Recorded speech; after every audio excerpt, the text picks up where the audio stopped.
In a world of the future, the true global phenomenon is the football era. As Zheng Qi steps into the realm of the football era, he is met with an entirely new world. Little does he anticipate that he will steer the course of history onto the right path. Chapter 1. Maintaining Composure in Critical Moments. As Su Jing exited the inpatient building of the first hospital of G City, she could not resist glancing back.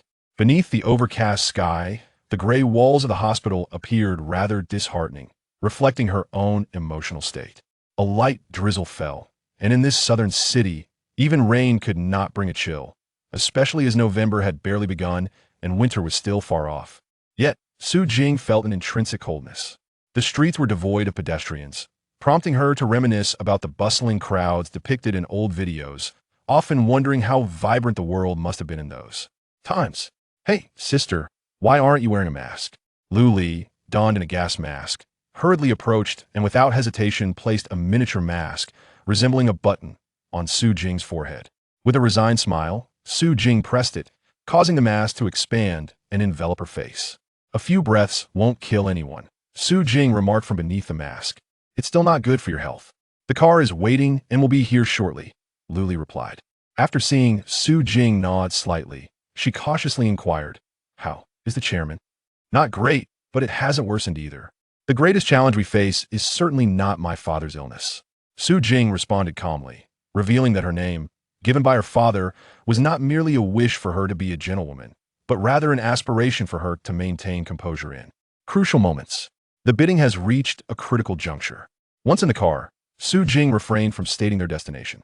Instead, she removed her mask and, after a moment of contemplation, whispered, "There aren't many competitors. The only real contender is Boda. Compared to us at Tuj, they possess no significant advantage." Lu Li, also removing her mask, appeared confident. "The issue isn't there." Su Jing shook her head, then opened her phone, tapping a couple of times to display a virtual image before them. "This is..." Lu Li paused, taken aback. "A game," Su Jing sighed. "I know, the Era King of Football. It's a portable real-time strategy game based on the football era, quite popular," Lu Li exclaimed with enthusiasm. "I often play it myself." Su Jing stared in surprise at her assistant, her childhood friend. "Why have you never mentioned that you play it?" "Just a personal hobby," Lu Li shrugged. "But I'm not very good. I barely reach a level standard." Lu Li recognized Su Jing's disdain for games stemming from the football era. Yet now, our conditions are closely matched with Boda, which makes the bidding quite troublesome for the organizers. Although Boda has more financial backing, the bidding process is now very transparent, with profit margins publicly available. We are by no means inferior to them, thus placing the organizers in a difficult position, as they can choose either, but they need a solid justification. Su Jing continued.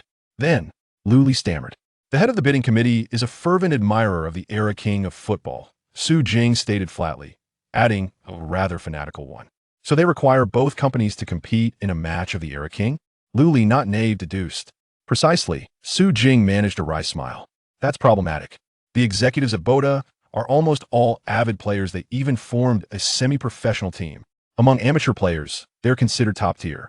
Our company, while we have a few players, most barely reach level, and the few who do are seldom at the level, let alone the super level. Boda's semi-professional team must have at least star-level players," Lu Li exclaimed. "What are you saying?" Su Jing was bewildered. "In the Era King of Football, players are ranked based on their performance. Starting as a ball boy, players progress from youth teams to C, B, A, and then to super levels, ultimately reaching the status of a star or even the king. Although there are 10 ranks, those who play regularly can achieve B and A levels, even if they are not particularly skilled. Truly exceptional players can ascend to star status or higher, and a semi-professional team would at least have star-level players," Lu Li patiently explained, aware of Su Jing's unfamiliarity with the topic. "Given that B and star levels are only 2 ranks apart, with proper training, we might just win," Su Jing suggested, only to be met with a disparaging look from Lu Li. Realizing her error in judging an unfamiliar domain through her own lens, Su Jing felt a flush of embarrassment. Despite her disdain for the game, believing that the football era itself was the true source of joy, Lu Li continued to elaborate. "It's not as simple as that. This game demands significant time investment. Even with average skills, reaching the super level isn't particularly difficult since luck plays a role. With good fortune, one can be carried to higher ranks. The initial levels are trivial. True skill is only revealed at the star level. So, Our company's group of level players. Su Jing quietly asked. Are merely subpar, Luli replied impassively. Many of them likely play casually, and some may even only reach level through teamwork. An awkward silence enveloped the vehicle. Let's return to the company, Su Jing sighed. Despite the business challenges, she would not easily concede. Though only in her 20s, she had long assisted her father in managing company affairs and remained undeterred by any situation. However, she now faced an unfamiliar domain, inciting a wave of discouragement even within her composed demeanor. Upon returning to the company, Su Jing headed straight to her office. Tuj Group was a family business, her father serving as chairman while she held the position of general manager. As she passed through the office area, despite the employees' calm demeanor, Su Jing could still sense the pervasive tension throughout the company. Seated in her office chair, Su Jing rubbed her face and let out a long sigh. Tuj Group had reached a pivotal moment with its growth. It had hit a bottleneck and begun to encounter difficulties. Securing the substantial contract from this bidding process could ensure the company's prosperity, yet failing to secure it might lead to a rupture in the financial chain, jeopardizing the company's operational stability. At this critical juncture, the leader of the company fell ill due to exhaustion, leaving Su Jing to shoulder the heavy burden alone, which was indeed a formidable challenge for her. The employees of the company were not lacking in perceptiveness as the ship began to sink. The passengers on board could invariably sense the impending crisis. Upon returning to her office, Su Jing stared vacantly at the ever-changing holographic display before her. Perhaps solitude in the office was the only time she could allow her vulnerabilities to surface. The current world is characterized by a shrinking physical space, while the virtual realm continues to expand. Each individual across the globe harbors complex sentiments towards the oddly named Bu Qingyun. Some idolize him as a new deity, while others revile him, blaming him for the further deterioration of the Earth's environment. Yet, no one can deny that in an era when Earth's energy sources were nearing depletion and chaos loomed, it was his inventions that liberated the planet from the fate of resource wars and rekindled the flames of civilization. Even in the wake of his creations, which significantly worsened the air quality, he introduced the magnificent game of the football era, allowing everyone to discover space for activity within a holographic game. This unparalleled contribution cannot be overlooked. However, for Su Jing, she harbored no desire to comment on this long-debated fact that had persisted for over a century. Instead, her focus rested on deeper, more pressing realities: the future of the company. Each person has their own designated role. At that moment, a sudden knock echoed on the office door. Su Jing switched off the holographic projection and said, "Come in." Luli entered, and Su Jing gestured for her to sit before her, speaking in a serious tone. "I have an idea." "I have one too." "Oh, you go first," Luli replied with a smile. "It's merely a competition. No one stipulates that our company's employees must take the lead," Su Jing stated earnestly. "Bingo. You're indeed sharp, boss. However, I too have considered this approach. Although semi-professional teams are already among the best in the amateur circuit, we can still find candidates capable of competing against them if we are willing to search." Li responded with a grin. "Are you confident?" Su Jing gazed intently at Li. "Not entirely. I frequently follow news related to this game, and the chasm between amateur and professional is vast. Despite that group being semi-amateur, it is still a challenge to find individuals who can match them. After much consideration, I believe we have only one path to pursue," Luli articulated with conviction. "What path?" Su Jing, knowing her familiar assistant would not have approached her without certainty, inquired. "Streamers. Those skilled streamers may not necessarily possess high popularity, as many gain their following through entertaining banter rather than exceptional skill. We need to seek those with lesser fame, yet remarkable talent, as they hold the hope of victory," Luli explained. At this point, Luli flashed a cunning smile. Such individuals with lower popularity might not cost us much. Conversely, high-profile streamers can earn tens of millions annually, which may be beyond our means. "Is it that much?" Su Jing gasped, having only engaged with football era through watching streams. She had not anticipated a game streamer could earn such a sum, equating to nearly 3 months of pure profit for Tuj Group. "Then you must find someone quickly," Su Jing resolved. "If we secure this contract, I anticipate a pure profit of 50 million. I decree that half of the profits be distributed as bonuses." Luli nodded earnestly. For Tuj Group, the significance of this contract extended beyond immediate profits. Its benefits for future development were paramount. Thus, allocating half the profits to secure this contract was entirely justifiable. I will inquire within the gaming community. Give me a day, I will undoubtedly find such a team, Lu Li vowed to Su Jing. In these precarious times, having a reliable partner by her side was indeed a source of great comfort. Chapter 2. The Dark Night. The following day, Lu Li felt as though she had exhausted all her phone calls and conversations for a lifetime.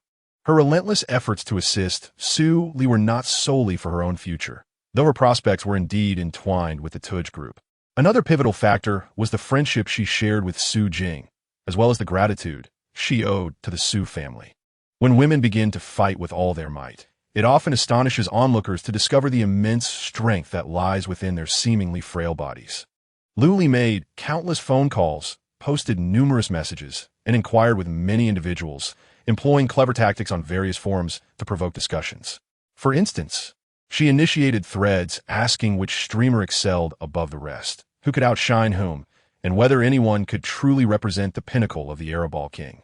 Comparisons such as these were sure to ignite fervent debates among the multitude of Araball King players, who, despite knowing the banality of such discussions, found themselves irresistibly drawn to participate, engaging in animated quarrels with both acquaintances and strangers alike. Through these disputes, scattered information began to coalesce to a significant extent, at least, compared to the previous overwhelming expanse of information on the internet, which felt akin to searching for a needle in a haystack. Lu Li could now pursue her inquiries with greater focus. Nevertheless, even with her remarkable abilities in statistics and information filtration, Lu Li spent the entire night sifting through posts to identify the most suitable candidate. The next morning, Lu Li, despite her sleepless night, exhibited no signs of fatigue. She made several more calls and consulted numerous relevant individuals, ultimately identifying whom she deemed the most appropriate choice. When Su Jing activated the holographic video that Lu Li sent her, she was immediately dazzled by the barrage of comments flooding the screen. "This is astounding. This performance is unbelievable. Are you trying to make me laugh to death so I can pass on my balking account to you?" The opponent perished from their silence. The number one in the national server, Zheng Qi. Hannibal. The gaming experience is abysmal. The screen was almost entirely obscured by comments, making it nearly impossible for Su Jing to discern the actual gameplay, and ultimately, she was forced to abandon her efforts. "It seems quite popular. Didn't you say many popular streamers aren't particularly skilled?" Su Jing inquired of Lu Li. "Indeed, but there are always exceptions, and this team is one of them. Their performance is stellar, their techniques audacious, and their popularity is remarkably high," Lu Li replied with a smile. "This streaming team must be quite lucrative, then?" Su Jing asked, a hint of surprise in her voice. "Yes, they rank among the highest earners. However, what we truly need is not merely the most capable team, but the one with the greatest potential. They are said to frequently spar with professional teams and maintain a high win rate," Lu Li asserted confidently. "Are you joking? A team that boasts a high win rate against professional squads. Why aren't they competing at that level?" Zheng Qi. "This team earns over 20 million in station revenue from the streaming platform each month. They also possess a substantial fan base, meaning their tips and revenue must be at least equal," Lu Li explained. "The top professional teams only receive similar amounts when they win annual championships. Many teams earn less than half of what these players do." Su Jing gazed at Lu Li in astonishment. Lu Li shrugged. "I too find the situation surprising. Theoretically, the more professional the sport, the higher the income, yet they thrive on fan economics. I'm beginning to worry that we won't be able to afford them." Su Jing sighed. 20 million for a single match should be manageable. Such opportunities are rare," Lu Li laughed. "However, this team is quite enigmatic. While many streaming teams showcase their faces, they all wear masks, claiming to rely solely on their skills to entertain the audience, and they have indeed succeeded." "Really? They must be exceptionally talented," Su Jing nodded, acknowledging that while this approach might be a gimmick, it undoubtedly required substantial skill and ability to maintain. "Moreover, this team just so happens to have someone residing in the Lower Mountain District," Lu Li said with a smile. "The one known as the Dark Knight. Zheng Qi in his white robe. I've gathered that his address isn't particularly secret. He lives in the Lower Mountain area." "Dark Knight?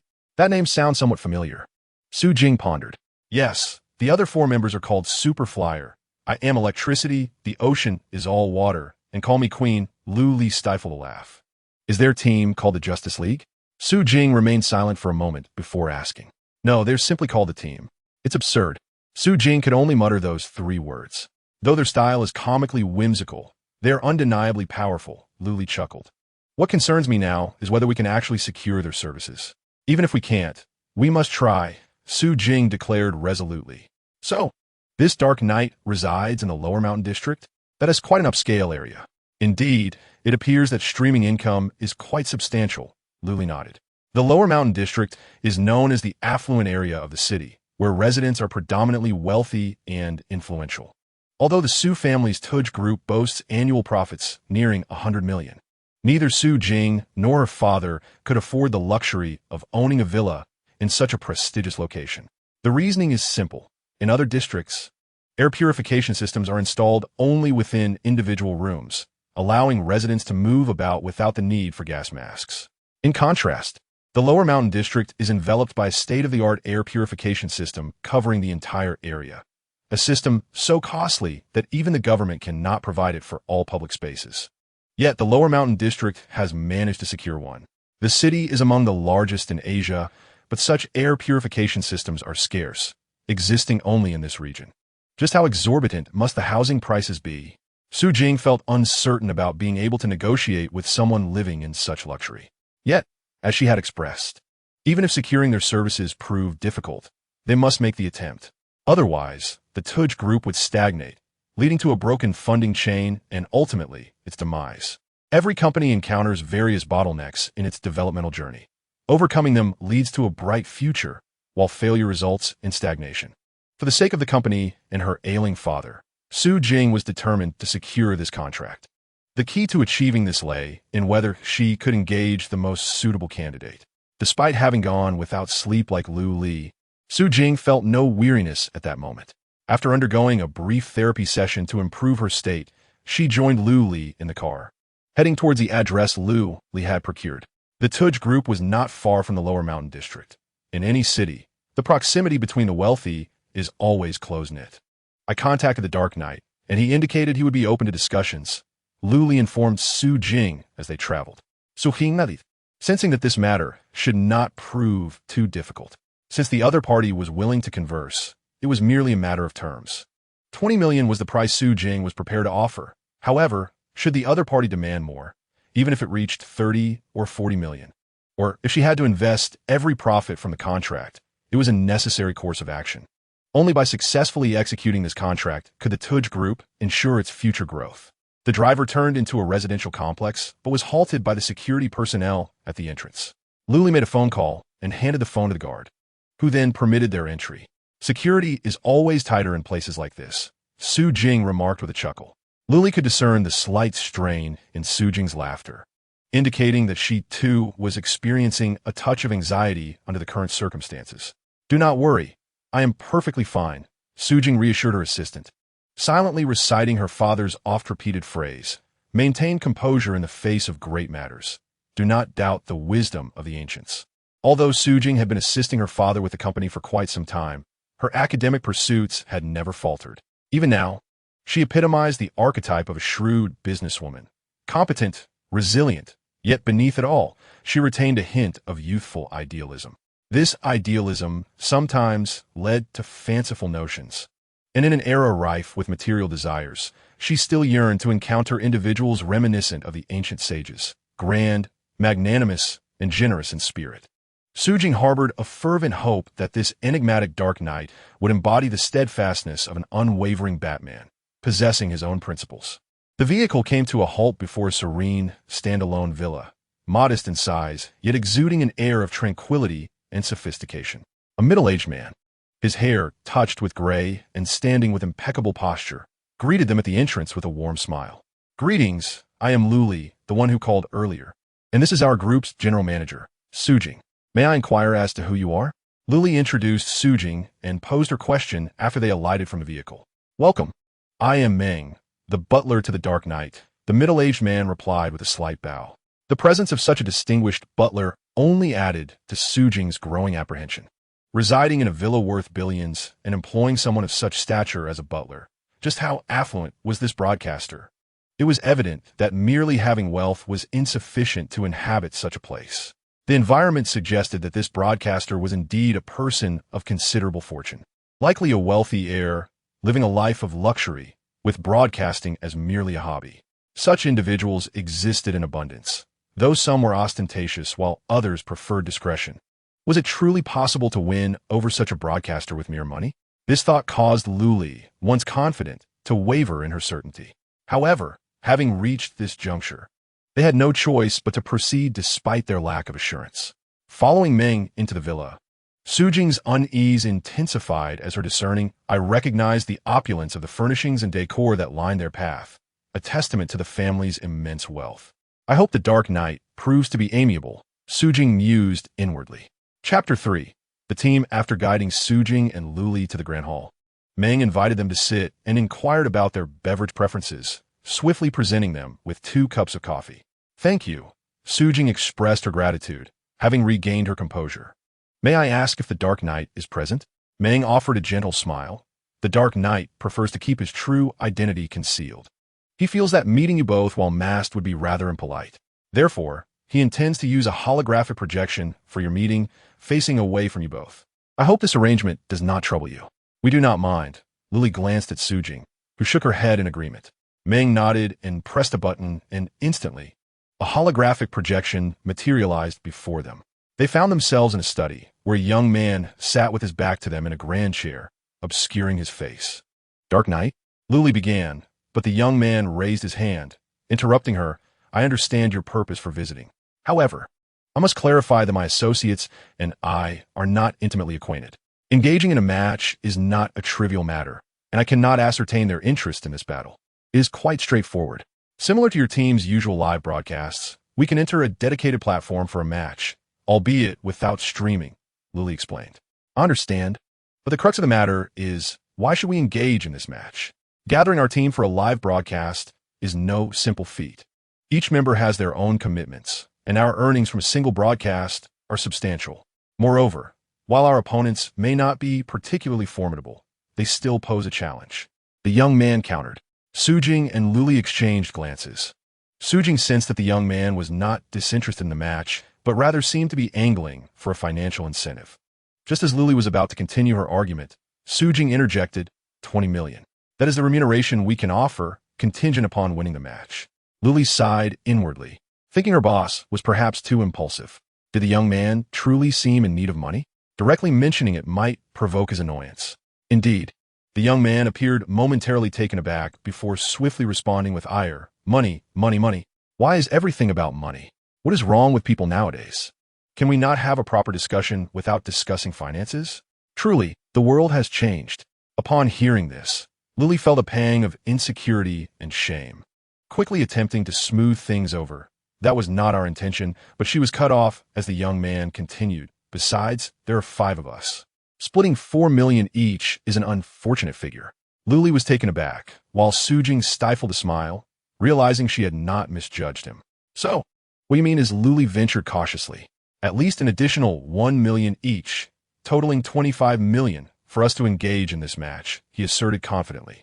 That is entirely acceptable, provided we secure victory, Sujing replied coolly. That is certainly feasible. What a trivial, semi-professional team. We have defeated countless professionals.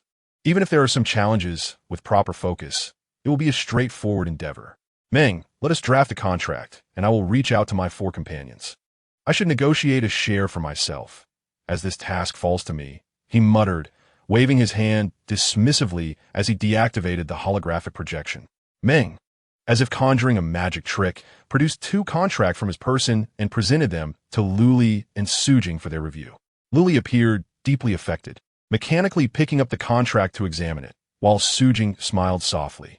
Once they confirmed the contracts were in order, and Sujing affixed her signature, Meng took the documents to the Dark Knight for his signature before returning them. As they exited the villa, Luli remained in a daze throughout the process. What is the matter? Were you taken aback? Sujing inquired with a smile once they were back in the vehicle. Indeed, I feel disillusioned. At first, I believed he was akin to a true Batman. Luli sighed, her expression one of despondency. Nonetheless, it proceeded smoothly. They had obviously prepared the contracts in advance. Suggesting they were intent on securing this payment from me, Sujing exhaled.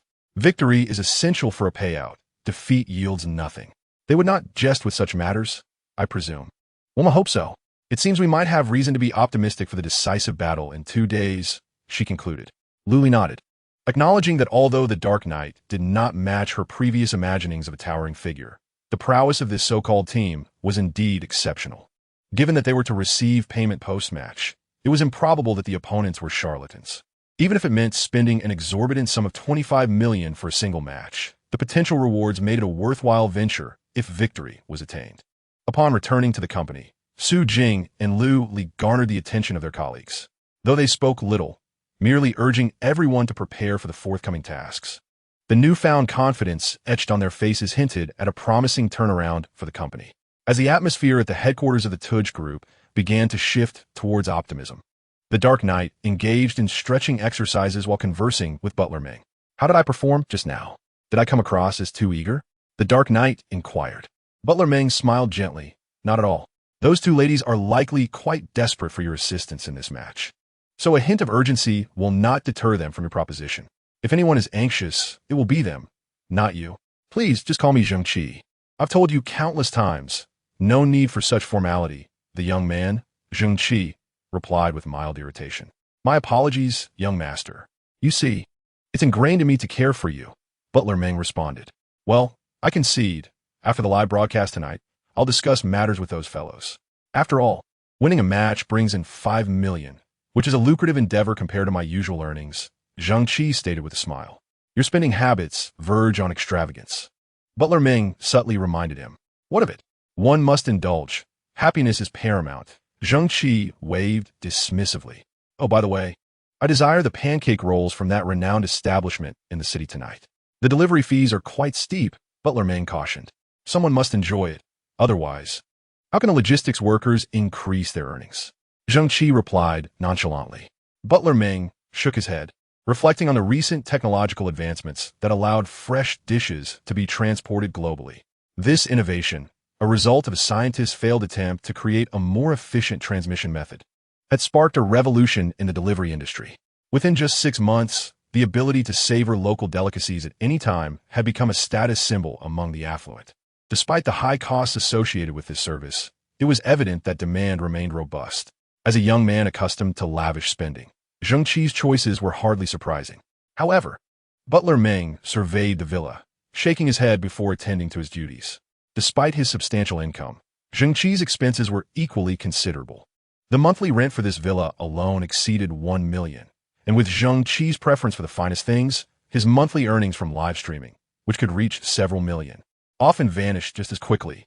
It was no wonder that when Su Jing approached him, Zheng Qi, though outwardly reserved, felt a surge of joy within. Su Jing was astute. The Dark Knight, indeed, had a significant interest in this endeavor. After Butler Ming departed, Zheng Qi ambled about his home, relishing the joy of jogging around the community. He was not fond of exercising indoors.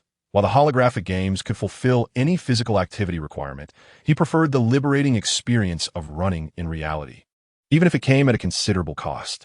After completing his workout, Zheng Qi hummed a tune while practicing in the game, leisurely awaiting the arrival of his teammates post-dinner. These 4 teammates were individuals he had met sequentially in the game. Their compatible play styles and engaging conversations had fostered a deeper collaboration. A year prior, they had all been signed by the largest domestic streaming platform, thus beginning a blissful chapter in their lives. Like many professions, the income levels within the streaming community were distinctly stratified. For a team at the pinnacle of the hierarchy, each member could earn millions monthly, sometimes even tens of millions, while those at the lower tiers barely scraped by. Many teams had succumbed to internal strife due to unfair profit distribution during promising times. A match required a cohesive team, yet the audience often focused on a singular player, leading to a hierarchy that belied the equal contributions of all team members. In such circumstances, conflict seemed inevitable. However, this team had not encountered such issues. Despite their 5 members never having met in person, they displayed a remarkable generosity towards each other. Zheng Qi, as the most popular Dark Knight, felt no resentment towards sharing profits with his teammates. It simply was not in his nature. I often say that being in tune with one's temperament is the most joyous thing. This was Zheng Qi's catchphrase. It was evident that his teammates were well matched to his disposition. Chapter 4. The 5 eccentrics. The deal is set. Each of you will receive $5 million. contingent on our victory. How does that sound? I can manage this, can't I? Upon the gathering of all 5 members, Zheng Qi donned a Batman mask, exuding confidence. I assume you simply stated we demand 5 million, remarked the teammate in an Aquaman mask, known as Ocean King. Did you spy on me? Zheng Qi teased. Do I need to? When have you ever negotiated? If not for your slip of the tongue last time, we could have secured a 7-point revenue share from the streaming. Chimed in the teammate in a flash mask, known as Lightning. Hey, how was I to know? Everyone else was only offering 5 points. I considered a victory to gain an additional point. Zheng Qi defended himself. Was it you who insisted on 5 million, and they acquiesced immediately? Ocean King sighed. If it were me, I would demand 10 million and negotiate downwards. Without a doubt, 6 or 7 million is attainable. They are merely 2 ladies. How could I be so heartless? Besides, 5 million is no small sum. What more could one want? Zheng Qi chuckled. So, 2 ladies make you soft-hearted? When we first crossed paths, you showed no mercy in pursuing my defeat, interjected the teammate in a Wonder Woman mask, calling herself queen. Let us not dwell on that. At the time, I had no idea you were female. Besides, you know I get excited when I see you forward. Zheng Qi chuckled. Enough chatter. Who are our opponents? Inquired the teammate in a Superman mask, known as Superflyer, in a cold tone. Upon Superflyer's inquiry, the others fell silent. Despite his juvenile name, he possessed a distinctly frosty demeanor. While others occasionally shared snippets of their lives, Superflyer remained reticent, discussing nothing beyond the matches. His detached nature, surprisingly, meshed well with the group, an unexpected miracle. Our opponents are merely a semi-professional team, incapable of advancing past the group stage in professional leagues, Zheng Qi replied casually. We have them in our grasp, yet we must not underestimate any adversary, Superflyer warned sternly. Indeed, however, with our synergy, I'm the opportunistic marksman. You and the Queen are the primary damage dealers, Ocean King as our tank, and Lightning providing support. Even if we faced a professional team, what trouble could they bring? Upon Zheng Qi's utterance, the others nodded in agreement. Indeed, in Era of Champions, a game that leans heavily towards combat mechanics, a well-coordinated team can achieve victory with relative ease. Moreover, each of the 5 individuals possesses unique strengths. Had it not been for Zheng Qi, Super Flying Ace, Call Me Queen, and I Am Electric and Light, who were reluctant to showcase themselves in professional competitions, the ever-enthusiastic Dahai Ado Shui would have long proposed forming a team to challenge the professional arena. No inquiries were made about the others' reluctance to compete professionally. Although they had never met in person, there was a tacit understanding among them to respect each other as privacy.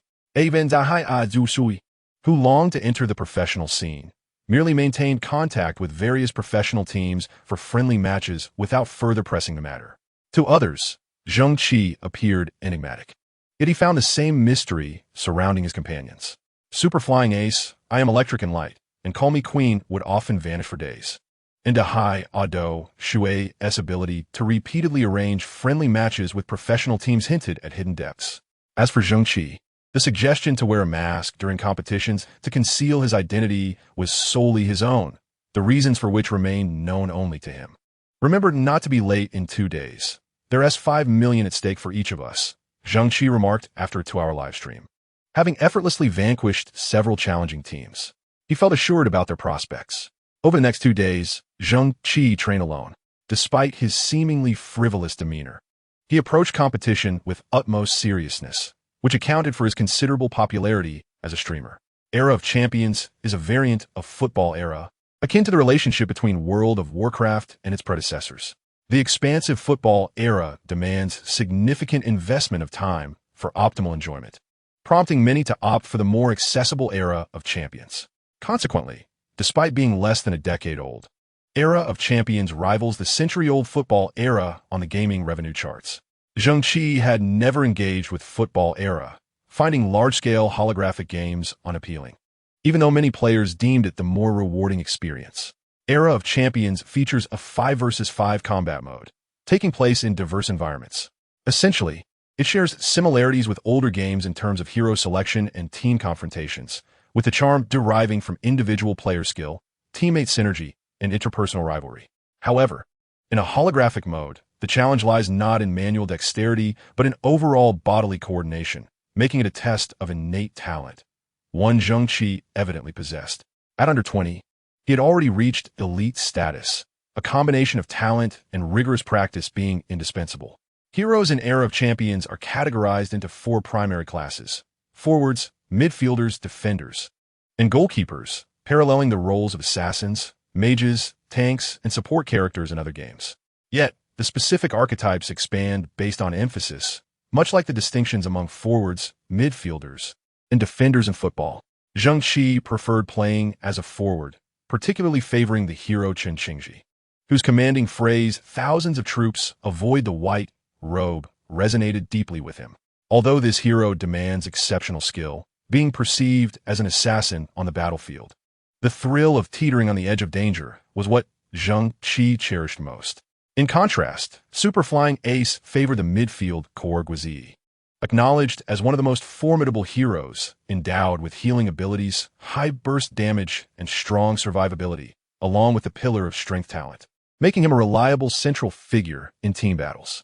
Call Me Queen, true to her name, excelled with the forward hero Cleopatra, whose area attacks and mesmerizing strikes could unleash devastating power under certain circumstances, though her low health rendered her quite fragile. The initial encounter with Zheng Qi, where she repeatedly fell victim to his Zheng Qi, left her frustrated, almost to the point of destroying her miniature holographic gaming pod. I Am Electric and Light's standout hero was the tank Yu Qian, a historical figure renowned for defending Beijing. In-game, he proved equally dependable with his thick skin and ability to shield teammates, despite his slower mobility. His exceptional gameplay ensured he was always positioned at critical junctures, absorbing damage meant for his allies. As for Dahai Ado Shui, he excelled as the supportive goalkeeper Sun Yu, a logistics expert in history, who proved formidable in-game, possessing skills to heal teammates and control opponents with strategic maneuvers. Assembling such a team is no simple feat, akin to a football match. Merely gathering 11 stars does not guarantee victory. Beyond individual prowess, players must synchronize their rhythms to achieve a high level of performance.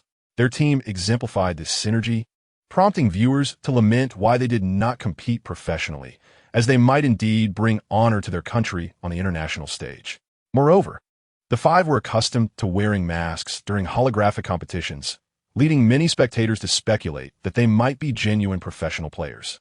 Some professional players, due to their similar physiques and styles, were inadvertently implicated, but fortunately, their suspicions were gradually dispelled, sparing them the stigma of overpowering casual players. If our opponents exploit our characteristics, we may encounter some difficulties, Dahai Ado Shui remarked seriously the day before the match. Is it an issue of intelligence? Our live stream is accessible to them at any time, Superflying Ace inquired. Oinojid. Even if they are familiar with us, we need not worry. We know the caliber of a semi-amateur team.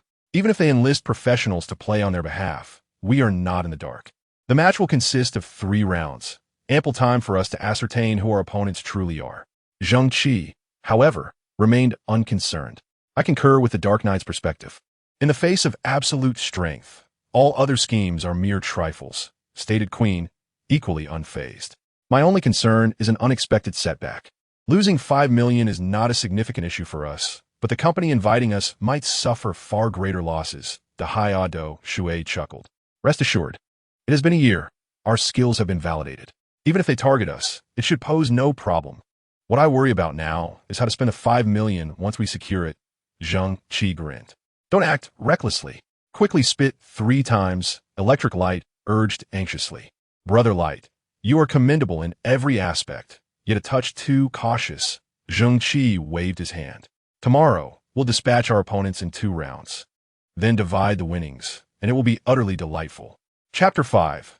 Unexpected ease for Su Jing and her companions. Their primary concern was the potential for unforeseen complications. Over the past few days, they had diligently gathered information, confirming that the formidable team indeed represented one of the highest standards of the current era's gaming champions, rivaling professional teams without question. Even if Boda sought foreign reinforcements, it would be arduous to find professionals of that caliber. With the year drawing to a close, the most elite professional teams were fiercely vying for annual championships. Although some had been eliminated in earlier matches, they might not be inclined to engage in private endeavors under such circumstances, even if they could find a professional team that had been ousted. Such teams would hardly be the CR to La CR, and the disparity in prowess would likely be stark. Securing the assistance of the formidable team at the earliest opportunity was the fruit of Su Jing and Lu Li's efforts. Perhaps for Tugu, this contract was a matter of life and death, while for the larger Boda, it was merely a significant yet ordinary business deal that would not jeopardize the corporation's broader development. The degree of emphasis placed by both parties might have already determined the outcome of this contest. Nonetheless, Su Jing and Lu Li remained apprehensive. This matter was of utmost importance to them, and their feelings of anxiety were inevitable. Relax, even if something goes awry, it's all predestined. My father built this company from scratch. I could do it too. Su Jing reassured the fidgeting Lu Li. Sister, could you refrain from shaking before you say that? And just one sugar cube is sufficient for the coffee, Lu Li replied with a hint of exasperation. Su Jing's face flushed as she set aside the coffee cup, which had overflowed with sugar cubes. Sister, I truly empathize with you, but haven't we done everything within our power? Let us leave the rest to fate. Besides, compared to our past, our current situation is remarkably better. Back then, we shared a single steamed bun for lunch. We surely aren't in such dire straits now. Lu Li Chocolat. It's not that simple. Now, if you ask me to abstain from shopping, leisure, and entertainment, to hand out flyers in the scorching sun, with only a bottle of water and a loaf of bread for lunch, could you manage that? I certainly can't, Su Jing replied with a bitter expression. Sister, could we refrain from discussing such dire scenarios? Lu Li said, her face tense with worry. The days of waiting are invariably arduous. Though only half a day remained until the match commenced, those few hours felt like an eternity for Su Jing and Lu Li. It was not until half an hour before the match began, when they logged into the private channel, that Su Jing finally felt a sense of relief. Miss Su has arrived. We've eagerly anticipated this match. A well-dressed, middle-aged man's holographic projection approached them, extending his hand. By this time, Su Jing had completely composed herself. After shaking hands with him, she remarked, Mr. Li, you seem quite confident today. It appears victory is within your grasp. Mr. Li from Boda laughed heartily. What confidence? Your company has hired the formidable team. Doesn't that suggest your victory is assured? Su Jing's expression momentarily froze. Did Boda already know of this development? Our team is indeed eager for the chance to face off against the formidable team. It's a rare opportunity for experience, Mr. Li continued. Lu Li rolled her eyes and whispered to Su Jing after she withdrew her hand. He must have invited someone else. Look at that insincere smile of his. Be cautious with your words. Although Boda is our competitor, Mr. Li has a good reputation, Su Jing quietly replied. A moment later, the holographic projection of the auction's host entered the room. A tall, imposing man, he laughed boisterously before addressing Su Jing and Mr. Li. Thank you. To be honest, both your companies possess the hard strengths we require for this tender. Choosing one over the other has no significant impact on us. Having such a match is a personal desire of mine. It's rare to have both Miss Su and Mr. Li in attendance. There will be plenty of opportunities for collaboration in the future. We're merely engaging in friendly competition to determine who secures the contract. It's in line with current trends, Mr. Li added with a smile. Su Jing smiled in return, but chose not to elaborate further. Although she had relinquished half the profits for this match, she held no grievances against the opposing side. It had been her own decision. How much time remains until the match begins? The auction host inquired, scanning the room. 5 minutes. The players should be entering shortly, Mr. Li responded. At that moment, 5 holographic projections appeared on one side of the preparation room. Look, our team has arrived, Mr. Li pointed out. The auction host turned his curiosity toward them, while Lu Li stepped forward, intently observing the 5 team members for a moment before retreating to stand behind Su Jing. They didn't bring in substitutes. I recognize all 5 of them. They are Boda's semi-professional team, Lu Li whispered to Su Jing. They didn't spend money on hiring external players. Fully aware that we had engaged a formidable team, Su Jing nodded slightly. I find it astonishing they don't wish to secure this contract, Lu Li remarked incredulously. Upon reflection, it made sense. For them, this contract represented profit. Hiring a professional team capable of defeating the formidable team would require a significant investment. Su Jing checked, now fully grasping the situation. Setting aside all challenges, she could afford to spend half the profits to hire a formidable team. However, if Boda were to do the same, whether they could secure a professional team was uncertain. Even if they could, victory was not guaranteed. Moreover, professional teams always demanded appearance fees, and they would not provide assurances of winning. As profits dwindled to a certain degree, this contract would become a losing proposition for Boda. After all, business is not merely a matter of rivalry. I hope my assumptions are correct. Su Jing sensed that the opposing side did not possess the same fervent desire for the contract as she did. 1 minute later, the 5 team members' holographic projections materialized in the venue, allowing Su Jing to exhale a sigh of relief. Having clarified her concerns, her only remaining anxiety was whether a specific member of the team would unexpectedly fail to show up. According to Liu Li's investigation, while the team excelled in many aspects, they seemed to struggle with punctuality. Unlike other streaming teams that adhered to regular schedules, this team often found themselves unable to assemble, frequently appearing with only 3 or 4 members, occasionally relying on a substitute. However, their skill often led them to victory, garnering them increased popularity. While the occasional inclusion of a random player could enhance the entertainment value of a stream, it introduced uncertainty, which was detrimental for this match. One less member could not simply be compensated with a substitute. Now that all 5 players had gathered, Su Jing felt her final worry dissipate. It seems this match is secure, Liu Li whispered to Su Jing. This confrontation presents an excellent opportunity for our team to gain invaluable experience. They seldom have the chance to face such a renowned team. Even if they lose, as long as they learn something, it will not be in vain. On the other side, Mr. Li smiled as he addressed the host from the bidding party, expressing his hope for a more thrilling competition. The counterpart chuckled in response. For Zheng Qi and his team, this match was surprisingly effortless. The prize of 500,000 per person was nearly on par with the championship rewards of some lesser-known international tournaments. Many professional teams would fiercely compete for such rewards. Yet in this instance, they played with remarkable ease. Unfamiliar with their opponent's prowess, the team commenced the match with their most skilled heroes, allowing themselves ample room for maneuver.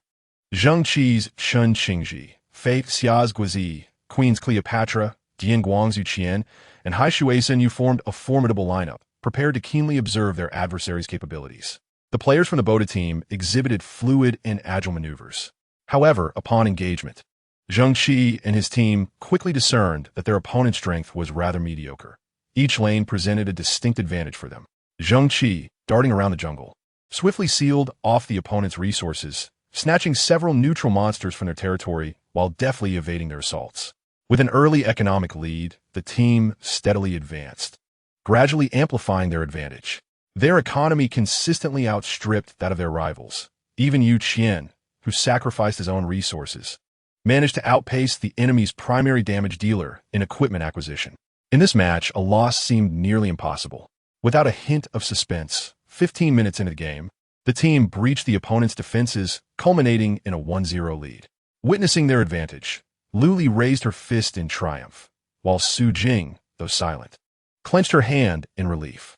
Despite losing a round, Mr. Li did not appear disheartened. Instead, he remarked with a smile, "The gap is quite evident. I hope the team shows some mercy in the next round. It feels a bit too simple." During the break, Zheng Qi shared his thoughts with his teammates, and others echoed similar sentiments. Fei Xia coolly commented, "The sooner we finish, the sooner we can collect our winnings. This is rather dull." Queen, having benefited from the situation, remarked, "Let us just play casually. A bit of flair wouldn't hurt." Zheng Qi stated before the next match commenced. Chapter 6. Sincere Gratitude in the second round.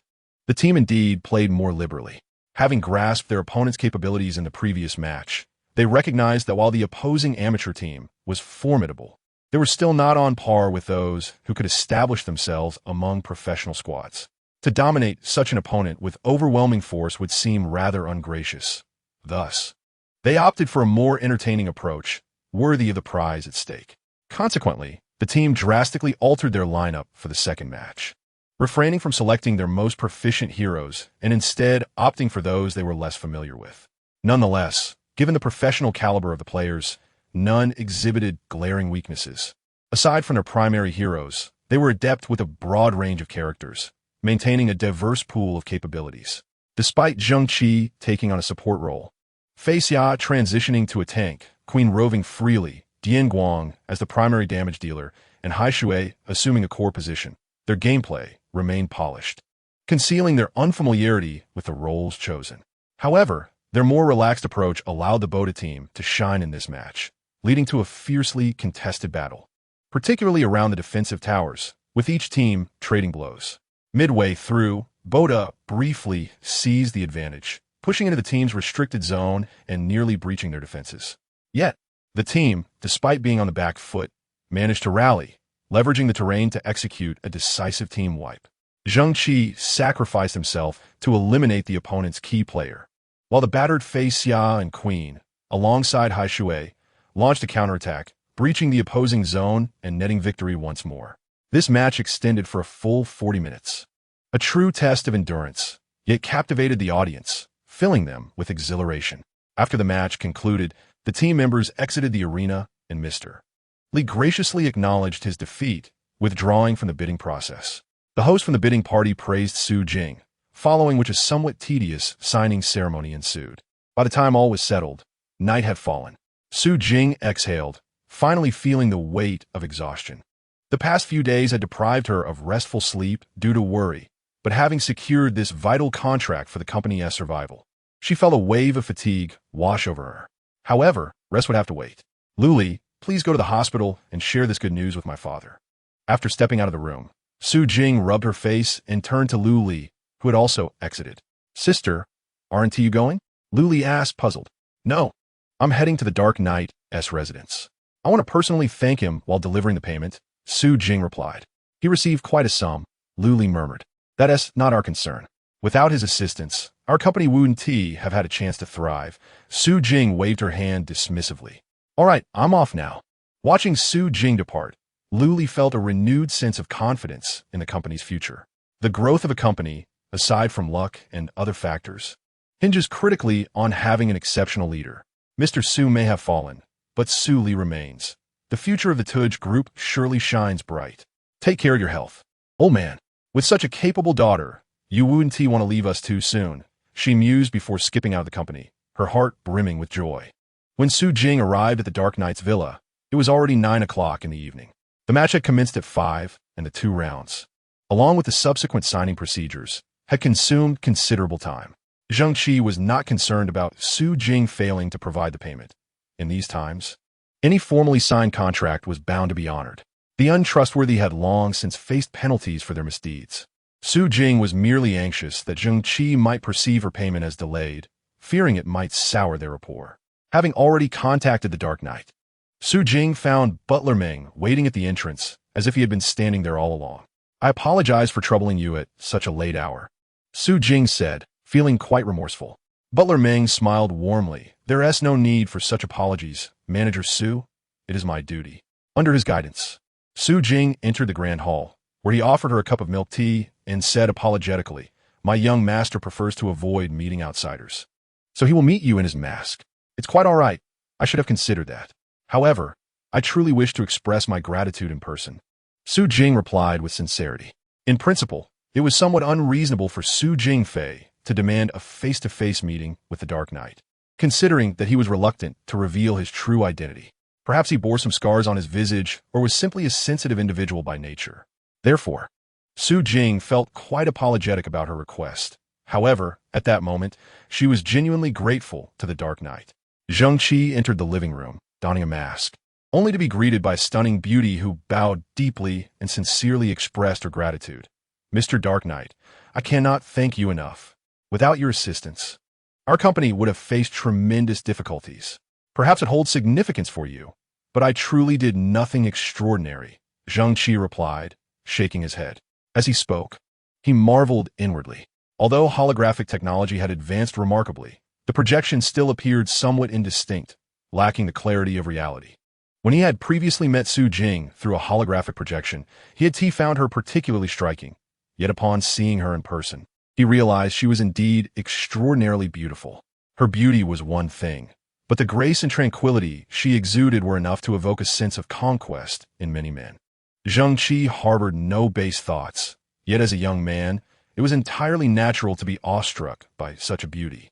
For this contract, my father has worked himself to the hospital. Therefore, while this may seem trivial to you, it is of utmost importance to me, which is why I took the liberty of wishing to thank you in person. Su Jing straightened up and retrieved a card from her purse, presenting it to Zheng Qi with both hands, her demeanor respectful. This card contains 25 million, already taxed, and you may use it in full. The password is on the back of the card. When you input the password, please also provide your fingerprint, and it will be exclusively yours. Zheng Qi accepted the card with some discomfort, feeling uneasy about the reverence with which this beautiful girl treated him. He set the card aside and nodded at Su Jing. I accept your gratitude. Should you encounter any issues in the future, I hope I can be of assistance. Here is my contact information. You may reach out to me anytime, and I assure you, I will not intrude. Su Jing produced a small communicator from her purse, offering it to Zheng Qi with both hands. This is unnecessary, is it not? Zheng Qi exclaimed, astonished. He recognized the communicator as a new product developed in recent years, boasting numerous features, including two-way and directional communication. Most importantly, it had the capability to transmit across interstellar distances, rapidly supplanting traditional mobile phones as the latest mode of communication. Given your residence in the lower district, my humble resources may not be of much help to you. However, should you find a need for my assistance, please do not hesitate to contact me, Su Jing said earnestly. Since this is Su's sincere intention, you should accept it, young master, urged Butler Meng, who then remarked Ms. Su, at such a young age, conducts her affairs with such meticulousness and sincerity. Surely, your company's future development will be exceedingly smooth. Thank you for your kind words. Su Jing replied with a smile, then turned back to Zheng Qi, still holding out the communicator stubbornly. Recognizing her determination, Zheng Qi understood that she was insistent on him accepting her heartfelt gratitude. This earnestness stirred an unexpected emotion in him. After all, a person who values gratitude is indeed a worthy friend. Very well, I shall accept it. If you encounter any difficulties in the future, feel free to reach out to me. I will do my utmost to assist, as long as the funds are available, Zheng Qi said as he accepted the communicator. Su Jing beamed sincerely. Although Zheng Qi frequently mentioned money, she did not perceive him as a mere materialist. As a businesswoman, she recognized that having the financial resources to accomplish tasks was a commendable quality. Receiving compensation and striving to excel in one's work, was that avarice? After concluding their exchange, Su Jing decided not to prolong Zheng Qi's time any further. She bowed to both him and Butler Meng before taking her leave. Butler Meng escorted Su Jing out of the villa, ensuring she boarded her vehicle before returning inside. Zheng Qi had discarded his mask, tossing the card in his palm when he saw Butler Meng return. Uncle Meng, how much is the latest model of that sports car? The Porsche, you mean? It's priced at over 8 million. But young master, are you really considering a purchase? You've already acquired 4 vehicles, and you haven't even obtained your driver's license. Butler Meng replied, I will obtain it eventually. I just don't have the time to take the test right now. Once I do, I plan to become a racing driver. Zheng Qi laughed heartily. Chapter 7. The justifications of all Zheng Qi felt particularly remarkable.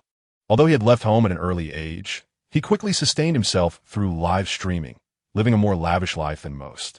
Residing in a top-tier luxury apartment in this international metropolis, he indulged in the finest pleasures, with a personal butler and several high-end vehicles parked in his garage. Though the villa was not his property, but rather one he rented at a considerable cost. He had secured a contract with the owner stipulating that as long as he could afford the rent, he could continue residing there. What was the difference between this and owning the villa outright? He was still young, with an infinite future ahead of him. At that moment, he had not contemplated financial management. Through his own efforts, he could achieve anything. Winning the contract for Su Jing's company was merely a small task for Zheng Qi, something he accomplished with ease, while his primary focus remained on live streaming. The team he was part of boasted immense popularity, capable of maintaining its fervor for at least 3 to 4 years. Zheng Qi had a realistic assessment of his future. This year, their team's revenue was already substantial. And with the increasing popularity of the live streaming industry, it was entirely foreseeable that their income would rise even more after their current contract expired next year. Despite the emerging rationality and competition among streaming platforms, which discouraged reckless spending on top-tier streamers, Zheng Qi's team retained unparalleled advantages that others could not replicate. While some streamers might possess comparable skills, they could not assemble a team of 5 as talented and harmonious as theirs. If not for their individual reasons for shunning the limelight of professional competition, they might have already claimed national championship titles. Some teams were formidable yet lacked visual appeal. Meanwhile, Zheng Qi's team excelled and entertained. He was akin to a lone wolf assassin, often delivering spectacular plays on stage, combined with his witty commentary that was both refreshing and highly entertaining, making him the most popular among them. The other four members also possessed their own distinctive traits, showcasing gameplay that was both engaging and easily comprehensible, which naturally garnered them substantial popularity. Thus, Zheng Qi often remarked to Butler Meng, "Why am I in such a hurry to save money? I could just save up more when my income increases over the next 2 years." In response, Butler Meng could only offer a wry smile. Subsequently, Zheng Qi enjoyed over a month of blissful days, yet he was unaware that such tranquility would not endure. The live streaming platform persistently urged the team to finalize their contract. However, after deliberation, Zheng Qi and his comrades resolved to delay negotiations until the contract was nearly expired, hoping to secure greater benefits. This decision left the platform in a state of exasperation, as the team was thoroughly united in their resolve to postpone discussions, a rarity indeed. "Guys, the year is drawing to a close, and our contract is about to expire. What shall we do next?" As the year-end approached, the five reconvened in the holographic chamber, with Zheng Qi cheerfully inquiring. According to intelligence gathered by Butler Meng, the live streaming platform had prepared an unprecedentedly generous contract to sign them, and this time, they were determined to commit for at least 3 years. Typically, contracts for streamers are signed annually to safeguard the interests of both the platform and the individual streamer, ensuring that when popularity surges, subsequent price hikes are justified, while also protecting the platform from potential losses should popularity wane due to negative press. The platform's willingness to break this norm and offer a long-term contract was a testament to their recognition of the team's strength and caliber, and correspondingly, the income for the streamers would undoubtedly experience a significant leap. To Zheng Qi, this was the most favorable outcome. He understood that his passion for the game might not endure indefinitely. He was a clever individual, full of energy, yet maintaining long-term enthusiasm and focus proved challenging. By the time the long contract came to fruition, he anticipated he would likely be weary of the game, making it an opportune moment to embark on a new journey. He also believed that his teammates were akin to him in this regard. However, after posing his question, Zheng Qi noticed that the other four fell into an unexpected silence. Although their faces were concealed by masks, Zheng Qi had grown quite familiar with them over the past year, sensing an unusual shift in their demeanor. "What's the matter? If there is something to discuss, just say it. Do we really need to waste words?" Zheng Qi chuckled, confident that his companions harbored no ulterior motives. In a game that demanded sincere cooperation, one's true nature was easily discernible. Their characters were evident through gameplay. Fei Xiao was undeniably cool, yet his heart burned with fervor. The queen, uncharacteristically brash, exemplified strength without compromising femininity. Hai Shui, though meticulous, bore no ill intentions. As for Dian Guang, he occasionally uttered childish remarks, yet remained composed and dependable. If anyone among them harbored malicious thoughts, Zheng Qi felt he could readily pluck out his own eyes. His words evidently had an impact. Before Fei Xia could respond, both Dian Guang and the queen seemed poised to speak. The queen glanced at Dian Guang, who made a gesture inviting her to proceed. Without hesitation, she declared, "I've met a charming young man and plan to travel abroad for a while, so my online hours will be quite erratic. I don't want to take money for nothing, so I'm preparing to withdraw." "So soon? Who is this charming young man? He is not a fraud, is he?" Zheng Qi inquired. "You're the fraud. I've encountered countless people. How could I be deceived by a little wolf cub?" The queen retorted. "Well, congratulations. It's no easy feat to get yourself married." Zheng Qi laughed. "Please, dealing with such young lads is a piece of cake." The queen boasted. "Your man must enjoy playing era of football too, right? That shouldn't interfere." Zheng Qi continued. "Sorry, my man doesn't play games." The queen's tone grew icy. "Is there anyone left who doesn't play games?" Hai Shui exclaimed in astonishment. Hai Shui's surprise was warranted. As outdoor activities became increasingly constrained, the few places that allowed for genuine enjoyment of the great outdoors had turned extravagant. For the average person, the realm of gaming was the only space where they could breathe freely and run unabated. The convenience and affordability of holographic games filled this void, rendering non-gamers nearly extinct. "He only plays era of football," the queen clarified. "Oh, I see. But are you really going abroad? Touring the world?" It sounds so romantic, donning gas masks and whispering sweet nothings. Zheng Qi mused. Don't think you're actually Batman. The queen glared at Zheng Qi, her teeth clenched, as if poised to devour him. All right, whatever you say, Guangge, what about you?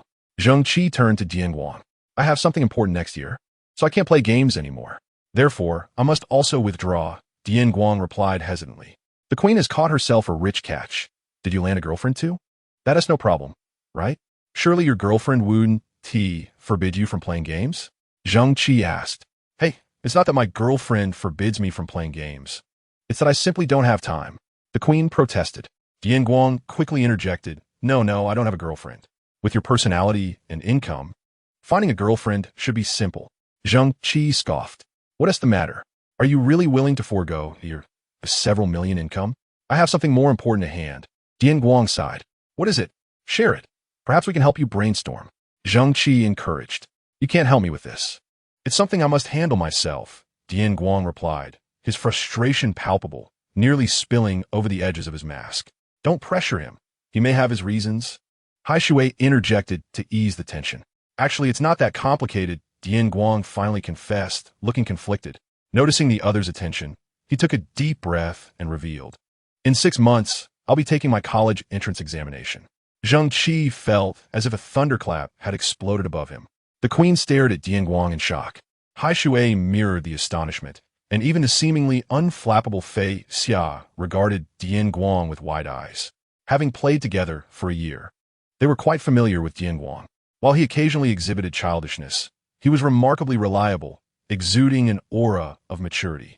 The queen often playfully referred to him as uncle, which made him awkward, but to be preparing for college entrance exams in just 6 months, he must barely be 18, perhaps even younger.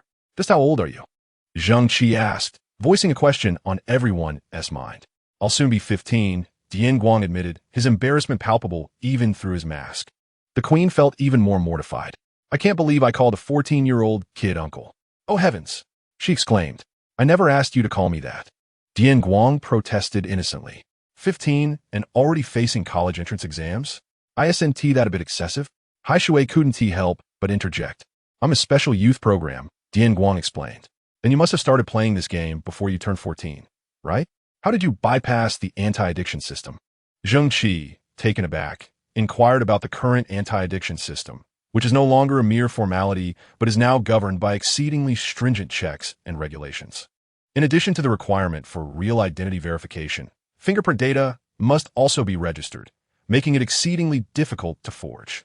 The only game that allows unrestricted access for individuals of all ages is Football Epic. It is quite simple to bypass the anti-addiction system by using my father's fingerprint template. Deng Lai remarked, immediately adding in a hushed tone, please do not disclose this. While it's not illegal, it could still be considered a violation of public order. The 4 companions fell silent. What is the point of studying for the college entrance examination when one can earn tens of millions by playing games for a year? Zheng Qi could only muster that remark. Games are merely games. I aspire to be a scientist, Deng Lai asserted defiantly, proclaiming his childhood dream of changing the world and addressing the current air quality issues. Very well, young genius. We shall not hinder your ambitions, Zheng Qi sighed. Turning to Fei Xia and Hai Shui, what about you two? Are you off to win over a girl or to save humanity? Chapter 8. A fresh start. As Zheng Qi emerged from the holographic room, he found himself momentarily lost in thought before bursting into laughter. Young master, what is amusing you? Butler Ming asked, taken aback. Zheng Qi reclined on the sofa, clutching his belly in laughter until tears streamed down his face. After a considerable time, he wiped his eyes and shook his head at Butler Ming, saying, Nothing, Uncle Ming, you truly do not know. Ha ha ha. My teammates. What a peculiar bunch they are. Monsters, indeed. No wonder we all wear masks to conceal our identities. After sharing the day's events with Butler Ming, Zheng Qi continued. One fellow intends to traverse the globe in a gas mask, while another plans to take the college entrance examination, not just any examination, but one that leads directly to a research institute, hoping to save humanity. And then there's the one called Super Fei Xia, the arrogant chap you've seen, claiming his goal is to become a professional player in Football Epic. He has already earned enough to chase his dreams this year. What kind of people are these? Zheng Qi lamented. Butler Ming, I recall a team consists of 5 members. Who is the 5th? Ah, that would be Hai Shui. He has pledged his loyalty and said he would stay to accompany me. With just the two of us, we can manage. If need be, we can engage in a little friendly rivalry. With Hai Shui by my side, we can conquer the world. Zheng Qi chuckled. However, under these circumstances, the new contract may face some obstacles. Butler Meng pondered aloud. No significant issues. We can continue with annual contracts, which would allow for greater flexibility. Zheng Qi replied with confidence. I believe there is nothing that can deter you. Young master, Butler Meng smiled kindly. Zheng Qi nodded, possessing ample self-assurance. In this game, he is the king. He is the football monarch, unmatched by any opponent. Although assembling such a perfect team again seems nearly impossible, he is confident that, even alone, he can ensure a steady stream of income, especially with the support of his excellent teammate, Hai Shui. How fortunate I am to have such a companion. Zheng Qi mused inwardly. However, Zheng Qi could not have anticipated that this very last ally would deliver a devastating betrayal. 2 days later, just before the new year, Zheng Qi faced the most significant betrayal of his 20-year life. When Su Jing visited the villa once more, she witnessed Zheng Qi's true self for the first time. Yet, she fervently wished this scene would not unfold before her eyes.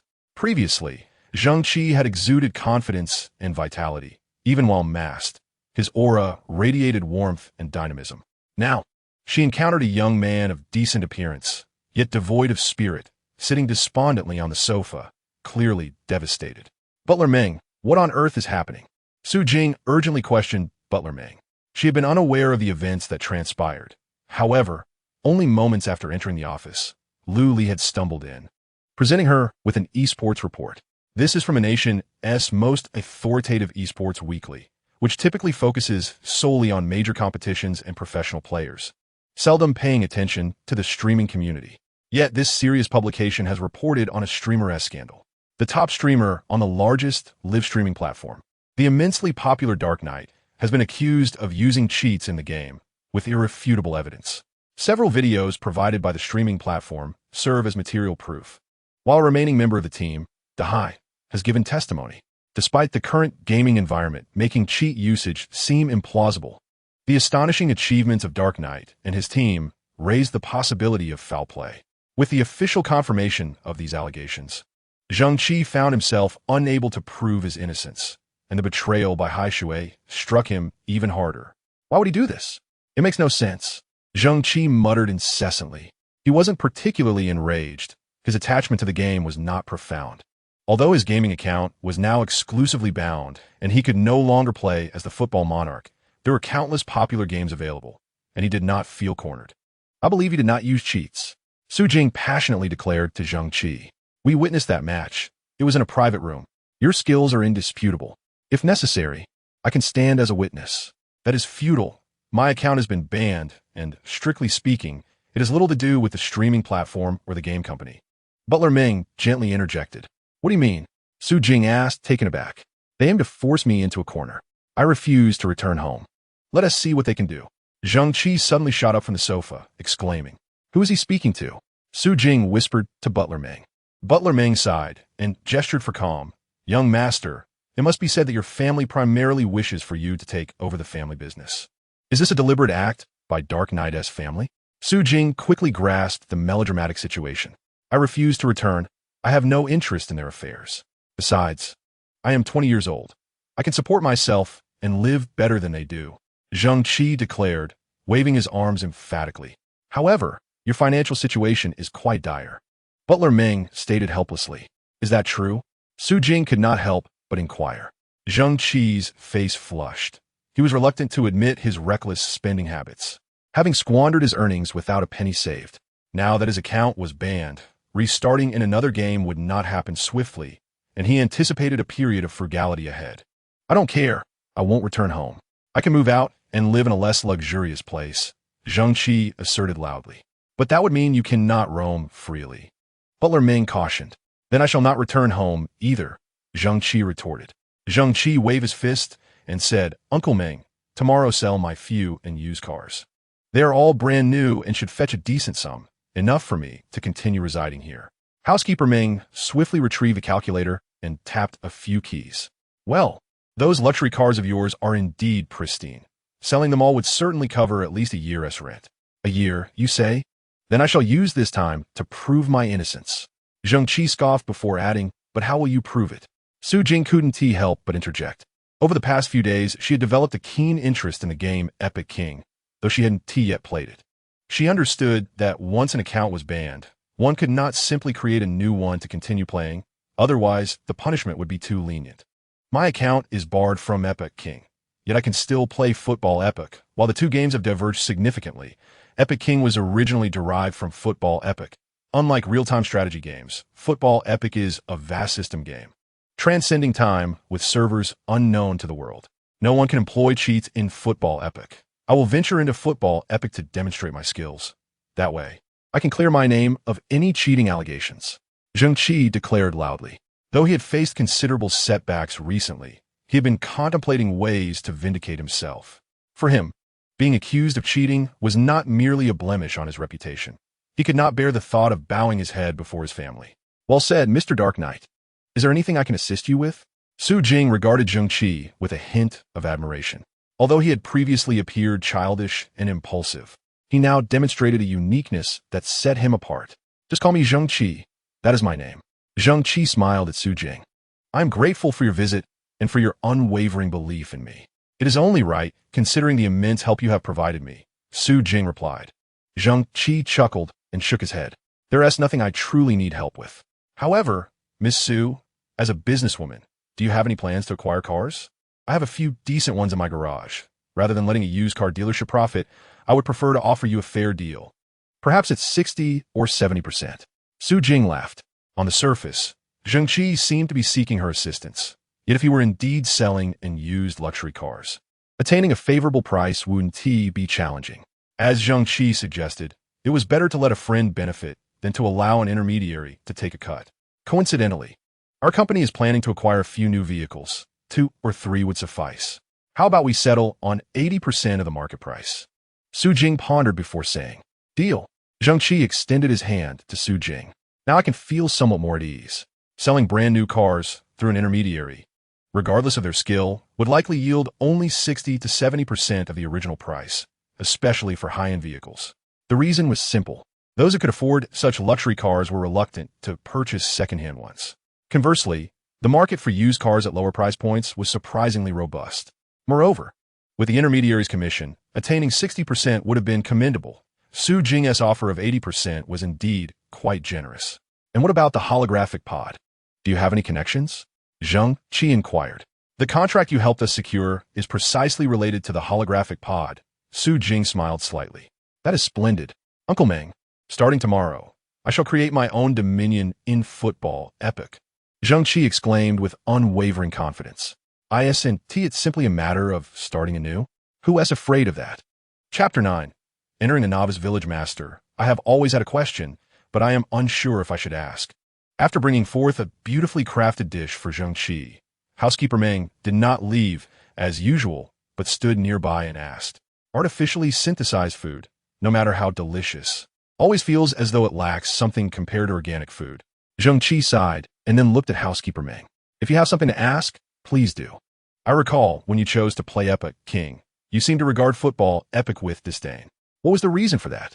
Housekeeper Meng inquired. That question aligns with my earlier lament. Zheng Qi replied, tossing his fork aside and leaping onto the sofa, speaking earnestly.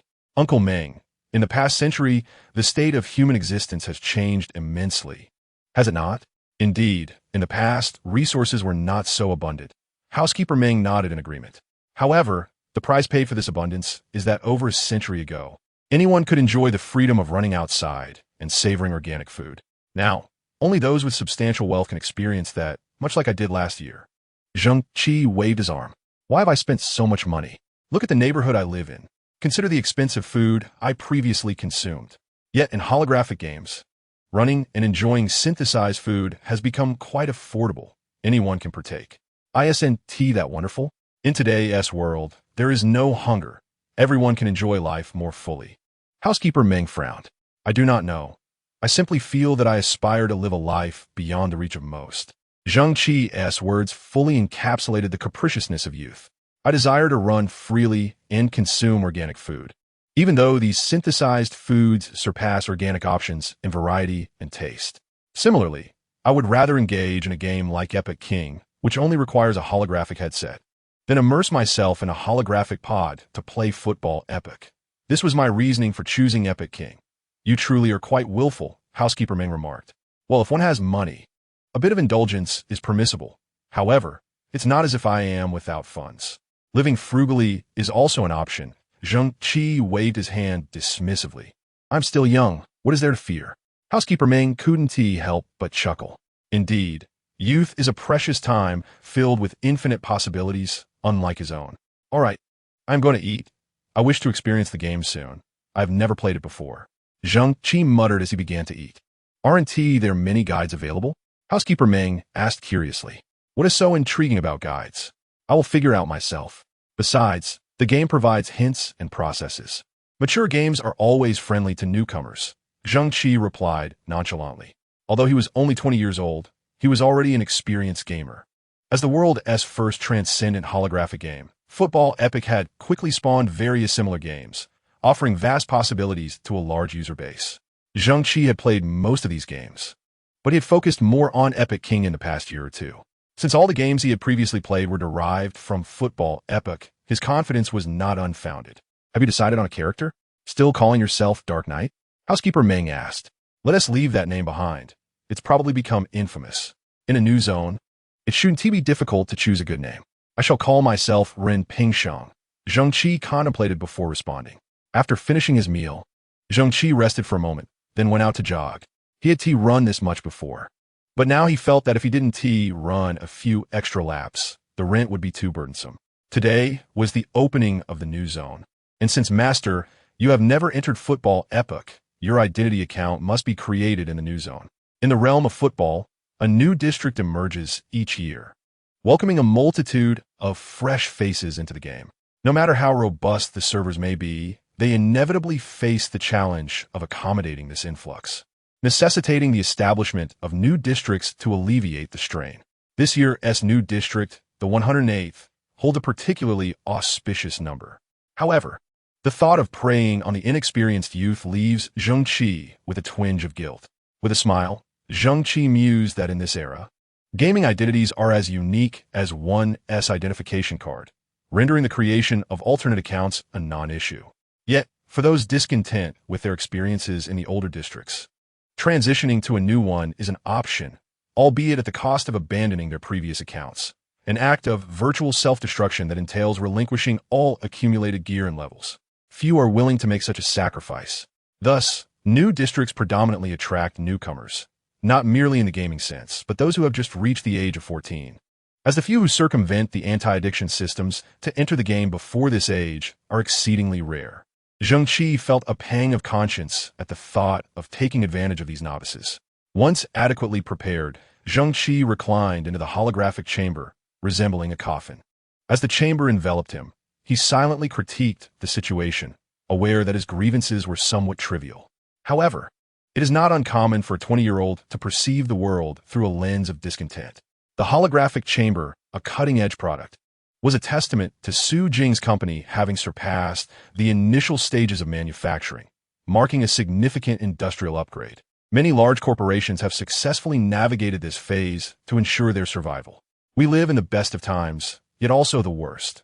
While no one faces food scarcity, the chasm between the affluent and the average, as well as between small enterprises and established corporations, has widened dramatically compared to a century ago. Su Jing's gratitude toward Zheng Qi was evident, as she even gifted him one of the 5 prototype machines her company had produced. Officially, the prototype is known by another name, but workers affectionately refer to it as the mother machine, for it is the source from which new holographic chambers are continuously produced. The prototype boasts unparalleled performance, making it a cornerstone for generating subsequent models, which, while slightly inferior, still suffice for the average player.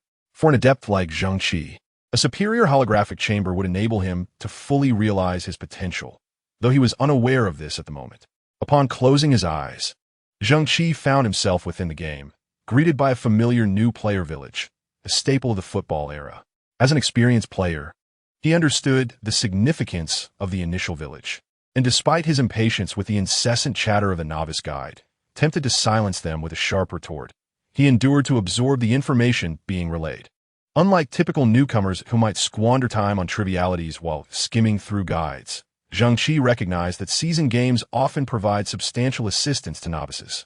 Having been operational for many years, the game favors newcomers, as it is not in the interest of longevity to allow players to stumble upon essential elements by themselves. The most engaging aspects often unfold in the later stages, rendering it unnecessary to waste time at the outset. Nevertheless, Zheng Qi approached the tasks differently. His circumstances were pressing. The funds from selling his few vehicles barely covered another year's rent in his current residence. While he could manage with minimal expenses, he was acutely aware of how difficult it would be to find a comparable place should he leave this district, a near impossibility in the city, which boasted only one lower district. Abandoning his villa would mean forfeiting future opportunities. After listening to the novice guide, Zheng Qi began to undertake quests in the village.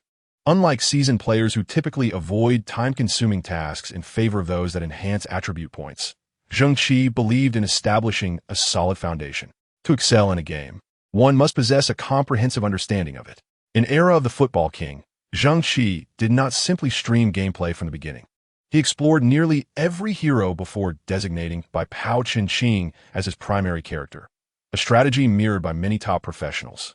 Even if one specializes in a single hero, familiarity with all characters is essential for peak performance. Thus, Zheng Qi set out to complete the initial tasks. One involved retrieving a child's football from a pond, while another required him to replace a neighbor's broken window after a mishap during play.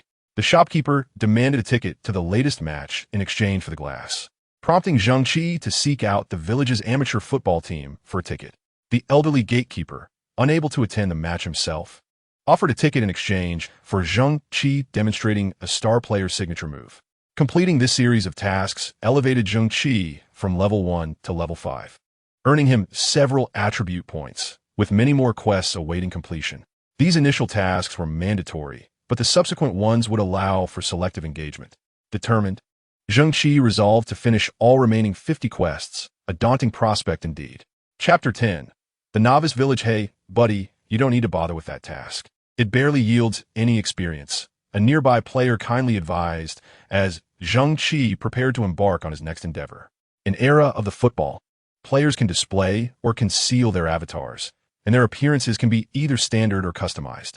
Many female players meticulously prepare their looks before entering the holographic chamber, often more rigorously than for an outing, opting for masks rather than makeup. Zheng Qi chose to reveal and conceal his features simultaneously, while the player who offered the suggestion, known as Sui Qingfeng, exposed his true visage, an older face that suggested he was no novice, but rather a seasoned player who had reset his account to join the new district. Nothing wrong with being idle, Zheng Qi replied with a smile, glancing at Sui Qingfeng. Youth is always filled with such vigor, Sui Qingfeng remarked, choosing not to elaborate further. He recognized that since Zheng Qi sought a more enriching gaming experience, there was little more to discuss. In a swift and efficient manner, Sui Qingfeng completed the requisite 7 or 8 tasks and exchanged a casual greeting with Zheng Qi before departing from the novice village. For seasoned players, one of the primary motivations for engaging in a new game is to navigate the path to advancement with greater efficacy, leveling up more rapidly, and showcasing their intrinsic value sooner. This often results in elevated status within various guilds on the periphery of professional teams. For many ordinary players, this represents the most straightforward and visible direction for their aspirations. It is evident that Sui Qingfeng embodies this archetype of seasoned players. How splendid it is to have a goal. Zheng Qi couldn't help but sigh as he watched Sui Qingfeng's departing figure. Newcomers are abundant, while seasoned players generally fall into 3 categories. The first type exploits every opportunity to deceive or manipulate newcomers, while the second is primarily focused on their own progression, occasionally offering advice to novices without concern if it is heeded. Sui Qingfeng clearly belonged to the latter group, whereas the third type is exceedingly rare, those who ardently assist newcomers, potentially at the cost of their own advancement. However, such altruistic individuals do exist, and Zheng Qi soon encountered one. There were 9 essential tasks to complete, which, once accomplished, would yield skill enhancements and experience points. Everything else was of little consequence. After finishing these 9 tasks, it was advisable to form a group of 5 to tackle dungeons, as early allocation of points is crucial. Within the group, it is essential that at least one player maximizes their attributes in strength, constitution, burst, and agility, ensuring optimal synergy for dungeon runs and expediting the leveling process. A jovial man with a round face and a warm smile addressed the throng of novices gathered around him. One could easily deduce from his visage that he was not particularly slender in real life, although the advice he shared was commonly found in many guides. His insights were notably tailored and applicable, which attracted a multitude of eager beginners. While engaged in his tasks, Zheng Qi listened attentively from a distance to the explanations provided by this rotund individual, known as Wu Waijiangshan, and gleaned several pertinent details. There are indeed many kind-hearted individuals, Zheng Qi mused to himself. However, in this universal game, one encounters a diverse array of personalities. Numerous older players, unable to actively engage, seek enjoyment within the game, starkly contrasting with the specialized games like Era of Champions. Nevertheless, while he listened, Zheng Qi had no intention of strictly adhering to all the details suggested by Wu Waijiangshan. Just as in Era of Champions, he initially focused on mastering the fundamentals before soaring to new heights. Once Wu Waijiangshan's lecture concluded, and after several waves of newcomers had come and gone, Zheng Qi finally completed all tasks. In addition to leveling up to 5, he acquired a full set of white gear, consisting of a helmet, gloves, belt, boots, shoulder pads, chest armor, jewelry, and rings, each corresponding to the 8 fundamental attributes: balance, endurance, burst, speed, constitution, agility, strength, and velocity, each contributing an additional point to the respective attribute. In the game of Soccer Era, every player's initial attributes are 0, with a cap of 20 points for each fundamental attribute. For every level gained, players receive 5 points to allocate freely. Thus, upon reaching level 16, a player can maximize their attributes. Subsequently, any further points accrued are transformed into upgrade points for equipment, enhancing its attributes. White gear can only raise the attribute cap by 10 points. Once this threshold is reached, players must defeat foes to acquire upgrade materials necessary for elevating their gear's level. The hierarchy of gear, white, green, blue, purple, orange, red, gold, and ultimately, legendary, allows for a 10-point increase in attribute caps at each tier. However, for the vast majority of players, achieving maximum attribute allocation is an arduous task. Upgrading initial gear relies solely on individual capability, whereas later stages necessitate teamwork to gather sufficient materials, at which point the power of guilds becomes essential. Despite having operated for over a century, Soccer Era maintains a level cap of 100. Consequently, the total attribute points obtainable from leveling remains a mere 500. To attain the pinnacle of gear, which is the gold tier, players require a total of 900 attribute points, necessitating alternative avenues to acquire these points. The drop rate for attribute points for monsters is quite rare, and they are non-tradable, meant solely for personal use. Occasionally, quests may yield attribute points, yet, after all these years, accounts with fully maxed attributes remain few and far between. Many veteran players, after years of play, still have not achieved complete allocation. However, for Zheng Qi and the newcomers, contemplating such matters is premature. Their immediate focus, rather, is on the allocation model discussed by Wu Waijiangshan, which allows novices to define their strengths early on. No player can be truly versatile, especially when team coordination becomes crucial in later stages. Specializing enables players to excel in their respective roles. Even the most elite professional players, due to the constraints of attribute points, cannot claim to be universally adept. They must choose areas to specialize in. Some players may possess only 1 or 2 pieces of legendary gear, while the rest consists of gold or even orange gear, solely to optimize their strengths. For Zheng Qi, the choice was straightforward. With 25 attribute points, he allocated 4 to each of the 8 attributes, adding an extra point to Constitution. This even distribution, resulting in 5 points across the board and 6 in Constitution, would likely elicit laughter from others. There was no standout feature. Even the Constitution, often prioritized by many solo players at the outset, received no special attention from Zheng Qi.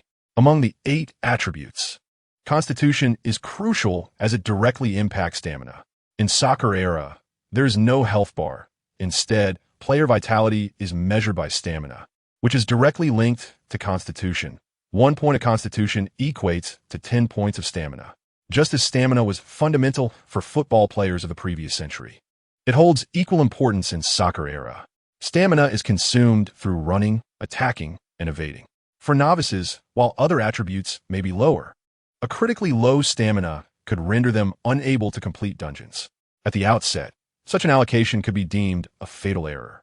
Although players could respawn, the harsh lessons imparted by countless predecessors have dissuaded many from such reckless decisions. Yet, Zheng Qi chose this path. His confidence was not born of ignorance, but rather a profound self-assurance. While upgrading gear and enhancing attribute points are undeniably important in soccer era, the crux of success lies in one's skillful execution.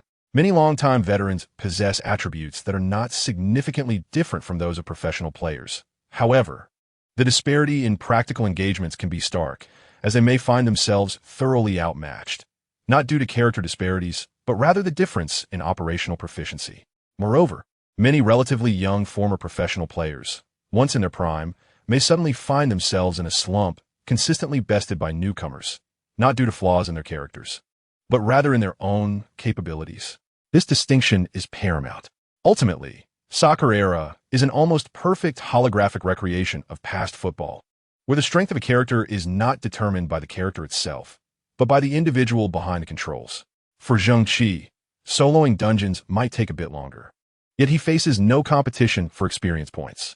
As long as his skills are sufficiently exceptional, he can achieve completion within a given time frame, allowing him to level up more swiftly than those who team up. This principle is not lost on other players. However, few dare to attempt it, as it is an exceedingly challenging endeavor. In this regard, Zheng Qi possesses immense confidence. In the early stages, he primarily tackles dungeons alone, confronting a myriad of challenges, which necessitates a balanced distribution of attribute points. Although even professional players tend to focus on certain attributes, it is essential that none fall below 50 points, lest they find themselves severely handicapped. Thus, even if one makes an error in the initial points allocation, as long as they have guidance, it seldom leads to the drastic measure of deleting one's account in despair. Armed with this formidable confidence, Zheng Qi prepares to depart from the novice village and enter the initial dungeon. Chapter 11. The first dungeon dive. While he does not intend to follow the same path as other players, Zheng Qi will nonetheless review the strategy guides. Opting to solo the dungeon certainly has its advantages for rapid leveling, yet the time saved is not aimed at merely ascending further, but rather at gaining a deeper understanding of the game's intricacies. This aspect piques Zheng Qi's interest. Young and brimming with curiosity and eagerness about the world, he had previously dismissed this globally popular game due to typical youthful petulance. However, now that he has decided to play, he is determined to excel. As a level 5 novice, the dungeon he aims to conquer is the House of Viti. Upon exiting the novice village, he can roam within this primary dungeon until reaching level 20. The dungeon, themed around ancient Rome, is divided into 3 sections, with the House of Viti being the most suitable for newcomers. Located not far from the novice village, upon entering its grand doors, there is a rest point akin to the novice village. Players cannot engage in combat at this rest point, but once they leave, they will encounter a series of dungeons. These dungeons are isolated from one another, and players can enter solo or in teams with an average of 5 runs per day, making it the fastest place for novices to level up. Zheng Qi did not linger long at the rest point. As a newcomer with scant funds, he could not afford any stamina-restoring consumables.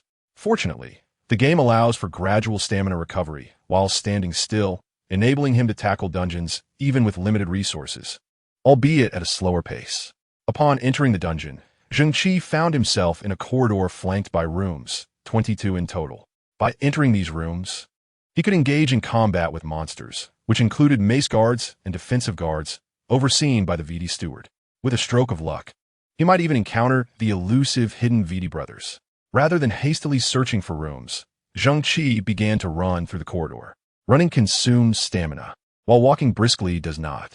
Moving slowly or remaining stationary allows for gradual stamina recovery. Thus, running effectively requires a degree of skill. How to maintain maximum speed while conserving stamina often distinguishes the novices from the veterans. Although Zheng Qi is a newcomer, in terms of mindset, he embodies the essence of an experienced player. After a series of runs, He utilized his four basic skills, dash, roll, jump, and slide, and quickly devised an efficient movement strategy. Dash allows him to instantly reach peak speed, albeit at a significant stamina cost. Roll enables swift movement to a specific location without depleting stamina and even restores a bit, though it has a cooldown period. Jumping allows him to attain high speed during descent without stamina expenditure, while the slide covers a shorter distance but consumes a substantial amount of stamina, proving useful in combat. For many players, it takes a considerable amount of time to grasp these skills and their rhythm, knowledge that cannot be easily imparted. Yet, Zheng Qi mastered them with remarkable ease. Before long, Zheng Qi encountered the first room. Pushing open the door, he stepped inside to find two humanoid monsters standing in the center, with a goal quietly looming on the wall behind them. Spotting a soccer ball at his feet, Zheng Qi shrugged. While he had anticipated this, witnessing the scene before him still elicited a chuckle. The combat mechanics of Soccer Era are strikingly different from those of other games. In other games, combat involves attacking monsters with weapons or skills to deplete their health and gain experience. In Soccer Era, however, a goal stands behind each monster and each player.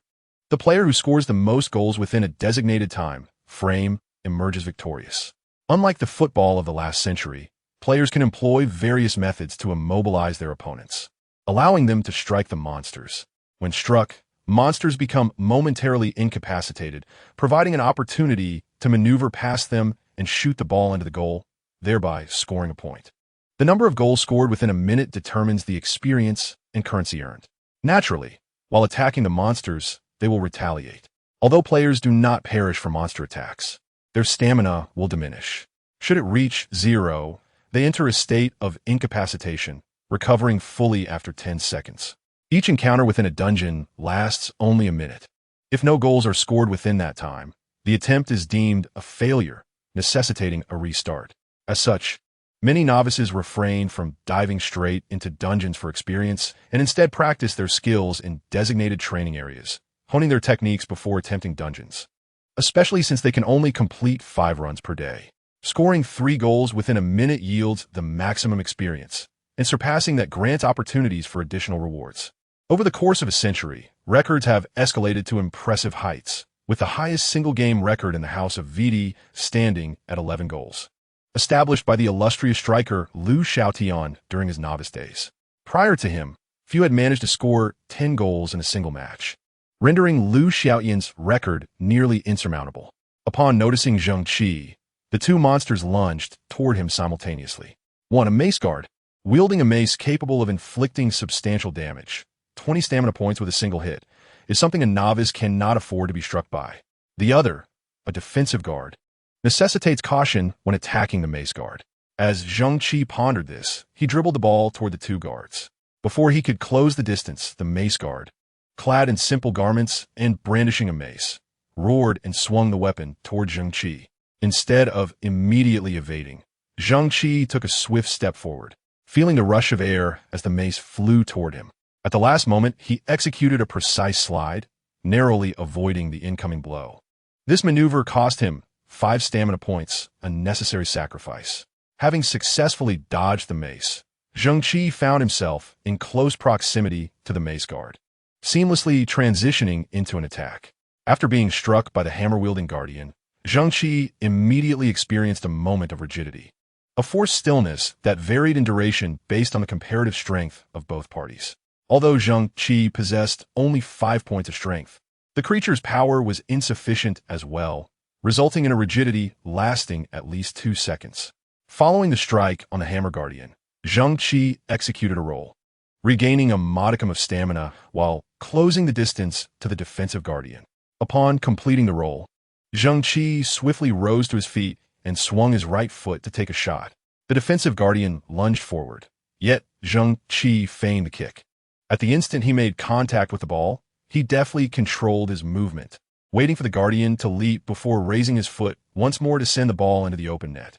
Zheng Qi successfully secured his first point in the game, earning 30% of the experience points. After scoring, Zheng Qi returned to his original half of the field. During this period, the creatures remained stationary, only resuming their actions once the ball was reintroduced into play. However, Zheng Qi could not afford to squander this time, as it was included in the 1-minute match duration. Wasting time would ultimately be a detriment to himself. Fortunately, there was a small trick to restore stamina. After scoring, the 10-second cooldown for rolling was effectively cancelled, allowing him to roll again, which not only facilitated a quicker return to his position, but also replenished some stamina. Moving forward, he repeated this strategy. For the monsters within the game, regardless of their strength, once a player identifies the pattern to counter them, they become easy prey. Thus, despite Zheng Qi's solo efforts, he perceived the adversaries as mere fodder, sliding tackles to evade and immobilize opponents, rolling to close the gap, then feigning shots to bait the defensive guardian. This series of maneuvers took Zheng Qi merely 10 seconds. Naturally, for most novices without proper skill, it would be exceedingly difficult to score amidst the onslaught of two opponents. It was not uncommon for a player to finish a minute without scoring a single goal. This reality led to the trend of forming teams, yet teaming up often hindered record-breaking attempts, resulting in mediocre training outcomes. Only those with formidable confidence would dare to undertake solo challenges. After a minute, Zheng Qi exited the dungeon, having achieved 5 goals, a tally diminished by his less-than-optimal skills. Damn, that's more than half below the record, he mused. However, I'm only level 5 now. This dungeon can be tackled until level 10. Once I reach level 10, my attributes will double, and my scoring speed will increase. Scoring in the double digits should be achievable, right? As for breaking the record, that will depend on luck. As he restored his stamina and moved forward, Zheng Qi reflected on his thoughts. Initially, the dungeon record had not captured his attention. He believed that by discovering the right strategies against the rigid monsters, increasing his goal count would not be overly challenging. Scoring 11 goals in a minute averages out to roughly 1 goal every 5 seconds. Surely, breaking the record wouldn't be too difficult? However, once he began grinding through the dungeon, Zheng Qi realized the terrifying nature of that record. Completing a goal in 10 seconds was already quite swift. Achieving a goal in 5 seconds would require not only skill, but also time to recover stamina. Reaching 10 goals would be a feat of extreme precision, let alone 11, surely. Even Liu Xiaotian must have relied on a measure of luck. The arduous record was indeed worth attempting. Chapter 12. As Zheng Qi embarked on his first dungeon run, he swiftly cleared most of the rooms. These chambers bore no distinction from those encountered earlier, featuring 2 VD guardians, one offensive and one defensive. Overcoming these barriers to score was paramount to victory. Using skills to immobilize the offensive guardian and employing tactics to lure the defensive guardian was the key to clearing these rooms. However, this dungeon was not limited to mere minions. That would have been too simplistic. Every dungeon, even the most elementary ones, would undoubtedly contain challenges. For players, this meant richer experiences and the potential for valuable rewards. In other games, such rewards typically included equipment, but in football era, valuable items were limited to attribute points and materials for equipment upgrades. While materials were important, they paled in comparison to attribute points. If one possessed wealth, they could easily acquire sufficient upgrade materials through real-world currency transactions. However, attribute points could only be earned through personal effort. This design mirrors the reality of professional football from the previous century, no matter how wealthy a top club might be or how advanced its facilities. The acquisition of quality players remained the most critical factor. Wealth could attract talent, but it could not enhance a player's strength. That was solely the player's responsibility. After clearing 21 rooms within the dungeon, Zheng Qi, who had appeared quite adept up to this point, began to take things more seriously. The final room housed the VD Steward, and according to the strategy guide, this chamber contained 4 guardians, 2 hammer guardians, and 2 defensive guardians, while the VD Steward was a versatile character, capable of hurling hammers and maneuvering the guardians to evade player attacks and avoid immobilization.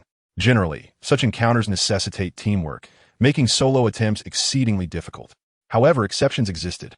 Many professional players had achieved such feats during their novice phase, creating a benchmark that many newcomers aspired to reach.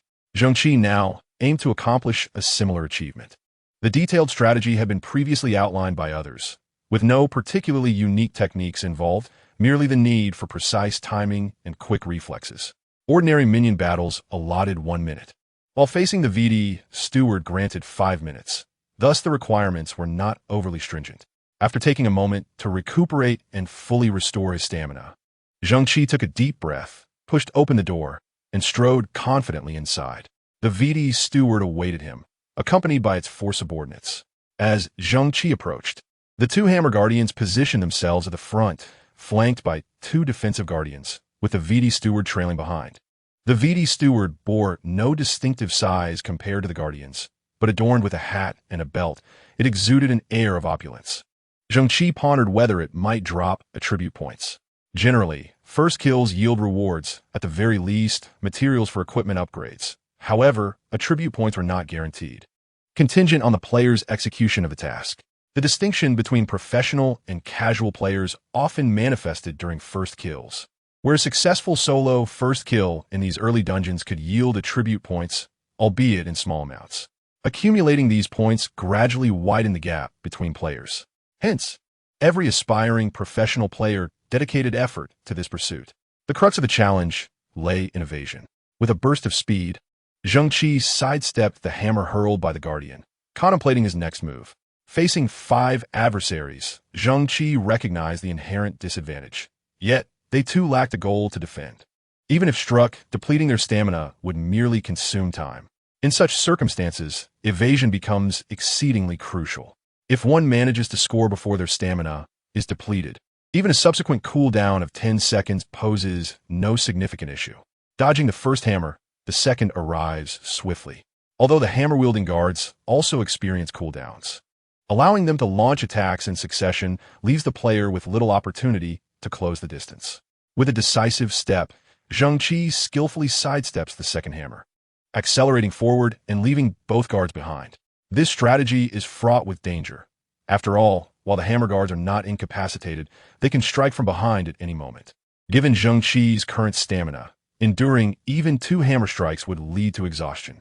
Nevertheless, to achieve a goal, such risks must be taken.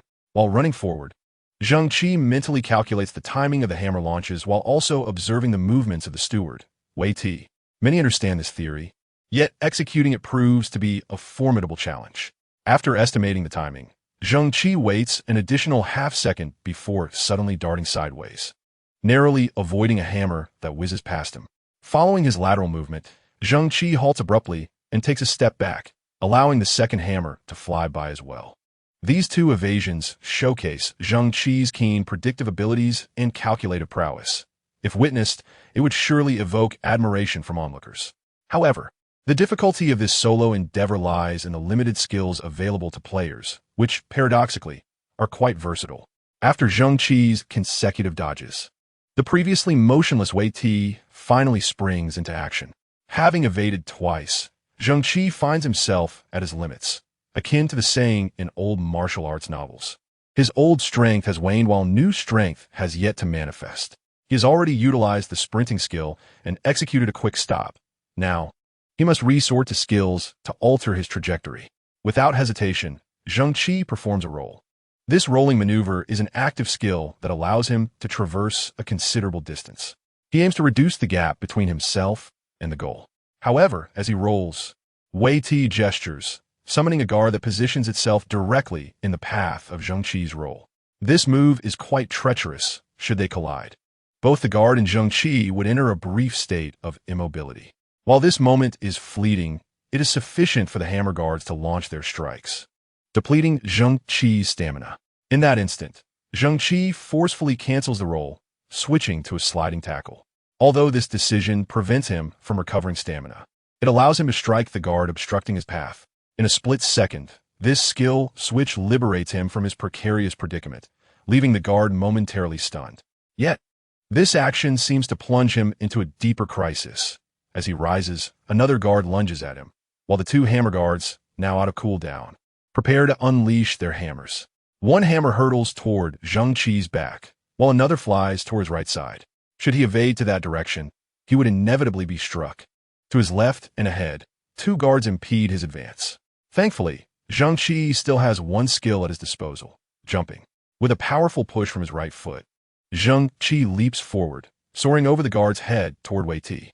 Just as he clears the guard, he cancels the jump skill, causing him to plummet rapidly, enabling Wei Ti to miss his thrown hammer.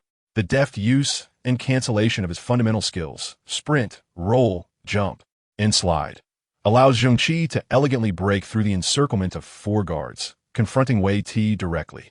Though Wei Ti appears formidable, Zheng Qi understands that without protection, he is merely a paper tiger. He can only remain stationary, unable to move, and since he has already summoned guards once, that ability is still in cooldown. Zheng Qi needs only to dodge the hammers thrown by Wei Ti. For most ordinary players, this would be a moment to remain vigilant. The cooldown for Wei Ti's hammer is remarkably short, and evading his ranged attacks is already a daunting task, let alone the imminent threat from the 2 hammer guards, who would soon resume their assault. Calculating the cooldowns simultaneously is inherently challenging. However, for Zheng Qi, it poses no significant dilemma, while deftly avoiding the hammers. Zheng Qi advances toward the goal, maneuvering around Wei Ti while striving to get closer to shoot. The rationale is simple. The hammers thrown by the guards in Wei Ti can also be directed toward the soccer ball with remarkable accuracy. Maintaining control of the ball allows for evasion, but if he kicks it, the trajectory can easily be predicted, making interception effortless. This presents the highest degree of difficulty. Otherwise, if someone were proficient at long-range shots, they could simply take a direct shot at the goal. As Zheng Qi calculates the cooldowns, he adeptly alternates between sprinting and jumping, continually evading the 3 hammers that could be thrown at any moment. Only after maneuvering around the immobile Wei Ti does he breathe a slight sigh of relief. Approaching the goal, he raises his foot to send the ball into the open net. At this juncture, his stamina dwindles to below 10 points. He thinks to himself, "Next time, if I take a hit, it will recover fully in 10 seconds, faster than remaining stationary." Chapter 13 Record. Zheng Qi, having completed his first dungeon run, emerges from the instance. His performance is nothing short of remarkable. Within the confines of a small room, he scores an average of 6 goals per minute. In the final confrontation, despite taking a minute to secure the first goal, he ultimately achieves 3 goals within the 5-minute time limit, garnering the highest score. System message. Player Ren Pingsheng has completed the achievement of soloing the steward Wei Ti, earning 1 attribute point. The once quiet resting point erupts into a flurry of excitement. While many newcomers may not grasp the significance, seasoned players understand its implications. 1 additional attribute point may appear meager. Yet in a game where the maximum level only grants 500 points, having an extra point signifies a step ahead of others. Moreover, successfully soloing Wei Ti should also yield attribute point rewards, though the amount remains uncertain. Veteran players recognize that achieving a televised feat of soloing Wei Ti necessitates scoring the maximum of 3 goals. While soloing Wei Ti is not unprecedented, scoring a single goal counts as a solo, whereas netting 3 is an entirely different matter. At that moment, countless inquiries arise in the resting point. Who is Ren Pingsheng? Which one is Ren Pingsheng? Emerging from the dungeon, Zheng Qi was taken aback to see himself on television. He hastily concealed his identity. Although anonymity was not guaranteed in this realm, the presence of numerous players raised concerns about potential threats. Nonetheless, he felt quite pleased with his inaugural dungeon run, having soloed his way through each room, achieving a commendable 3 goals per chamber. Due to reaching the highest target, the system awarded him an impressive score for his first successful solo attempt. In addition to 2 upgrade materials dropped by the butler, which would allow him to enhance his hat and belt to green gear, he was also granted 2 additional attribute points.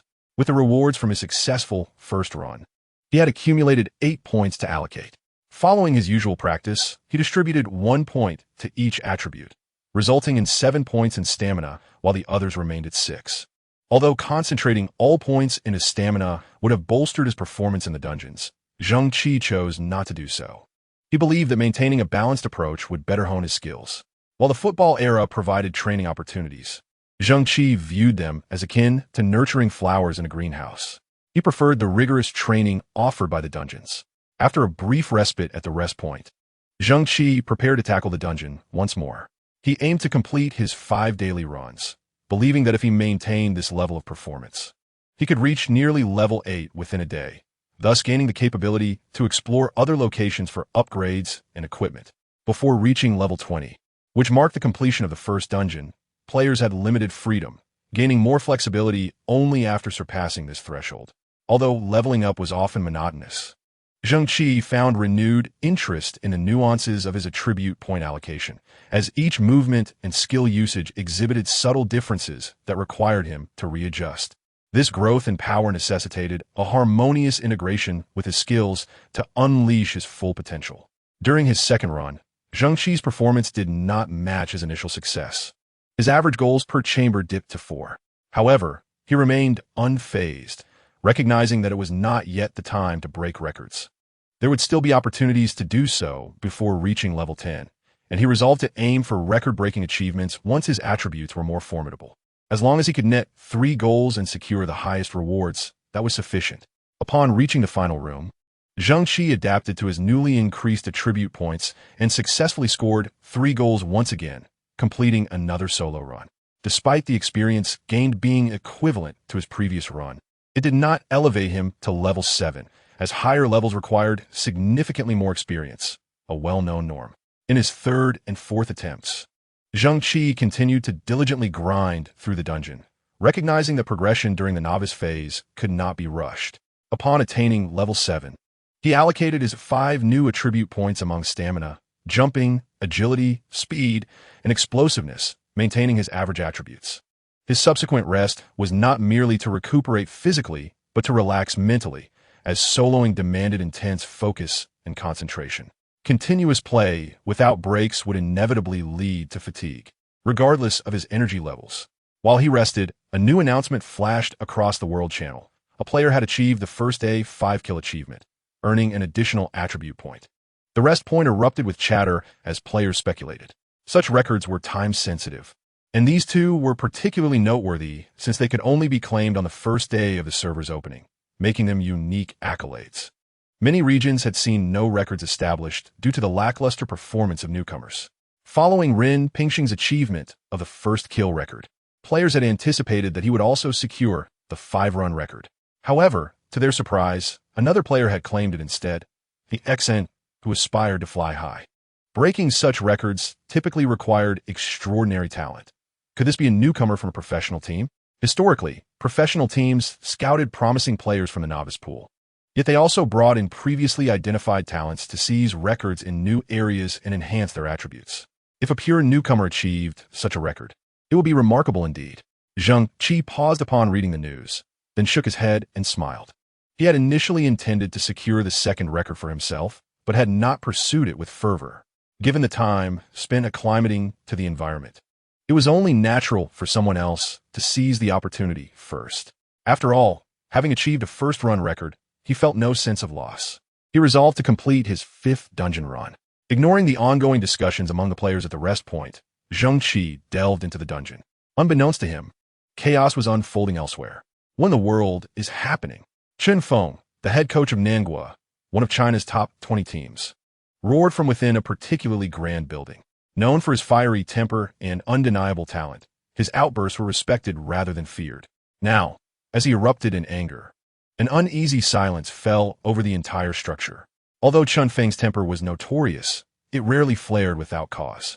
His ire this time was directed at Liu Shibo, a prodigious talent discovered in the 107th district last year. Despite his youth and inexperience, the 17-year-old's potential was immense. Chen Feng had dedicated significant effort to training him, relocating him to the new 108th district to cultivate his skills and maximize his attributes, aiming to develop him into a cornerstone of defense for the next decade. Such players were of utmost importance to any club, as success depended on the quality of the athletes.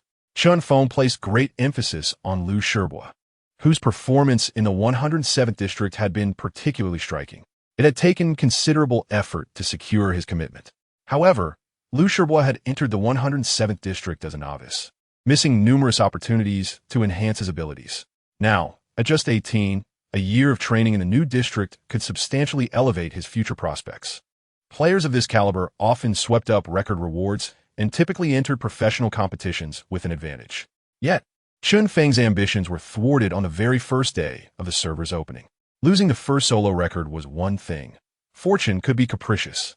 Even if Liu Shibo was exceptional, he could still be outperformed by a player with luck on their side. Therefore, when Liu Shibo narrowly missed the solo record by a minute, Chen Feng did not react with undue anger.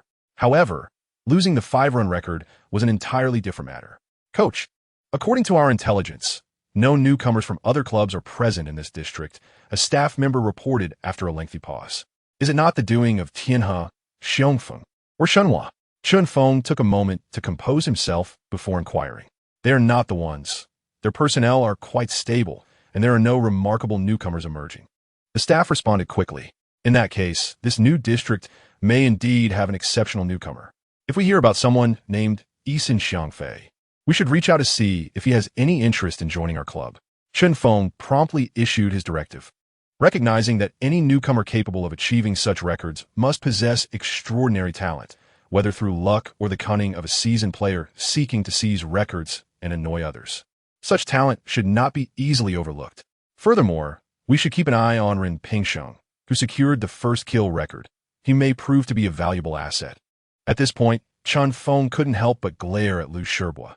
If only you had gotten up earlier. Otherwise, these 2 records might have been yours.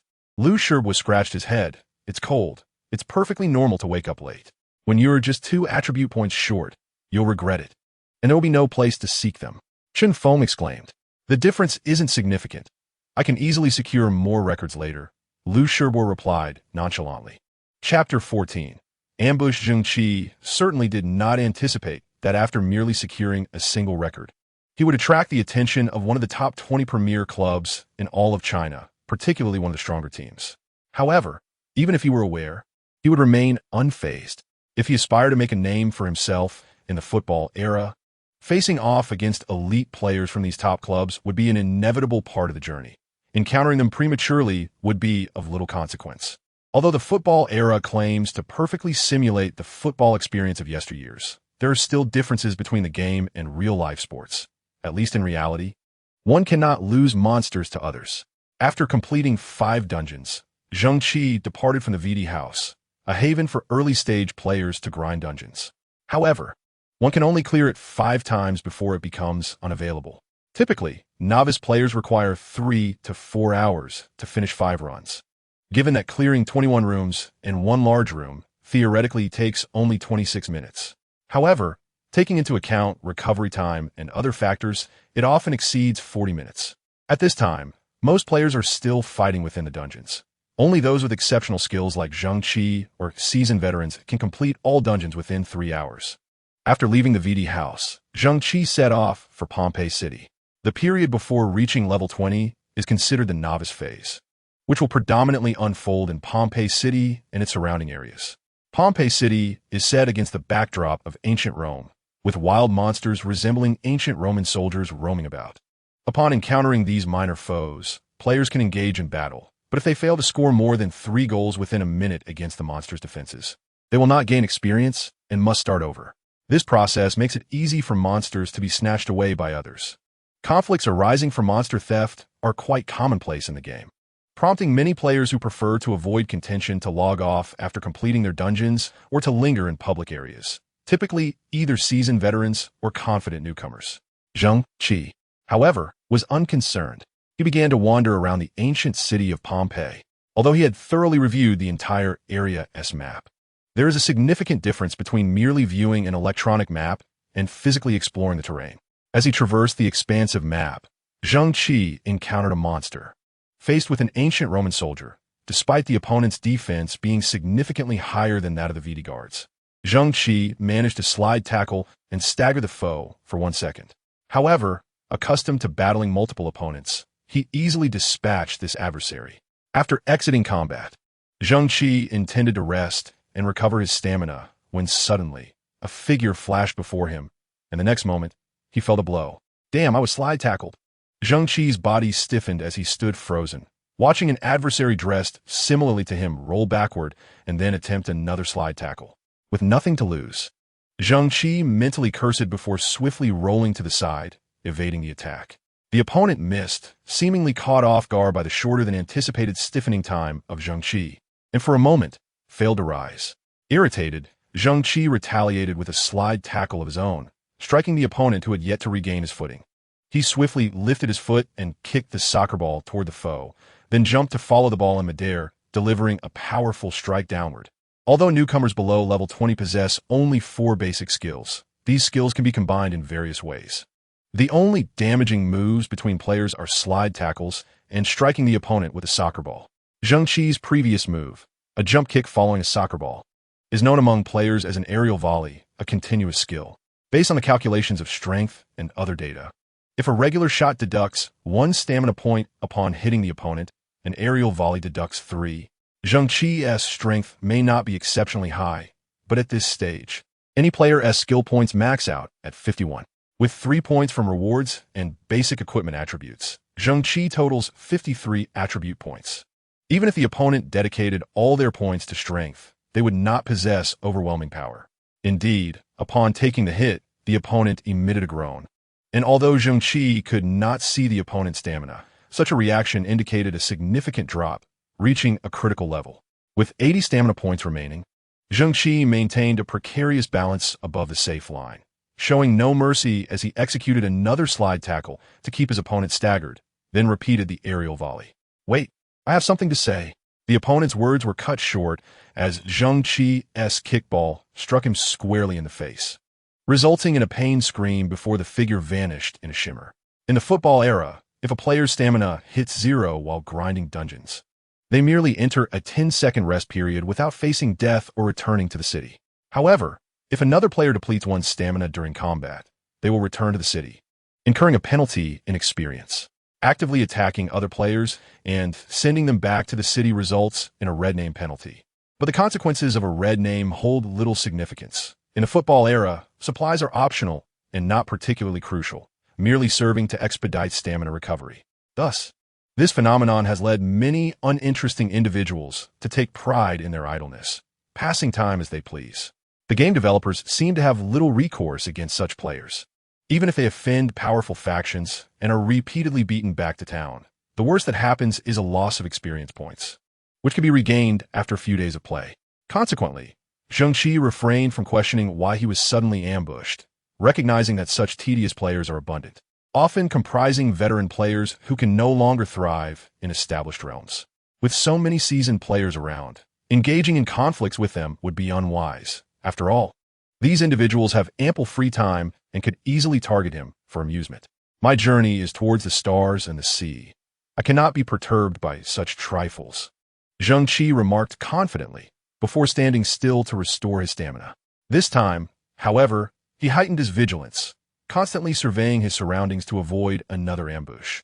Once his stamina was fully restored, Zheng Qi resumed his exploration of the dungeon, a common practice among seasoned players, significantly increasing his chances of encountering them. Thus, when he was ambushed again by another player, he was not surprised, merely attributing it to his unfortunate luck. Although many veteran players relocating to a new area exhibited similar behaviors, his continuous encounters surely indicated a streak of ill fortune. Nevertheless, the veterans who crossed paths with Zheng Qi were, in fact, the unfortunate ones. Preying on newcomers in the novice zone, they typically assumed that novices, lacking smooth operations and vigilance, would be easy targets. Yet, they had the misfortune of facing Zheng Qi, a complete novice endowed with extensive combat experience. The overall experience of the game era of the Sphere King cannot be compared to the greatness of football era. Yet it possesses unique qualities in face-to-face combat that significantly hone players' awareness, reflexes, and judgment. Zheng Qi played as an opportunistic forward, adeptly maneuvering to find openings and delivering lethal strikes. Such players invariably exhibit heightened alertness and sharper counterattacks. After effortlessly dispatching the second player who attempted to ambush him, Zheng Qi wandered for a while before encountering a third. Soon, a fourth and a fifth followed. Something felt amiss. Why were so many players seeking to trouble him? By the time he defeated the sixth player attempting to ambush him, Zheng Qi began to sense the oddity of the situation. However, he did not believe anyone was specifically targeting him. If someone were indeed targeting him, they would not approach one by one. It must be mere coincidence. Curse it! Why did I jinx myself on the first day? Upon spotting 3 aggressive players charging towards him, Zheng Qi cursed and turned to flee. Against a single player of equal level, even a seasoned veteran would be no match for him. However, 2 would pose a significant challenge, and 3 meant only one option: to run. After all, in the initial stages, attributes are relatively equal. Once numbers become advantageous, even the best skills cannot compensate for the disadvantage. After him, He has taken down so many of our brothers. We must eliminate him. The three players shouted as they pursued him. Zheng Qi felt a cold sweat break out, so the earlier players were allied with him, with stamina levels being comparable. The outcome now hinged on running skills, an area where Zheng Qi excelled. The paths within Pompeii City were numerous, and, after a few turns, he cleverly darted down a side road, swiftly evading his three pursuers. He then circled far out of Pompeii City and returned to the VD house. Chapter 15.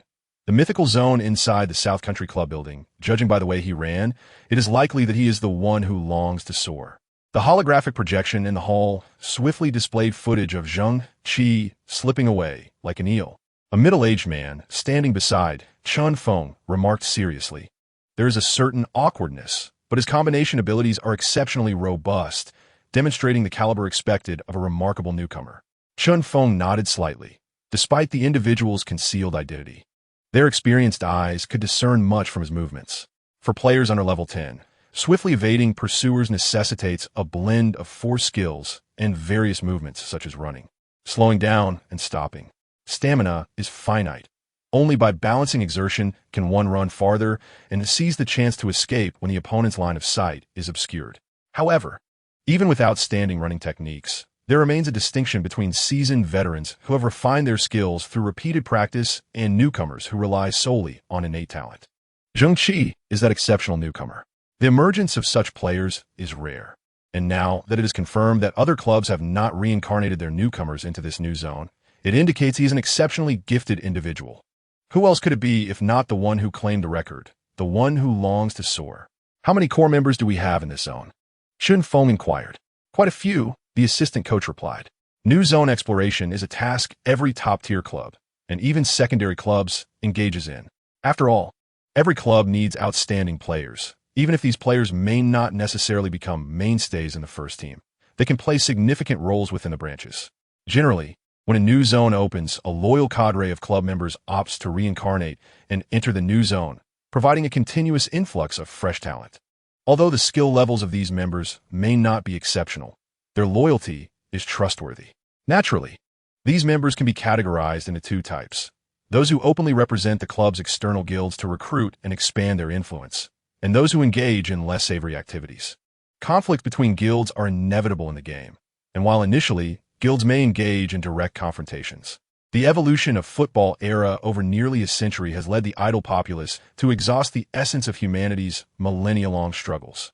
Subterfuge and intrigue are commonplace. You might wonder why such actions persist despite minimal penalties. The competition in the game is all-encompassing, and the strength of a guild can inversely affect the club's power.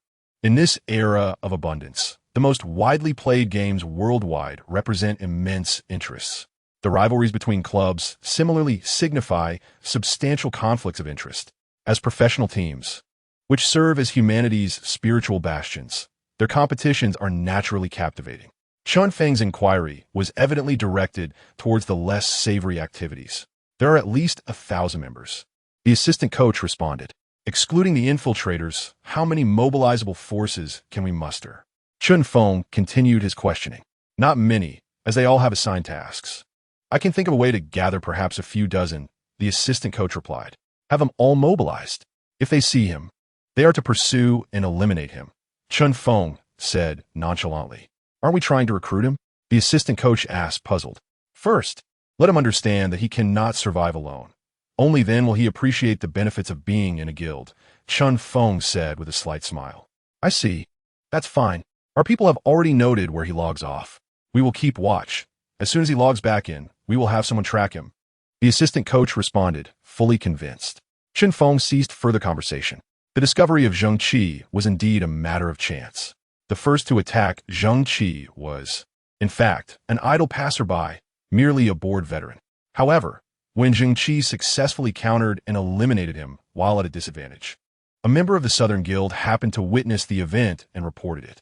Upon receiving this news, Chun Feng dispatched 2 subordinates to deal with Zheng Qi, only to find themselves swiftly eliminated one by one. This piqued Chun Feng's interest. Observing Zheng Qi effortlessly widen the distance between himself and his pursuers through superior movement skills before escaping by leveraging the terrain. Chen Feng concluded that this concealed newcomer was likely the individual who had snatched the 5-kill record from Liu Shibua. Such exceptional talent among newcomers is rare within a district, and even if not driven by ambition, he undoubtedly possessed remarkable abilities. Naturally, such talent should be courted. Unbeknownst to Zheng Qi, he had already become the focus of attention. Still, he continued to assist his friend in enduring the pressure, feeling quite pleased with the day's events, which had provided him with a refreshing experience. In the realm of soccer epic, there is no concept of leveling up. At the start of each match, all players begin at level 1. The game resembles a traditional PC gaming more closely. Singing to himself, Zheng Qi intended to switch on the television for some relaxation, but at that moment, his communicator lit up. "Hello, beautiful Su. You found me so quickly," Zheng Qi remarked upon seeing the familiar name light up on his communicator. Su Jing chuckled lightly from the other end. Having played this game for over a decade, she had gained some notoriety in her district, and, as a fully leveled character, she no longer played frequently, but still logged in daily. "How's your first day going?" Su Jing inquired. "Not bad. I managed to secure a solo first kill record." Zheng Qi replied. "Was it the one with VD?" Su Jing asked, slightly surprised. However, considering Zheng Qi's skill level, she quickly dismissed her astonishment. Many veterans could achieve such a record, not to mention someone with Zheng Qi's remarkable abilities. The fact that he did not mention obtaining the 5-kill instance achievement indicated that he was still not entirely familiar with the game. That's a commendable performance. "If I weren't unable to create a secondary account, I would have loved to start anew and play alongside you for mutual support," Su Jing said with a smile. "No need for that. I can manage solo more efficiently," Zheng Qi laughed. "Such confidence. I'll be waiting for you in the mythical district," Su Jing replied, also laughing. "Is it really that impressive? Are you confident about passing?" Zheng Qi asked in surprise. Don't underestimate people. Theoretically, the districts in Soccer Epic are not interconnected. However, once players reach level 80, they can opt to enter a separate area known as the Mythical District through a series of challenges. It sounds grand, but in reality, it's merely an elite zone. Only the most skilled characters can pass the assessments to enter the Mythical District, where professional players often reside, as it offers more resources and stronger opponents. Considering that professional players need to engage in daily combat for experience, even if equipment upgrades can be facilitated by the club, they must still grind for attribute points, despite the low probability of obtaining them. Missing a day could mean losing a chance, which necessitates professional players' daily participation in the game.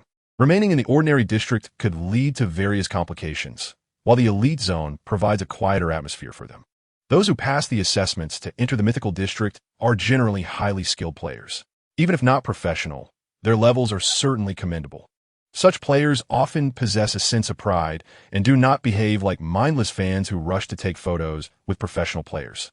Many among them have faced off against professionals, and decent players are often recruited into clubs as core members.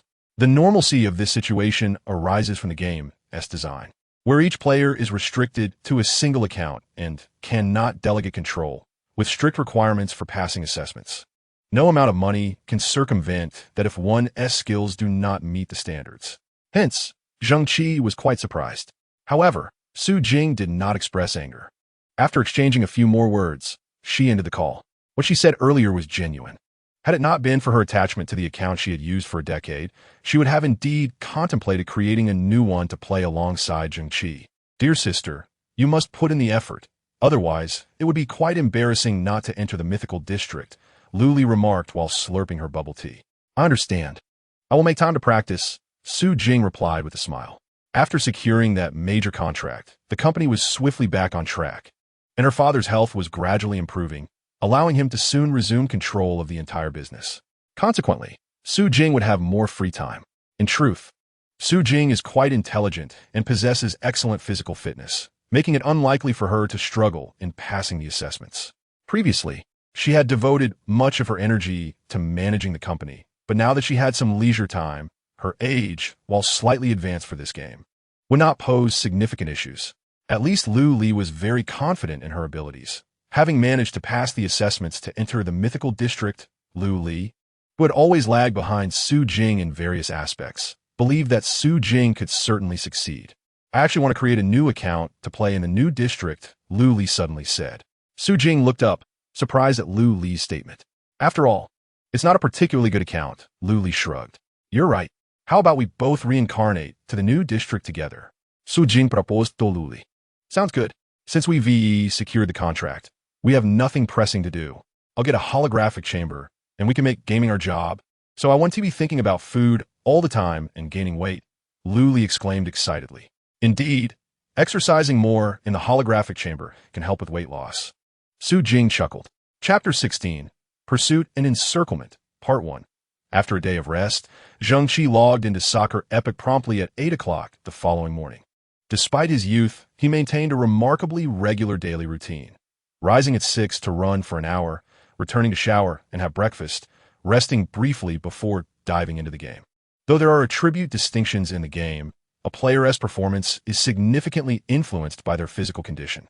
A physically weak individual will naturally exhibit inferior performance within the game. Of course, there are exceptions, such as Li Qingze, one of China's best midfielders and captain of the Tiana club. He is a player whose physical condition is far from ideal. He suffers from a condition that has caused his legs to atrophy, rendering him unable to exert force, allowing him to run freely only in the holographic game. Nevertheless, through immense determination, he has become a professional player, competing on the field without falling short compared to any able-bodied individual, ultimately becoming a top-tier professional player. Zheng Qi holds a great deal of respect for individuals like him, yet he remains committed to improving his own physical fitness. Upon re-entering the game, Zheng Qi first visited a rest point and then began grinding through dungeons, for they are undoubtedly the fastest way to level up, even if limited to only 5 attempts per day. Compared to the previous day, the rest area today was significantly quieter. After a day of play, the newcomers had matured, and their naive inquiries had dwindled. Zheng Qi observed as a lone player entered the dungeon, while the surroundings buzzed with the calm organization of teams by Wu Wai Jiangshan, facilitating their acquisition of experience from the dungeons. It was only the second day, yet he had encountered all 3 types of veterans. What a peculiar fate he had, Zheng Qi mused, before stepping into the dungeon himself. The initial stages of leveling were undeniably tedious. After 5 dungeon runs yesterday, Zheng Qi had amassed enough experience to reach halfway to level 7. Completing 5 more dungeons today nudged him to level 8 and beyond. Typically, achieving level 10 required 4 to 5 days, assuming maximum experience gains, but upon reaching that milestone, new arena dungeons would become accessible, allowing for a quicker leveling pace. After finishing his runs, Zheng Qi fell back into his old habits, enhancing his lower attributes slightly before meandering through Pompeii City. Unbeknownst to him, ever since he entered the dungeon, he had been under surveillance by a group of players who took turns watching him. Despite his caution, he remained oblivious to their presence. The moment he departed the rest area, a command from the assistant coach of the southern country triggered the mobilization of dozens of players, freelancers at their disposal, ready to act without concern for exposure, as they were accustomed to starting anew. While a new server's opening typically saw the highest influx of players on the first day, fresh blood continually entered the game, rendering undercover operatives from various clubs nearly inconspicuous amidst the throng. Thus, the southern country felt no pangs of regret in deploying these players. As Zheng Qi wandered, he sought out wild monsters. Although the experience gained in the novice area was minimal, it was better than nothing. Monsters remained invisible, adhering to the combat rules of the soccer era. Each encounter transported players to a separate space. Upon defeating a wild monster, they would reappear in their original location, making the most dreaded scenario for players an encounter with a monster followed by immediate attacks from others upon emerging. Many players loathed this mechanic. Yet the developers had their reasons for maintaining it, as players were not left in a state of vulnerability after exiting combat. For those with swift reflexes, the impact was negligible. Upon disengaging from battle, a skill could be promptly employed to evade the original location. However, it was evident that Zheng Qi lacked sufficient preparedness. After vanquishing a wild monster, he exited the combat scene, but had yet to assess his surroundings when he felt a sudden slide attack from behind. Another player? Zheng Qi realized, understanding that someone had been targeting him. The moment he entered the combat scene, it was clear he had been watched, leading to this ambush upon his return. Fortunately, his initial 6 points in strength, endurance, and balance had increased slightly with his level up, shortening his stun duration. Even as he was hit again during the stun, the effects did not accumulate. Thus, despite two players attacking him simultaneously in front, he remained composed. Recognizing that the stun would not last long, his attackers refrained from executing a complicated aerial combo, perhaps deeming it ineffective. However, their restraint only exacerbated Zheng Qi's predicament. After their coordinated assault, his 80 points of stamina plummeted to below 40. Just as his stun wore off, he swiftly employed a jump skill, propelling himself upward. This unexpected move caught the three assailants off guard. In a situation where 100 players faced such an ambush, it was likely all would opt for the roll skill, allowing rapid movement and partial stamina recovery, a crucial factor in the heat of battle. They had prepared for this scenario, with 4 more players lying in wait to flank him, ensuring that no matter which way Zheng Qi rolled, he would face immediate retaliation. Yet, Zheng Qi chose to leap instead, deftly avoiding the ambush while gaining a vantage point over his surroundings. 7 players? This is excessive, he thought, retracting his skill and plummeting downward like a stone. The trio of attackers could only watch in disbelief as he descended before him. Upon landing, Zheng Qi accelerated toward the east, where players began to encircle him, while the remaining 3 from other positions also rushed to confront him. However, he abruptly halted and leapt once more. The ambush took place within Pompeii City, precisely at a crossroads, where the southern country's operatives believed he would be trapped. If they were to strike, it was imperative to eliminate him, thereby instilling frustration and chaos. While airborne, Zheng Qi had already devised his next move, with stamina at half. Swiftly overpowering the blocking players posed a challenge. Even if successful, it would grant the pursuing players an opportunity to catch up, likely resulting in his return to the city.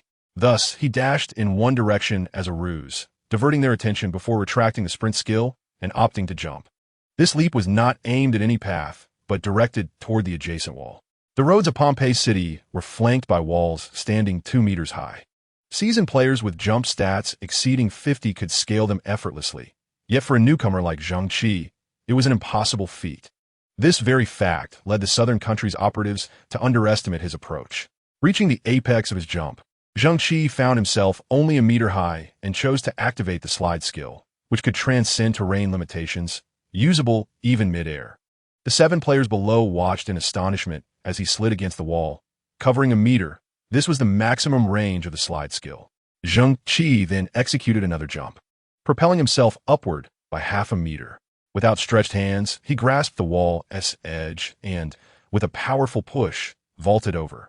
Good heavens, he can execute that?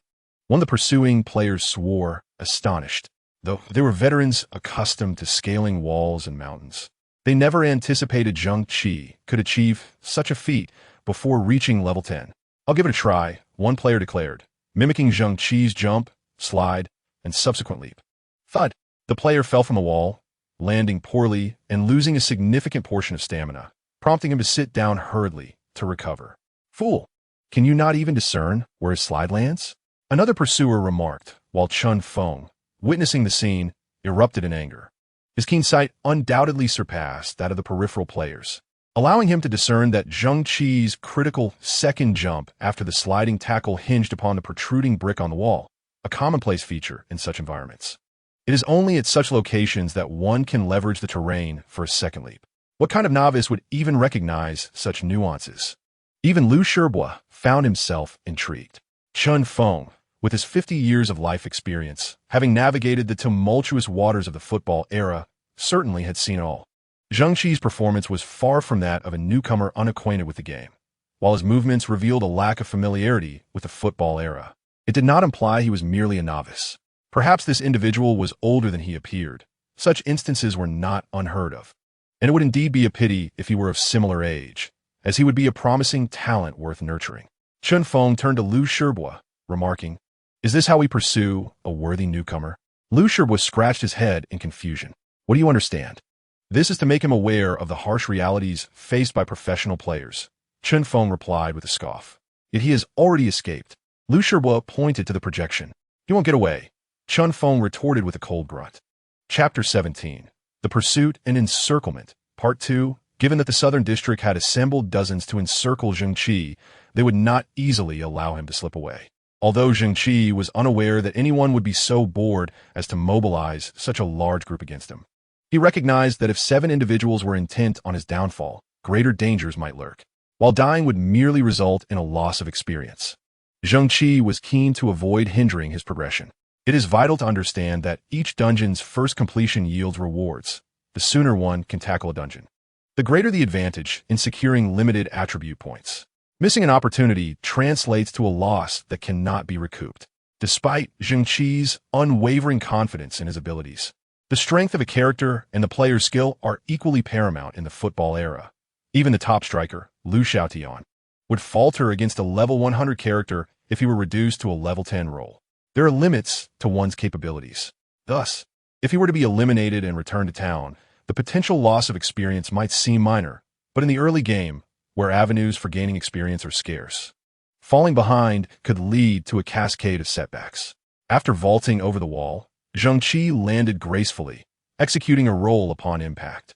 The four fundamental skills, sprint and jump, have no cooldown, while roll and slide do incur a waiting period. In his previous maneuvers, Zheng Qi had utilized sprint and jump multiple times, depleting his stamina significantly. Now, he found himself in a precarious state with under 20 points remaining. Thus, he swiftly performed a roll, widening the distance while also regaining a bit of stamina, followed by a jump, a slide, and another leap. Upon clearing another wall, Zheng Qi heard the chaotic footsteps from the alley he had vacated. Where did they go? Have they also scaled the wall? It's hard to say. There are passages on both sides. Split into 2 teams, 3 per group, encircle from both sides, and the rest follow me. Zheng Qi stood still, replenishing his stamina while calculating silently. This group comprised at least 10 individuals, and with the previous 7, nearly 20 were now chasing him. With so many pursuing him, escape would not be an easy feat. The myriad paths of Pompeii would make it challenging to corner him. Yet exiting the city toward the Viti family would lead him into an open expanse. In such circumstances, even his strength would not guarantee survival. Do not mistake my restraint for weakness. Zheng Qi suddenly conceived a bold idea. In the football era, communication is not easily achieved. The holographic simulation provides a perspective akin to human vision, revealing only the immediate surroundings. Additionally, communication proves difficult if the adversaries were to become isolated. Swift action could lead to their defeat. After all, based on previous encounters, the opponents lacked formidable skill, merely a numerical advantage. After rummaging through his inventory, Zheng Qi was relieved to find that he had prepared for this scenario after being ambushed yesterday, having used the copper coins earned from 2 days of dungeon runs. He had procured ample provisions to replenish his stamina quickly. Once his stamina was restored, Zheng Qi executed a series of jumps and slides, stealthily returning to the top of the wall. None among his pursuers could scale walls, which constituted his greatest advantage. Crouching stealthily atop the wall, he observed that no one remained behind, allowing him to descend and proceed in a specific direction. The encircling groups comprised 3 individuals each, and in the narrow alley, there would always be a front and a back. Sprinting, rolling, and jumping, Zheng Qi continuously altered his trajectory, granting him a speed advantage over his pursuers. Though nearly 30 individuals from the southern district were numerous in the labyrinthine paths of Pompeii, their numbers counted for little. Having failed to corner Zheng Qi initially, they had forfeited their strategic advantage. Despite their meticulous 3-person searches, the absence of communication tools rendered coordination exceedingly challenging. Have you found him yet? Chen Feng inquired, turning his head. In the football era, it is impossible for anyone to visualize an entire area.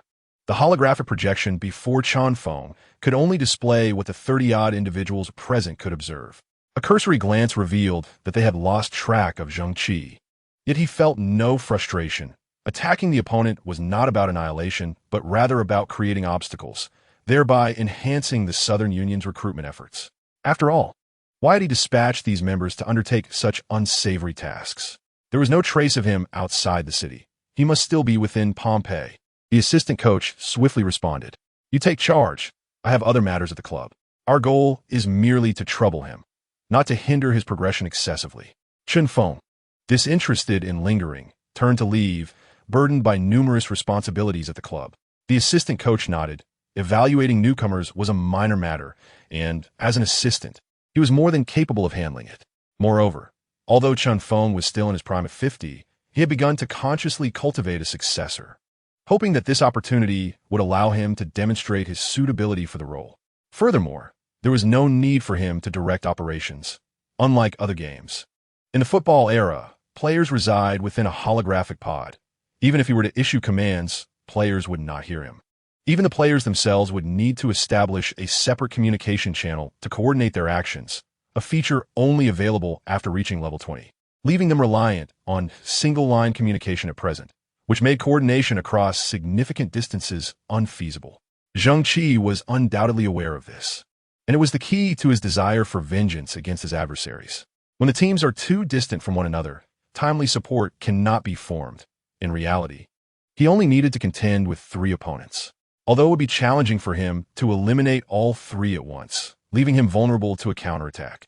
Zheng Qi was determined to assert himself. He swiftly navigated through the alleyways, aware that while there were numerous players in Pompeii City, most operated in small groups. As they were mostly novices, the trio he was targeting, however, were undoubtedly the ones pursuing him. Furthermore, despite the absence of matching prefixes to signify their identities, Zheng Qi was confident they belonged to a particular guild. Being a novice did not equate to ignorance. Before long, he spotted a group of 3 players advancing at a moderate pace, cautious not to exhaust their stamina too quickly. As they ran, they engaged in conversation about their strategy. Where should we ambush next? They were intent on attacking the lone player, confident that any other solitary players in the vicinity had already been eliminated. Zheng Qi smirked. This made things simpler. The remaining players were undoubtedly their own. It was clear that they had underestimated Zheng Qi's audacity to strike back, believing that more players had already converged on his location, leaving these 3 on the periphery and thus less vigilant. Silently approaching the last of the trio, Zheng Qi quickly dropped to the ground and executed a slide tackle. With seamless precision, he followed up with a jump shot. In an instant, the trio was caught off guard as their stamina plummeted significantly. The initial loss from the slide tackle was minor, but the jump shot caused a drastic reduction of 50 points in stamina. The targeted player, who had allocated a fair amount of points to his endurance, was nonetheless vulnerable due to his lower allocations in speed and strength, resulting in a longer period of immobility. Seeing that his opponent remained dazed and was merely preparing to consume items to recover stamina, Zheng Qi leaped once more, executing another jump shot. With a resounding thud, the ball struck the opponent's face, interrupting his recovery. A scream followed, and in the next moment, he vanished in a flash of white light, returning to the city. The 2 remaining players turned around in shock to find that their teammate, who had boasted the highest stamina of 120 points, had been reduced to nothingness. How could this be? He still had at least 70 points of stamina. One exclaimed, while the other, realizing the urgency, charged toward Zheng Qi. This player, more experienced, understood that a jump shot to the face would yield significant damage, making a one-hit kill feasible. The key was that their trio was now down to 2. If they hesitated, the pursuing player could seize the opportunity to launch a relentless assault, leaving them, with their lower stamina of only 70 points, with little chance of retaliation. New players often had their strengths and weaknesses, and in a team, those would be even more pronounced. The first to fall had been the one with a higher endurance allocation, while the remaining 2 had prioritized speed and strength. Contact the others. I want to fly here, the player shouted as he charged forward. Upon hearing this, Zheng Qi was momentarily taken aback, then filled with rage. Damn it, being hunted is one thing, but being mistaken for someone else is truly unjust. However, Zheng Qi's temperament would not lead him to shout and prove he was not the player they thought. Instead, he was fueled by indignation, eager to retaliate even more fiercely. How blind can you be? If not me, then who? Observing the speed at which his opponent approached, Zheng Qi estimated their speed to be above 10, with a similar explosive capability. Thus, their other attributes were likely around 6 or even lower. Zheng Qi charged forward, seemingly ready for a direct confrontation. The approaching player, smirking inwardly, thought, even if my strength is lacking, do you possess the overwhelming force to defeat me? Just a brief entanglement and my teammate will join, and then it will be 2 against 1. The 2 swiftly closed the gap, with the opponent taking the initiative to slide tackle. In the early stages when skills were limited, inflicting damage primarily relied on slide tackles and shots. Seizing the initiative was crucial. The player felt confident in his timing, poised to execute a slide tackle just as they neared each other. Yet in the next moment, he was left dumbfounded. Just as they were about to collide, Zheng Qi leaped into the air. Not only did he evade the slide tackle, but he also created distance, soaring toward the teammate who was rushing to assist. This is bad. The sliding player's mind went blank. The distance between him and Zheng Qi had widened considerably, and rising from the slide tackle to turn and chase would take time, effectively leaving Zheng Qi in a one-on-one situation with his teammate. Although this teammate had a higher strength allocation, their agility was lacking. Indeed, by the time they turned around, Zheng Qi had already overwhelmed the teammate. As Zheng Qi leaped toward him, the remaining player prepared to strike, but Zheng Qi abruptly canceled his jump midair, landing swiftly and rolling toward his adversary, launching the ball with precision. Though he did not employ his skill, the close range rendered the opponent, who had more strength but less agility, completely unable to evade. Zheng Qi's kick connected, and after a brief sprint to create distance, he executed a slide tackle again. The opponent, just recovering from the initial hit, found himself immobilized once more. Despite his higher strength allocation resulting in a shorter daze, it was sufficient time for Zheng Qi to unleash a series of attacks. With a stunning jump shot, the ball struck the opponent's face, silencing any cries as he transformed into a flash of white light. Zheng Qi wasted no time. After another roll, he consumed a stamina recovery potion and activated the in-game communicator, searching for Yisan Xiangfei and sending a friend request with a message, "You bastard." By the time he completed these actions, the last remaining player had finally turned around. "Come at me. My stamina is still recovering. I only have 40 points left. You can easily finish me off." Zheng Qi beckoned. The opponent, covered in cold sweat, realized that despite the holographic simulation, he was likely sweating profusely in reality. They clearly had 3 individuals, yet within the span of less than a minute, only he remained. Zheng Qi may indeed have exhausted much of his stamina, but at this moment, he found himself devoid of any confidence. After a brief pause, the opponent immediately turned and fled. With speed and agility exceeding 10 points, he could effortlessly leave Zheng Qi behind with a full sprint. However, Zheng Qi did not afford him the opportunity to escape. The moment the opponent turned, a soccer ball soared from behind, striking the back of his head and causing him to momentarily stiffen. Seizing this chance, Zheng Qi accelerated, closing the distance between them slightly. Damn it! Breaking free from a momentary paralysis, the opponent resumed his sprint, still within the confines of Pompeii. If he could just round that corner, he might even have the chance to ambush Zheng Qi. Thus, he disregarded everything else and continued to run forward. Despite the rhythm of his sprint being constantly interrupted by the soccer balls Zheng Qi kicked towards him. "Run, keep running. Let us see how far you can go. You call yourself Capricorn Xiangxiang, right?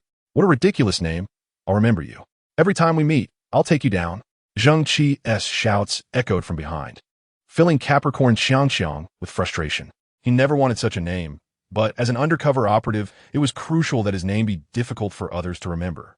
While running, Capricorn Xiangxiang vowed silently. "So you think you're clever? You believe I only want to flee? Watch me lie and wait around the corner and take you down." At last, as he sprinted closer to the turn, he quickly darted behind a wall to recover his stamina and prepare for an ambush. Zheng Qi's pounding footsteps grew increasingly near, intensifying his anticipation. The moment he appeared, he would execute a sliding tackle, followed by showcasing the prowess of my aerial combo. Capricorn Xiangxiang fantasized with fervor. Yet, as the footsteps approached the wall, they suddenly ceased. A jolt of realization struck Capricorn Xiangxiang. Something was amiss. Just as he turned to continue running, he heard a voice above him. "Alu." Instinctively looking up, he saw a round, shadowy figure plummeting from the sky. As it transformed into a blinding light, one thought echoed in his mind. "Damn it. How did he know I was hiding here? Foolish. Thinking I wouldn't hear the footsteps." Zheng Qi spat and turned to flee. After witnessing the perspectives of the 3 unfortunate souls who had been eliminated through the holographic projection, the assistant coach from the Southern Kingdom was left speechless. It wasn't that he found these undercover operatives to be weak, but rather that the opponent's tactics were astonishingly sophisticated for a newcomer. The level of counter-hunting displayed was reminiscent of a seasoned hunter. Indeed, those who became undercover agents were often players lacking in talent. Yet their performance had been quite standard until they fell prey to someone like Zheng Qi, who sought to dominate in every aspect. The assistant coach discerned that Zheng Qi's attribute points were evenly distributed, lacking any glaring weaknesses, which was a disadvantage. However, He adeptly exploited the opponent's vulnerabilities and showcased exceptional skills, achieving consecutive kills. Most crucially, he possessed an acute insight into human behavior.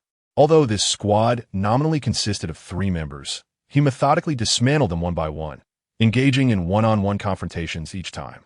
Be cautious, work in threes. And do not underestimate your surroundings, the assistant coach advised. He was indifferent to the demise of the 3 players, viewing them merely as a slight drag on experience points.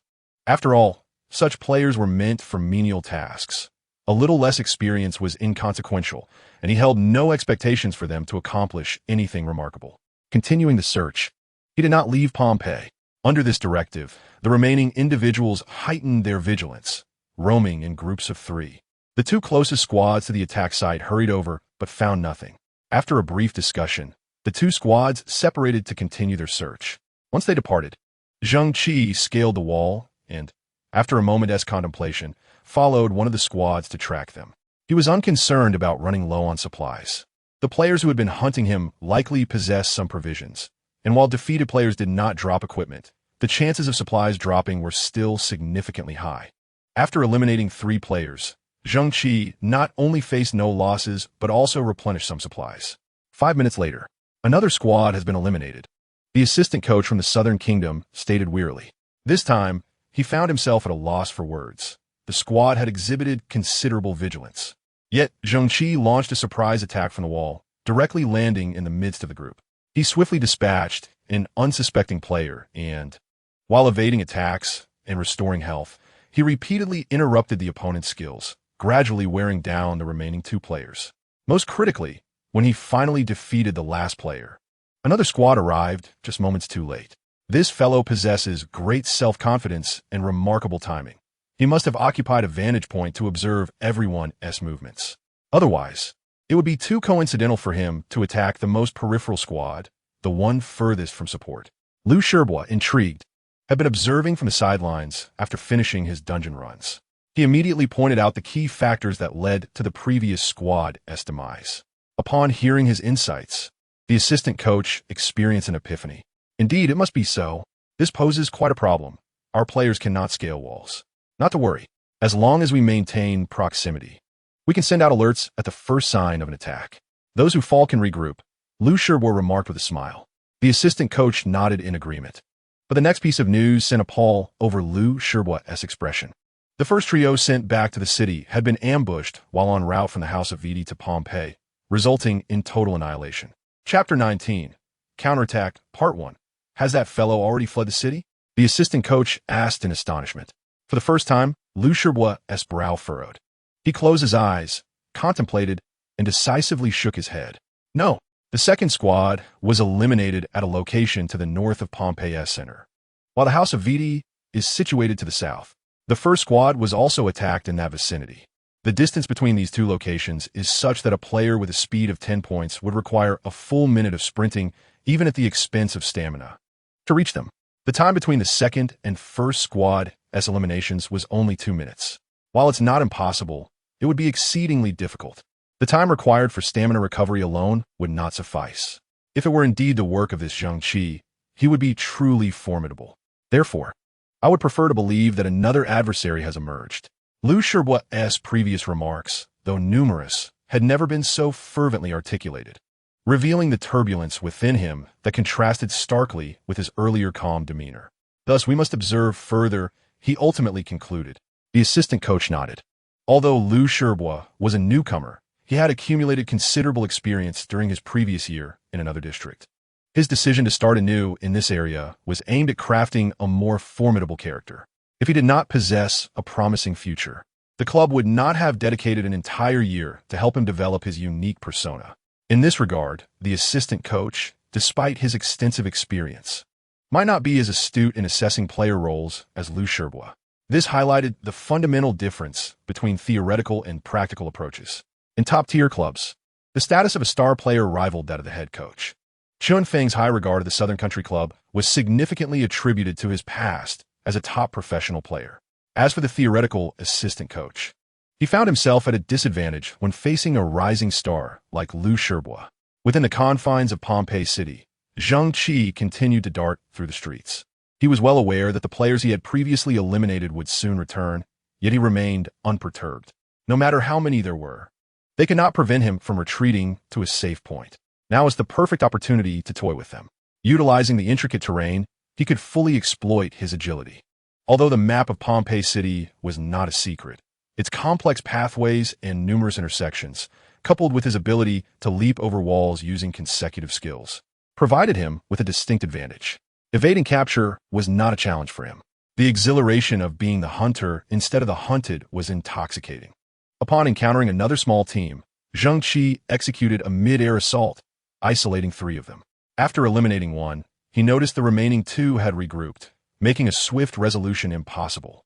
Without hesitation, he leaped over a wall, vanishing from their sight. Recognizing when to disengage and not taking unnecessary risks, he left behind the loot without hesitation. A remarkably composed assassin. Lu Shirbo mused. Such players were a rarity in the league. The assistant coach nodded in agreement. At least there is one, Lu Shirbo remarked after a moment's contemplation. Are you referring to the Ranger Li Xie?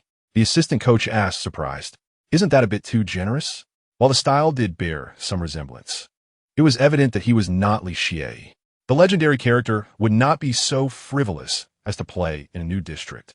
Lu Shirbo spoke with a hint of reverence, acknowledging that despite his somewhat relaxed demeanor, he maintained deep respect for the legendary figures in professional leagues. The small team that had come to assist was ambushed by Zheng Qi, causing Lu Shirbo to wear a look of surprise. This was an unforeseen turn of events. Initially, Zheng Qi had not fled after eliminating one member of the 7th team out of fear of ambush, but rather to consolidate his position and encourage them to regroup, preventing fragmentation that would leave them vulnerable. The assistant coach suggested it would be prudent to gather their forces, otherwise they might be at a disadvantage. It's likely that he'll just run away, Lu Shirbo countered, shaking his head. Let us maintain the status quo and buy time for the weakened team to regroup while continuing to apply pressure. Nearby staff quickly relayed the instructions. The absence of a dedicated chat platform posed a challenge. They had to notify each small team individually. As the Southern Country team found themselves increasingly frustrated, Zheng Qi continued to navigate the streets and alleys, fully leveraging his unique abilities. He eliminated one opponent after another, seizing opportunities to dispatch any team members he encountered while remaining elusive. However, after dispatching 6 or 7 players, Zheng Qi began to sense complications. The opposing team's numbers were visibly dwindling, and the survivors started to form larger groups of at least 4. Under such circumstances, Zheng Qi hesitated to engage recklessly. Even if he could swiftly eliminate one, being ensnared by the other 3 would likely pose a significant challenge. Perhaps it's best to retreat to a rest point and resume tomorrow, Zheng Qi contemplated. Just as he was preparing to leave Pompeii City, concluding this hunt that had begun with others but had fallen under his control, something compelled him to halt. Cautiously peering over the wall, he noticed 4 players strolling past. He prepared to retreat, recognizing that they were undoubtedly part of the team hunting him. Zheng Qi intended to wait for them to disperse before making his exit. Exploiting a psychological blind spot, they could not possibly remain vigilant indefinitely. Indeed, the small team wandered about, failing to detect Zheng Qi, and began to move back toward the city. Just then, a player entered from outside, charging straight towards the quartet upon spotting them. A spectacle, Zheng Qi thought, continuing to observe covertly. You lot are the ones who attacked me earlier. Prepare to perish. The approaching player exuded an impressive aura, making no effort to conceal himself. Upon closer examination, Zheng Qi recognized him as Sui Qingfeng, someone who had previously cautioned him in the novice village. Seeing Sui Qingfeng's fierce demeanor towards the group, Zheng Qi quickly deduced the situation. This group was not only hunting him, but also clearing out stragglers, and Sui Qingfeng had likely fallen victim to them during this purging. Seeking revenge now, caught off guard by the sudden and reckless assault from a lone madman, the 4-man team was initially taken aback. However, they were not intimidated by a single adversary. Though taken by surprise, Sui Qingfeng managed to immobilize one player with a well-timed slide tackle.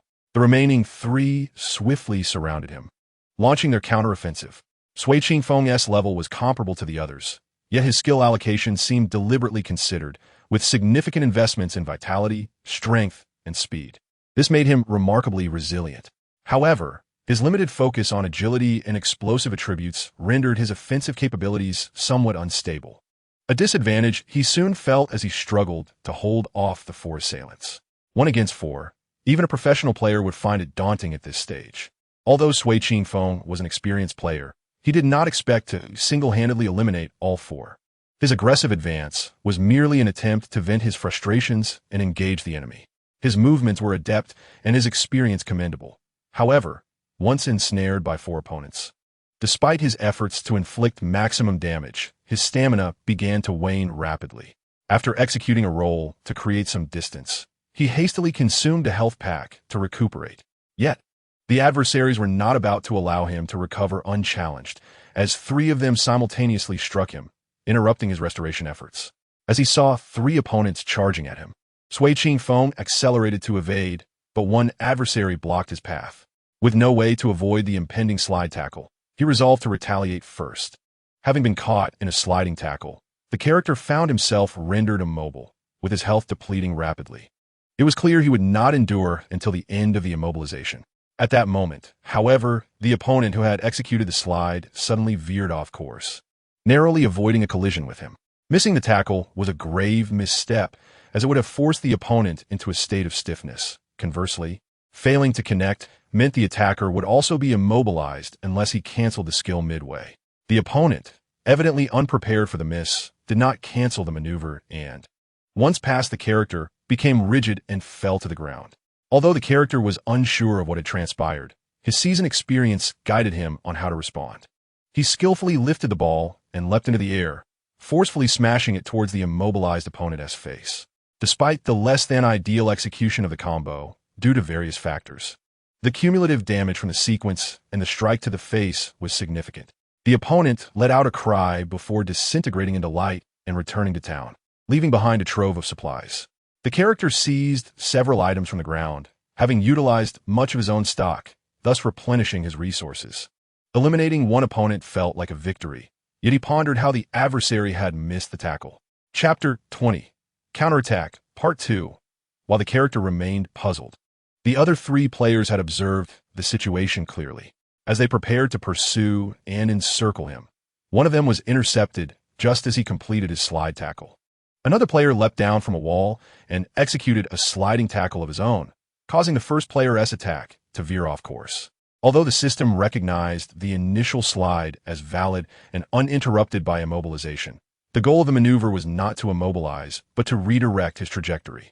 Consequently, the unfortunate teammate, having missed his target, fell victim to a lethal strike and returned to town. This agile assailant, who had descended from the wall, was none other than the player known as One Heart Aspires to Fly, intent on hunting the trio. The 3 unfortunate souls exchanged glances, each contemplating a retreat. With their team diminished by 1, and now facing an additional adversary, they lacked confidence in their ability to prevail. To lower the stakes, they considered the possibility of 3 against 2, but they doubted their ability to withstand until reinforcements arrived.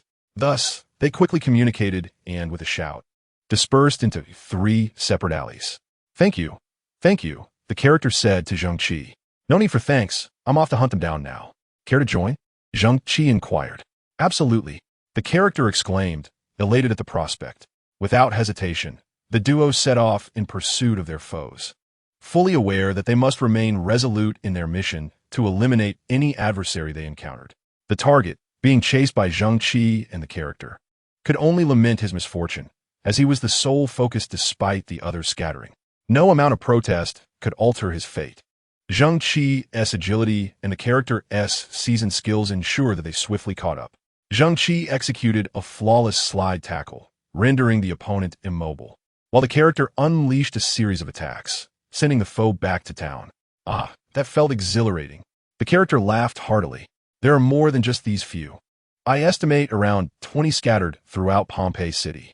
I intend to take them out one by one. Are you in? Zheng Qi grinned. Count me in. I've already fallen to them once. It's time for retribution. Besides, I've completed today's dungeon, so I have the time, the character readily agreed. Follow me. Zheng Qi beckoned, leading the way. As they traversed the streets, Zheng Qi ascended a wall, leaving the character momentarily stunned. Can you make it up here? Zheng Qi called from above. Alas, no. My technique isn't quite there, the character replied, frustrated. He understood the mechanics involved, performing a sliding tackle midair to reach a landing point, then using that momentum for a second jump, but knowing the theory and executing it were two different matters. Timing and control were crucial. Not to worry. You can distract them down below while I strike from above. Zheng Qi chuckled. Ah, saw to be the bait? Fine by me. With 100 points of stamina, I can withstand a few hits without falling, the character conceded after some thought. Your honesty is refreshing. The coins dropped will be yours. Zheng Qi laughed. What use do I have for that? I only need enough supplies to sustain me, the character remarked, then turned to Zheng Qi. But I'm still not fully acquainted with you. Zheng Qi briefly revealed his identity before disappearing again. Ping Sing. That name sounds familiar. The character mused, then exclaimed, oh, you're the one known for soloing dungeons, right? Didn't we chat back in the novice village? Your memory serves you well, Zheng Qi responded, somewhat surprised. You were concealed then. I took note of you. My memory has always been sharp, the character said proudly. All right, let us get moving. You scout the area, and I'll stay close by, Zheng Qi suggested with a sly grin. Understanding the plan, the character shared a mischievous chuckle and began weaving through the alleys. Within the South Country Club building, the assistant coach observed as one team after another fell victim to ambushes, sometimes losing one, at other times two, and occasionally being completely wiped out. His frustration was palpable. It seems our support teams are also under attack, Lu Sherwood sighed. The assistant coach nodded in agreement, speechless. So, we're 30 strong against 3. One roaming the streets of Pompeii, and another, an experienced player, adept at drawing fire. This player, despite not being top tier, exhibits a level of skill that marks him as a seasoned lone wolf. Outside the city, a stealthy assassin is methodically picking off our reinforcements, Lu Sherwood analyzed. The assistant coach acknowledged the insight, realizing the unexpected presence of the assassin outside the city, whose skill level appeared to rival that of the player they were pursuing. One heart aspires to fly. If the odds were in their favor, they could have overwhelmed their target with sheer numbers. Let us withdraw. There is no need to waste experience. Although they can level up quickly, we cannot afford to lose so many accounts, Lu Sherwood instructed. Yet, that means we cannot press them further, the assistant coach replied, troubled. Eliminating them is not the goal. We need to find a way to recruit them, Lu Sherwood countered. Then I shall log in and assess this player's abilities, he added. You're going to take the lead? The assistant coach asked, taken aback. There is little risk involved. It's merely experience lost. I wish to gauge the true capabilities of one heart aspires to fly, Lu Sherwood replied resolutely.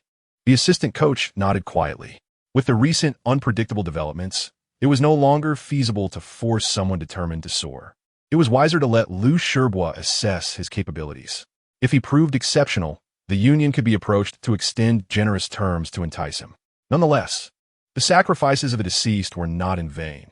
At least, the Southern Country Club had recognized that the opponent's caliber was indeed remarkable and worth courting.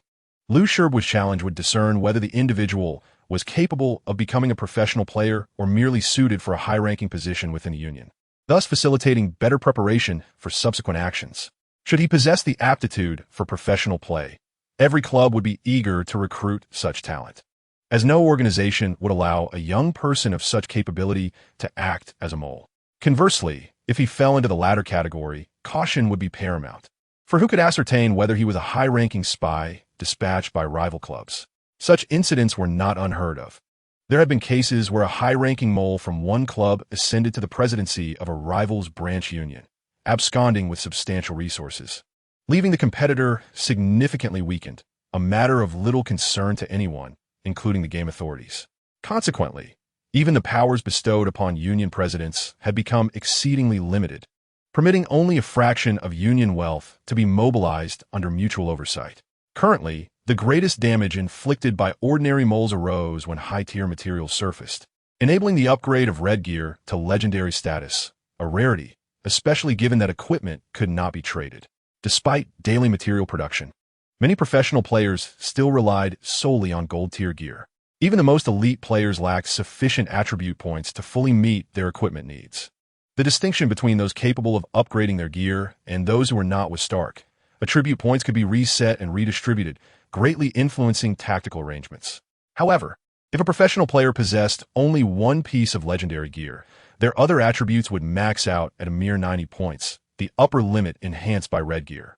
Only upon upgrading to legendary status could equipment attributes exceed limits, obscuring tactical intentions during matches. The more legendary equipment a professional possessed, the broader their tactical options became. A player clad entirely in legendary gear would be formidable, potentially displaying astonishing speed in one match and overwhelming strength in the next, leaving opponents at a disadvantage. Thus, top-tier materials were coveted by every club, as they attracted more skilled players. The abundance of such materials was crucial. In this context, when attempting to recruit individuals who may not qualify as professional players yet could ascend to union leadership, utmost caution was essential. In practice, the leadership of various clubs' unions typically comprised slightly less skilled youth nurtured within their ranks, loyal individuals, albeit with various shortcomings, who inspired trust. Even so, clubs established intricate conditions to safeguard their union and club interests from conflict. After issuing brief instructions, Liu Shihua exited the conference room and entered his quarters, preparing to engage in combat with rivals within the holographic chamber. Although the skills available before reaching level 20 were scarce, the differences between professional players and casual gamers were not overly pronounced. However, a player's innate talent could still be discerned. The ability to achieve remarkable outcomes with limited means revealed a player's potential. As Liu Shihua entered the holographic chamber, he felt a surge of excitement. What kind of newcomer would he face? As a novice, Liu Shihua harbored a profound interest in challenging formidable opponents. And possessing a character inclined toward such challenges was paramount for aspiring to become a professional player. I hope you're not the type to bully casual players. Liu Shihua mused internally. Chapter 21. A half-hearted endeavor. After running for so long, it seems there's no one left. Sui Qingfeng paused to catch his breath while gulping down a potion, muttering to himself. Zheng Qi leapt down from the wall. It appears so. Could it be that our righteous aura has frightened them into retreating? They can't win against us, so they've no choice but to flee. Regardless, I've already taken down 4 of them. What a thrill! Sui Qingfeng burst into laughter, but felt a bit awkward after glancing at Zheng Qi. Indeed, he had eliminated 4, avenging himself after being overwhelmed, but Zheng Qi had already dispatched 10. Among the 4 Sui Qingfeng claimed, 2 were due to Zheng Qi's slide tackle immobilizing the enemy, granting him the opportunity for a finishing blow. As an experienced player, Sui Qingfeng had encountered many outstanding competitors, yet individuals as elusive as Zheng Qi were rare. He considered himself a decent player, yet Zheng Qi's performance was utterly dominating by comparison. Are you a professional player? Sui Qingfeng knew he shouldn't pose the question, but couldn't suppress his curiosity. No, it's my first time playing football era, Zheng Qi replied, shaking his head. Seriously? To be that impressive on your first attempt? After playing for over a decade, does that mean I've merely been playing like a fool? Sui Qingfeng expressed his frustration. Over a decade? How old are you, old man? Zheng Qi inquired, observing Sui Qingfeng's true appearance with a smile. Almost 30. It's just for fun. Anyway, Sui Qingfeng grunted. Not much older than me. I'm 20, Zheng Qi replied. Are you one of those new recruits for the professional clubs, reincarnated to play again? Sui Qingfeng asked instinctively, only to realize he had posed a foolish question. Zheng Qi was new to football era, so that scenario was unlikely. However, Zheng Qi didn't mock him for the question. Instead, he shook his head. Aren't there professional players in the new areas? Some clubs discover newcomers, and when those newcomers in the old area Haven T achieved certain records to bolster their strength, they switch to the new area for a stronger character. Generally, this applies to promising newcomers, but I've never witnessed it, only heard of such things. Now I see. Someone must be after me because I seized that record, Zheng Qi pondered. Yet, he understood that the real target of pursuit was the player determined to soar. He merely happened to be caught in the crossfire. Upon hearing this, Sui Qingfeng was indignant. So that is how it is. These large clubs are so overbearing. Must records solely belong to them? Zheng Qi found Sui Qingfeng's indignation somewhat amusing. I've heard that in this game, most players are fans of various professional clubs. Aren't you? I'm not. At my age, how could I be like those youngsters a fan? I only watch professional matches occasionally. Sui Qingfeng waved his hand dismissively. I see. Zheng Qi nodded in understanding. Let us become friends. In future raids, it's challenging to tackle alone. Perhaps I can assist you. Sui Qingfeng suggested to Zheng Qi. Sure, no problem, Zheng Qi agreed, sending a friend request. After being publicly reported across the entire system, numerous idle individuals sought to add Zheng Qi as a friend. Zheng Qi, however, ignored them entirely and promptly closed the friend request channel. Nevertheless, he was still capable of sending friend requests to others. Once he added a friend, the two prepared to return to the rest point in Pompeii, which had not yet opened. Without a safe zone, logging out outside was perilous. Upon logging in, one would experience a brief moment of vulnerability, and only within a safe zone could one be free from ambush. At that moment, Zheng Qi received a message from an unknown sender. Typically, such messages could not be sent, but since Zheng Qi had recently messaged this account, the sender was able to communicate. I've already dealt with those outside the city for you. You old man, how arrogant. I'll deal with you when we meet. Zheng Qi cursed into his communicator before hanging up. Who was that? Sui Qingfeng inquired with curiosity. An unfamiliar person, though perhaps not entirely a stranger, Zheng Qi replied cryptically. Sui Qingfeng shook his head, deciding not to dwell on it. When the two left the city, they remained vigilant, as this was the most opportune moment for ambush. However, perhaps their adversaries had indeed given up on attacking them. As Zheng Qi peered over the wall upon exiting, he saw no one lying in wait. The path from Pompeii to the home of the Vidi family was open and unobstructed, yet similarly, it was impossible to ambush along the way. The players from the southern kingdom, eliminated by mysterious figures, were mostly attacked upon leaving the Vidi residence. If one could indeed reach this open expanse, they would be less likely to be taken down. Seeing that no one was there to obstruct them, Sui Qingfeng felt relieved. Just as he was about to bid farewell to Zheng Qi, he noticed Zheng Qi had come to a halt. What's wrong? Sui Qingfeng asked. Someone is chasing us. Zheng Qi replied, turning around. Sui Qingfeng followed his gaze and spotted a player emerging from Pompeii. This player, clad in a standard white outfit, exuded confidence. Another troublemaker? Sui Qingfeng whispered. Possibly. They seem quite formidable. Zheng Qi nodded. Why don't you give it a try? Sure, Sui Qingfeng replied, eager for the challenge. Seeing his hot-headed yet not foolish friend ready to confront the stranger, Zheng Qi chuckled and intervened. Perhaps it's best if you don't engage. Losing experience once isn't significant, but dying repeatedly can set you back considerably. Is that so? Sui Qingfeng, though impatient, recognized the wisdom in Zheng Qi's words. It was evident that the opponent was likely a master, and there was no need to rush into a potentially fatal confrontation. Losing experience would be a painful setback for him. Once Sui Qingfeng refrained from charging forward, Zheng Qi took a couple of steps ahead and called out, Hey there, are you looking for trouble? No, the player shook his head, concealing his identity as Zheng Qi did. I merely wish to spar with you and assess your skills. Is there any benefit in fighting me? Zheng Qi scoffed. No benefit, but whether or not to fight is not your decision, the opponent, Lu Shibois, replied. Your speed of movement may not surpass mine.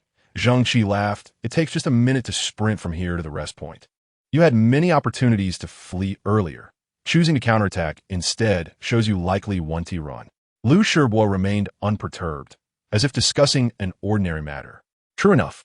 So let us see what you've got. Zheng Qi stretched his limbs and began to sprint forward. As he did, Lu Shibois also moved. The distance between them rapidly closed. While sprinting, Lu Shibois stated, I won't take advantage of you. My constitution is 9, strength, endurance, balance, agility, and jumping are all 6. And my speed is 7.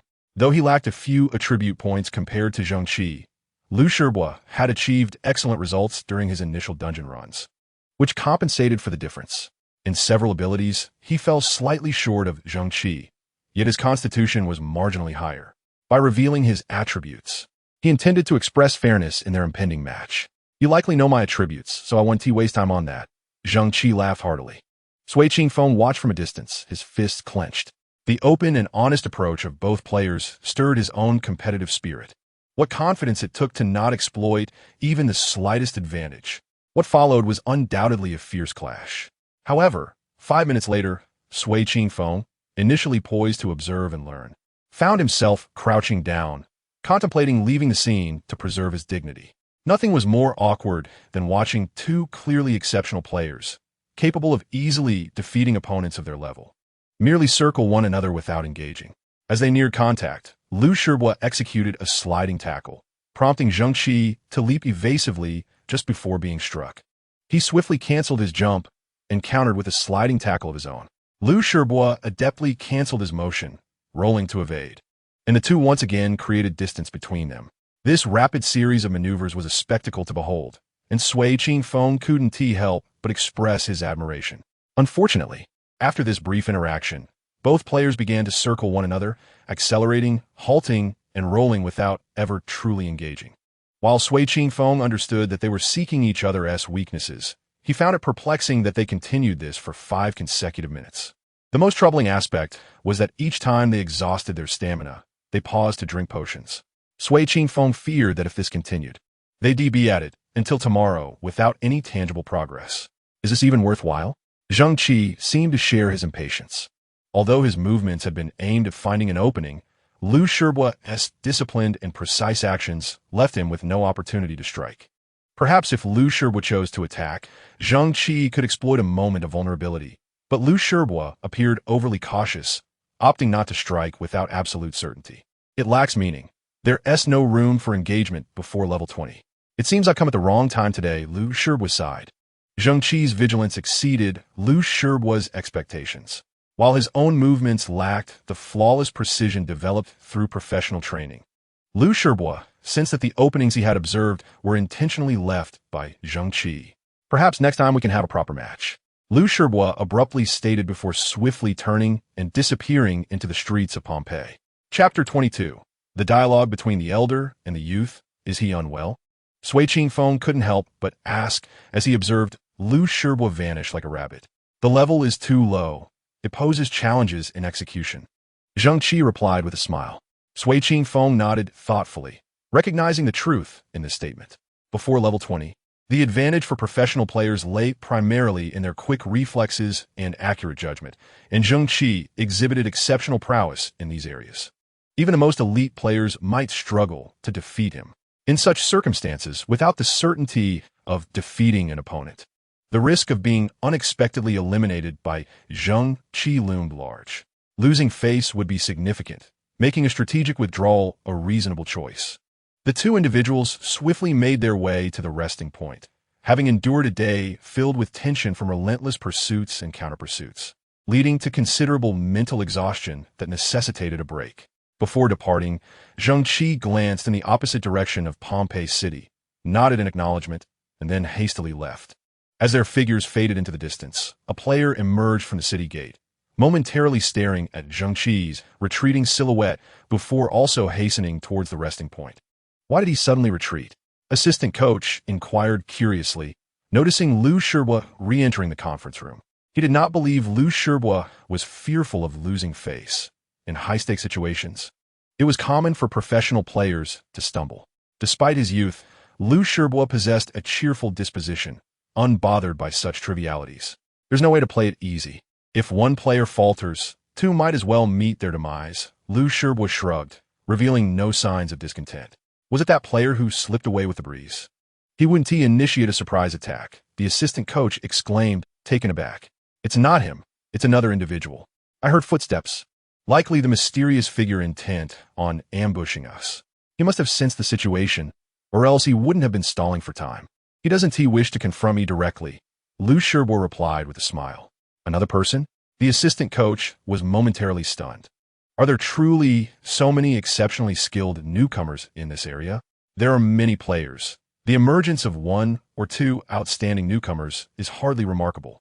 Last year, several formidable newcomers also arose in our district. Liu Shibois shrugged, seemingly unashamed to state this fact. The assistant coach was rendered speechless, acknowledging the truth in his words. Indeed, District 107 had produced 3 or 4 formidable newcomers, drawing the attention of various clubs, with 2 of the most outstanding already playing as key members in the current professional league. Compared to them, Liu Shibois was somewhat less talented. In the future, let's merely disrupt such individuals. It's futile to attempt to eliminate them, Liu Shibois advised.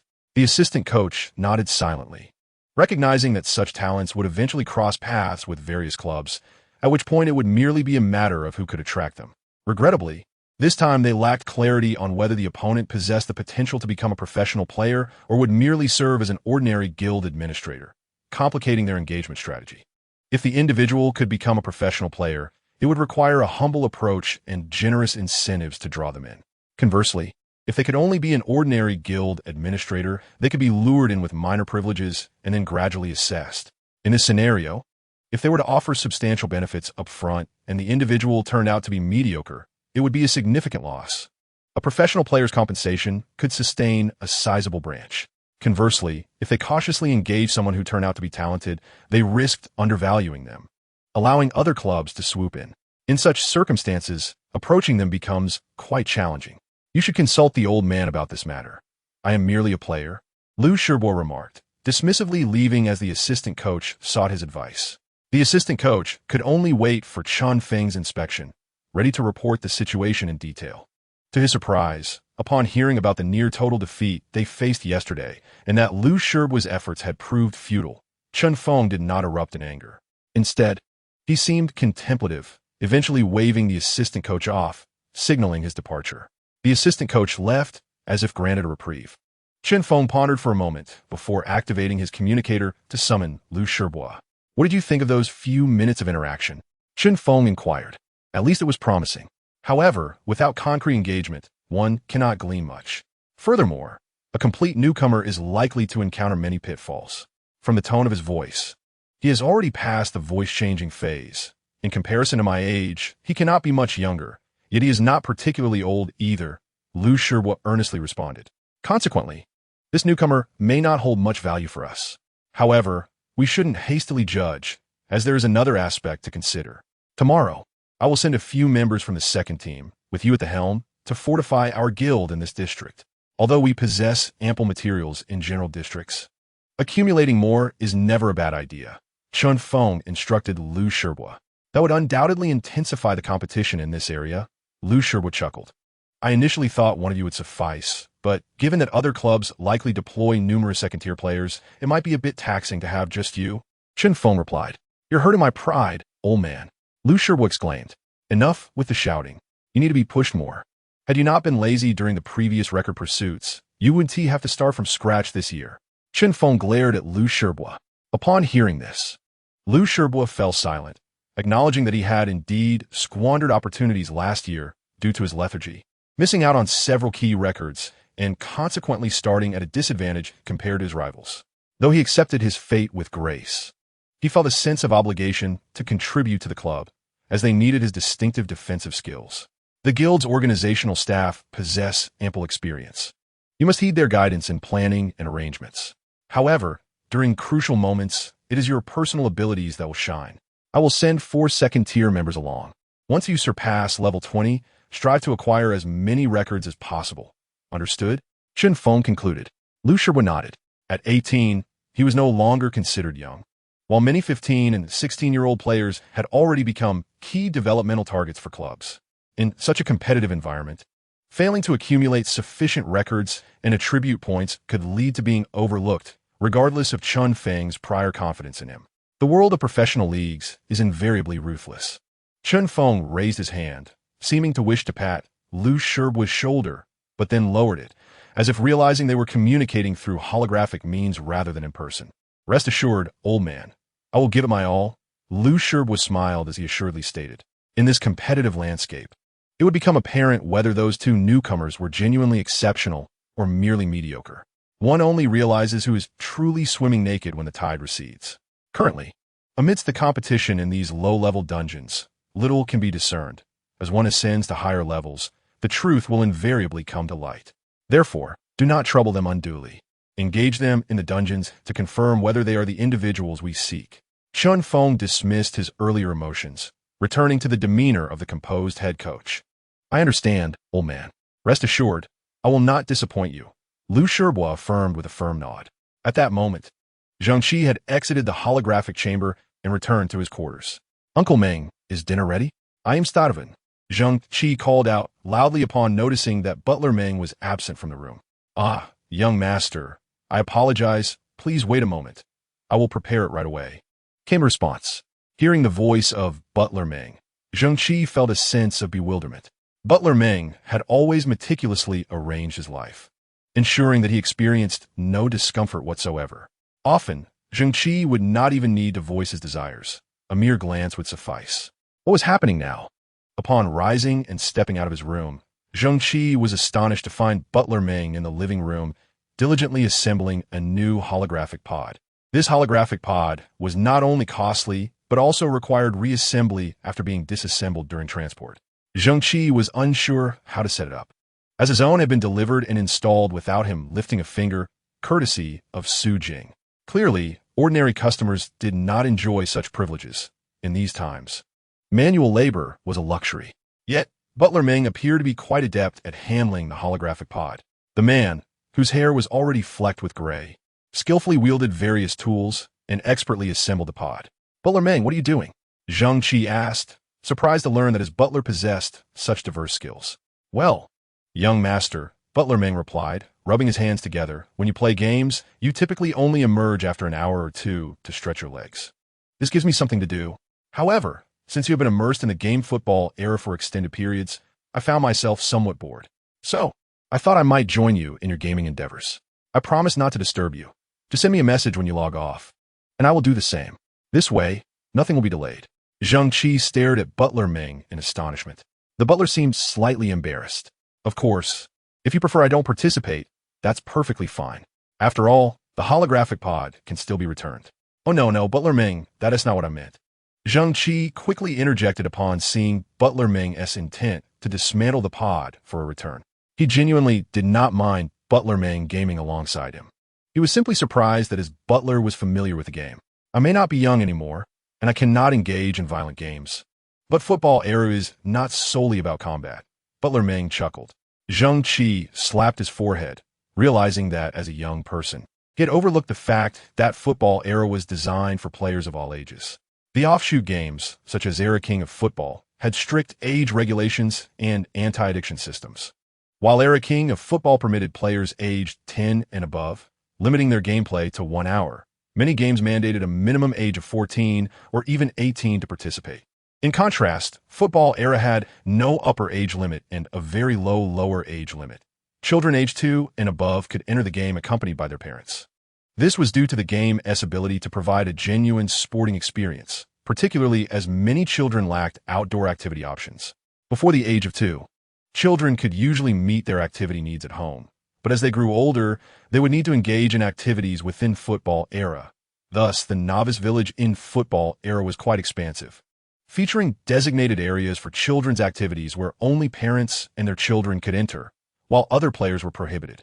Similarly, older players had their own designated spaces. Players over 30 had the additional option of becoming coaches. While coaches shared the same 8 basic attributes as ordinary players, they lacked offensive capabilities. Their basic skills also differed, lacking sprinting, sliding tackles, rolling, or jumping, but instead included shouting, encouragement, comfort, and intimidation, attributes that could enhance a player's combat abilities. Coaches who teamed with ordinary players would not be subjected to attacks by other players or monsters, even in dungeons, due to their lack of offensive power. Their supportive abilities, however, were not excessively potent. They could only shine at critical moments, such as when a timely shout could help a team gain a crucial advantage in battle, rather than simply serving as a healer who could not be defeated. Although the prospects for such players might not be particularly bright, they were still quite popular in new districts, even if they did siphon off some experience points. Of course, not all older players opted to create new accounts to play as coaches. Many seasoned players continued with their original accounts, opting to explore rather than engage in combat, as players in their 30s could still compete. If they wished to become coaches as they aged, they could simply transition their existing accounts, negating the need for a new one. Hence, such accounts were indeed sought after in new districts. "Then let us tackle dungeons together tomorrow," Zheng Qi proposed after a moment's contemplation. "Wouldn't that hinder your experience points, young master?" Butler Ming inquired, momentarily taken aback. "2 players can manage just fine. We just need to score over 6 goals. I can already score 5 on my own, and with your help, it will be quicker. If you join a random team, not only will the efficiency drop, but it will also waste experience points," Zheng Qi replied. "As long as it doesn't interfere with your affairs, I am more than willing." Butler Ming agreed. "All right, but I must claim the rewards for my initial solo attempts each time, at which point I cannot take you along." "Butler Ming," Zheng Qi said, "my experience will certainly increase at a slower rate than yours. Even if you want to assist me, You won't be able to, Butler Ming observed. Oh, right.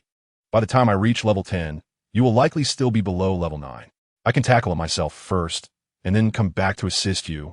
Which is the same, Zheng Qi replied. I did not expect you to be so familiar with football era, Butler Ming. That is merely a trivial skill of mine. I'm not like Gu Mei Min, Butler Ming responded with a smile. The following day, upon entering the game, Zheng Qi proactively sent a friend request to Sui Moonyin Bo, the name Butler Ming had chosen for himself. Young master, please wait for me. I must complete my tasks first. Butler Ming called out. Zheng Qi assured him it was of no concern before heading to the training ground for warm-ups.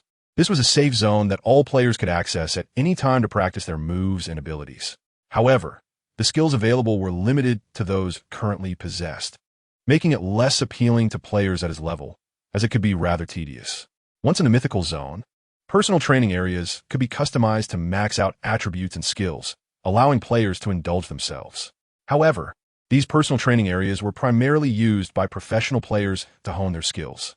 As Zheng Qi entered the personal training room, he inadvertently caught the attention of some undercover agents from the southern country who had been monitoring him. Although they did not specifically target Zheng Qi, they occasionally interfered with his tasks. Now that he was out of sight, they lost their objective. Let it be. After level 20, he cannot remain hidden. Finding him again will not be difficult, the assistant coach expressed with resignation. In truth, the Southern Country Club had not incurred any real losses. But given their influence in this new district, repeatedly failing to deal with a newcomer was indeed disheartening. Liu Shibois, however, chose not to dwell on this matter. He continued to focus on leveling up, aware that competition in this district would be fierce. Although he had a slight advantage at the starting line, this only heightened the stakes. He could not afford to falter. In such circumstances, he naturally would not expend his energy on these potentially outstanding newcomers, as that was not his concern. Moreover, once one ascends to a higher level, a commendable competition can still arise in the pursuit of records across various instances. A professional player must embody the demeanor befitting their profession. After practicing for over an hour in the training arena, Zheng Qi received a notification from Butler Ming, prompting his return to the rest area. Upon encountering Butler Ming, Zheng Qi noticed that he too utilized a system avatar, which did not surprise him. Instead, he casually sent a party invitation. Once they formed a team, the two could simultaneously enter the instance. Although the instances from the VD family were the most elementary, they allowed for team entry, accommodating up to 5 members. Upon entering the instance, Zheng Qi was at ease, initially concerned that Butler Ming might be unfamiliar with the game, only to discover that Butler Ming appeared remarkably adept once inside. I have played this game before, Butler Ming explained. However, Zheng Qi soon realized that Butler Ming was not merely an occasional player, while he could not assist much in combat. His precise use of 4 skills alleviated Zheng Qi's concerns. Like player characters, a coach character's 4 skills each possess unique characteristics. The shout skill briefly enhances players' attributes without cooldown. Encouragement significantly boosts attributes and restores a portion of stamina, but has a cooldown. Comfort can restore a considerable amount of stamina and reduce certain player skills with a cooldown, while Intimidate serves as the coach's sole offensive skill, capable of diminishing an enemy's attributes without a cooldown, albeit usable on only one enemy at a time. Thus, aside from the enhancement of skills with level progression, the true measure of a coach's excellence lies in the timing of skill selection. While managing the actions of a single player does not showcase the upper limits of ability, it effectively demonstrates the lower limits. Butler Ming's skill usage was impeccable, allowing Zheng Qi to sprint faster, evade more nimbly, strike with greater force, and slow down enemies when threatened. Though these effects seemed minor, their accumulation constituted a significant advantage. Zheng Qi had previously scored 6 to 7 goals in a small instance. This was a source of his confidence. However, with Butler Ming's assistance, he scored a remarkable 9 goals in the first small instance. This exceptional environment is somewhat overwhelming, Zheng Qi mused internally, saying little else. Butler Ming, smiling, followed closely beside him as they continued onward. With Butler Ming's presence, the pace of their progress through the instance accelerated considerably. Although each small room consumed the same amount of time, it saved Zheng Qi valuable stamina recovery time, allowing for swift transitions to the next room. The minimum time to complete an instance was 26 minutes. Typically, Zheng Qi would take over 30 minutes to finish one. Yet this time, With the time saved on the route, he completed the first instance in just 29 minutes. After powering through 4 instances, Zheng Qi was preparing to enter the final one when Butler Meng halted him. "What's the matter?" Zheng Qi inquired, puzzled. 11 goals recorded. "Don't you wish to break that record quickly?" Butler Meng replied with a grin.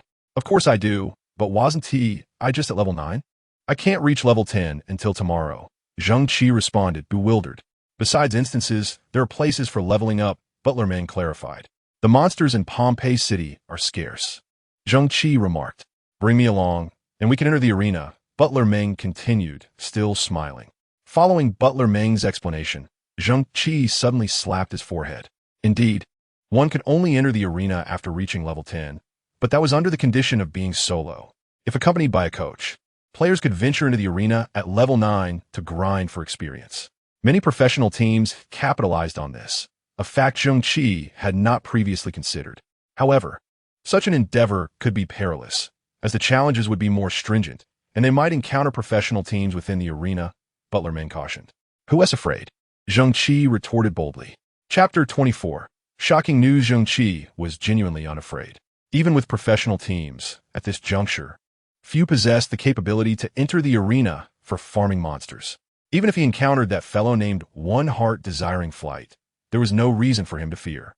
Moreover, Zheng Qi understood that the individual he had met yesterday likely employed a similar strategy to grind experience in the arena.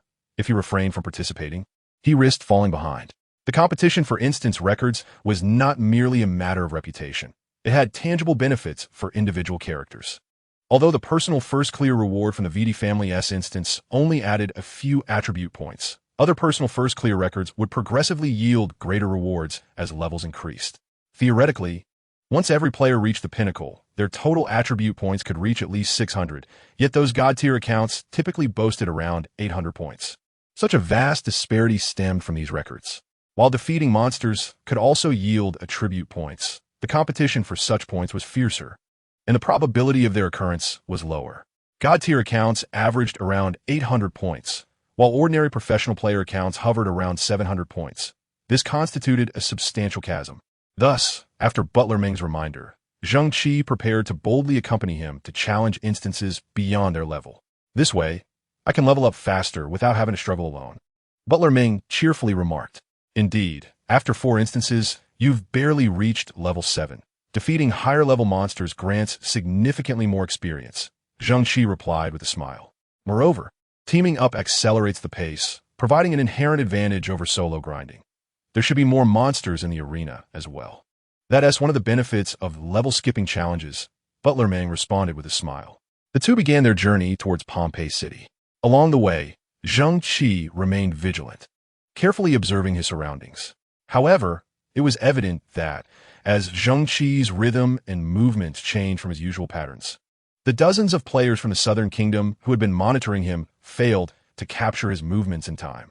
It is worth noting that Zheng Qi had previously concealed his actions. Thus, the opposing players could only analyze his movements through occasional traces. He had not hidden his actions before, which had led to being targeted the following day. Now, with a bit more caution, he could evade their notice. Furthermore, Zheng Qi had been operating solo for the past few days, and now he was accompanied by another.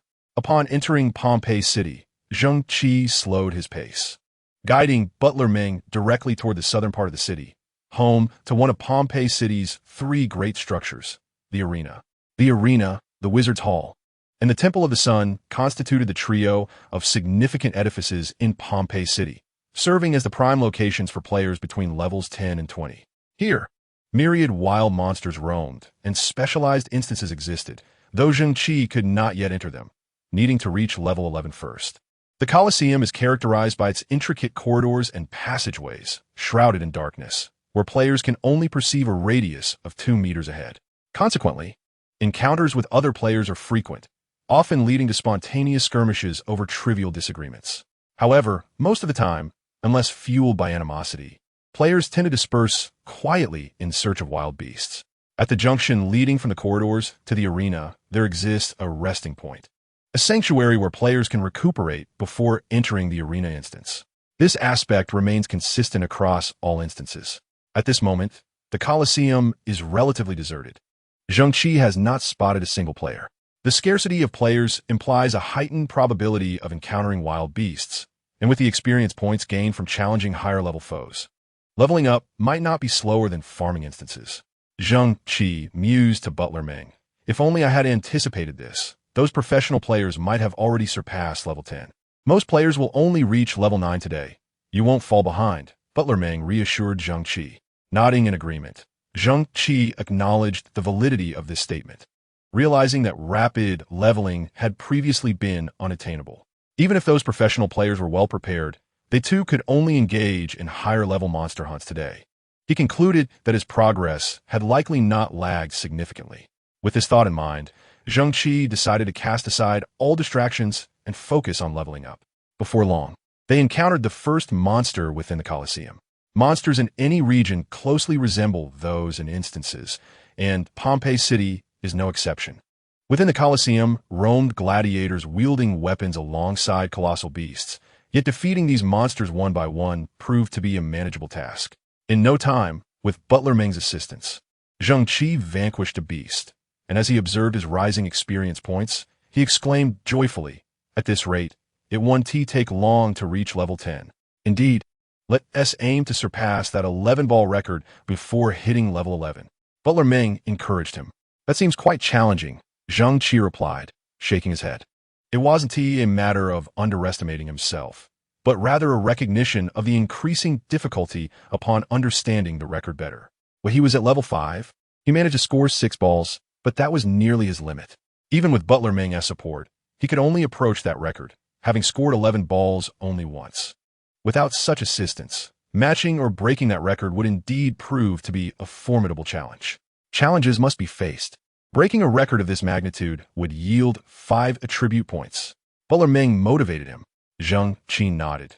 The allure of those 5 attribute points was undeniably enticing. Next came the task of monster clearing, a process often deemed tedious.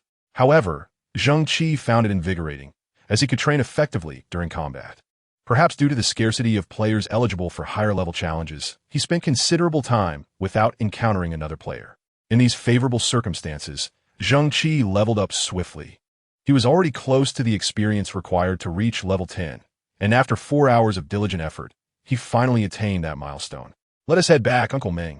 Zheng Qi greeted Butler Meng, who had also surged from level 7 to level 9, benefiting from the shared experience. Butler Meng nodded, and together they exited the Colosseum, making their way towards the city gate to return to the resting point at the Vidi family estate.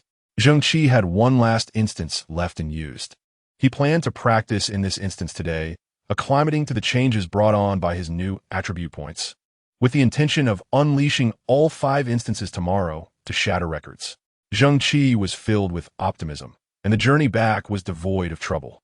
However, just as Butler Meng and Zheng Qi neared the resting point, a system message jolted him into a state of shock. Not only was he stunned, but all players online in District 108 were equally taken aback upon reading the message. Aiming for the Sky had achieved a new all-time record of 12 goals in a single room of the Vidi family instance, with a reward of 5 attribute points. Though it was a cold, impersonal system announcement, the impact of this news reverberated throughout the player community, shattering a record that had been dormant for nearly 6 or 7 years, a monumental event. This news spread beyond District 108, reaching all sub-districts and mythical zones. When Zheng Qi set his record, it had no prefixes indicating that this system announcement was disseminated across all districts simultaneously. Liu Xiaodian, known as Silverlance, is a 25-year-old professional player at the peak of his career, undisputedly the top striker in the league. Despite the presence of many premier forwards, his brilliance has never been overshadowed. His name first resonated throughout the football epic 7 years ago when, as an 18-year-old rookie, he set a new record.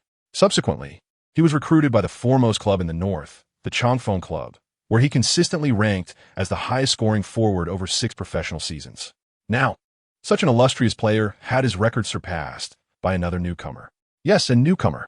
While ordinary players might speculate whether this was a prodigy nurtured by some club, the clubs themselves understood that District 108 was relatively unremarkable. There had been no exceptional rookies in recent years.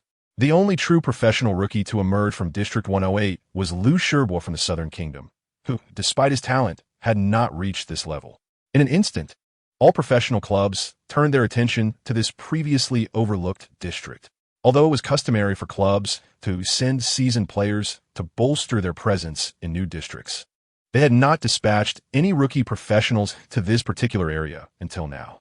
With the announcement of this record, many clubs would likely spring into action.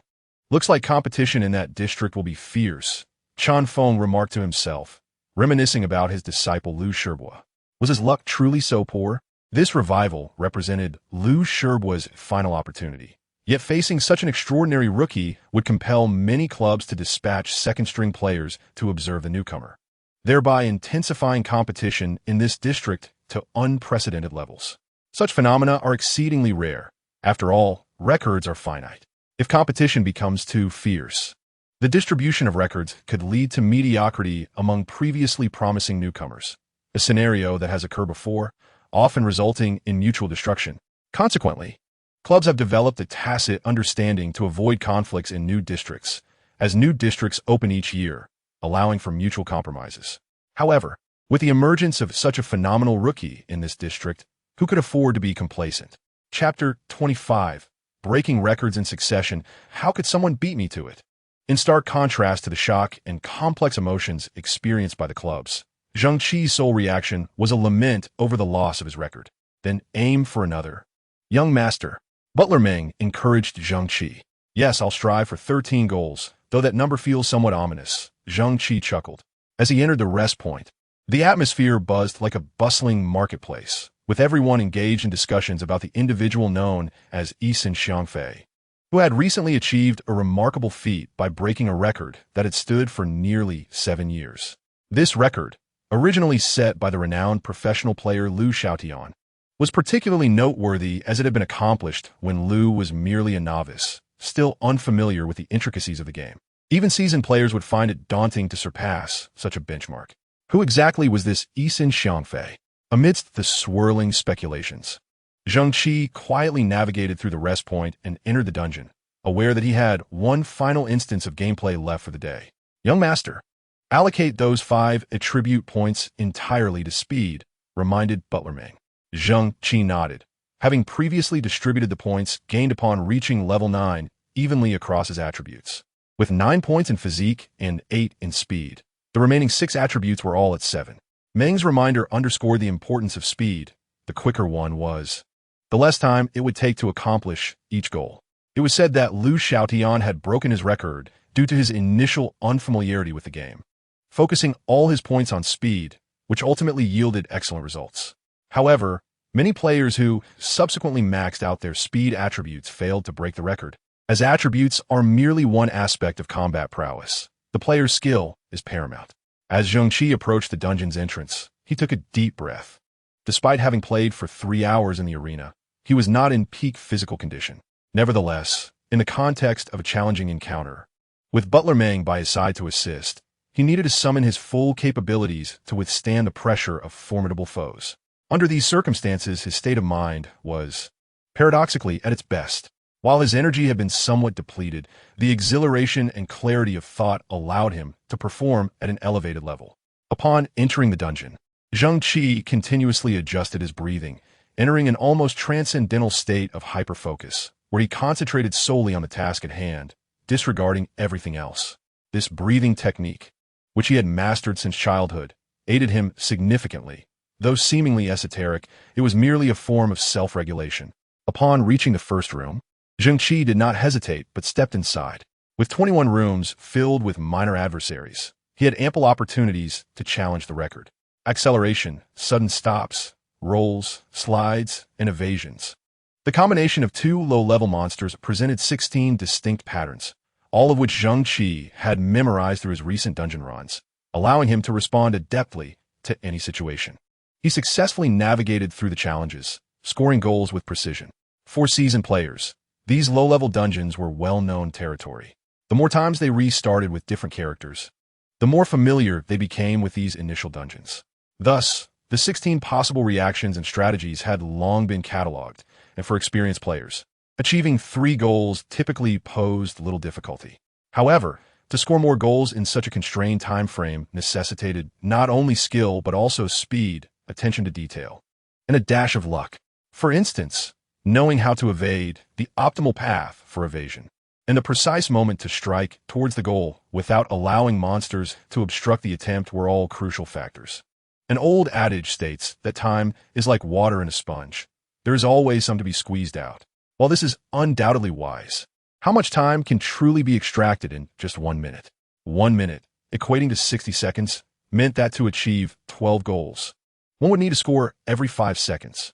This was an extreme compression of time.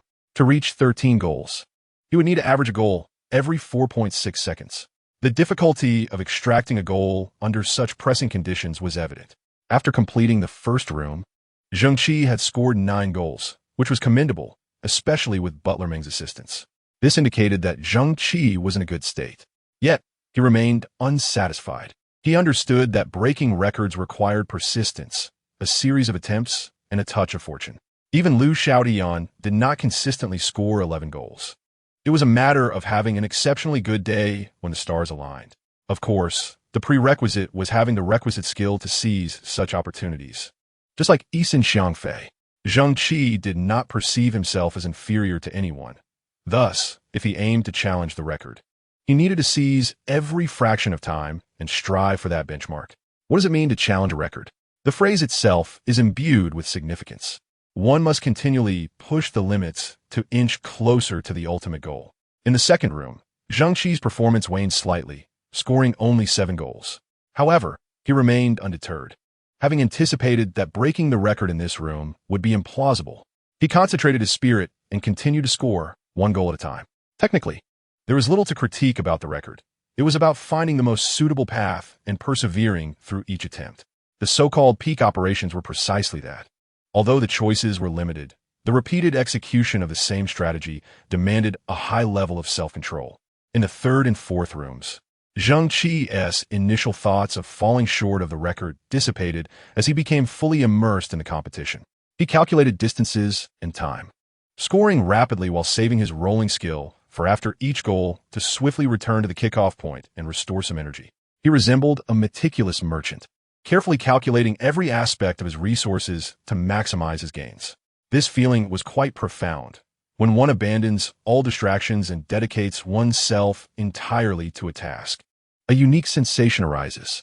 The mind becomes indifferent to everything else, and even the surrounding clamor fades away, leaving only the focus on the task at hand. It was an exhilarating experience. Once Zheng Qi entered this state, he continued to progress through the dungeon almost unconsciously. His mind and body seemed to detach.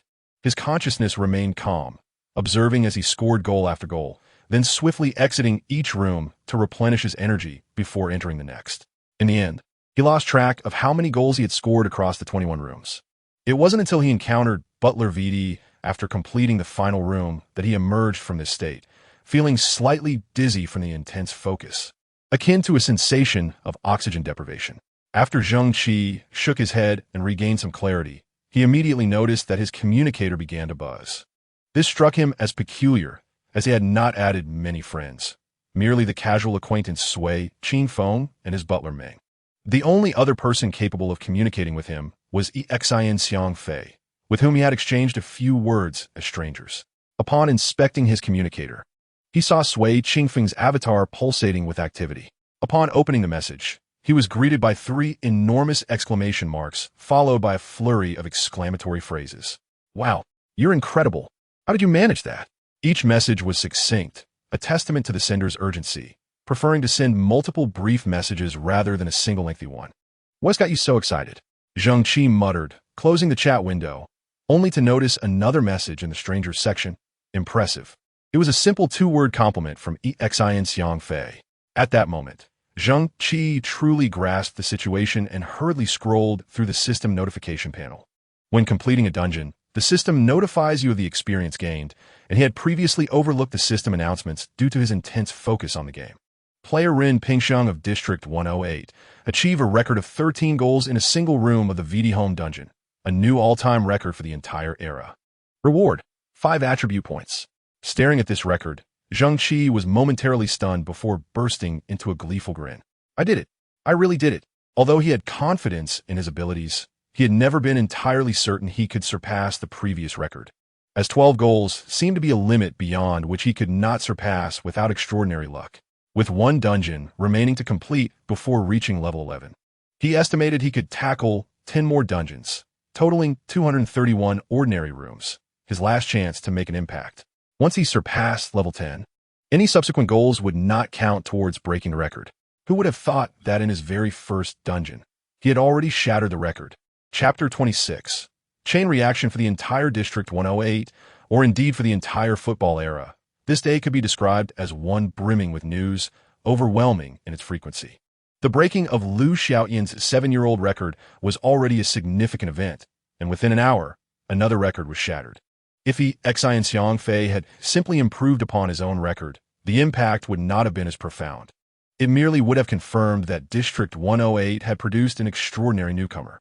After all, when Liu Xiaoyan broke the record, it was 9 goals. He advanced to 10, then 11, consecutively surpassing his own achievements. Now, however, the record was broken by another newcomer, signifying that this new district boasted not just one remarkable talent, but 2. Starting tomorrow, clubs would eagerly pursue these rising stars. Upon receiving this news, Chen Feng could not help but exclaim. Liu Shihua, however, remained indifferent. He understood that such records were beyond his reach. Yet for Liu, this did not lead to any feelings of discouragement. The ensuing competition would only intensify, and if one aspired to be an exceptional professional player, one could not falter in the face of challenges. I remember Ren Pingsheng as the first player in this district to successfully solo the VD home dungeon. Chen Feng inquired of his assistant coach. The assistant coach nodded. Indeed, that's him. We didn't pay much attention at the time. After all, being the first to solo a dungeon sometimes relies more on luck than skill. Chen Feng acknowledged this. However, we need to heighten our vigilance towards these 2 newcomers, Xi and Xiang Fei and Ren Pingsheng. If we can secure them, perhaps next year we can achieve remarkable success. That may prove difficult, the assistant coach replied, shaking his head. Given the considerable commotion, every professional team will likely be watching closely. Although the Southern Kingdom is one of the notable strong teams, we may not have any inherent advantage in this competition. Even if it's challenging, we must try. Our competition is relatively limited, primarily the Longfeng, Tianlong, and Shenhua clubs.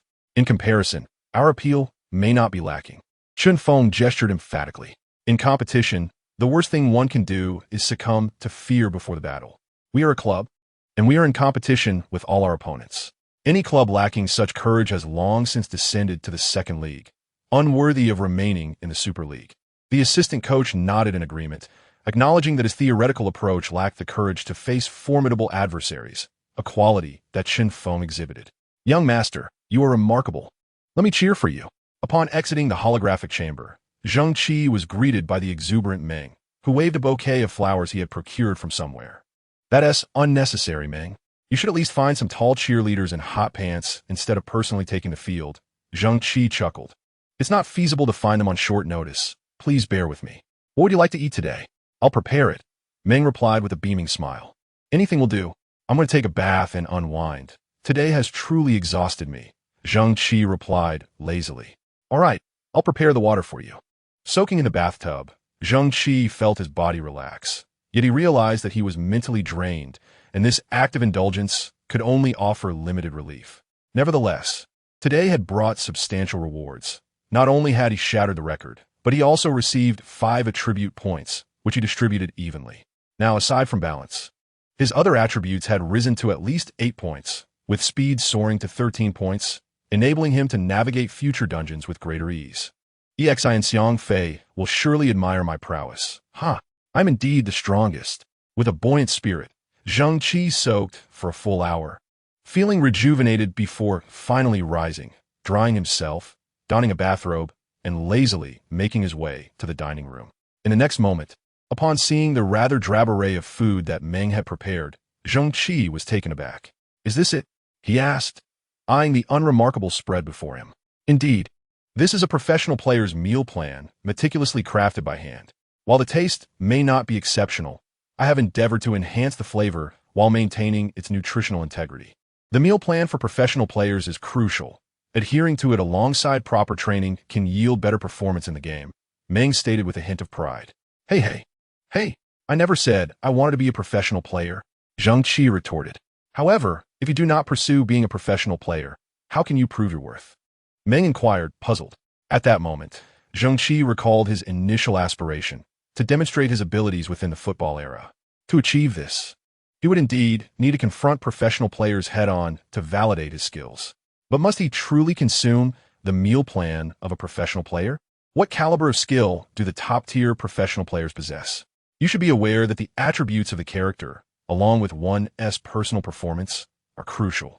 If one's physical abilities cannot keep pace, one's performance is inevitably disadvantaged. Steward Meng earnestly advised. All right, I'll eat. Zheng Qi weakly began to partake in the food prepared by Steward Meng. It was evident that Meng did not deceive him. The flavors had been improved to some extent. At least it was not as unpalatable as Zheng Qi remembered. Steward Meng, you are quite knowledgeable about the football era, Zheng Qi remarked while eating. Indeed, it is merely a trivial strength, is it not? That is sufficient. Zheng Qi, or rather the account Ren Pingsheng, had achieved fame overnight.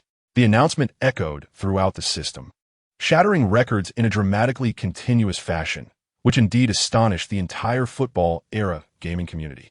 Such a game, which nearly everyone could play, elicited shockwaves akin to those felt globally. Major media outlets began clamoring to report on this event, as football-era ingrained itself in public consciousness. Even the most mainstream and serious media outlets allocated dedicated sections to cover matters related to the game, not to mention specialized esports journalism. The new district saw consecutive record-breaking feats. 2 extraordinary newcomers, 13 goals in 1 minute, with each goal taking no more than 4.6 seconds on average. Liu Xiaotian expressed his delight, stating, I am pleased to see the records being broken. Various media reported on this event, and Liu Xiaotian, the individual whose records were shattered, received numerous interview requests. However, as the current top striker, he merely expressed his contentment on social media without elaborating further. His team, Mayor Feng, aimed to achieve an unprecedented consecutive championship and mount a challenge in the World Tournament, which was a critical moment, leaving him no time to dwell on such trivial matters. Countless enthusiasts of football era speculated whether these two remarkable newcomers would eventually enter the professional arena. What kind of rivalry would they exhibit on the professional stage? Would they unite in a team to forge a new era, or would they engage in fierce competition, their clash adding vibrancy to the epic? Such precedents were not unheard of, two exceptionally talented newcomers capturing attention from the outset and achieving great success, akin to the current dual champions Liu Xiaotian and Li Qingze. Over the past 2 years, both their teams, Changfeng and Tianhe, secured championships, and their encounters were immensely fierce. Both emerged from the 100th district and have since become renowned professional players. Earlier still were 2 legends now retired, Chun Feng, the current coach of the Southern team, and Meng Fifan, who has faded from public view. They once played in tandem, with Meng Fifan charging in the front lines, while Chun Feng commanded the midfield. Sweeping across China, had Meng Fifan not encountered personal issues during their pursuit of the World Championship, they might have achieved a historically unprecedented era of dominance. Whether it be Chun Feng and Meng Fifan, or Liu Xiaotian and Li Qingze, they epitomized a pinnacle of legend within the football-era professional league. The anticipation surrounding the potential legends of the newcomers Ren Pingsheng and Xianxiang Fei is palpable. Another consequence of this news was the sudden influx of newcomers to District 108, resulting in a dramatic increase overnight. Many veteran players found themselves bored. Having played in the old district for a long time, their interest waning, reluctant to abandon their characters and friends. Upon witnessing such news, they might casually discuss it with a few friends, collectively deciding to start anew in the new district. Of course, this led to numerous melodramatic scenarios where promises were made to reincarnate together, only for some to remain behind. In more extreme cases, a small guild planned to transition to the new district, only for the leader to discover they were the only one who had changed accounts. Later, it was revealed that the other members had not followed suit, effectively ostracizing the guild leader. In a fit of indignation, the leader posted a grievance on social media, denouncing the treachery of their former subordinates, while those subordinates countered, claiming the leader lacked popularity. This incident later became one of the top 10 events in football era for the year. remaining memorable and ensuring that the once obscure guild was remembered by many players for an extended period, providing some solace to the heartbroken leader. The sudden influx of newcomers promptly overcrowded the novice village, but fortunately, the system detected this and automatically expanded the novice village by over tenfold, preventing operational issues within the game. Chapter 27. Hidden. Fortunately, the two of us arrived a day early at the new district. Otherwise, we would have wasted a considerable amount of time in the novice village. Su Jing remarked as she controlled her account, Silent Shadow, battling monsters, while speaking to Lu Li, who was grinding through dungeons alongside her. Her original account name was Nightfall Calm Breeze, but upon discovering it was taken in the new district, she had to settle for this new account. Lu Li was quite pleased, as the name Songjiang's perch was not contested. Although both were seasoned players, soloing proved somewhat challenging. Apart from initially soloing to obtain reward attribute points, they then tackled dungeons as a duo, their cooperation seamless, ensuring no loss of experience. They were fortunate to have arrived early. Upon hearing about the bustling situation in the novice village, they could only express relief for their timely arrival, avoiding being overwhelmed by the sudden influx of newcomers. Otherwise, merely completing tasks would likely take significantly longer than usual. The Dark Knight is truly impressive. Such formidable records have been shattered by him, Lu Li exclaimed while battling monsters. Indeed, if a single record cannot define a player, this alone is sufficient to dispel any suspicions of cheating, Su Jing replied with a smile. Honestly, that isn't much. There should be no issue with him becoming a professional player. Compared to the era of kings, football era is merely a minor pursuit, Lu Li responded. Her previous dream was to become a professional player, drawn by the high earnings and the status it conferred in a world where material abundance had rendered many ordinary people idle, as most labor was replaced by machines. In such a context, ascending the social ladder and achieving a better quality of life, becoming a professional player seemed the quickest route, at least compared to other elites, such as billionaires, scientists, and systems engineers. The entry threshold for professional players was considerably lower. However, Lu Li soon realized she lacked the necessary talent, as this endeavor required more innate ability than most traditional careers. Consequently, she abandoned this aspiration and dedicated herself to assisting Su Jing. With his capabilities, becoming a professional player should pose no challenge. Su Jing expressed her confidence in him. While they endeavored to level up, Zheng Qi had already logged in, preparing to join Steward Ming in completing the 5 dungeons of the VD family. His plan for the day was straightforward. After finishing the 5 dungeons with Ming, the steward would seek out wild teams to level up Zheng Qi, a low-level coach in high demand among seasoned players, ensuring he would not remain idle. Zheng Qi aimed to achieve the accomplishment of first clearing the Beast Arena. However, Zheng Qi did not anticipate that his luck today was exceptionally good, possibly a special privilege following the record-breaking achievement of the previous day. After completing 2 dungeon runs, a system message appeared in the notification bar during the 3rd attempt, visible only to Zheng Qi and Butler Ming. Hidden VD brothers have appeared. Astonished, Zheng Qi exclaimed, "Can you believe there is a hidden element? We are quite fortunate." His excitement was palpable. Although he was a novice, he had put considerable effort into understanding the game before diving into football era. The game featured 4 types of dungeons, one being the VD Butler, which was guaranteed to appear in personal dungeons. In the arena, this was akin to the Roman gladiators. The second type emerged only after reaching level 10, requiring a team of at least 5 players to tackle dungeons. Such dungeons did not exist prior to level 10. In Pompeii, there were 3 such dungeons: Pompey, Crassus, and Caesar, each offering players the chance to acquire heroes. The third type surfaced after reaching level 20, accessible only in the advanced zones, where guilds and clubs fiercely competed for valuable resources. While the materials dropped in the common zones were not particularly rare, the coveted items lay within the mythical zones, which yielded legendary crafting materials crucial for professional clubs. These 3 types were fixed. Personal and team dungeons had a limited number of attempts each day, and players relied on the materials dropped to enhance their equipment. Even the rarest wilds would refresh at unpredictable times and locations weekly, allowing players to compete for them. The 4th type, however, was purely reliant on luck, an occasional hidden element that might randomly appear in personal or team dungeons. Generally, the probability of such an occurrence was not low. Yet in football era, the rewards from hidden elements were exceptionally rare. They dropped attribute points, whose scarcity was well known, making the likelihood of encountering a hidden element exceedingly slim. Moreover, as players leveled up, the chances of finding such hidden elements diminished. For instance, the VD house was limited to levels 5 to 10, and once a player reached level 11, the hidden VD brothers could no longer appear. What a pity. If only this luck had struck in an 80-level dungeon. Zheng Qi lamented. The rule for hidden drops was that the highest dungeon level divided by 10, then multiplied by 2.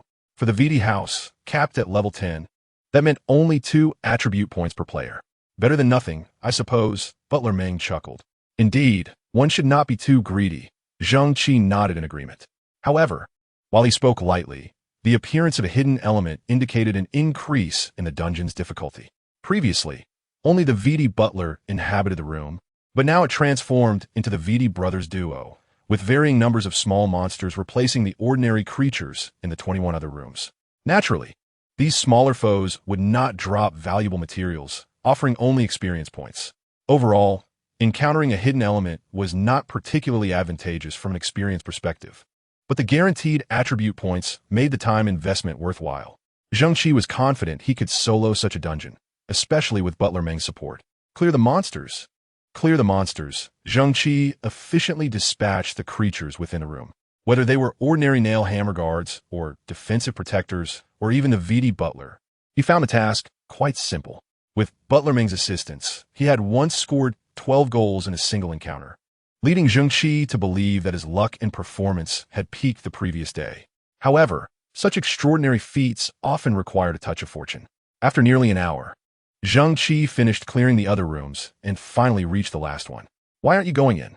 Butler Meng inquired, noticing Zheng Qi hesitating at the door. I can't believe we stumbled upon a hidden element. I hadn't reviewed the strategy beforehand, so I'm just checking it now, Zheng Qi replied. Reviewing strategies takes a long time. They are quite detailed and lengthy. Butler Meng pondered before responding. There's no alternative, since we finally encountered a hidden element. We must proceed with caution. No need to look it up. I'll tell you, Butler Meng said. The hidden element in this dungeon is the VD brothers. The elder brother has a special skill that enables the VD butler to move and increases attack speed by 50%, while the younger brother possesses a blocking skill that summons soil to disrupt your rolls and slides, although it cannot impede jumps. He continued, the VD brothers will be accompanied by 4 VD butlers, each with a defensive protector and a nail hammer guard, meaning you will actually face 12 monsters. For butlers, 8 small monsters and 2 brothers. Isn't that 14 monsters? Zheng Qi queried. The VD brothers cannot move and do not attack players directly, so they can be disregarded. Butler Meng clarified. While they may not move, the elder brother's ability to accelerate the VD butlers is formidable, especially coupled with the younger brother's blocking and interrupting skills. Even 5 ordinary players might struggle to score 3 goals within 5 minutes. Zheng Qi sighed. Indeed, the VD butlers already launch nail hammers at a speed comparable to 2 nail hammer guards. With the acceleration, it's as if there are 3. 4 VD butlers equate to 12 nail hammer guards, and with their 4 accompanying guards, that totals 16 hammers, creating an inescapable assault. Even with 5 players, evading and scoring becomes quite challenging, Butler Meng nodded. In such circumstances, there is little distinction between 1 player and 5, especially since I have you as my coach. Zheng Qi grinned. Butler Meng also smiled, clearly recognizing that Zheng Qi had grasped the key to defeating this hidden element. In this scenario, the role of a coach outweighed that of 5 ordinary teammates. The crux lay in the coach's skill of intimidation, which had no cooldown and could be used continuously. Upon activation, it reduced the attributes of enemies, although it could only target 1 enemy at a time. However, with so many adversaries, this skill could be incredibly effective. Of course, it required precise timing and rhythm in its use. Haphazard deployment would yield poor results. Butler Meng had performed admirably before, but that was against 1 or 2 enemies, perhaps 3 at most, something most coaches could manage with ease. Now, facing 12 enemies, merely determining which posed the greatest threat would be a significant burden. Are you sure you can handle this, Uncle Meng? Zheng Qi asked. Absolutely. Butler Meng replied with a smile. Chapter 28. A bold idea. Zheng Qi's faith in Butler Meng's capabilities was unwavering. This middle-aged man, whose true age was difficult to discern, had begun looking after Zheng Qi's life 2 years ago, during the second year after Zheng Qi had run away from home. Once he had started earning money in the game and established a steady income, he sought out a thoughtful caretaker like Butler Ming. Whenever he encountered challenges, he executed tasks flawlessly without unnecessary chatter, and his unwavering belief in his abilities led Zheng Qi to deem it absolutely worthwhile to offer Butler Ming a generous salary. Now, with Butler Ming's assurance of success, Zheng Qi was equally convinced of his capabilities. He pushed open the door and strode into the room, with Butler Ming following closely behind. Quickly, Zheng Qi surveyed the entire chamber, which was significantly larger than the usual final arena he had seen. At the far end stood the resplendent Vidi brother, flanked by 4 Vidi stewards, while in front of them were the defensive guards and spiked mace protectors. There are so many of them, Zheng Qi mused aloud. With a little speed and improved maneuvers, it's manageable, young master, go. Butler Ming encouraged. Zheng Qi stretched his neck and accelerated forward. He didn't activate any speed-enhancing skills. He simply began to run. As he moved, the 8 guards before him sprang into action. When the guards moved, the portly Vidi brother raised a hand, and a radiant glow enveloped one of the Vidi stewards. The previously stationary steward let out a thunderous roar, his physique seemingly swelling, and he brandished a spiked mace, preparing to hurl it at Zheng Qi. However, as the glow emanated from the Vidi brother, Butler Ming, anticipating the skill's target, raised his hand and unleashed a stunning skill that dispelled the Vidi brother's enhancement. The Vidi steward, who had been poised to act, became immobilized. The actions of the Vidi brother remained unaffected by Butler Ming's intervention, as he continued to summon the remaining Vidi stewards. Yet, Butler Ming's stunning skill consistently preempted the summons, dispelling the enhancements just as they were applied. Originally, after summoning 4 stewards, the Vidi brother would enhance the 8 guards to increase their speed, but now, with all 4 enhancements dispelled, he had to start anew in summoning the Vidi stewards. Consequently, Zheng Qi was left to contend with only 8 ordinary creatures, not to mention the Vidi brother himself. As 2 spiked maces hurtled toward him, Zheng Qi executed a swift roll to evade them. However, just as he completed his roll, Vidi brother raised his hand, causing the ground ahead to suddenly rise, threatening to collide with him if he didn't halt his momentum. The interruption of his skill would not only cost him energy, but also render him briefly immobile. Though the Vidi brother's skill seemed somewhat simplistic, its timing was impeccably executed. Fortunately, Zheng Qi was prepared. At the crucial moment, he canceled his skill, rose swiftly, and dashed towards the 2 incoming maces. With a leap, he soared over the maces. Butler Ming's continuous stunning skills disrupted the Vidi steward's actions, granting Zheng Qi a much easier time. After deftly avoiding 4 maces, he began to evade the defensive guards. Relying solely on ordinary running would not suffice. He needed to employ skills like acceleration, rolling, and sliding. At this juncture, Vidi brother's influence became apparent, as he intermittently interrupted Zheng Qi's skill execution, forcing Zheng Qi to expend more energy on defense, thus complicating his progress. This was under the condition that Butler Ming was distracting the Vidi brother. Otherwise, even a typical 5-member team would find scoring a goal exceedingly challenging.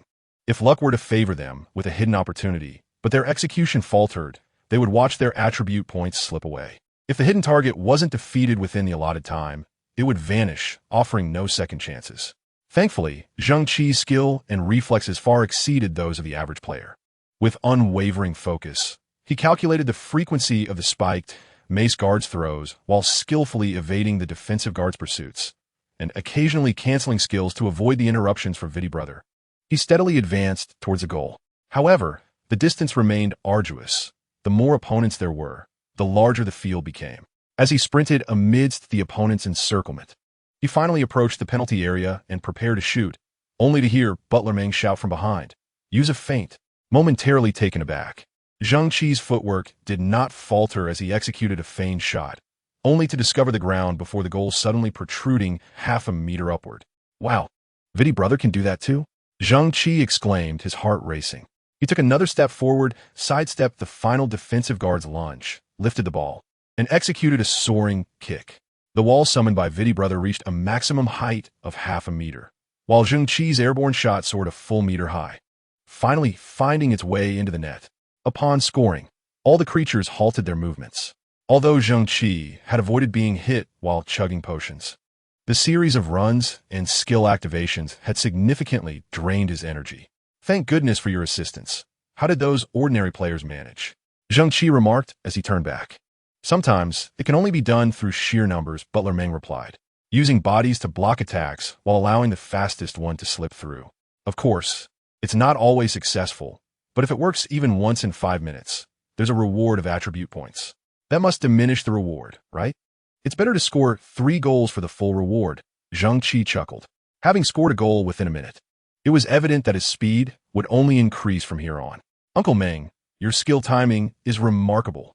Vidi brother didn't stand a chance. Zheng Qi praised Butler Meng. I've had prior experience, Butler Meng laughed. After all, I've played this game for many years. How long have you played? Zheng Qi asked. About a decade or so, though it's been a while, and I don't recall every detail. Still, I remember the strategies for dealing with rare hidden targets, Butler Meng said, stroking his beard thoughtfully. It seems you have quite a story, Zheng Qi remarked, though he refrained from probing further. Despite his youth, he understood that everyone has their own narrative. Butler Meng was a competent and trustworthy steward, and that was sufficient. The specifics of his past were of little consequence. The pressing matter now was to eliminate this hidden target. This new zone had presumably never encountered a hidden target, and if he could be the first to defeat it, perhaps there would be a reward of attribute points. The mere thought of this brought Zheng Qi joy, for attribute points were scarce, and even a slight increase would provide a significant advantage. After securing a goal, the subsequent tasks became manageable. No matter how troublesome or formidable the challenges appeared during the initial foray, once players discerned the means to overcome them, even the most daunting adversaries would become mere fodder. This truth held in every era, and the present was no exception. With the assistance of Butler Meng, Zheng Qi swiftly scored 2 consecutive goals, each taking less time than the last. Remarkably, after netting 3 goals, only half of the 5 minutes had elapsed, leaving ample time remaining. In this context, there is no notion of experience sharing. All participants possess the same level of expertise. Therefore, achieving 3 goals signifies that both Zheng Qi and Butler Meng would attain the maximum experience available. Moreover, there are no records of goals scored in this hidden scenario. Such records must be accessible to all players to foster competition. The randomness inherent in these encounters would render recording unfair to the majority. Thus, after Zheng Qi scored 3 goals, the current dungeon effectively reached an early conclusion for both him and Butler Meng. Uncle Meng, I've suddenly conceived a bold idea, Zheng Qi remarked, scratching his head. Solo play? Butler Meng inquired. Huh? How did you know? Zheng Qi was taken aback. By deducing your psychology, observing the situation, and analyzing character traits. It's quite straightforward, Butler Meng replied. Is this another one of your trivial advantages? Zheng Qi couldn't help but chuckle. Indeed. Butler Meng joined in the laughter, but then adopted a serious demeanor. Young master, solo play is quite a challenging endeavor. As far as I know, no one has succeeded in this regard.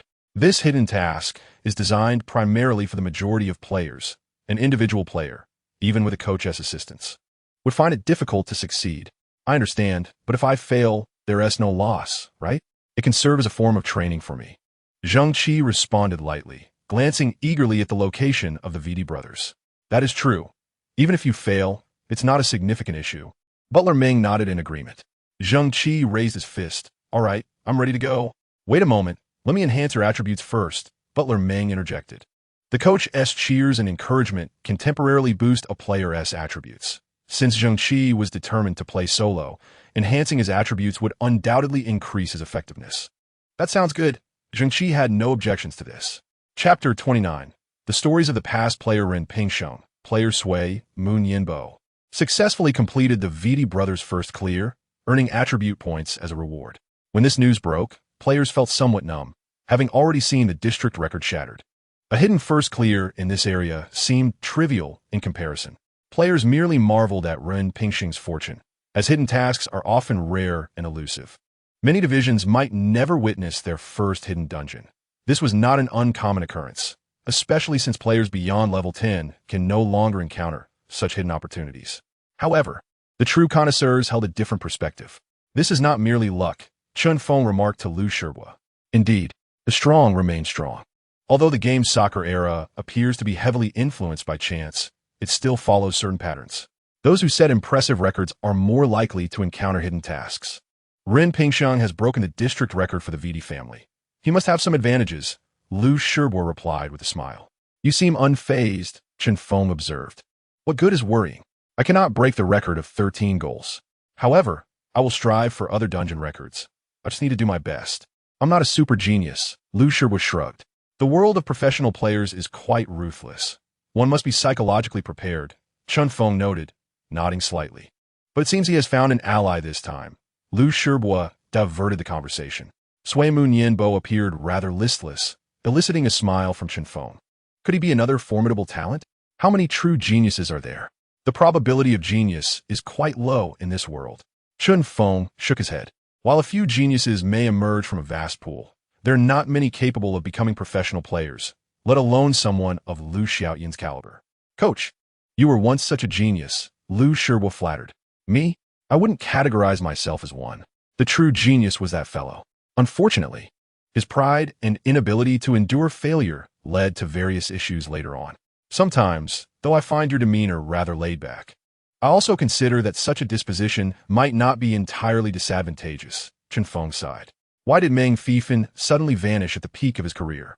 Lu Shibo cautiously inquired. I don't know. I wasn't very close to him, Chen Feng replied, a hint of helplessness in his voice. Really? The twin stars of the South from back then, nearly conquering the world together, established an unparalleled dynasty. The friendship between Chen Feng and Meng Fifan was a topic of much admiration among young players, even more heartwarming than the current rivalry between Lu and Li. Lu Shibo noted, while every youth yearns for a formidable rival, their competition was a significant affair for the entire league, with each move impacting the league's dynamics. Yet, they also desired to be powerful players themselves, with a strong partner by their side, united in their quest for domination. Though I gained fame alongside Meng Fifan in a new district, I was already on my third account by then. He was just 16, while I was 19, the same age as you are now, Chen Feng recounted. Lu Shibo nodded, recognizing the similarity to his own age. So back then, coach, you were just another underdog, not regarded highly in your career. You must understand that true geniuses, even if they face an unfavorable first year in the era, often achieve powerful characters with proper nurturing in the second year. To think I had to struggle through to my third year, Chen Feng mused. That hardly fits the mold of a genius. My fate only changed after meeting Meng Fifan. Chen Feng smiled, a gentle expression gracing his previously stern face. A sight Lu Shibo had rarely witnessed. He was a true genius. I cannot fathom anything he did not comprehend. After experiencing a dungeon just once, he could determine the most efficient and easiest method to achieve high scores. He nearly claimed every record, and the success of my account reaching a certain height was also due to him. Besides his first clears, he tackled all other dungeons alongside me. So whenever a hidden opportunity arose, I benefited from his brilliance. You encountered hidden tasks every time? Lu Shibo was astonished. Indeed, every single time, as he consistently set the best records. Before Lu Xiaoyan, he was the first to elevate the VD family's single rune goals into double digits. Chen Feng shrugged. Lu Shibo was left speechless. One could only imagine how powerful Meng Fifan's account must have been in those days. Now, when you see media reports, they portray it as if I was the most crucial player, with Meng Fifan fighting fiercely up front. Doesn't it seem like I was the most significant figure? Chen Feng asked Lu Shibo. Well, as a midfielder, you're the strategist, while those in the front line are the vanguards. Lu Shibo nodded. In truth, he was the one leading our charge forward. I was merely performing supportive roles.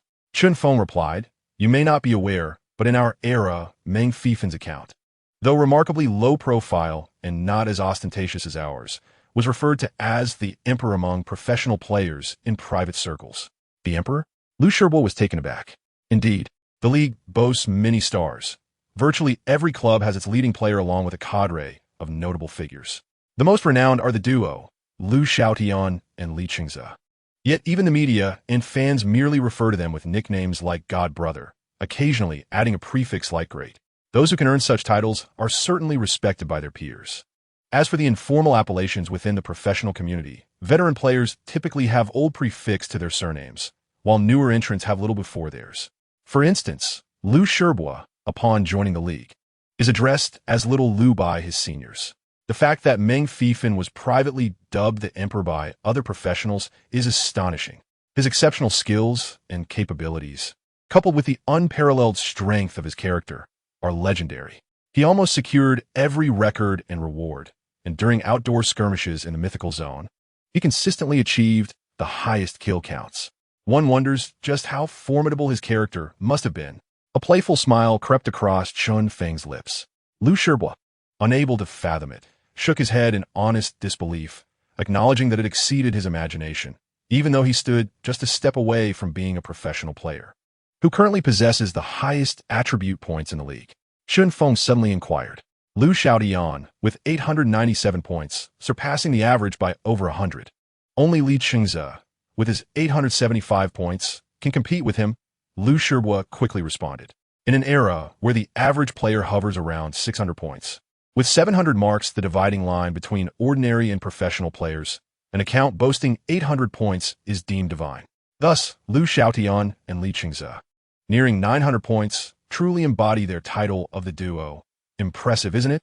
Chun Feng smiled slightly. Indeed, quite formidable. Our team's star boasts only 837 points. Lu Shibua lamented. Otherwise, we wouldn't have been stuck in third place for 3 consecutive years, overshadowed by Chang Feng and Tianhe. Chun Feng shot him a look. Are you being intentionally provocative? Third place for 3 years has drawn ridicule from numerous fans of other clubs. While achieving third is commendable. Meng Fifan's account, Curved Path to Tranquility, had 965 attribute points, Chun Feng remarked coolly. Lu Shibua fell silent, not due to indifference to the figure, but rather because, though mentally prepared, he was still astounded by it. On the surface, Curved Path to Tranquility exceeds Silver Gun. White Horse by less than 70 points in Silver Gun. White Horse is generally over 70 to 80 points higher than Divine accounts. However, everyone understands that as attribute points increase, establishing a dominating advantage becomes more challenging. Nearly 70 points, more than many Divine accounts' typical attributes. Generally high-demand attributes around 120 to 30 points and low-demand attributes at 70 to 80, along with full legendary equipment. Total mastery of heroes and his exceptional skills render him, in my eyes, the most powerful character in the football era to date. No one can rival him. Chun Feng shook his head. Such a character never reached the peak? Lu Shibua asked incredulously. Attributes exceeding the norm, complete mastery of all heroes, and formidable skills. Ordinary players may not grasp the concept of total hero mastery. In the football era, there are hundreds of heroes, yet only 10 can be brought into professional matches, with most professionals mastering merely 20-some heroes, even if they can utilize them all. Mastery among professionals is not merely a casual understanding. The greater the number of heroes mastered, the more difficult it becomes for opponents to devise targeted strategies, thus increasing the likelihood of victory. That year our win rate exceeded 90%, yet we tragically lost a few crucial matches. He couldn't accept the outcome, caused quite a stir, and subsequently vanished. His absence is a loss for the entire league. Chun Feng sighed. He was still quite young then, wasn't he? Lu Shibua inquired. Around 27 or 28, at the peak of his prowess. Thus, I often ponder, had he not been so arrogant, if we had mounted our challenge a year later, we might have had a significant chance to sweep the competition. Alas, I was still young then, Chun Feng lamented. Chapter 30. Chasing Records. Alas, soloing a hidden quest is still unfeasible. These two brothers working in tandem are simply too formidable. It's no wonder even a 5-person team struggles to succeed. After receiving yet another commendation from the entire region, Zheng Qi exited the dungeon, yet he did not appear particularly elated. Despite the hidden quest granting him some extra attribute points and elevating his level to 11, along with acquiring 3 pieces of equipment upgrade materials, he remained quite disheartened. His failure to solo the hidden quest weighed heavily on him. Without Coach Ming's assistance, the VD brothers showcased their full capabilities. The 4 agile and enhanced VD stewards were akin to mobile heavy artillery, raining down hammers upon Zheng Qi, while the continuous interference from the VD brothers made it impossible for him to evade. After struggling for less than 10 seconds, he was struck multiple times, exhausting his stamina and forcing him to start over. Though Zheng Qi gradually adapted to the intensity of the assault, recognizing the systematic patterns of attack, his innate talent allowed him to survive longer. Unfortunately, human performance always has its limits. At level 10, with a physique of 9, his stamina cap stood at 90 points, insufficient to withstand much punishment. Taking a hit would halve his stamina, 2 hits would deplete it entirely, and 3 would necessitate starting anew. Moreover, Zheng Qi couldn't focus solely on evasion. He needed to advance and score, which was ultimately his goal. In the end, before time expired, he failed to secure a single goal, leaving him dejected upon exiting the dungeon. What a pity. If I could repeat it, I believe this would be an excellent training environment, Zheng Qi expressed regretfully. This type of training holds little value, especially before level 20, as players have too little room for maneuver, Meng Guanjia replied, shaking his head. Once you enter the mythical zone, each player will have their own training space, allowing you to set both your opponents and your own strength. When the time comes, if you're interested, you can set it up and give it a try. I am increasingly looking forward to the mythical zone, Zheng Qi exclaimed, clenching his fist. Observing him quickly return to his energetic self, Meng Guanjia smiled. Such positivity is truly characteristic of you. Upon reaching level 11, Zheng Qi could no longer linger at Vidi's abode. He cast a lingering glance at the rest area, knowing he would next be stationed at the arena's rest point. Meng uncle, I'll head out first. You should level up quickly and join me for the dungeon run. Zheng Qi bid farewell to Meng Guanjia. Yes, young master. I eagerly await hearing about your successful first dungeon run. Meng Guanjia waved vigorously, making Zheng Qi feel as though he were not heading to a dungeon, but rather to a battlefield. After Zheng Qi departed, Meng Guanjia did not seek to join a casual team for experience, but instead retrieved his communicator and sent messages to several individuals. Uncle Meng, we shall arrive shortly. Su Jing responded through the communicator. Ah, old sir, is there anything that requires my attention? Sui Qingfeng inquired. Shall we attempt to challenge the Colosseum at a higher level? The steward Meng replied. Wait for me. I shall be there at once. Sui Qingfeng nearly shouted in excitement. You all must have completed your instances, right? I have as well. Shall we venture to the Colosseum together to hunt wild monsters and level up rapidly? Meng, observing Su Jing, Lu Li, and the oblivious Sui Qingfeng before him, smiled and posed a question. Certainly. We were just lamenting our slow experience gain, Su Jing replied with a smile. To be able to hunt monsters at a higher level alongside 2 lovely ladies, how could I possibly be displeased? Sui Qingfeng chuckled heartily. For people seem a bit few. That young man, yes, I mean you, would you be interested in teaming up to tackle the Colosseum at a higher level? A passing player, abruptly halted by Meng's call, glanced quizzically at the 4 unfamiliar faces. What did you say? Hunting monsters at a higher level. We are heading to the Colosseum in Pompeii, which is beyond our current level, Su Jing patiently explained to the stranger, who had the title Chaotic Blade above his head. Hunting at a higher level? How was I unaware of this? Surely, you aren't deceiving me? Chaotic Blade replied, his demeanor cautious. A newcomer, I presume? Is this your first time playing football era? Sui Qingfeng remarked disdainfully. You don't know that with a coach, one can hunt at a higher level? Unaware. But I can solo the instance in Vidi. I will reach level 8 shortly, Chaotic Blade said proudly, puffing out his chest. A newcomer can solo an instance? You must be boasting. Sui Qingfeng expressed his disbelief. What boasting? I'll stream it for you to see, Chaotic Blade retorted, visibly displeased. Su Jing and Lu Li became intrigued and decided to stream the instance, as it is permissible with the player's consent. Although there would be a delay of about 10 seconds to prevent spectators from advising newcomers on what to do, while teaming up allows direct guidance. It also means that the more players there are, the less experience each one receives. To prevent experienced players from using this method to set records with newcomers, the football era system is quite meticulous in its design. Since their instances were already completed, Meng and the others eagerly began to observe the performance of this boastful newcomer. As Meng mentioned, having more players can indeed be advantageous for higher-level monster hunting because it accelerates the process. Presently, few possess the ability to challenge monsters at a higher level. Those who previously did, like Zheng Qi, have mostly reached level 11 and can now tackle the Colosseum instances. In such circumstances, the wild monsters in the Colosseum are experiencing a lull, as there are not many players to hunt them. Just as Su Jing and her companions began to observe Chaotic Blade as performance in the instance, Zheng Qi had already commenced his journey within the Colosseum. The Colosseum is one of the 3 major instances for levels 10 to 20, divided into personal and team instances. Personal instances can be soloed or completed with no more than 5 players. while team instances require 5 combat players, not including coaches.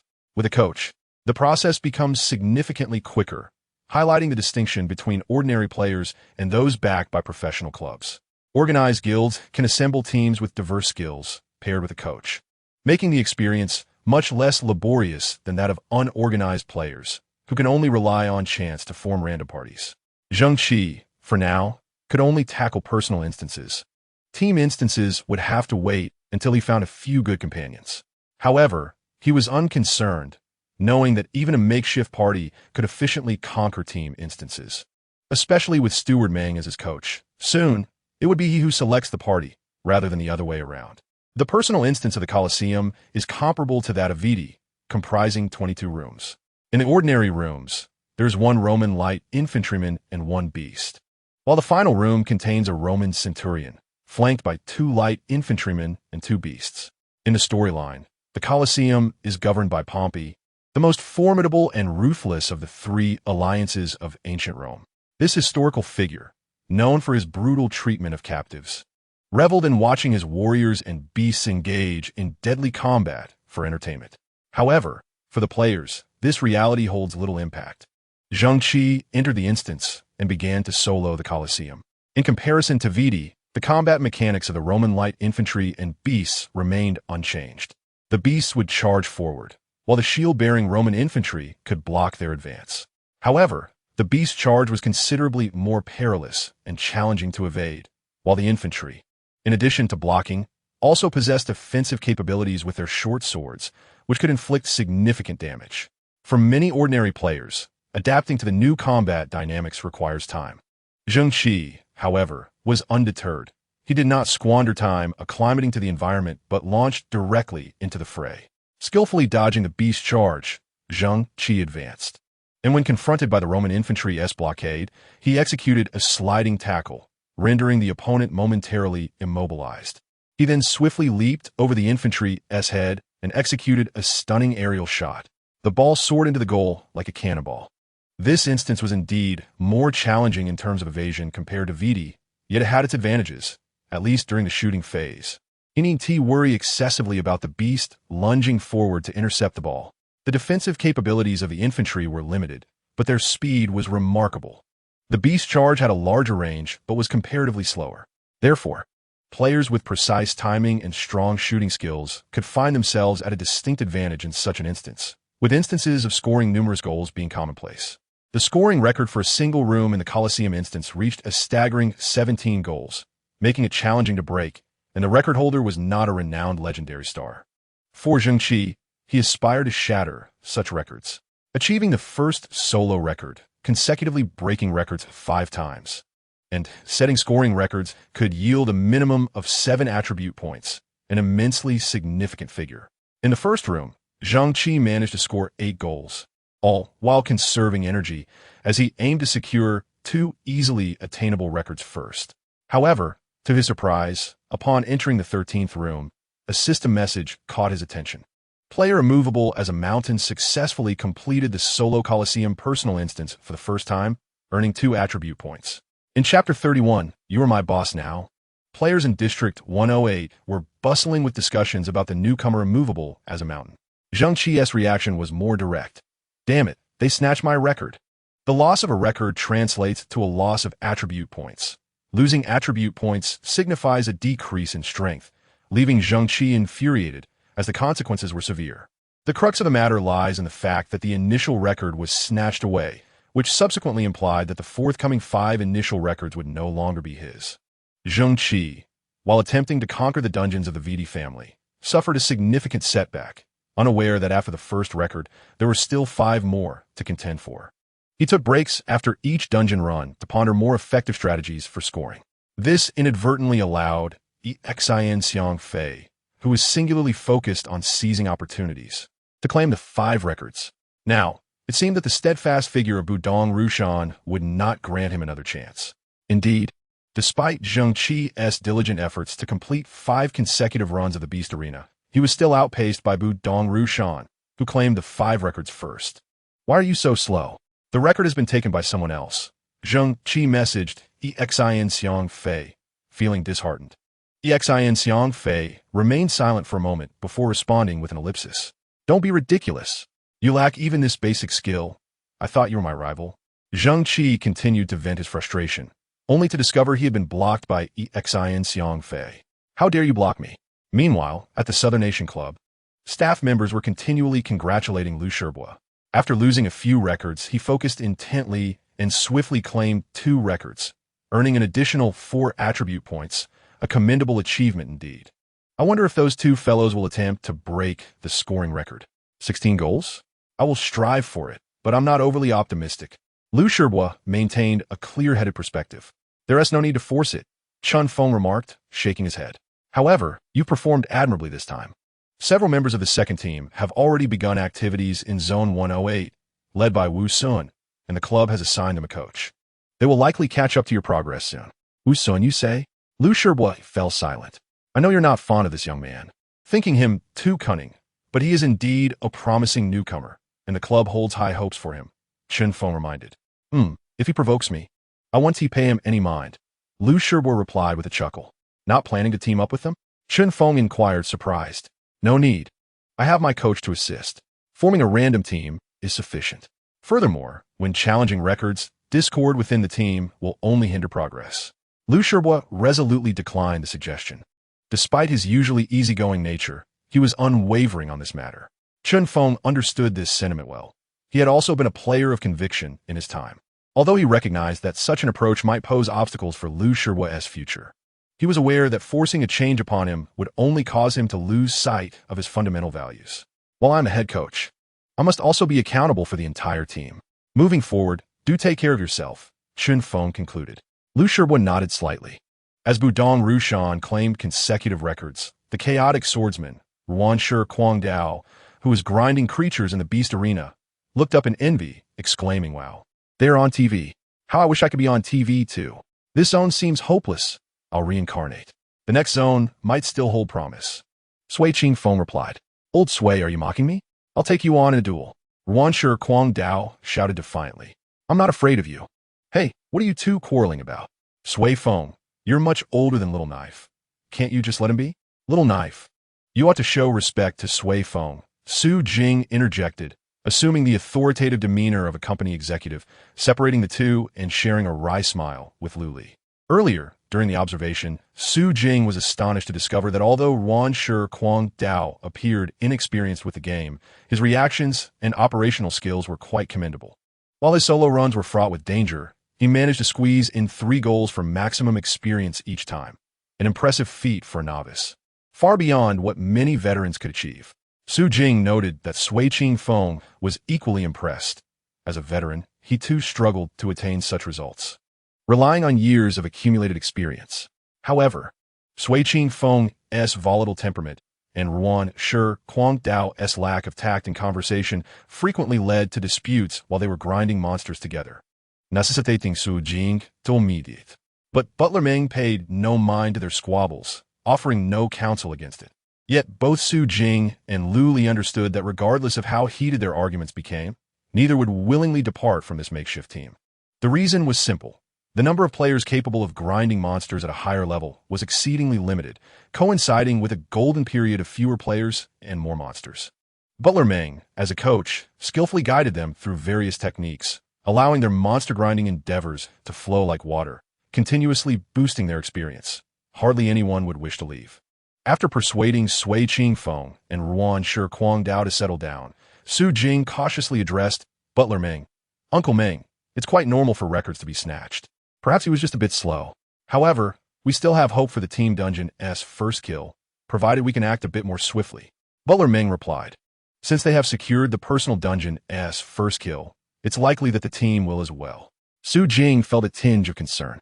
That is possible. But we also have our chances, so we must quicken our pace. Butler Meng affirmed. At this current speed, we should have a good chance today, Su Jing contemplated aloud. Indeed, which is why we need to accelerate our efforts, Butler Meng concurred. Their conversation caught Ruanshi Guangdao's curiosity. Why the rush? Isn't it just leveling up? He queried. The sooner we reach level 11, the sooner we can tackle the team dungeon. Are you excited? Butler Meng responded with a smile. What is so exciting about tackling a team dungeon? Ruanshe Quang Dao expressed confusion. Currently, no one has managed to clear the team dungeon in the Beast Arena. If we do, it will be announced and broadcasted on television. Don't you want to be on TV? Luliloga. Is that so? Then what are we waiting for? Let's level up. I can't wait. Ruanshe Quang Dao exclaimed animatedly, rolling up his sleeves. Old Meng, why did you recruit such an unreliable fellow? Sui Qingfeng muttered in frustration to Butler Meng. I noticed him grinding monsters alone in Pompeii City yesterday. He was quite fast, so I remembered him. Butler Meng replied with a subtle smile. Today's youth are truly remarkable, albeit a bit lacking in manners. Sui Qingfeng sighed. Butler Meng chuckled silently. Uncle Meng, I've finished 5 runs of the personal dungeon. When will you log off? Zheng Qi messaged while continuing to grind monsters. Young master, do you not wish to tackle the team dungeon? Butler Meng countered with a question. What good would that do? There are hardly any random teams in the Beast Arena. Zheng Qi lamented. Then let us wait for 10 minutes, Butler Meng responded. 10 minutes? Zheng Qi was puzzled, but since Butler Meng said to wait, he decided to comply. After all, it wasn't too late yet. 10 minutes later, Butler Meng confirmed Zheng Qi's location and soon appeared before him. Uncle Meng, who are these people? Zheng Qi asked, somewhat perplexed, though he recognized Su Jing and Lu Li, and was familiar with Sui Qingfeng. The remaining figure, Ruanshe Quang Dao, repeatedly shouted, I want to be on TV. When does it start? Oh, I brought along a passerby. He is quite capable and will be useful for dungeon runs, Butler Meng explained. Butler Meng smiled and said, just in time, we have all just reached level 11, and now is the perfect moment to tackle the team dungeon. So soon? Zheng Qi exclaimed in surprise. Butler Meng and Su Jing had started a day later than him, and with the pace of Su Qingfeng's leveling, it seemed implausible that they could have caught up so quickly. We're clearing wild monsters in teams, which makes it swift, Butler Meng explained. Zheng Qi quickly grasped the current lull in wild monsters at the Beast Arena and nodded. All right, let's hurry to the team dungeon. Otherwise, we might be outpaced by others. If that immovable mountain gets involved, it could complicate matters, especially with the club's backing. What about that one who aspires to fly? Su Qingfeng Koyev. He's a lone wolf like me. So ignore him, Zheng Qi waved dismissively. Are you Rin Pingsheng, the one who broke the record?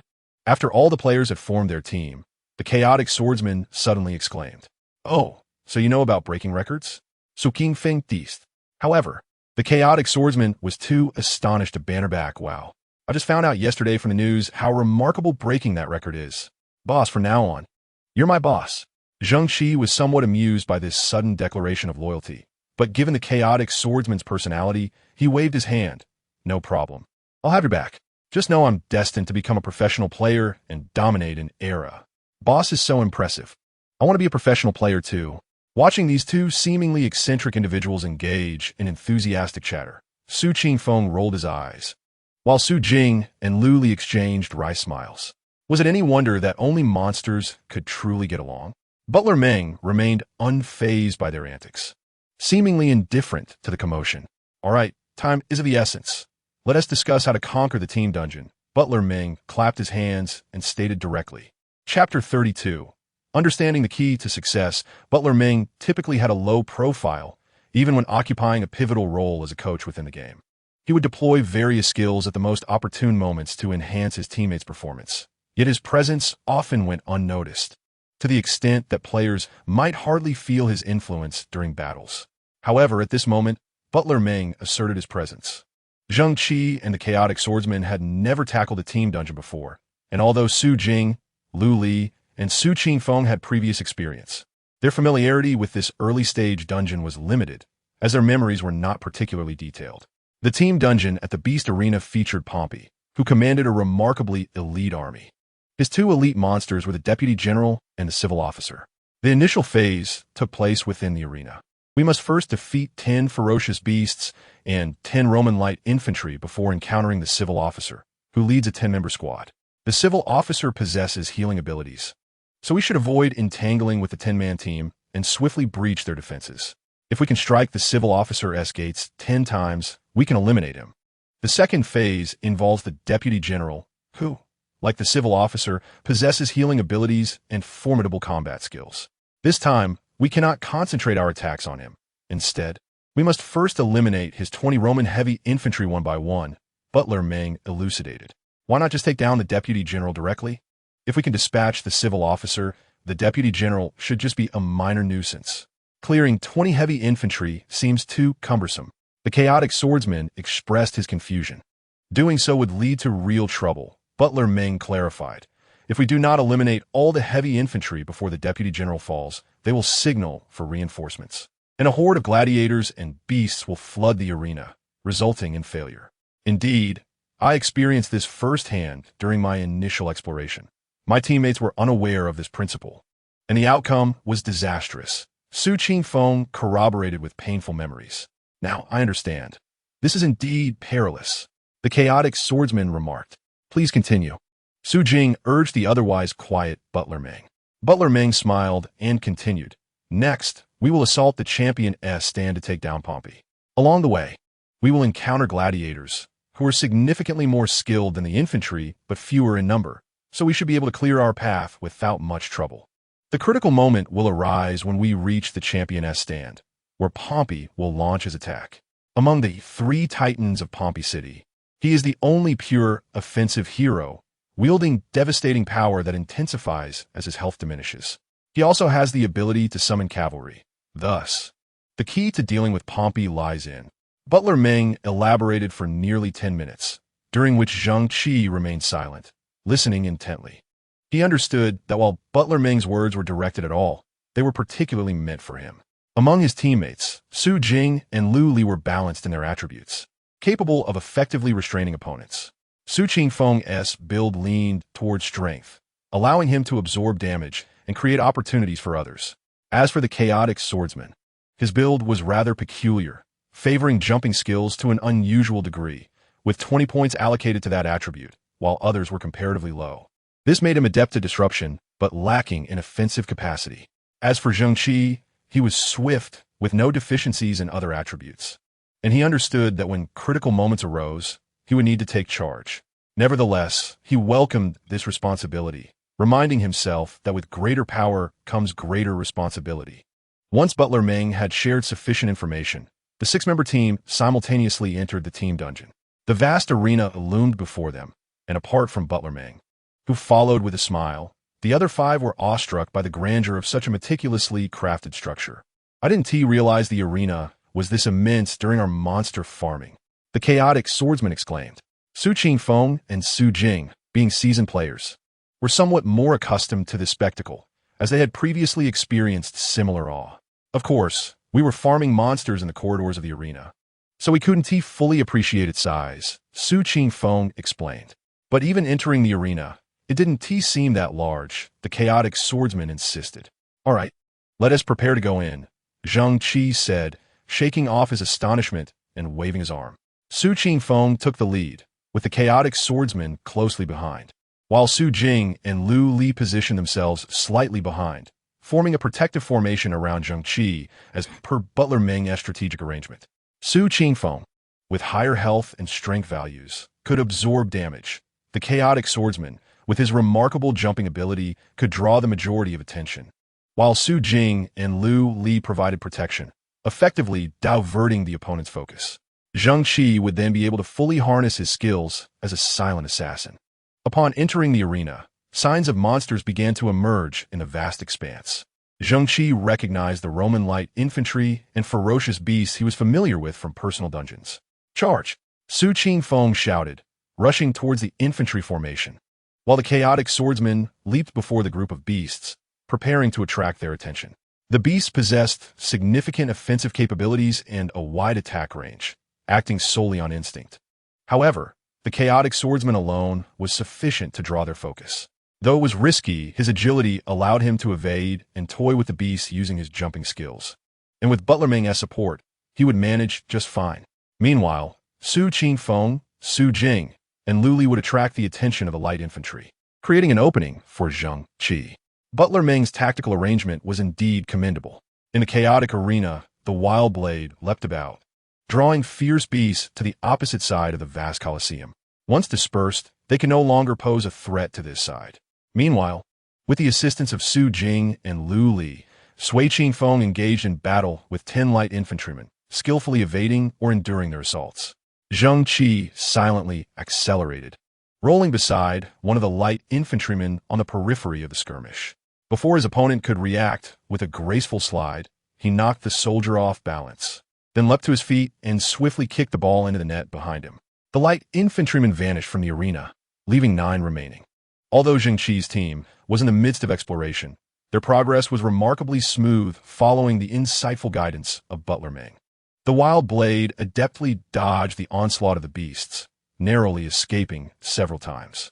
The aggressive advance of 10 beasts restricted most of his movement. Yet each time he appeared cornered, he seized the opportunity to leap away to safety. After several such maneuvers, Zheng Qi had systematically eliminated all the light infantrymen. The beasts, when coordinated with the light infantry, posed the greatest threat. However, once separated, their fate was sealed. With only 1 beast remaining, they decided to pause their assault and regain some stamina.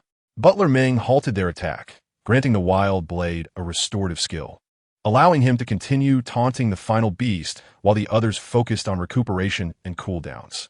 Once everyone had returned to peak condition, they collectively struck down the last beast.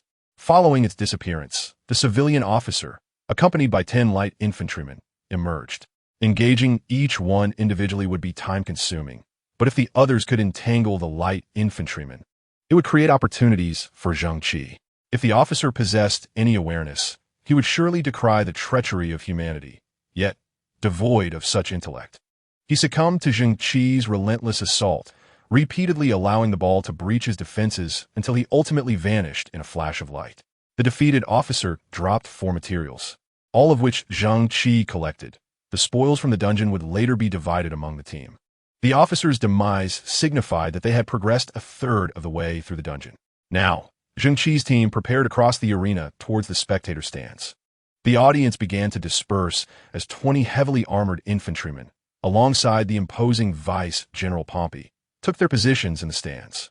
They could not enter the arena, but could concentrate their fire, eliminating adversaries one by one. Butler Meng reiterated this strategy, as a timely reminder was always beneficial. Sui Qingfeng led the charge, confronting a heavy infantryman head-on. Meanwhile, Su Jing and Lu Li executed perfect slides to incapacitate 2 incoming heavy infantrymen. The wild blade drew the attention of the central heavy infantryman, allowing Zheng Qi to stealthily maneuver behind him.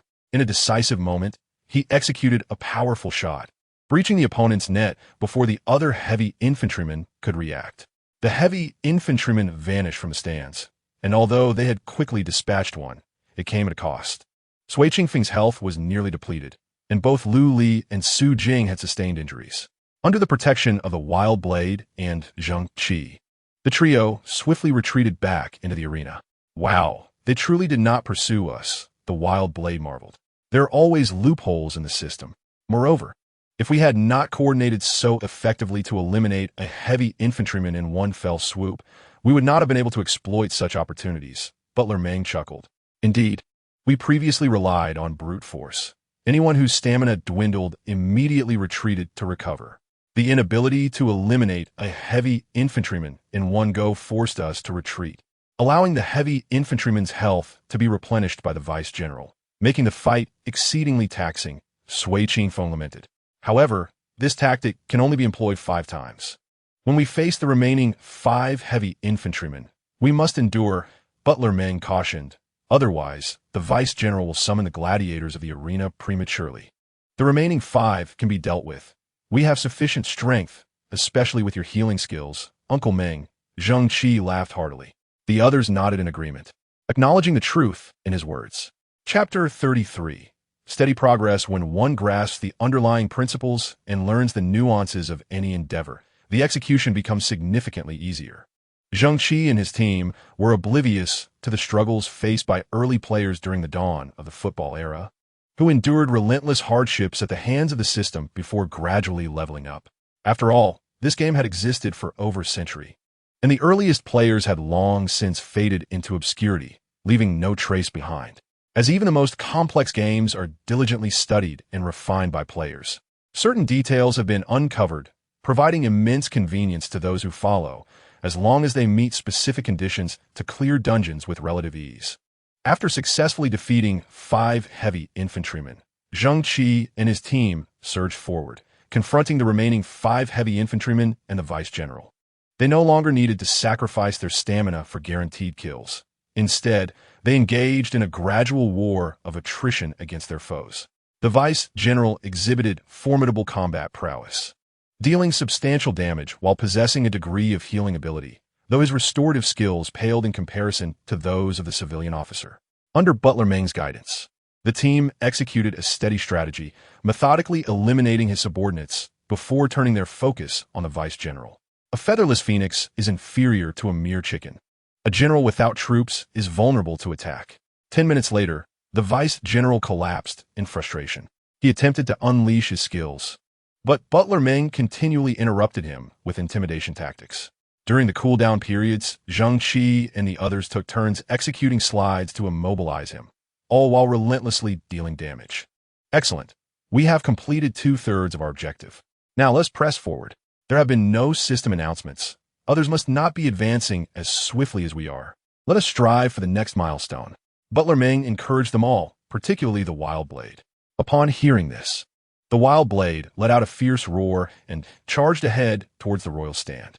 I am leading the charge, Sui Qingfeng shouted. Fear not. He is quick and possesses strong jumping abilities.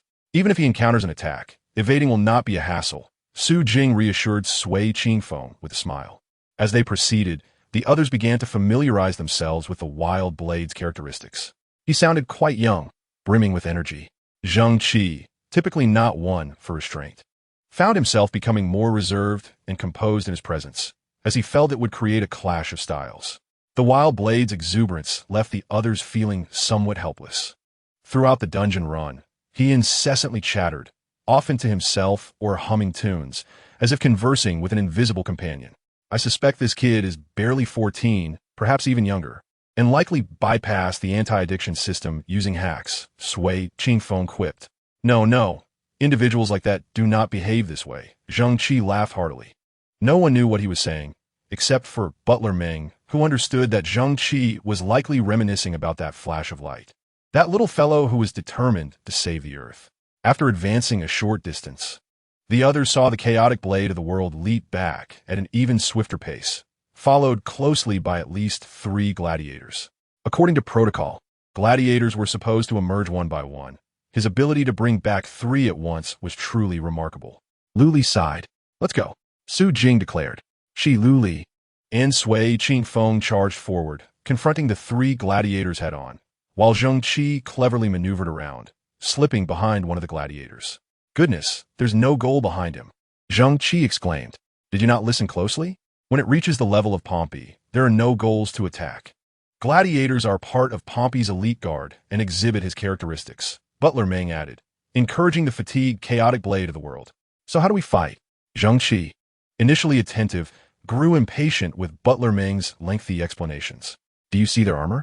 Aim for the unprotected areas, especially the face. That will yield a damage bonus. The more vital the target, the greater the blood loss, Butler Meng quickly instructed, understanding that it ultimately resembled a player-esque game, without a goal. Merely focused on strategic strikes, Zheng Qi had a sudden insight. Once he grasped how to confront his adversaries, the subsequent actions unfolded easily. As Su Jing attracted the gladiators' attention, Zheng Qi dashed diagonally, redirecting their focus, while Su Jing executed a sliding tackle that momentarily stunned the opponent. Zheng Qi then lifted the ball, leaping into the air for an acrobatic shot. The ball soared, crashing heavily into the gladiator's face. Keep it up, 3 more like that should suffice. Butler Meng promptly assessed the battle situation. Su, you're up next, Zheng Qi called out after landing. Me? I'm not very good at aerial shots, Su Jing replied, startled. It's fine. This is a chance to train. The key is to calculate the ball's flight arc and trajectory when you jump. It's simple. Just practice more, Zheng Qi stated, his expression impassive, yet Su Jing felt the warmth of his sunny smile through his words. All right, I'll give it a try, she nodded resolutely. Next, Su Jing took the lead, drawing the gladiators' attention while Zheng Qi sprang forth to slide tackle the opponent, followed by Su Jing's aerial shot. Oh no, I misfired, Su Jing admitted after landing. Just barely missed, Zheng Qi reassured her, noting that her attempt was commendable. It had merely struck the gladiator's helmet instead of directly hitting the face. Let's push ahead. After all, We need to set a record, Su Jing suggested. No witties. It won't take much time, Zheng Qi smiled. Feeling a surge of pressure, Su Jing, seasoned by countless battles in the marketplace, took a deep breath to center herself. In such a sequence, the critical factor was not just skill, but the player's execution. As an experienced player, Su Jing faced no technical issues, merely a touch of apprehension. However, aware that her progress affected the team's dungeon advancement, she focused intently on her actions. In the next wave, she lifted the ball, leaped, and shot. The timing, movement, and force were flawlessly calculated. The ball traced a beautiful arc through the air, striking the gladiator's face. Excellent, Zheng Qi exclaimed, following up with two swift kicks that hit the unprotected area between the gladiator's chest and abdomen, causing him to disintegrate. Meanwhile, Sui Qingfeng and the chaotic blade of the world were engaged with another gladiator. Sui Qingfeng attracted the gladiator's attention, enduring its attacks while he chided the chaotic blade. How did you manage to summon 3 gladiators? You must be quite talented. The chaotic blade responded, I just jumped forward when I encountered one gladiator. I meant to jump back, but I lost my footing and ended up in the range of second. And the third? Sui Qingfeng asked, narrowly evading a powerful blow. I thought I could dodge sideways, but I didn't realize there was a third gladiator waiting, the chaotic blade lamented. As Sui Qingfeng continued to bear the gladiator's onslaught, the chaotic blade, acknowledging his faults, began to attack more aggressively. Despite a lower accuracy rate, his rapid assault kept the gladiator on the defensive. Just as Zheng Qi and Su Jing eliminated one gladiator and assisted Lu Li in dispatching a second, the relentless assault from the chaotic blade finally brought down the gladiator he was facing. Keep moving forward, but don't attract too many at once. Draw them one by one and eliminate them swiftly, Butler Meng instructed the chaotic blade. He nodded obediently and ventured ahead. With their cooperation, defeating the remaining gladiators was merely a matter of time. However, when facing Pompey, they needed to be vigilant, concentrating all their efforts, gradually wearing him down. Technically, there's nothing to worry about. It's simply a matter of his staggering health, berserker mode when injured, and summoning cavalry. We cannot afford any negligence. Butler Meng noted during a lull in the action. I believe you should have mentioned this while the chaotic blade was still around, Sui Qingfeng quipped. No, he is fine. He jumps far. When his health is low, he can retreat safely. My real concern is you. Your style dictates you must take the front lines. And if your agility falters while dodging, you could be taken down, Butler Meng replied. Sui Qingfeng, left without retort, recognized the validity of Butler Meng's observations. So what should I do? He inquired, unwilling to be eliminated and jeopardize the dungeon run. Although experience points could still be earned. Only players who persevered until the end, after a successful first clear, would receive system recognition. Despite the teasing about the chaotic blade wanting to be in the spotlight, Sui Qingfeng secretly desired the same. Follow my commands. If I tell you to dodge, do so without hesitation. Can you manage that? Butler Meng asked. Of course. I can do that, Sui Qingfeng replied, smiling. Chapter 34 reminder the forthcoming gladiators posed little threat to them. At worst, 2 might come at once. And with their growing proficiency, they dispatched them with increasing speed, ascending tier after tier of the stands. Zheng Qi and his companions finally reached a vast platform at the top of the arena. This expansive area was as large as 2 football fields. While the Colosseum was indeed a grand structure, the existence of such a large platform above the stands seemed rather illogical. However, given it was a game, no one bothered to question it. At the end of the platform, a magnificent throne loomed, upon which Pompey, clad entirely in armor, sat, coldly observing the group before him. How do we deal with that armor giant? Asked the anxious Yuanshi Guangdao. Strike his face, repeatedly, came the straightforward reply from Butler Meng. However, as Pompey rose from his throne and charged towards the small team, Yuanshi Guangdao understood that Butler Meng's words were to be taken quite literally. Although Pompey stood alone, the ferocity of his advance was more fearsome than 1,000 troops. He was a battle-hardened general, renowned for his numerous campaigns, emerging from the blood-soaked fields of conflict with an imposing presence that, even within the confines of a game, could exert tremendous pressure. With his face the only exposed part of his armor, how could one not aim for it?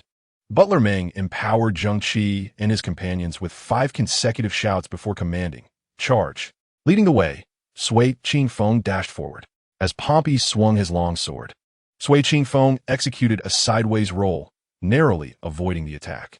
Just as he evaded, Ruanshi Guangdao emerged from behind, delivering a sliding tackle that struck Pompey squarely. Seemingly caught off guard, Pompey stiffened momentarily, allowing Ruanshi Guangdao to spring up, poised for a follow-up strike, when he heard Butler Meng's urgent warning, "Jump to the left." Obediently, Ruanshi Guangdao complied, though he was uncertain of the reason. Upon leaping, he realized that Pompey's massive sword had cleaved downwards at the spot he had just vacated. Had he not jumped diagonally, but instead leaped vertically for another attack, he might have been crushed by that colossal blade. Why didn't he stay stunned longer? Ruanshi Guangdao shouted mid-air, visibly frustrated. It's not that he didn't tee. The duration of his stun was simply too brief, came Su Jing's response. Though the stun was mandatory, Ruanshi Guangdao's power was significantly inferior to Pompey's.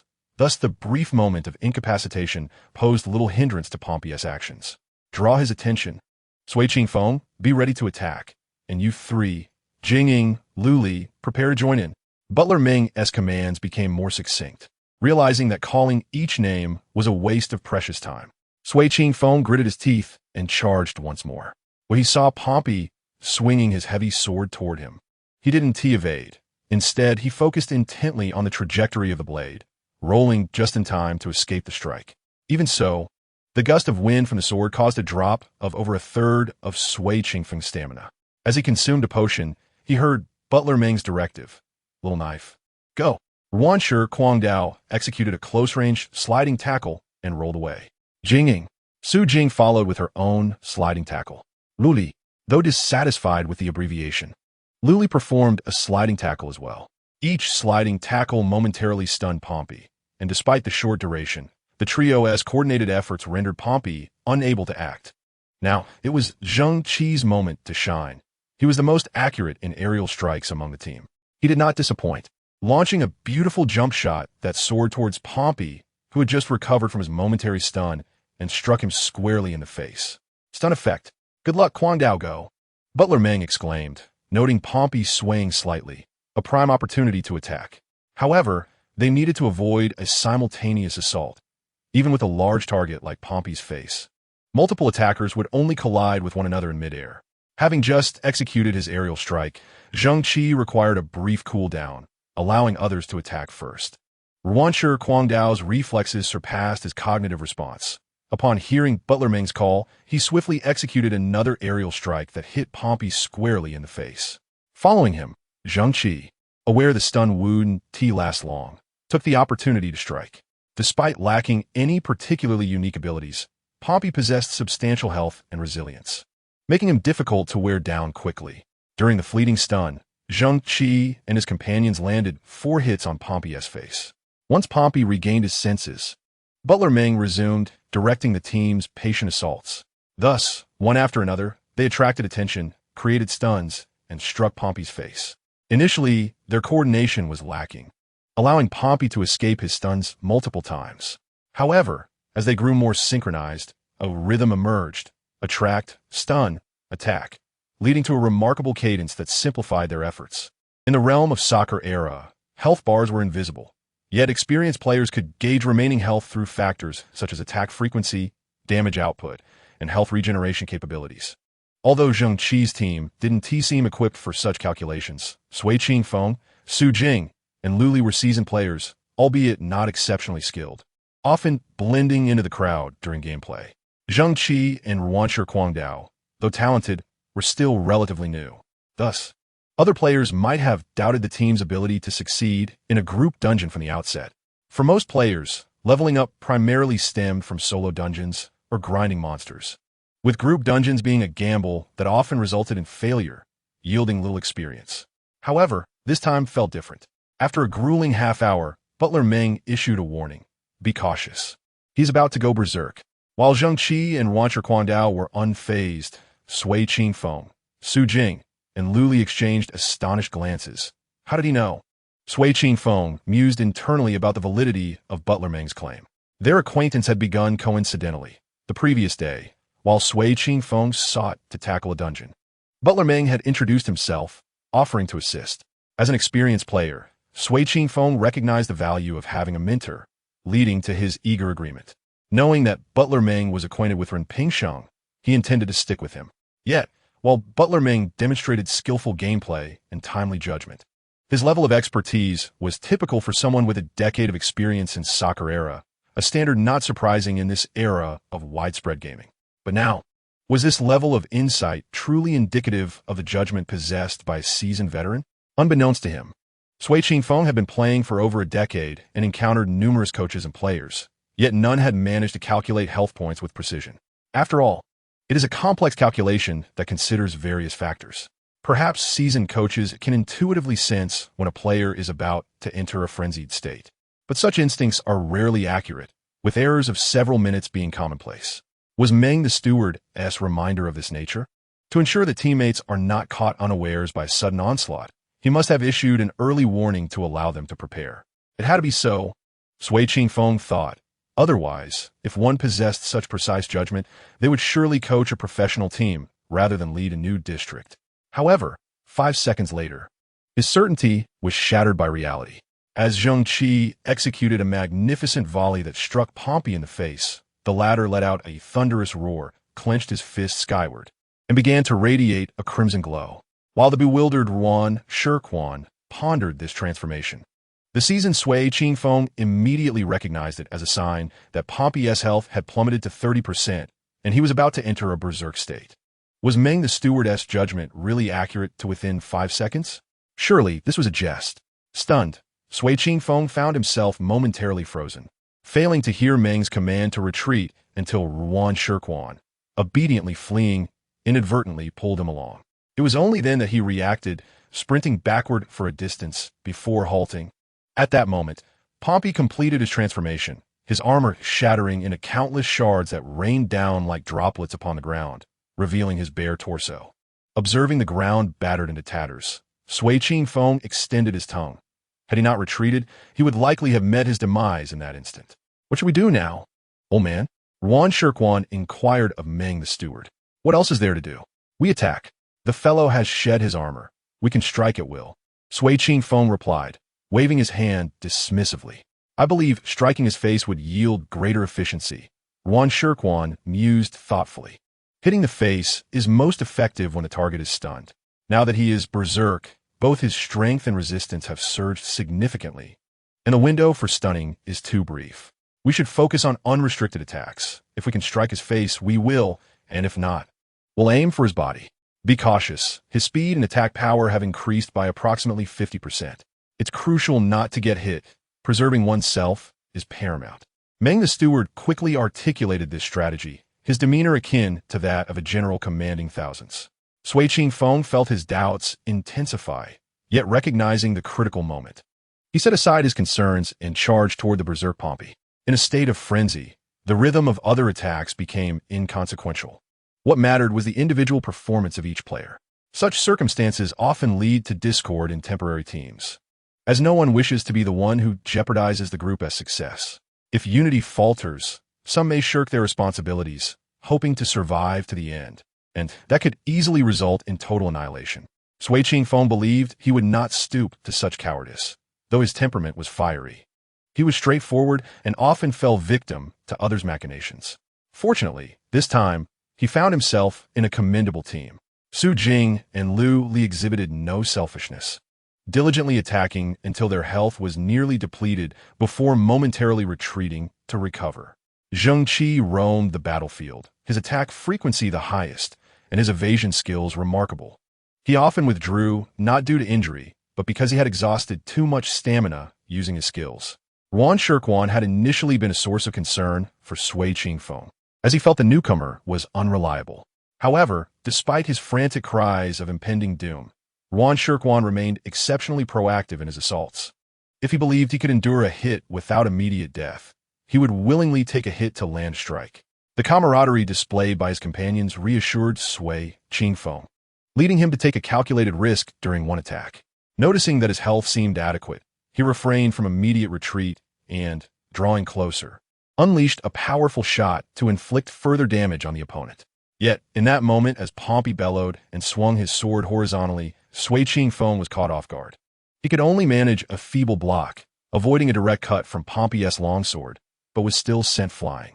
As he soared through the air, he could see his stamina rapidly depleting, nearing empty.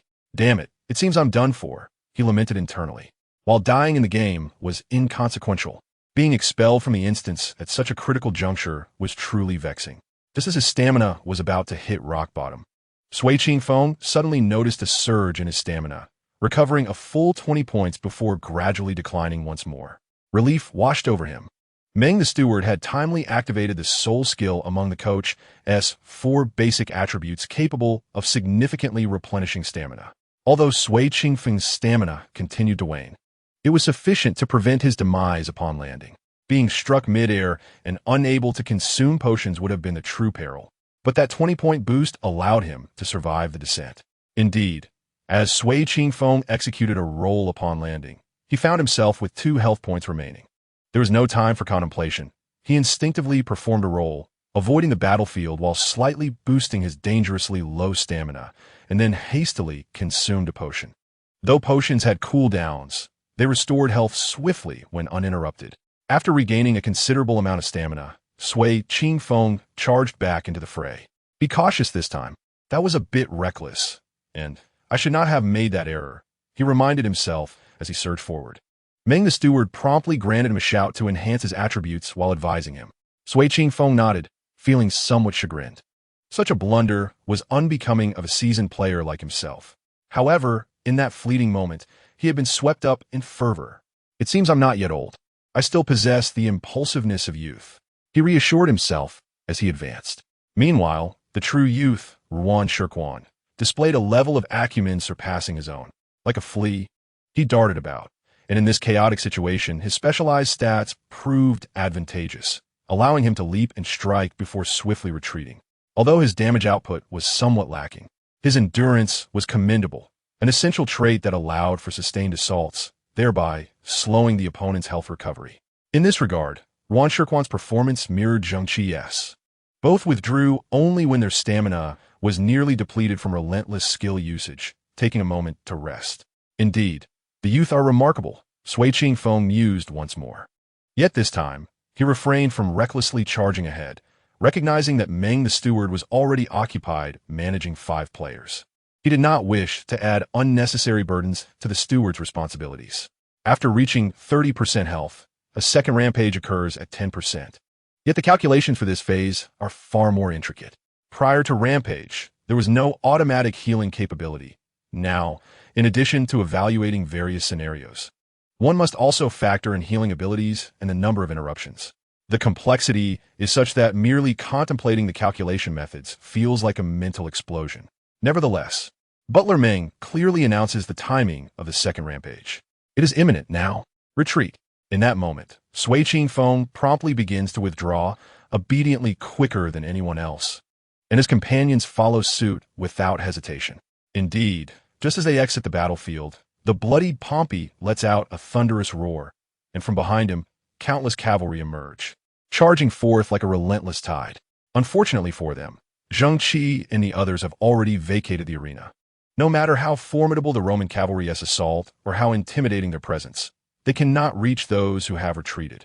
The second rampage is merely a desperate struggle for survival. Had they delayed their retreat, they might have faced annihilation under the cavalry's onslaught. Conversely, retreating too early could afford them no opportunity to catch their breath.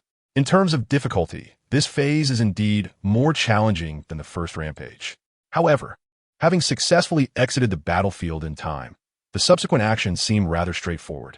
The summoning of cavalry drains Pompey's remaining strength, rendering him increasingly feeble. Once the cavalry charge dissipates, Zheng Qi and his companions surge forward, ruthlessly attacking the beleaguered foe. Despite Pompey's remaining 10% health being considerable, the diminished speed and strength from the rampage render him vulnerable. Zheng Qi and the others, relentless in their assault, swiftly diminish his health. Finally, with a cry of unwillingness and despair, Pompey collapses, the first true casualty of the football era, falling in a manner that is both reluctant and suffocating. Yet for the players, emotions are irrelevant. They begin to reap their rewards. The bountiful returns from this encounter are substantial, with the entire dungeon experience allowing everyone to level up. Now at level 12, they find themselves among the highest ranks in the new zone, and the scattered loot is more than satisfactory. Pompey does not drop mere materials for upgrading white gear to green. Instead, he yields rare materials for elevating green equipment to purple at level 20. These materials are significantly more precious than the basic ones. Materials for upgrading white gear to green can be farmed by any player at VDS Abode with relative ease.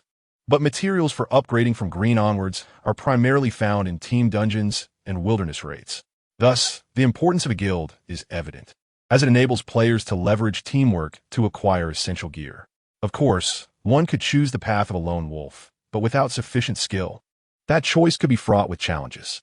After leveling up, one might find it wasteful to grind through lower-level dungeons for gear materials, as the experience gained is minimal, often negligible. However, the necessary upgrade materials will still drop. Yet, without a guild, it becomes troublesome. One might find themselves acquiring materials that do not correspond to their needs, often leading to wasted time in the market for exchanges. A guild facilitates the collection and trading of surplus materials, providing convenience for all members. In addition to materials, there are guaranteed drops such as the Pompey Hero card and some copper coins. However, at this moment, Zheng Qi and his team are far more engrossed in the system notification that has just appeared. Players Sui Qingfeng, Liu Shibo, Ren Pingsheng, and others have successfully cleared the Colosseum team dungeon, each receiving 2 attribute points as a reward. Chapter 36. The competition is far from over. They managed to complete their team dungeon. Liu Shibo is taken aback. Initially, he was accompanied by a coach, which made forming a party much easier. Typically, ordinary players lack such guidance. However, Liu Shibo understands that team dungeons can be challenging, especially if one is paired with either inexperienced newcomers or unruly veterans. Poor coordination can lead to dire consequences. Thus, he has refrained from rushing into team dungeons, instead seeking potential partners in the wilderness arena. Although 5 members from his second team are set to join him, he prefers to avoid mingling with them for personal reasons. For a confident professional player, assembling a formidable team from a new zone is not overly daunting. After all, a new zone signifies boundless possibilities, and newcomers bring their own potential. Even though capable rookies are rare, the entire league does not solely rely on professional players. In China's competitive scene, there are only 2 major leagues, the Super League and the A-League. However, the amateur league beneath them are extensive, with each province, city, and district hosting its own small-scale competitions, all of which attract considerable interest and revenue. The vastness of China renders excessive tiering unnecessary. At the pinnacle of professional leagues, despite the limited number of elite teams, 20 in the Super League and 24 in the A-League, each professional team comprises far more players than clubs did in the previous century. Supporting a club demands significant manpower. The materials required for a club's operations must be sourced from the game. Relying solely on a handful of professionals is insufficient.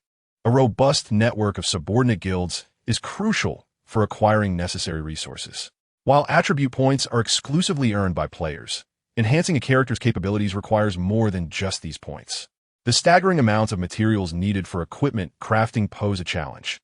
Even professional players struggle to fully maximize their gear's attribute points. To maintain tactical advantages, professionals must constantly adjust their equipment. If a match requires a specific attribute boost, corresponding gear must be upgraded to legendary status, while others with insufficient attribute points may need to downgrade to lesser tiers. This cycle necessitates a continuous supply of legendary materials, burdening all clubs. The bounty from the Mythic Zone is indeed generous, preventing professional clubs from facing material shortages. However, daily acquisition of substantial materials is essential to sustain a club's operations. In such a scenario, a powerful organization is required to consistently procure materials for the club. Typically, a club will have more than 10 affiliated guilds. Fewer than this makes it exceedingly difficult to secure the materials necessary for daily needs. The top-tier union is classified as a level 50 union, capable of accommodating 5,000 members. This implies that even the smallest professional clubs must amass 50,000 members to sustain themselves. Naturally, even though the financial capacity of these clubs may not significantly differ from that of premier conglomerates, they still struggle to support such a large workforce. Consequently, the union primarily comprises passionate fans of the clubs who, through the union, can provide substantial support to their favored teams.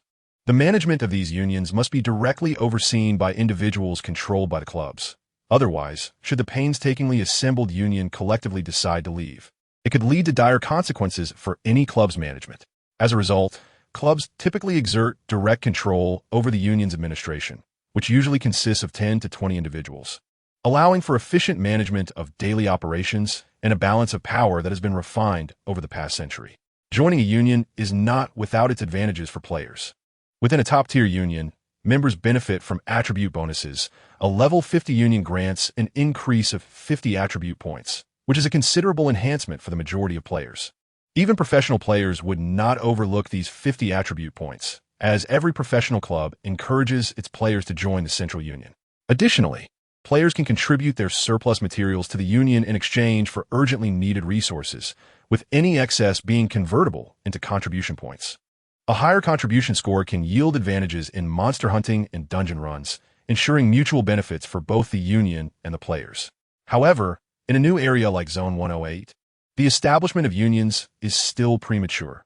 Many unions currently exist only in name, as they require players to reach level 50 before they can be formed. The emergence of a semi-professional player like Liu Shibua, sent by the club to explore new territories, signifies the club's regard for him. This opportunity enables him to pursue records and strengthen his character while establishing his own influence. During the exploration of the new zone, Liu Shibua can leverage his abilities to gather a cohort of exceptional players who, while not yet ready for professional leagues, possess significant advantages among ordinary players. He aims to use this core group to build a formidable union, which he can later bring back into the club's union network, effectively creating his own loyal faction. With such support, his personal equipment upgrades will accelerate, making resource acquisition more convenient and naturally amplifying his voice within the club. This strategy will not lead to a division within the club, but rather contribute to its overall strength. Liu Shibua, though youthful, is acutely aware of the benefits of assembling a capable team. Thus, during his recent upgrades, he has been scouring the arena for newcomers who dare to venture alone to battle wild monsters.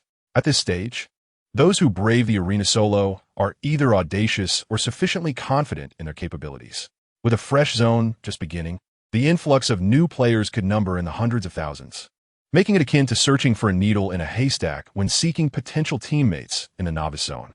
However, scouting and challenging new dungeons allows for the discovery of relatively skilled individuals.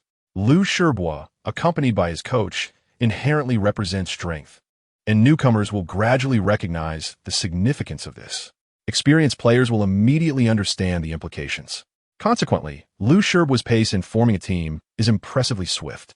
Adopting a mindset of quality over quantity, he meticulously observes the frequency at which players exit the combat space after battling monsters, analyzing their potential. In favorable circumstances, he encounters a promising newcomer named Muling Bieshue, who exhibits quick reflexes, agility, and sound judgment, an excellent prospect. Liu Shibua invests considerable time with him, alongside his coach, to hunt monsters while revealing his identity to gain the young player's trust, preparing him to join in dungeon runs. Beyond Muling Bieshue, Liu Shibua recruits 3 additional players, achieving this in just a single day, a notably rapid accomplishment. He is confident that other clubs, even with their new recruits, will not surpass his efforts. As for Ren Pingsheng and Yisin Xiangfei, lacking a club's backing, they cannot outperform his achievements. However, Liu Shibua is taken aback to learn that Ren Pingsheng has already assembled a capable team in such a short span of time. This is exceedingly impressive. Unbeknownst to Liu Shibua, while Zheng Qi is undoubtedly talented, he is still a pure novice and has not considered seeking teammates for dungeon runs. Instead, it is Meng Guanjia who has accounted for all contingencies. Having fought alongside Zheng Qi, Su Jing and Lu Li enter the game with Meng Guanjia, whose seasoned insight contributes to this remarkable feat. It seems that the next record may be beyond our grasp, as they will not afford us this opportunity. Liu Shibua sighs. Addressing Muling Bieshue, is this significant? Muling Bieshue inquires, perplexed. It is indeed important, yet they have seized the advantage in this dungeon. However, we will have opportunities to compete in other areas, Liu Shibua replies with a smile. He remains undeterred, understanding that the development of a character requires considerable time, ascending from level 1 to 80 and eventually striving for 100 in the mythical zone typically takes a year. There is still ample competition ahead. If one succumbs to discouragement in the face of rivalry and obstacles, they're unworthy of being a professional player. In another corner of the arena, Yisin Xiangfei similarly disguised by the system, lets out a sigh. It appears we are not particularly fortunate, my friends. He remarks to his 5 companions. That's all right. We simply lag behind a step. The competition is still extensive. No one has managed to surpass 60% of the district records since the days of the winding path. We are not without opportunities, one companion reassures. Indeed, your aspirations will surely be realized, and we shall be your steadfast support. Another adds, patting Yisun Xiangfei's shoulder. Let us proceed to the dungeon. Although Ren Pingsheng has taken the lead this time, we will have our chance in the next run. Yisun Xiangfei nods in agreement. By the way, you once assisted Ren Pingsheng. Do you know him? Another companion inquires. Yisun Xiangfei refrains from answering this question. Chapter 37. Lu Li's concerns. Zheng Qi avoids repeating previous mistakes. After successfully completing his first personal dungeon run, he is aware of the significance of achieving multiple clears and does not waste time, ensuring that his record is not stolen by Yisun Xiangfei. With the experience gained, this time, he is determined not to falter. Even if he forgets, Meng Guanjia will remind him. Therefore, after enjoying the moment of seeing his name on television alongside launcher Guangdao, the team embarks on their second and third runs. With prior experience, they navigate the dungeon with greater ease, especially since the last initial run not only yielded rewards and materials, but also dropped the most crucial item of this dungeon, the hero card. Hero Pompey possesses attributes of speed rated at 7, an explosive power of 8, strength of 16, endurance of 17, a jump capability of 5, a balance score of 10, constitution at 12, and agility at 5. His special skill, Call of Charge, allows him to summon a cavalry unit to create an impact. Each hero starts at level 1 with a total of 80 attribute points distributed across 8 fundamental attributes. Moreover, heroes may ascend to a maximum level of 20, with each level granting a 1-point increase in each attribute. These attribute points manifest in the players utilizing them, who can also employ unique skills during gameplay. Players can continuously switch heroes to activate attribute points and special skills, albeit with cooldown periods. To level up a hero, substantial upgrade materials are required. Thus, players possessing more heroes will experience greater consumption of these materials. In professional tournaments, each competitor may bring up to 10 hero cards, with the strategy of switching these cards being integral to the competition. Furthermore, mastery of hero skills is contingent on the player's control abilities. Competitors with a broader hero pool hold a distinct advantage in matches. For instance, the renowned Meng Fifan was celebrated for his versatile hero pool, which significantly benefited him during competitions. Hero cards may drop during team dungeon raids, though some are exceedingly rare. The aforementioned hero card was recommended for Zheng Qi, as he is a key player, alleviating concerns among others regarding their lack of hero cards. Ascending from level 11 to 15 necessitates numerous dungeon runs. With enough hero cards available for all, and any surplus can be exchanged for upgrade materials within future guild activities. Each level gained enhances a hero's prowess. However, possessing only one hero imposes considerable limitations. For instance, a hero can remain summoned for a maximum of 1 minute, with cooldown durations determined by the skill's potency. Pompey's cavalry charge is regarded as one of the most formidable abilities in the entire hero pool, resulting in extended cooldowns, making its use in a single dungeon run generally sufficient. In professional matches, cooldowns are significantly shorter, testing the competitor's control and calculation skills. Thus, during initial dungeon pushes, Zheng Qi refrained from summoning Pompey until the final stretch, opting to wear down the foe until Pompey's first rampage, at which point he unleashed a cavalry charge to diminish Pompey's health before the subsequent rampage, thereby reducing the damage potential. In their first dungeon run, they engaged for over an hour, while the second run, bolstered by improved skills and familiarity, was completed in just over 40 minutes. However, by the conclusion of 5-team dungeons, night had fallen, and upon receiving another system notification, the initial excitement of clearing a dungeon had faded.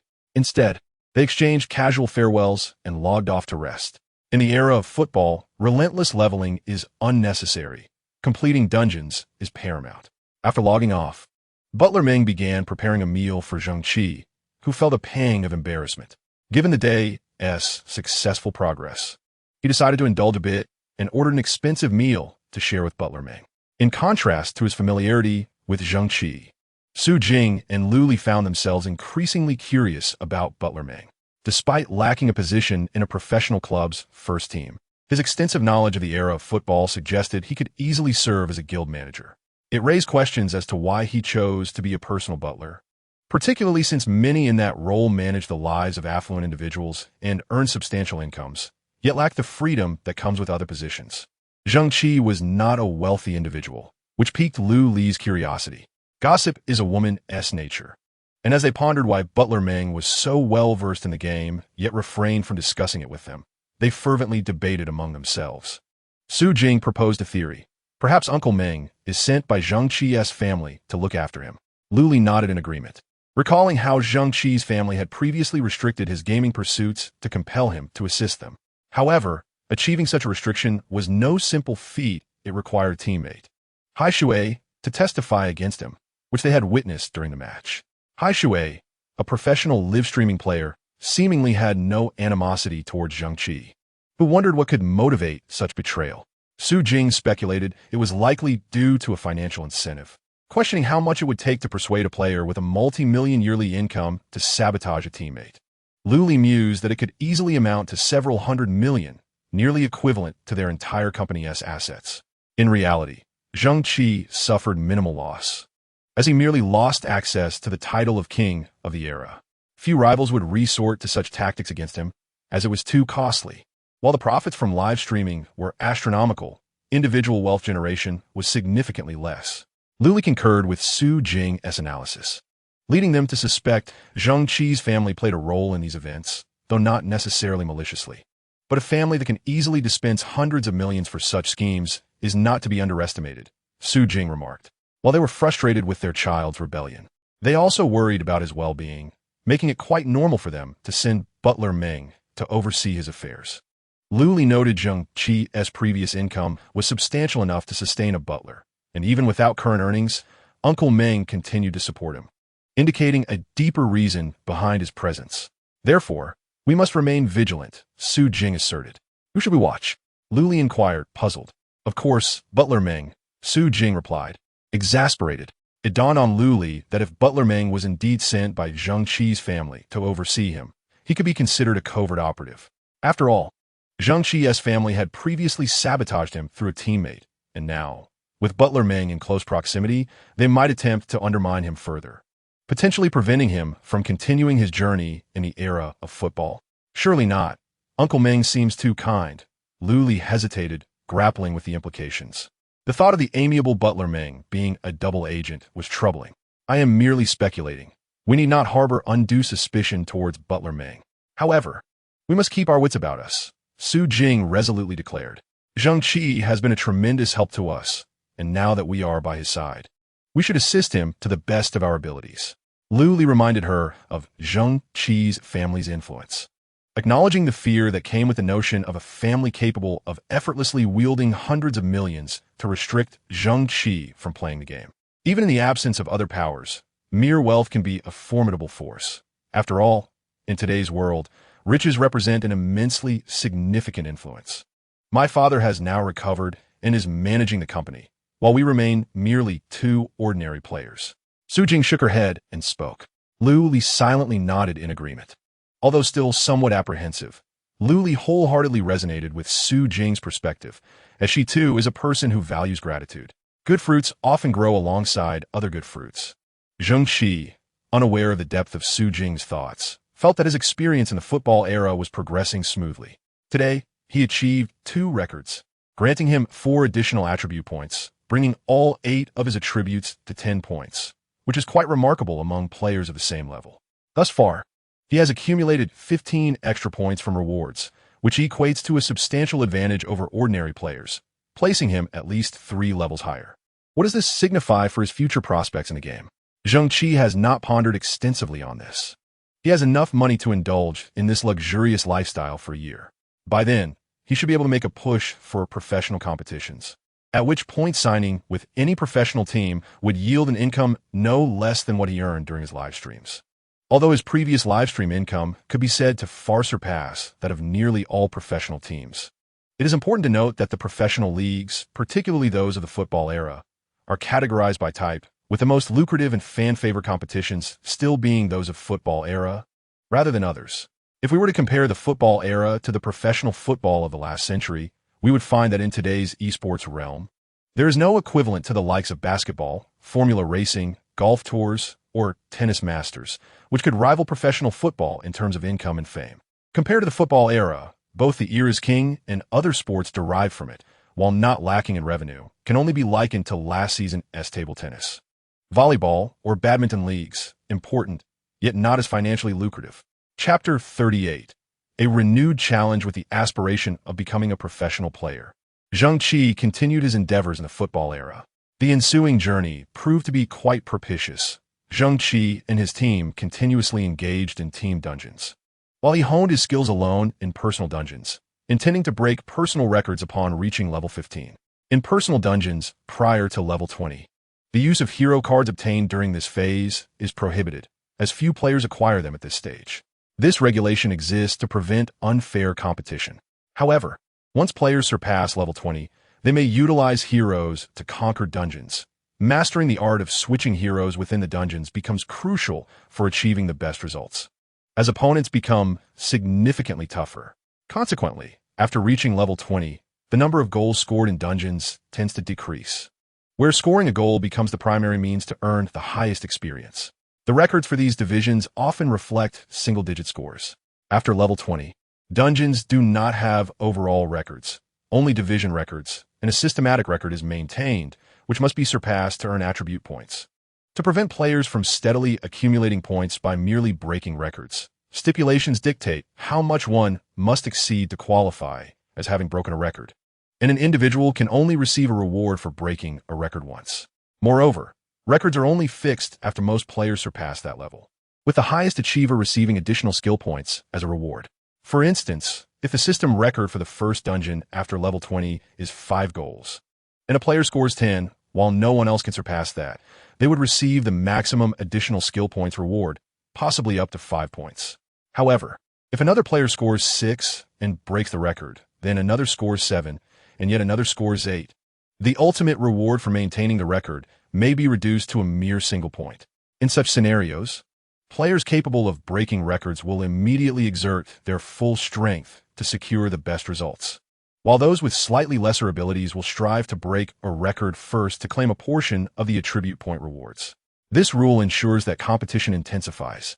Thus, players often attempt to break records just before their levels exceed the limits. Zheng Qi currently aims to wait until he reaches level 15 to challenge the overall records. In the following days, this team accumulated a sufficient number of hero card drops from team dungeons, distributing them equally among themselves, thus gaining an advantage in accumulation compared to ordinary players. As a somewhat downtrodden veteran, Sui Qingfeng had never experienced such a smooth start. Historically, he had been quite unlucky, failing to find good teammates and reaping little benefit from guilds, resulting in a year spent lingering at the bottom. This prompted him to continuously restart, hoping for a stroke of luck to enhance his enjoyment of the game. Now, encountering Zheng Qi's team made Sui Qingfeng ponder whether his years of misfortune were merely a buildup of character leading to his current good fortune. Wanshi Quangdao, on the other hand, did not share such profound insights. He merely felt that being with Zheng Qi, having already appeared on television twice, promised a bright future. The young Wanshi Quangdao did not consider potential developments in the game. He simply relished the recent dungeon experiences, admiring Zheng Qi's gameplay style, which was somewhat akin to his yet noticeably superior, earning his admiration. Furthermore, Zheng Qi did not find him bothersome, often engaging him in lively conversation, which further enhanced Wanshi Quangdao's enjoyment. Su Jing and Lu Li shared similar sentiments. At least the attribute points and materials they acquired now surpassed those they had in the old district during the same period. This team was gradually taking shape. Upon reaching level 15, Zheng Qi prepared to challenge the records. The individual dungeon record for the Beast Arena stand at 16 goals, Wizard's Hall at 13 goals, and Sun God Temple at 12 goals. These are the records he can pursue before reaching level 20. They are also the only records that can be repeatedly challenged. Of course, the overall records have risen to a level that makes them exceedingly difficult to replicate. The early players who previously broke these records have long since exited the historical stage, leaving no characters behind for others to use.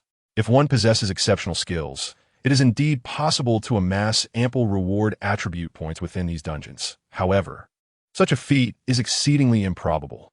Zheng Qi believes he can manage the 16-goal record with a determined effort, placing greater emphasis on the subsequent Wizard's Hall and Sun God Temple, where 13 and 12 goals respectively appear more achievable.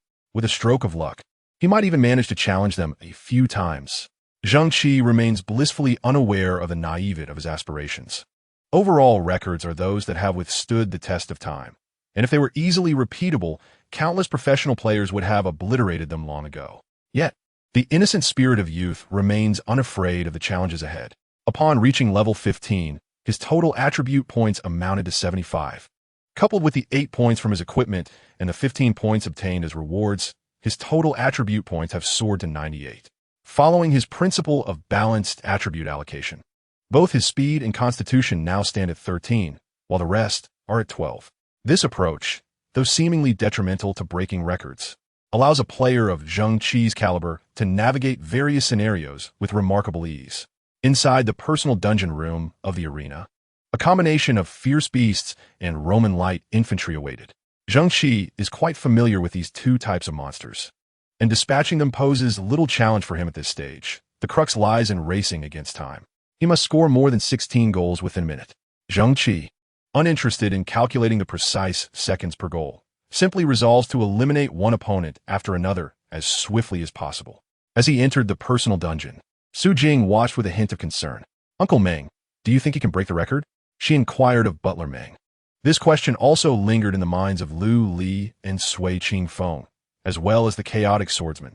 They did not harbor illusions about their own abilities to shatter such records. The chaotic swordsman had once pondered his own potential, but realized the daunting challenge after his solo run, where he could only manage a personal best of 13 goals, an achievement he deemed pushed to its limits, with an element of luck. 16 goals seemed an insurmountable barrier. Unbeknownst to him, Sui Qingfeng felt an overwhelming urge to chastise him for his dissatisfaction with a mere 13 goals. Are the newcomers today truly this extraordinary? He mused, reflecting on his own hard-fought record of 9 goals, which now seemed pitifully inadequate. As an experienced player, he understood what such numbers represented. While not every player who achieved such scores in low-level dungeons could become a professional, nearly every professional player had scored double digits in those early dungeons, a benchmark for evaluating prospective talent. Each year, clubs sought new recruits, and even if they did not make the first team, they could still contribute within guilds. With the influx of new players, performance in dungeons became a crucial filter for talent.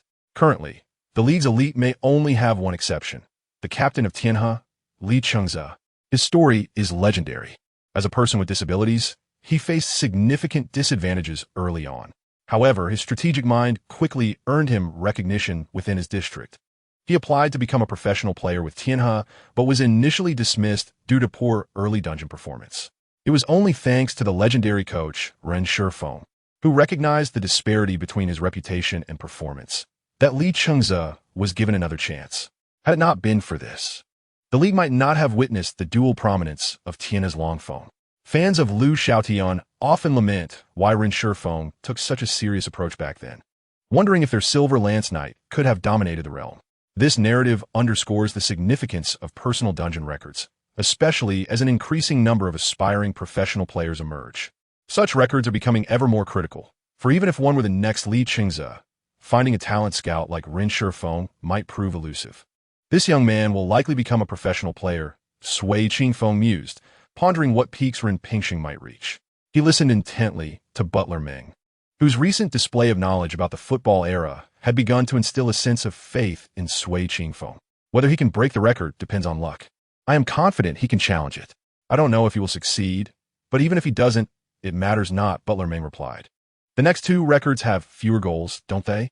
I believe I have a chance to break them, and the boss has even greater chances, the chaotic swordsman confidently asserted. Sui Qingfeng responded with a sardonic laugh. What is so funny?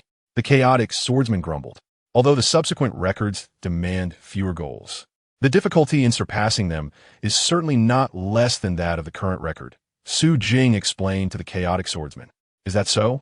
Even if I can't break it, the boss will definitely manage. The chaotic swordsman insisted, brimming with confidence. Upon hearing that, He will surely feel gratified, Lu Li chuckled. Chapter 39. Yet another record. This is troublesome. Stepping out of a room, Zheng Qi scratched his head. He believed he had performed flawlessly in the previous room, falling just short of the ultimate record with 15 goals. Although that was only 1 goal shy of the record, it still represented an elite standard. In a time when 10 goals qualified players for the second round of professional team selections, his achievement of 15 would certainly astonish many. Yet, a shortfall is still a shortfall. Not breaking the record left Zheng Qi feeling somewhat disheartened. 4 seconds per goal. I've done my utmost, he remarked to Butler Ming after exiting the dungeon. Technically, he had reached his peak performance, maximizing every fleeting moment, yet only managed 15 goals. This was no longer a matter of effort alone. Zheng Qi believed that even if Liu Xiaotian were to operate his account, he could not surpass his own performance. But how was that record of 16 goals established? Was it merely a stroke of luck, a fortunate alignment of circumstances achieved within a limited number of attempts? The record of 16 goals had not even been reached by Liu Xiaotian, as scoring less than 4 seconds per goal was deemed nearly impossible. Yet every few years, someone would emerge to achieve it. Individuals often lacking renown, some not even making it to the professional arena, yet accomplishing what only the top players could achieve. Do you know why? Butler Ming asked Zheng Qi, who shook his head in bewilderment. Luck? Su Jing pondered, concluding that it seemed the only plausible explanation. It is luck. Yet not merely luck.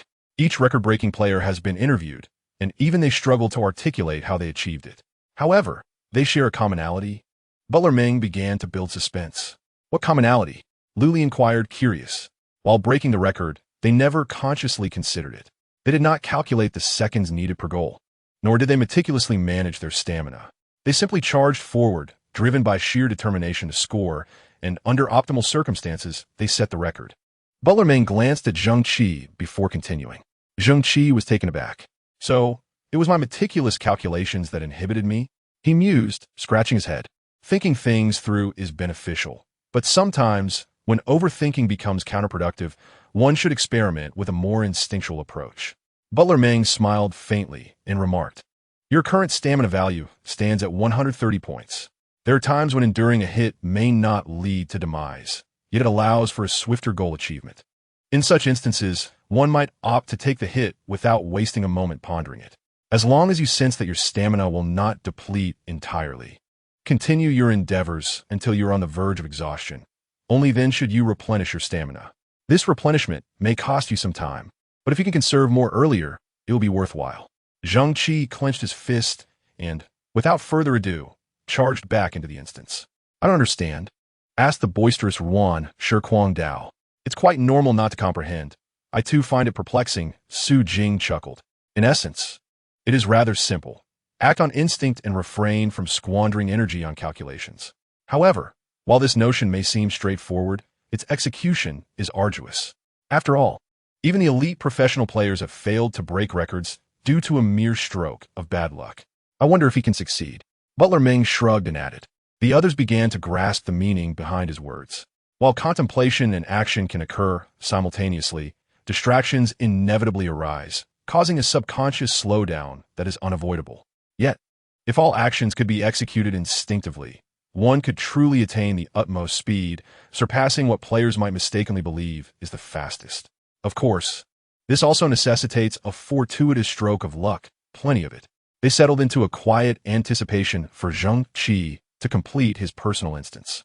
Although they too could engage in their own instances, none felt inclined to do so at that moment, as a distracted run would result in a loss of experience. 40 minutes later, a flash of white light heralded Zheng Qi's emergence from the instance. Damn it, I tied the record. I was just about to score my 17th goal when time ran out. Damn!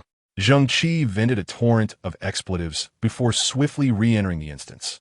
Su Jing, Lu Li, and Ruan Shirquang Dao exchanged glances, momentarily at a loss for words.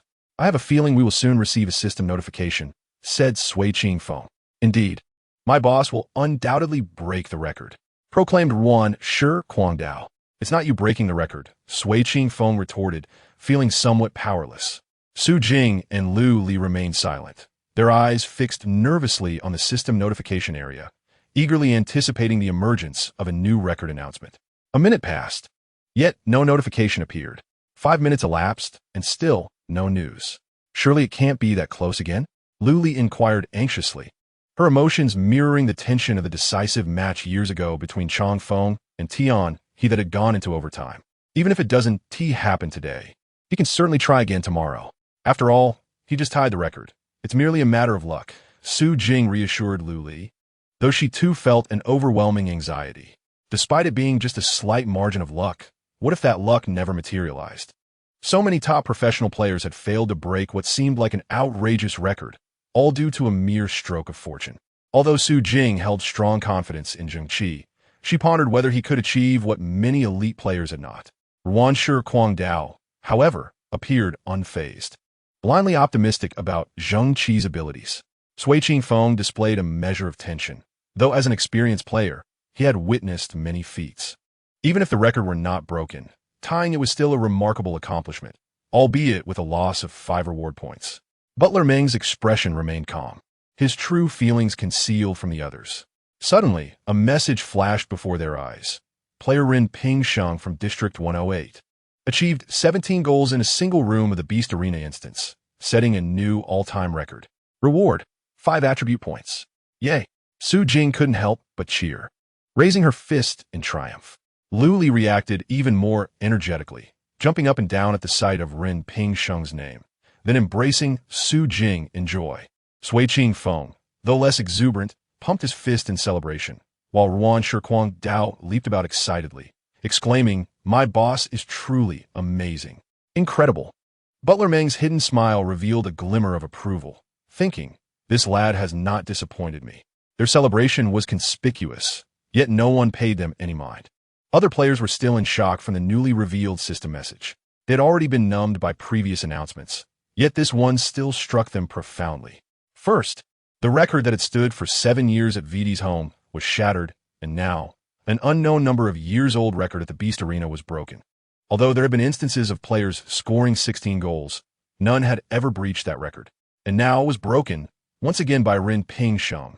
In that moment, everyone etched this name into their memories, especially the newcomers. They may not have known the strength of the Changfeng Club or the tales of silver lances and white horses, but they would remember Ren Pingsheng, who had made such a strong impression on them 3 times over. The first to set a personal solo record, Ren Pingsheng. The one who broke the VD's home single-room goal record, Ren Pingsheng. And now, the one who shattered the Beast Arena single-room goal record, still Ren Pingsheng. For many novice players, the name Ren Pingsheng would leave an indelible mark in their minds, establishing him as the most exceptional player in the game. How else could he have achieved so many records? "Boss, who is this Ren Pingsheng?" When asked by Mo Ling Bishui, Lu Shibo momentarily lost focus before sighing. "This guy is probably the most formidable newcomer in this district. Can anyone be more formidable than me?" Mo Ling Bishui retorted defiantly. "How many goals did you score on your solo runs?" Lu Shibo countered. 12. Mo Ling Bishui replied, her voice subdued. "And there you have it," Lu Shibo chuckled. "But boss, you're a professional player. How could you not surpass him?" Mo Ling Bishui found it hard to believe. Professional players are not deities. Remember, this record is not just a new district record, but a district-wide record. So many professional players have failed to surpass it, and now this guy has done it. Just how formidable is he? Lu Shibo laughed. Doesn't that mean he could become a professional player? Montak Ling Bi Xue in Kviat. It can only be said that he currently possesses the potential to become one. To be a professional player, he still requires further training. Lu Shibo's smile radiated pride and satisfaction, embodying the essence of a true professional player's pride. "What is next?" Mo Ling Bishui asked Lu Shibo. "We've missed our chance at this record. 17 goals is the limit of limits. However, we still have opportunities to strive for the next 2 records." Lu Shibo clenched his fist, declaring, "I will not relinquish the chance to break records and the potential attribute points that may come with it." Chapter 40. The inversion of cause and effect. The newcomers of District 108 are undoubtedly fortunate, although most of them have yet to realize how fortunate they truly are. Many new districts do not witness such an abundance of news, let alone see someone continuously shatter records across the entire region. Typically, when such events occur, they significantly impact the competitive landscape.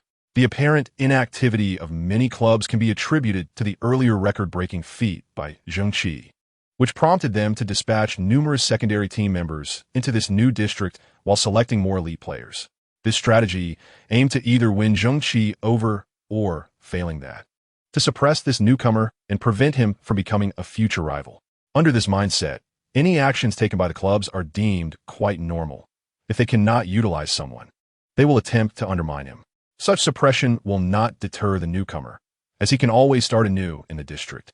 And successful suppression may even lead the newcomer to feel that his current club is unreliable, thus prompting him to make new choices and opening up more opportunities. The competition among professional clubs is far more ruthless than ordinary players can imagine. They are merely spectators, akin to viewers of a dramatic narrative, eagerly discussing news as they level up, thereby increasing their interest in the game. After breaking the record, Zheng Qi and his team continue to advance, gradually increasing their levels. Following their achievement, they naturally encounter the hidden Surla in the personal dungeon of the Beast Arena.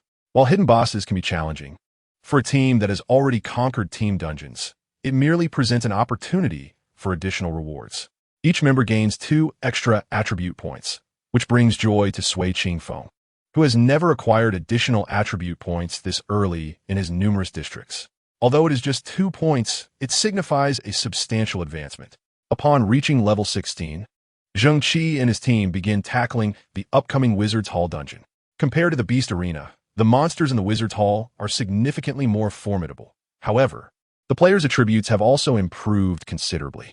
After completing the personal dungeon, they shift to the team dungeon, where the Wizard's Hall's team dungeon, Kelisu, appears more comprehensive than the Beast Arena's Pompey. This historical magnate possesses unique abilities. He is not a lone wolf, but rather surrounded by warriors and priests. He wields 2 skills, Greed for Wealth, which siphons players' stamina, and Power of Wealth, which bestows substantial enhancements upon his subordinates. Although these skills may not match Pompey's cavalry charge and ferocity, they are undeniably practical. Thus, while navigating this team dungeon, Zheng Qi's group encounters some difficulties. To their astonishment, upon their eventual success, they discover that the first kill record has already been snatched by Liu Shibua and his team, including players such as Immovable as a Mountain, Southern Fire, Molin Bieshue, Forgotten Land, Young Master Jiang, and Purple Tiger, who successfully cleared the Wizard's Hall team dungeon, each receiving 2 bonus attribute points. Darn, we were just a minute late. Sui Qingfeng could not help but curse. Records are either seized by others or taken by us. At this juncture, everyone's progress is quite similar, making first kills largely a matter of luck. We were just a minute slower than them, Zheng Qi remarked nonchalantly. If we push faster next time, we can still seize the first 5 clear record. His words ignited the team's spirit. Indeed, they were merely a minute behind. And if they could accelerate their pace, achieving the 5 clears ahead of others was within reach. We've adapted a bit. We shouldn't encounter this issue again, Butler Meng affirmed. Does the Immovable as a Mountain team not need to adapt? Cao Seda Blade inquired curiously. Well, their captain is quite familiar with team dungeons, Butler Meng replied with a smile. Aren't you also quite familiar, Uncle Meng? Su Jing asked in bewilderment. I'm merely a coach. I can't personally engage in combat, Butler Meng shrugged. Yes, it's mainly my fault for lagging behind, but I have thoroughly familiarized myself this time. We will definitely be faster than them now, Zheng Qi declared, pumping his fist. Old man, you seem to know a lot. Were you once a professional player? Sui Qingfeng inquired, unable to restrain his curiosity. It's normal to know a lot. Uncle Meng can do everything and knows everything, Zheng Qi replied matter-of-factly, having known Butler Meng for quite some time without ever questioning his knowledge. Exchanging glances, Su Jing and Lu Li shared a knowing smile, while Su Jing merely shrugged. Zheng Qi undoubtedly places immense trust in Butler Meng, believing he would never lead him astray. Setting aside any distractions, they began to hasten their pace within the team dungeon. In the Sorcerer's Corridor, they broke through, defeating the elite monster, the Guardian Commander, who fell with a cry. In the Sorcerer's Hall, they breached the defenses, vanquishing the elite monster, the Sorcerer Leader, who dissipated into smoke. Next, they faced Kelisu. Kelisu continuously drained the player's stamina while enhancing his guards and sorcerer's attributes and combat power. Not only was that a concern, but Kelisu, as a support hero, lacked strong offensive capabilities. Yet, he could amplify the synergy between his warriors and sorcerers, allowing warriors to engage in close combat, while sorcerers launched surprise attacks from behind. continuously employing healing spells to restore the warrior's fighting strength. Kellisu's abilities significantly bolstered their combat prowess. Zheng Qi and his team found themselves struggling against these seemingly invincible minions. Even with Pompey's cavalry charge skill, they could only temporarily hinder the onslaught. Thus, relying solely on an outstanding player would not suffice, as even with Pompey's embodiment, that player could only intermittently strike Kellisu, who could easily recover lost health through his vampiric skills. If they were not careful, Kellisu could end up back at full health by the battle's conclusion. Fortunately, they had prior experience from their previous encounter and an excellent commander. Under Butler Meng's guidance, Zheng Qi and his team launched successive assaults while Meng expertly mitigated Kellisu's greed for wealth with timely buffs, effectively curtailing Kellisu's capabilities. The key to defeating Kellisu lay in conserving skills. The 5 players could utilize the cavalry charge skill 5 times. If none were wasted, they could potentially defeat Kellisu. The challenge was navigating through various obstacles to reach Kellisu without expending skills prematurely. Moreover, the requirement for 5 kills was stringent. They needed to alternate their attacks without long pauses, or else Kellisu would regain strength, leaving them powerless to halt its triumph. During their first defeat, Butler Meng advised them not to rush their skills, but to first familiarize themselves with the timing of their assaults. Only after all 5 players were adept at timing would they unleash their skills in succession to seize victory. The initial dungeon run was marred by excessive delays. Zheng Qi encountered no issues, nor did the skilled maneuvering of Luli and the reckless Sword of Chaos. However, it was Sui Qingfeng Chu and Su Jing who required a considerable amount of time to adapt. To Sui Qingfeng Chu's dismay, Su Jing adjusted swiftly, while he struggled repeatedly, resulting in others seizing the record. At this juncture, the team devised a strategy, allowing him to lead the charge while others coordinated from behind, thus ensuring a smooth progression. Although he acknowledged that this was aimed at expediting the dungeon run, Sui Qingfeng Chu felt discontented. He was not one to unashamedly burden his teammates. Otherwise, being an average player in a mediocre guild would suffice, and there would be no need for constant server transfers. Over the years, Sui Qingfeng Chu had come to terms with his capabilities and recognized the improbability of achieving greater heights. Yet, he stubbornly continued to transfer servers and hone his skills. Unsure of his motivation, leading the charge amidst relentless assaults, he finally reached Kellisu, utilizing his cavalry charge skill before collapsing from exhaustion. Following him were the reckless Sword of Chaos, Su Jing, and Luli, culminating in Zheng Qi delivering the finishing blow to Kellisu.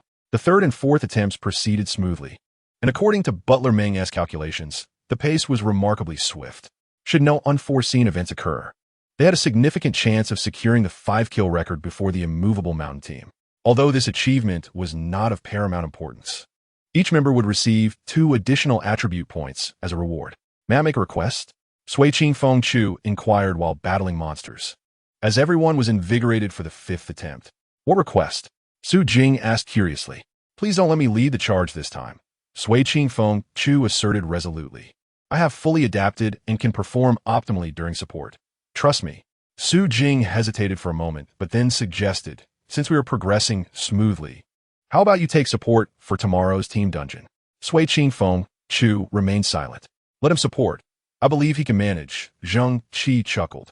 Yet, Su Jing harbored some skepticism. Aren't we merely seeking enjoyment? Breaking records is just a challenge. We must not lose sight of our primary goal. Zheng Qi replied cheerfully. Chapter 41. Do you wish to become a professional player? Su Jing opened her mouth, intending to voice her concerns, but words failed her. For someone like Su Jing, who had navigated the business world for many years, acquiring benefits efficiently had become instinctual. The current scenario indicated that adhering to previous methods would allow for a seamless 5-stage advance, while following Sui Qingfeng Chu's request would undoubtedly introduce unpredictable risks. A competent merchant would refrain from such actions, yet she understood that this was not a business transaction. Competitive sports do not rely solely on cold calculations and strategies. Human elements play a crucial role. Sui Qingfeng Chu's request signified his fervent desire to prove himself. His previous struggles had cost the team the opportunity to achieve a record, and now he was eager to compensate through his performance. Rejecting his request at this moment would adversely affect his capabilities. Then you go ahead, Butler Meng expressed no objections. Energized, Sui Qingfeng Chu exhibited remarkable zeal in the subsequent dungeon push, relentlessly assaulting the monsters and accelerating the entire progression. See, the results are already evident. Luli Vifurko soothing. Su Jing shook her head, acknowledging the current speed but fearing that any delay at the final confrontation with Klesu would result in significant time loss. The cooldown for the Peng Pei card was 10 minutes. If they missed it once, they would have to wait for the cooldown to conclude, making any time save negligible. Her worries clouded her focus, but since she would be leading the charge soon, it would not greatly impact her performance. Finally, they reached the Sorcerer's Throne. And Sui Qingfeng Chu took a deep breath, preparing himself. Su Jing glanced back and charged forward. Leading the assault was naturally simpler. There was no need to time the charge with the preceding teammates' movements, nor to engage with minor foes, thus making it considerably easier. The subsequent players had to contend with minor monsters while observing the actions of their predecessor, timing their charge towards Klesu's throne as their teammates' cavalry charge near completion, ensuring a seamless execution of their skills. A sequence of 5 cavalry charges would produce a cumulative bleed effect, which could lead to staggering damage if interrupted. Thus, the subsequent teammates required exceptional skill. Zheng Qi held the line, while the reckless Sword of Chaos was penultimate, underscoring this necessity. In truth, Sui Qingfeng Chu's capability was not in question. Klesu, despite its enigmatic reputation, was merely a low-level target accessible to players of level 15. And most could accomplish this task without issue. The crux lay in Sui Qingfeng Chu's personality. He was somewhat single-minded, excelling when focused on a singular task, but struggling with multitasking. As he grappled with minor foes, observing teammates' actions while calculating the timing for his charge proved challenging. Thus, he devoted his entire concentration to the task at hand. Just then, Butler Ming's voice rang in his ears. Prepare for the second wave of charges. Countdown 5, 4. Upon hearing this, Sui Qingfeng Chu, previously somewhat disoriented, regained clarity and began to adjust his positioning, readying himself for the charge. With Butler Ming assisting in the countdown, he could better focus. When the countdown reached 0 and the command to charge was given, Sui Qingfeng Chu surged forward with great force. Although his speed attributes were not high, his strength was substantial, allowing him to send a Roman soldier flying. This, despite slightly depleting his stamina, facilitated a more effective charge. He barreled past a soldier, dodging an attack from a sorcerer with a roll, and reached Klesu's front. At this moment, Su Jing's cavalry charge skill was nearing its conclusion. Sui Qingfeng Chu executed a lateral dodge, evading an attack from a soldier behind him, before unleashing his charge skill. Excellent. You've nearly exhausted your stamina. Su Jing called out from her concealed position, having successfully restored her energy. Sui Qingfeng Chu had seized this opportunity remarkably well, his charge skill coinciding perfectly with the tail end of Su Jing's, maintaining the momentum of their continuous assault. Now watch me, Lily proclaimed with confidence. In the third and fourth waves, Zheng Qi's team executed the 5th charge skill flawlessly. Before the system notification even appeared, everyone knew they had beaten the immovable team to secure the record for the first successful 5 clears. As Klesu was knocked to the ground by the cavalry charge belonging to Pompey, the system messages began to materialize before everyone's eyes. Player in Pingsheng from District 108, along with the likes of Chaos Blade and Silent Shadow, celebrated their initial consecutive 5 clears of the Wizard's Hall dungeon, earning each 2 attribute points. Liu Shirbois and his companions, who also reached the 5th dungeon, were momentarily taken aback. They had indeed been outpaced. It was evident that the competition was fierce. Liu Shirbois sighed, questioning how they could possibly be quicker, as they hadn't wasted a moment. Mo Ling Bieshue found it hard to believe. Dungeon runs always had variations in speed. Their opponents were simply more proactive, which was not surprising. However, it also demonstrated that when they set a record, their rivals were merely a step behind. Such competition was genuinely intriguing. Liu Shirbois laughed heartily, inspiring his novice companions with his charisma. What shall we do next? Mo Ling Bieshue inquired. We continue leveling up. The personal dungeon record of the Wizard's Hall is the next milestone in our rivalry. Liu Shirbois waved his hand dismissively. This new area has just begun. There are plenty of dungeons to compete in. We have ample time. Then, boss, teach me. I want to challenge the dungeon too. Mo Ling Bieshue said with a grin. Of course, but there is not much to teach. The methods of assaulting personal dungeons are generally similar. and it's the details that count. Have you been practicing the fundamental skills I arrange for you every day? Lu Shibo asked. I have, but it's rather dull. Mo Ling Bieshu aside. To aspire to be a professional player, one must endure the monotony of training, Lu Shibo replied. Did you also endure such tedious training, boss? Mo Ling Bieshu asked. Yes, I trained at least 3 additional hours each day to make those maneuvers instinctual. Only then can one survive the competitive arena, Lu Shibo sighed. All right, I will strive to train hard, Mo Ling Bieshu had declared, shaking his fist. Meanwhile, Chaos Blade complained to Butler Meng, Uncle Meng. 3 hours of training with such strictness. Isn't that a bit excessive? Butler Meng smiled lightly. Do you wish to become a professional player? Yes. Then you must train diligently. I don't want to. Chaos Blade lamented. Well, if you want to train, that is acceptable. But I can't go without training, Chaos Blade moaned. Follow the training plan I set for you daily. I guarantee that within a year, you can become a professional player, earning millions annually. Doesn't that sound delightful? Butler Meng began to entice him. Indeed, with that kind of money, I could eat natural foods every day, right? I can cook the 8 major cuisines of China and Western dishes. Once you become a professional, I will consider making you a grand feast. Then it's settled. Chaos Blade exclaimed joyfully. After he logged off, others came to bid farewell, and Zheng Qi chose to log off as well. Upon seeing Butler Meng, he curiously asked, Uncle Meng, what were you whispering about with Little Blade? Oh, I was informing him of places where he could train personally to enhance his strength. He was quite pleased to take it up, Butler Meng replied. Really? Why didn't you tell me about such beneficial places? Zheng Qi inquired, somewhat puzzled. You don't need to focus on those foundational trainings. Rather, it's the chaotic dungeons and future wild contests that will accelerate your progress.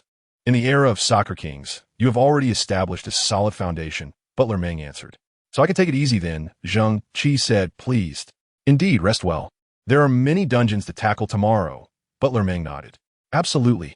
Once I reach level 20, I will aim to smash the personal dungeon record. I wonder if I can manage to clear the Wizard's Hall record of 12 balls repeatedly to reach 16. Let us calculate.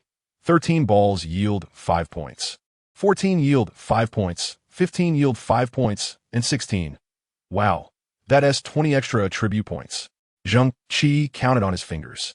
Butler Meng smiled gently, not dismissing Zheng Qi's aspirations as foolishness, but nodding affirmatively. You must strive to earn those attribute points, young master. Yes, I will do my utmost. I have great confidence in myself, Zheng Qi proclaimed, shaking his fist. Chapter 42. The distinction between professional and amateur the next day, while pushing through the dungeon. Su Qingfeng appeared particularly jubilant. Despite his initial apprehension about not leading the charge, a middle-aged man shouldn't act so impulsively. If they failed, he feared he would lose face in front of his teammates. However, Butler Meng's timely reminder spared him from such a fate, leaving him invigorated and in high spirits. Compared to his energetic demeanor, Chaos Blade seemed rather lethargic today, making several mistakes during the dungeon run that hindered the team's progress. Fortunately, he didn't falter while battling Claysu, sparing the team from waiting for cooldowns. What is wrong with you today? Luli asked curiously. Just a bit tired. Chaos Blade yawned. I only slept at 1 in the morning. You were chatting online, weren't you? Luli teased. What is online chatting? Chaos Blade innocently inquired. Su Jing stifled a laugh and pulled Luli aside. Yes, just a kid. Don't lead him astray. What kid? I'm already 17. Chaos Blade retorted, indignant. I'm twice your age, Su Qingfeng coldly remarked. Old man, Chaos Blade shouted at Su Qingfeng. Be quiet. All right, let us continue. Little Blade, you still seem quite spirited. Zheng Qi chuckled. Of course, I am an invincible youth. Amidst their banter, the team pressed forward. With 5 team dungeons and 5 personal dungeons completed in a day, their levels rose swiftly. If time permitted after finishing the dungeons, they would challenge higher-level wild monsters near the Sun God Temple, where their competition was minimal. Naturally, their rapid progress was a result of others not idling. By the time Zheng Qi reached level 20, his teammates had also achieved the same milestone. Attaining level 20 at this stage in the new area positioned them in the top tier. Although Soccer Era lacked any formal leaderboard, everyone knew that those reaching level 20 were not ordinary players, and their numbers were few. However, Zheng Qi and his companions were aware that their true competitors, such as the unmovable team and those who aspired to soar, would also contend against them. Let us strive to break the record in one go. Su Jing shouted as Zheng Qi prepared to enter the personal dungeon. Zheng Qi smiled and raised his fist in response. During this period, he pondered over a particular question while grinding through his personal dungeon. The record for the personal dungeon in the Wizard's Hall stood at 13 goals, a figure that seemed modest, especially when compared to the previous arena record, which was 3 goals higher. Breaking that record didn't appear to be an insurmountable challenge at first. However, after rigorous training, Zheng Qi realized that the longevity of this record was not without reason. The monsters within the Wizard's Hall were significantly stronger than those faced previously. The classic combination of warriors and wizards made it exceedingly difficult to breach their defenses. The warrior could block him, while the wizard could impede his speed, and the earth-based spells could erect a barrier in front of the goal, making it imperative to score from close range. Attempting to break such a record was indeed a formidable task. Yet, Zheng Qi was determined to give it a shot. After all, every record is worth challenging. Opportunities like these are rare, and failing to seize the moment could lead to regret. Thus, he ventured into the personal dungeon alone. "Don't you want to give it a try?" asked Butler Meng, addressing the chaotic swordsman. "I do, but I'm not very confident," the chaotic swordsman replied, somewhat dejected. "You've trained well these past few days. It's the perfect time to test your skills in the dungeon. Even if you don't break the record, you can at least experience what reaching your limits feels like," Butler Meng encouraged with a smile. "Really? Then I will give it a try." The chaotic swordsman, not one to be overly sentimental, promptly bounded towards the dungeon entrance. "Butler Meng, has Xiao Dao been training individually these days?" Su Jing inquired. "Indeed. I've tailored some personal training sessions based on his strengths. However, this lad seems to lack perseverance, yet he has shown remarkable tenacity by sticking with it every day," Butler Meng remarked with admiration. "Isn't perseverance a common trait?" "It's not particularly impressive," Sui Qingfeng muttered. "It's not just about sticking with it. Each training session has specific requirements close to the limits of his abilities. He can only rest after meeting those standards. On the first day, he finished at 1 in the morning, but now he's going to bed earlier," Butler Meng patiently explained. "Could you create a training plan for me as well? I want to enhance my skills," Sui Qingfeng said, pointing to himself, feeling somewhat bashful. He understood that his request might be excessive. After all, Butler Meng's training content wouldn't be the generic methods found on official club websites, which anyone could know but few could follow to become professional players. The chaotic swordsman had made remarkable progress lately, and such effective training surely stemmed from Butler Meng's tailored approach, which couldn't be easily replicated. Moreover, as a seasoned player in his 30s, Sui Qingfeng's skills were likely fixed. Even targeted training would yield limited improvements, and no one would invest effort in a player like him. Surprisingly, Butler Meng readily agreed, "Sure." He then turned to Su Jing and Lu Li. "What about you two? Do you want to plan as well?" Su Jing and Lu Li nodded eagerly, having experienced Butler Meng's profound understanding of the game during their team runs. They recognized that he exhibited a mastery beyond that of ordinary players. Receiving a personalized training plan from someone like him was an invaluable opportunity. Although they were not young, enhancing their skills would allow them to enjoy the game more and better assist Zheng Qi. Helping Zheng Qi meant the team would perform better, leading to mutual benefits for all members. "All right, I'll send each of you a plan tomorrow, and you can start training on the field. Make sure to follow my requirements. Otherwise, the effectiveness of your training will diminish significantly," Butler Meng said with a smile. "Will it be ready in a day?" "You're amazing, Uncle Meng," Lu Li exclaimed in admiration. "Actually, I could give it to you now, but it's best not to train tonight," Butler Meng replied somewhat sheepishly. "Why not?"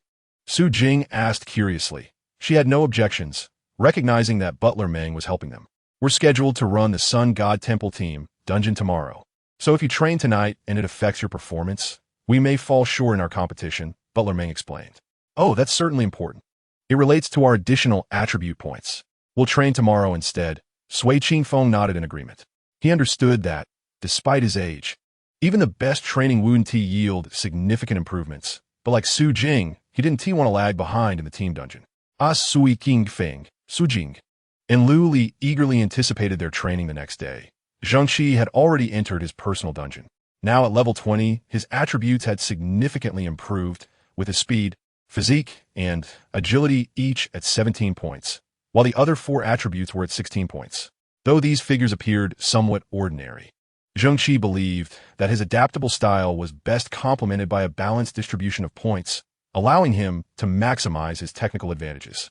Confident professional players often opted for such balanced attributes when entering a new game, as it eliminated weaknesses and allowed them to compensate for any deficiencies through skillful play, subtly giving them an edge. Advantages are built gradually. Why do ordinary players have just over 600 attribute points, while professionals typically exceed 700? In terms of fairness, the entire football epic treats everyone equally. All players start as novices with no advantages. Regardless of background, everyone must begin from scratch and gradually enhance their strength. Only those who excel during this process, gaining a significant advantage in attribute points, qualify as professional players. Elite players possess an overwhelming advantage even among professionals. Zheng Qi began his quest to break the record. To surpass the Wizards Hall record, he needed to score 14 goals within 1 minute, averaging just over 4 seconds per goal. Zheng Qi had already devised a strategy. Instead of engaging the Warriors and Wizards, he would utilize his exceptional skills to dodge at critical moments and swiftly reach the goal to score. This approach, distilled from player experiences, was deemed the most effective and tested one's skills to the utmost. With determination, Zheng Qi surged forward. The warrior charged at him, weapon drawn, while the wizard lurked ominously behind. Undeterred, Zheng Qi braced himself. At the moment the warrior was about to strike, he sidestepped, saving precious time. Even if the blade grazed him, he would only lose 10 points of stamina. With his stamina currently at 170 points, he knew that as long as he avoided a direct hit, he wouldn't fall. After deftly evading the oncoming warrior, Zheng Qi swiftly executed a forward roll, creating distance between himself and the adversary. He then accelerated, charging towards the goal. The reason for the relatively low scoring records in the Wizards Hall personal dungeon is primarily due to the significantly larger area of the chamber compared to the Beast Arena. Thus, for players to score more goals, the challenge lies not merely in avoiding interception by opponents, but in reducing the distance to the goal. Upon reaching level 20, even without acquiring reward points, a player's fundamental physical attributes typically average around 15. With a constitution of 15, their stamina would equate to 150 points. Provided they do not suffer repeated direct hits, they can absorb some damage and still reach the goal, thereby scoring. However, such a strategy risks incurring brief moments of incapacitation due to being struck, which could lead to considerable time loss. Zheng Qi's strength and balance were commendable, allowing him to absorb some hits without detriment.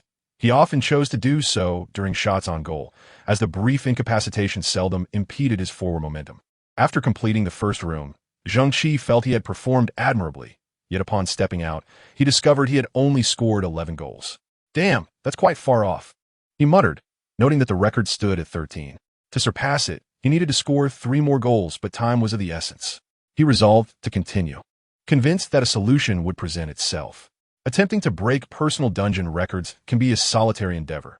Others could only provide widely available insights. Even seasoned players who had previously cleared dungeons could offer limited guidance. Each player is unique, and minimizing wasted time relies solely on individual ingenuity. Zheng Qi remained unperturbed, knowing he could take his time to explore strategies. With 5 personal dungeons, amounting to over 100 rooms, he had ample opportunity to contemplate how to surpass the record. After finishing the first dungeon without breaking the record, Zheng Qi took a brief respite before diving back in. Observing his determination, Su Jing and her companions were not particularly surprised. After all, Zheng Qi's record-breaking feat had not been achieved overnight. If it were so easily broken, it would underestimate the myriad professional players who had risen from various districts, many of whom were top-tier experts. A short while later, the exuberant Lun Shiquangdo emerged from his dungeon. And despite the absence of any system notification regarding a record break, his demeanor suggested he had likely achieved something remarkable. Did you break the record? Sui Qingfeng asked playfully. No. How could I possibly break the record with my skills? Lun Shiquangdo replied with a smile. Then why are you so happy? As if you found a wallet. Sui Qingfeng expressed his confusion. While clearing the dungeon, I felt my reflexes had improved significantly. Grandpa Ming's training is truly effective. At this rate, I shall soon be invincible. Lun Shiquangdo exclaimed, his enthusiasm palpable. Invincible, you say? Sui Qingfeng could not help but scoff. Comprehend the spirit, Lun Shiquangdo chuckled. Congratulations. When you become a professional player, don't forget about us. Luli half-jokingly praised him. Clearly, Lun Shiquangdo took her words to heart, thumping his chest with confidence. Naturally, Once I become a professional player, I will still play football era, and I'll take you all on dungeon runs to earn attribute points. Sui King Feng laughed heartily, while Su Jing and Lu Li exchanged amused smiles. Lun Shiquangdo joined in their laughter before turning and re-entering the personal dungeon, unbeknownst to Zheng Qi. This exchange had transpired as he continued his endeavors within the dungeon. This time, he refrained from rushing to break the record. Instead, he experimented with various scoring techniques and routes, seeking to identify weaknesses in his opponent's defenses. Zheng Qi possessed the patience necessary for success, understanding that achieving good results required contemplation rather than mindless aggression. As Zheng Qi progressed through the second dungeon, a system notification suddenly captured his attention. Player from District 108, immovable as a mountain, scored 14 goals in a single room of the Wizard's Hall dungeon, setting a new epic record. Reward: 5 attribute points. When the name from District 108 reached Su Jing's ears, she instinctively assumed Zheng Qi had set the record and prepared to cheer, only to realize it was not 3, but 4 characters. Ah, it's the one who stole our record. Sui King Feng exclaimed in frustration. Records are meant to be contested, and to surpass an epic record requires remarkable skill. Immovable as a mountain was no ordinary player. Why are you so calm, Meng? Lun Shiquangdo shouted. Just call me Meng Ge. I'm not that old, the caretaker replied, finally unable to endure being referred to as old grandpa. What is there to be anxious about? Breaking records should not be forced. One must simply do their best. However, I remain confident in him, Meng added. Su Jing, emboldened by her faith in Zheng Qi since he had once aided her, expressed her unwavering support. Meng smiled, but offered no further comment. Meanwhile, Zheng Qi reflected briefly on being outpaced before immersing himself back into the dungeon. Recognizing that such matters cannot be rushed, haste would only lead to wasted attempts. Upon completing the second dungeon without breaking the record, he emerged feeling rather at ease. After greeting his companions, he silently re-entered the dungeon. Concurrently, Mailing Bieshue was vocally extolling his leader's recent accomplishments. Boss, you're incredible. An epic record. Mailing Bieshue beamed. Having previously achieved just over 10 goals, which, while commendable, paled in comparison to Lu Shibuo's exploits. Luck played a part, and I performed decently. Lu Shibuo replied with a smile. Given his attributes, breaking the record had been a daunting task. His strengths lay in calm judgment and strategy rather than explosive power. Nevertheless, under pressure, achieving a new record left him quite satisfied. Let us keep pushing to see if we can break another record.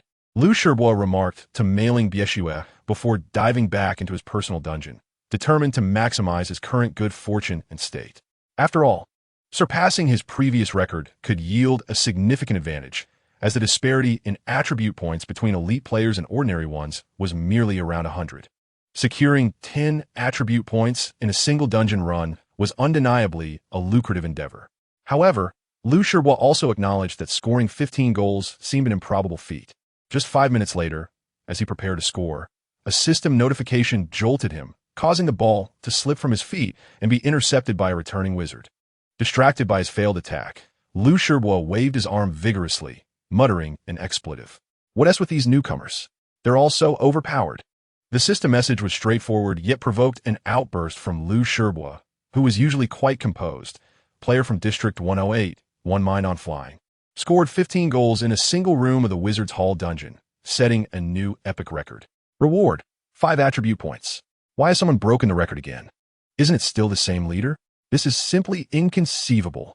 The character Raging Blade of Chaos feels as though his worldview has been utterly overturned. Immovable as a mountain is now faced with 2 consecutive record breakers, not to mention the previous record-breaking feats of Ren Pingsheng. This district is truly daunting. I want to disembark. This is not a vehicle heading to kindergarten. Mother, it's terrifying. I want to go home. The players from District 108 lamented in unison. Although they never truly aspire to break such records, the sheer frequency of remarkable news from this district is a point of pride. Yet, the regularity with which records are shattered is simply excessive this time. Immovable as a mountain had only just set his record half an hour ago, only to have it surpassed again? How unfortunate for him. Others, after breaking records, at least had their names immortalized on the district leaderboard for years, enjoying their moment of glory. But now, a mere half hour of fame? It's pitiful, truly pitiful. The next time I see that one heart yearning to fly, I shall certainly give him a thrashing. Moulin Bieshue began to voice her discontent on behalf of her leader. This is nothing short of provocation. When this system message reached Su Jing and her companions, they too were taken aback and began to discuss it animatedly. This one heart yearning to fly is quite formidable. He has snatched several records, Su Jing remarked with a sigh. Another professional player, perhaps? Lu Li responded, believing that, aside from prodigies like Zheng Qi, such feats could only be accomplished by reincarnated accounts of professional players, and not just any ordinary ones. Immovable as a mountain is indeed a professional player. But one heart yearning to fly seemingly is not, shook his head Butler Ming. He did not disclose how he knew this, and they did not inquire. Although they had only spent less than 10 days with Butler Ming, they had gradually grown accustomed to his omniscience. 15 goals? For my leader to break the record. He must score 16. Such a terrifying number. Raging Blade of Chaos lamented, as he could only manage 12 goals. While 16 exceeds his highest record by a third, a figure that fills him with despair. Butler Ming nodded slightly, neither affirming nor denying. Chapter 44, Consecutive System Messages. One cannot solely focus on saving time if one wishes to break records. Beyond extreme skill, unorthodox tactics may also be required. When plans repeatedly falter and objectives seem unattainable, some may respond with rage, some with frustration, some may become slack, and others may opt to give up. Yet, there are those who choose to persevere. The sight of 2 consecutive system messages indeed affected Zheng Qi's mood, but he remarkably regained his composure swiftly, beginning to deliberate more earnestly on his next course of action. Evidently, attempting to save time through skillful maneuvers has become somewhat unrealistic. To shatter records, unconventional tactics must be employed. After a shot was thwarted by a wizardess earth spell, Zheng Qi gazed at the mound of earth nearly touching the goalpost and suddenly felt an epiphany strike him. In the previous dungeon, to score, one had to breach the area before the goal because the monsters possessed ranged attack capabilities. If the ball were airborne for even a moment too long, it would be struck down by the monsters. Such ranged skills varied greatly. In the personal dungeon of the Wizard's Hall, there were monsters with similar abilities. The earth spell cast by the wizard was among them, where rising walls could not only obstruct a player's movement, but could also temporarily block the goal, necessitating closer shots for a more assured score. However, despite the broader applicability of such spells, they follow a pattern. They rise from the goal line, reaching the topmost edge first, then extending to the sides, ultimately obscuring the 2 junctions at the goal sides. Distance must be calculated. Zheng Qi began his experiments, attempting to ascertain the precise position from which to shoot towards these 2 corners while maximizing accuracy with his current shooting power and speed, ensuring the ball would reach the goal just as the earth wall threatened to cover the final 2 blind spots, thereby saving the most time. Is that even feasible? Just thinking about it seems daunting. Upon hearing Zheng Qi discuss his record-breaking strategy for the 3rd time after emerging from the dungeon, Raging Blade of Chaos, who had always been oblivious to the constraints of reality, could not help but exclaim in awe. First, Zheng Qi must determine the optimal distance to unleash his maximum force and precise shot before the earth wall obstructs the goal. Next, he must guarantee that he is undisturbed during a shot, which places significant demands on his skill. Furthermore, this entire sequence of actions must be completed within 3.8 seconds. Otherwise, the record cannot be challenged. Lastly, and most importantly, within this minute, he must successfully execute the aforementioned requirements at least 16 times to break the record. A single failure would render the entire endeavor futile. These details had not escaped others' consideration, yet the demands were too high, and no one had managed to accomplish them thus far. Completing such an offensive once or twice might be within the reach of an average player with a touch of luck, but achieving it consecutively is an entirely different challenge. It requires not only skill, but also luck and the right state of mind at that critical moment. Without such execution, how could one possibly break the record? I have attempted it. If everything is executed flawlessly, it may be possible to complete such a shot within 3 seconds, more than enough to break the record. Zheng Qi said with a smile. Failing once means starting over, Butler Ming reminded him. But if I don't fail, that won't be an issue, Zheng Qi shrugged. Good luck. Su Jing offered him nothing more than those 2 words. Let us await the system message. Zheng Qi chuckled, then turned and re-entered the dungeon. Can he achieve it? As Zheng Qi's figure vanished into the dungeon, with the gentle breeze, inquired of Butler Ming. I do not know, but without attempting, one can never know if success is attainable. Butler Ming uttered a universally accurate platitude. As Zheng Qi pushed open the door to the room, he felt a profound sense of tranquility. Like all previous personal dungeons, the combination of guards and wizards presented 16 possible scenarios, and Zheng Qi had to evade these possibilities while hastening to the shooting location to strike the ball. Onward, Zheng Qi encouraged himself, then accelerated forward. The second began to tick down. Zheng Qi leaped, dodged, accelerated, and rolled. Upon reaching what he deemed the optimal shooting position, he swung his right foot and propelled the ball with great force. It was not a straight shot, but rather a curved one. Although a straight shot would spend slightly less time in the air, its trajectory rises from below, making it vulnerable to being deflected by the earth wall. Only a downward arc could perfectly soar over the wall and into the goal. Yes, Zheng Qi's eyes followed the ball's flight, yet his body did not halt. Instead, he swiftly retreated, facing the goal, as this was also crucial. With the ball soaring forward and his body moving back, he could quickly approach the kickoff point upon scoring, enabling him to launch the next attack with haste. Time, indeed, accumulates drop by drop. The ball traced an arc in the air before soaring over the rapidly expanding earthen wall and into the goal. Perhaps I could step back a bit more. Zheng Qi mused internally. This entire maneuver tested the player's overall capabilities. Calculative skills, judgment, and the feel for shooting all had to be taken into account. However, it is precisely such extreme operations that hold the potential to shatter records. Zheng Qi's method of evenly distributing his attribute points proved advantageous at this moment. He had no glaring weaknesses in his attributes, allowing him to adapt to various situations. This offensive effort took him just over 3 seconds, and had it continued, he might have broken the record. Of course, maintaining such performance without error was crucial. Upon reaching his 7th goal, Zheng Qi made a mistake that squandered the time he had previously gained. As he glanced at the total of 14 goals, a mix of frustration and self-reproach washed over him.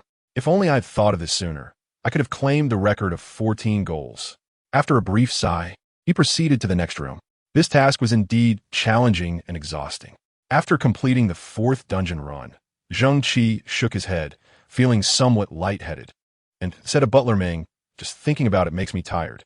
"Don't overexert yourself," Su Jing cautioned, a hint of worry in her voice. "It's fine. This is the last dungeon run anyway. If I can't break the record, I'll accept my defeat," Zheng Qi replied, scratching his head and wobbling towards the dungeon. In the era of football, some physical exertion would resonate in the body, yet it posed no significant threat to one's health. This fact delighted players, as they could run and exercise freely in the game, reaping physical benefits without lasting repercussions. However, cognitive and mental fatigue bore a closer resemblance to real life, as excessive strain could indeed impact a player's energy levels, often leaving them feeling drained. Nevertheless, Zheng Qi persevered, albeit feeling fatigued. As he mentioned, it was merely the final dungeon run. Upon completing this, he would likely reach level 21, after which the opportunity to grind would vanish, forcing him to pursue the Temple of the Sun dungeon, which posed a greater challenge. The Temple of the Sun was a transitional dungeon, accessible solely between levels 21 and 22, marking the player's exit from novice dungeons and entry into intermediate ones, serving as a buffer for players transitioning from beginner to more advanced content. The individual record for the Temple of the Sun stood at 12 goals, significantly influenced by the player's focus on team dungeons. By the time they would have the opportunity to challenge records, they would likely have surpassed level 22 and entered level 23. Furthermore, in the era of football, players could not continuously create alternate accounts to familiarize themselves with dungeons. "All right, the last dungeon. I will give it my all," Zheng Qi declared, raising his fist as he charged into the dungeon. However, Zheng Qi soon discovered that fatigue, especially mental fatigue, could not always be controlled by sheer will. He began to feel slightly dizzy, which impacted his performance. After completing the 3rd room, he sensed something was amiss, yet exiting at this juncture seemed futile. So he grit his teeth and pressed on. In the ensuing 2 rooms, his performance suffered, netting only 7 and 8 goals respectively. At this point, he ceased to contemplate anything else and instinctively focused on scoring, 1 goal after another. His condition seemed subpar. "I worry for his health." Su Jing expressed her concern outside the dungeon. "Don't worry. If he truly encounters a health issue and cannot continue, the system will automatically disconnect to protect him. The era of football has been around for over a century. I've never heard of a player collapsing from exhaustion in the game. Luli attempted to console Su Jing, albeit clumsily. My leader is the strongest. He will surely break the record. Rancher Quang Dao declared with confidence. If he doesn't break the record, I'll step outside and step in dog waste. Why not you go out and step in it? Besides, in this day and age, where's the dog waste to step in? Everyone walks their dogs at home or drives to dog parks, Su Jing muttered under her breath, as they engaged in their banter. The third system message of the day appeared before everyone's eyes. Player Rin Pingsheng from District 108 scores 16 goals in a single room of the Sorcerer's Hall dungeon, setting a new record for the entire era, rewarded with 5 attribute points. Chapter 45. Wu Sun's proposal. What an unfortunate record. Broken 3 times in a single day. This district is truly lively. Players were nearly driven mad. Newcomers might not grasp the significance of this, merely perceiving the vibrancy of the district, as system messages appeared like a barrage of fireworks, one after another. However, veteran players felt an impending sense of insanity. When did a new district become home to so many exceptional talents? The previous record-breaking duo of Ren Pingsheng and Xian Xiang Fei was one thing. But now there was also Bu Dong Rushan. The romance of the 3 kingdoms is certainly more exhilarating than the Chu Han contention. As they lamented, the rapid emergence of the 4th system message left all players across districts in shock. Player Rin Pingsheng from District 108 scores 17 goals in a single room of the Sorcerer's Hall dungeon, setting a new record for the entire era, rewarded with 10 attribute points. Why 10 points? Did the system glitch? Indeed, the previous record-breaking rewards were only 5 points. You newcomers have no idea. Consecutively breaking district records grants bonuses. Each successive record adds 5 points, but achieving such feats is incredibly challenging. Rin Pingsheng is truly remarkable. Consecutively breaking records yields attribute point bonuses. While it sounds straightforward, breaking the era record 4 or 5 times could potentially grant 160 or 70 attribute points in a single go. But how could that possibly happen? Even seasoned players understood this rule, yet subconsciously overlooked it. Aside from a fortunate few during the initial opening of the era of football, reaching a high enough level in the novice district made even single record-breaking a rare occurrence, let alone consecutive ones. Over time, few remembered such regulations. If not for the influx of diverse players, some not necessarily skilled, but possessing an encyclopedic knowledge of the game's history and intricacies, many would have bombarded the era of football hotline with inquiries about potential system malfunctions. Nonetheless, this series of consecutive record-breaking feats kept the hotline and customer service personnel busy throughout the day. Breaking records consecutively? The impact on Rancher Quang Dao and his companions grew even more profound. For many players, while they understood the daunting nature of achieving consecutive record-breaking feats, the distinction between hearing of someone accomplishing an extraordinary feat and knowing someone personally achieving it was a significant difference. It is akin to reading in the news that someone has ventured into space and become an astronaut, prompting a fleeting moment of astonishment before moving on. However, if this individual happens to be a childhood friend, someone you grew up with, and you had no inkling of their potential to reach such heights, the impact would be unprecedented. The degree to which an event resonates with us is often dictated by our proximity to it. A catastrophic disaster on another continent may not evoke as profound a reflection on the transience of life as the passing of an elder in your own backyard. When the records are shattered twice in succession, the seasoned veteran feels the greatest shock. Although Su Jing and Lu Li also experience significant astonishment, their confidence in Zheng Qi has long been established. Thus, even with his record-breaking achievements, they merely think he is indeed remarkable, rather than being surprised by his brilliance. As for the newcomer, Chaos Blade, while he has been somewhat influenced by the environment, he remains largely unfazed, believing that his leader's accomplishments are entirely to be expected. As the seasoned veteran grapples with his overwhelming feelings, Butler Meng furrows his brow, sensing something amiss. What's wrong? Suhin inquires started. He did not complete the instance. He logged off immediately, Butler Meng replies. Su Jing and Lu Li quickly check their friend list, confirming that Zheng Qi's avatar has indeed turned gray, indicating he has logged off without completing the instance. Could something have happened? Su Jing expresses her concern. It's fine, I'll log off to check. Butler Meng assures them before hastily disconnecting. Is Grandpa Meng living with the boss? Chaos Blade asks, his voice brimming with curiosity. Uncle Meng has expressly asked you not to call him Grandpa. Do you not want him to take you under his wing? Luli chides. Chaos Blade covers his mouth, nervously responding, Sister, I didn't mean anything by it. Your words are quite sweet. I shall bring you some treats next time we meet. Luli replies with a playful smile. Meanwhile, Su Jing wears a worried expression. Emerging from the holographic pod, Butler Meng's typically serene demeanor has shifted to one of tension. He strides into Zheng Qi's room, examines the holographic pod, and then opens it. With a flourish, he produces a stethoscope from his pocket and places it against Zheng Qi's chest, listening intently.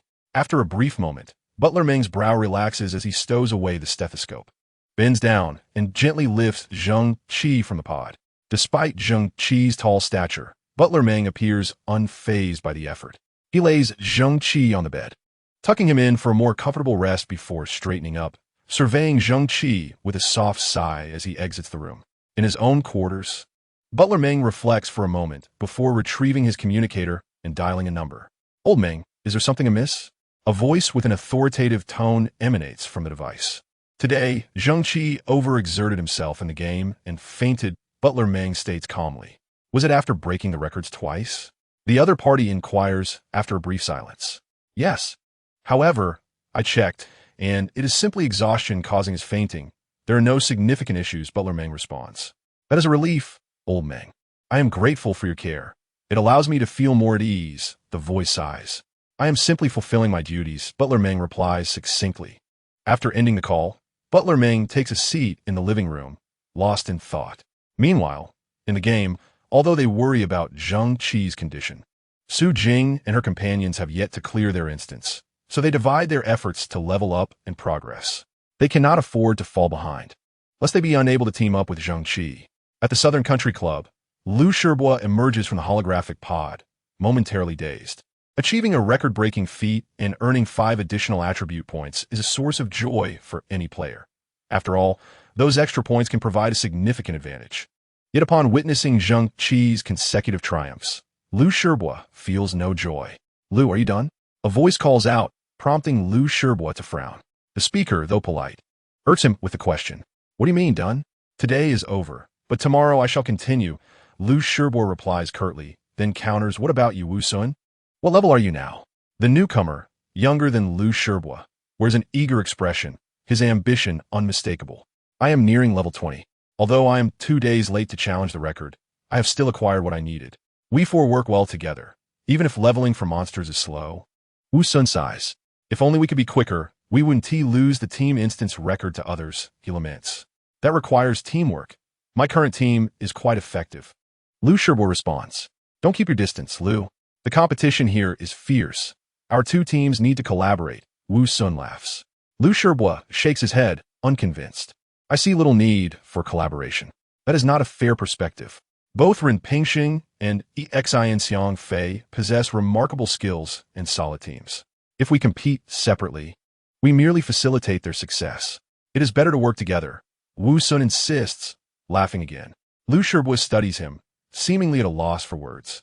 Unperturbed, Wu Sun elaborates. In the race for instances, our strength offers little advantage. Lu Shibois nods slightly. Despite his dislike for Wu Sun, he acknowledges the truth in his words. Professional players undoubtedly surpass ordinary players in potential.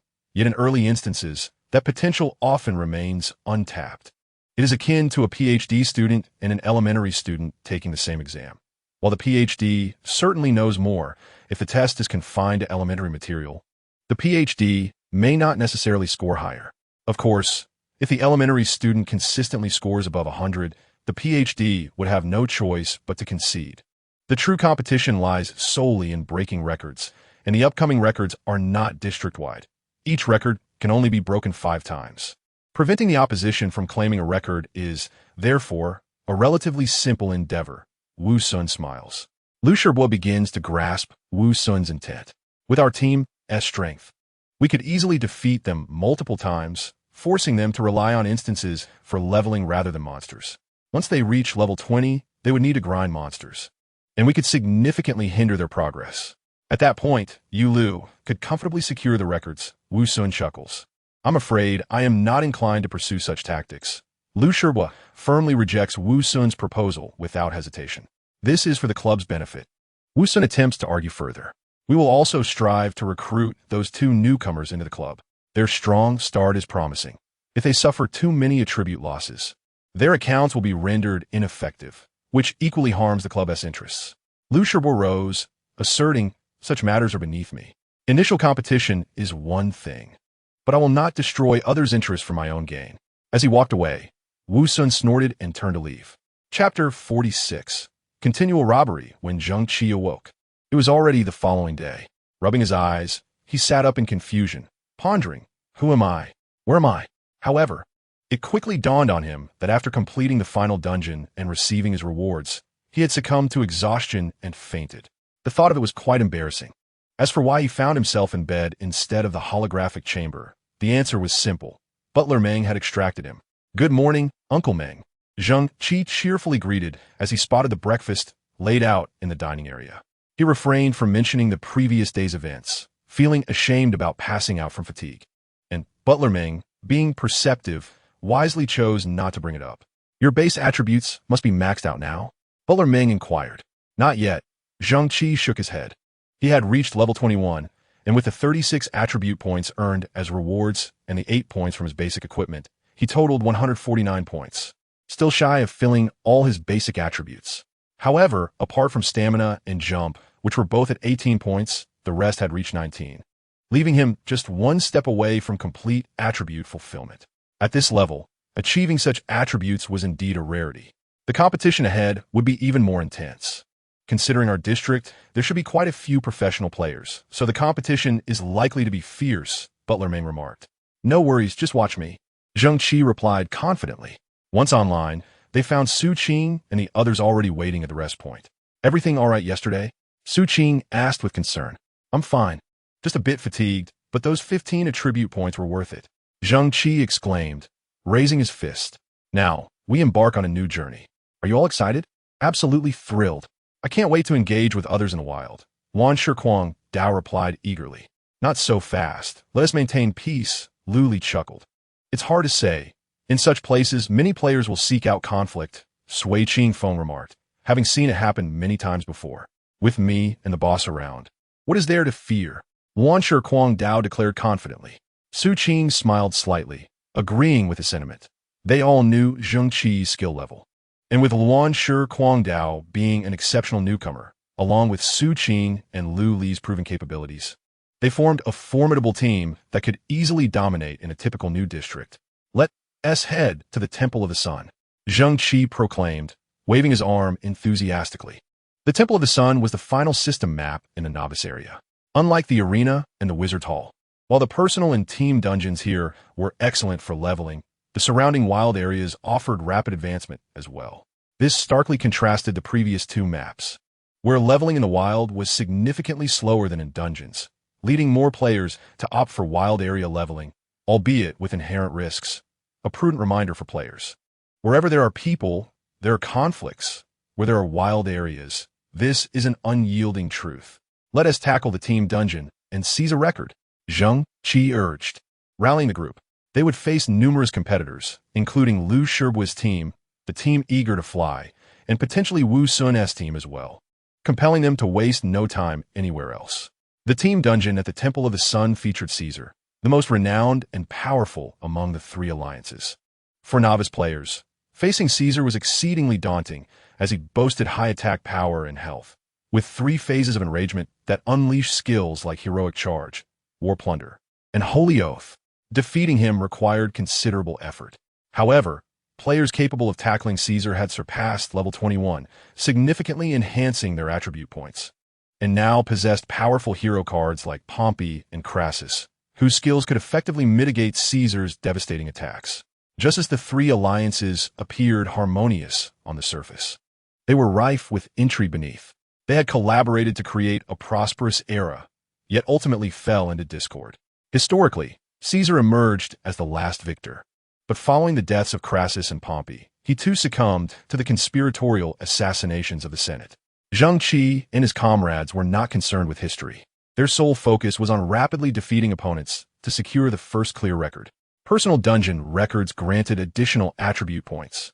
While first clear and 5 clear records provided substantial enhancements for the entire team, an opportunity they would not let slip by.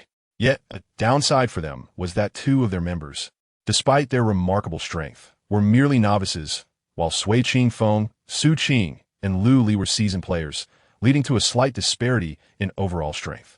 Priests and personal guards frequently appeared within the Temple of the Sun, serving as Caesar's elite guardians. Although Butler Ming, their experienced mentor, guided them on how to tackle these foes, Zheng Qi and Luanshi Kuang Dao's unfamiliarity with the dungeon ultimately cost them valuable time. By the time they confronted Caesar, a system message confirmed they had missed the opportunity for a first clear. Players unruly Lu Fengxing, Wenbu Diao Xen, Yu Zai Yuan, Lung Yu Qingning, and Dan Shiguang have achieved a first clear of the Caesar team dungeon, each receiving 2 skill points.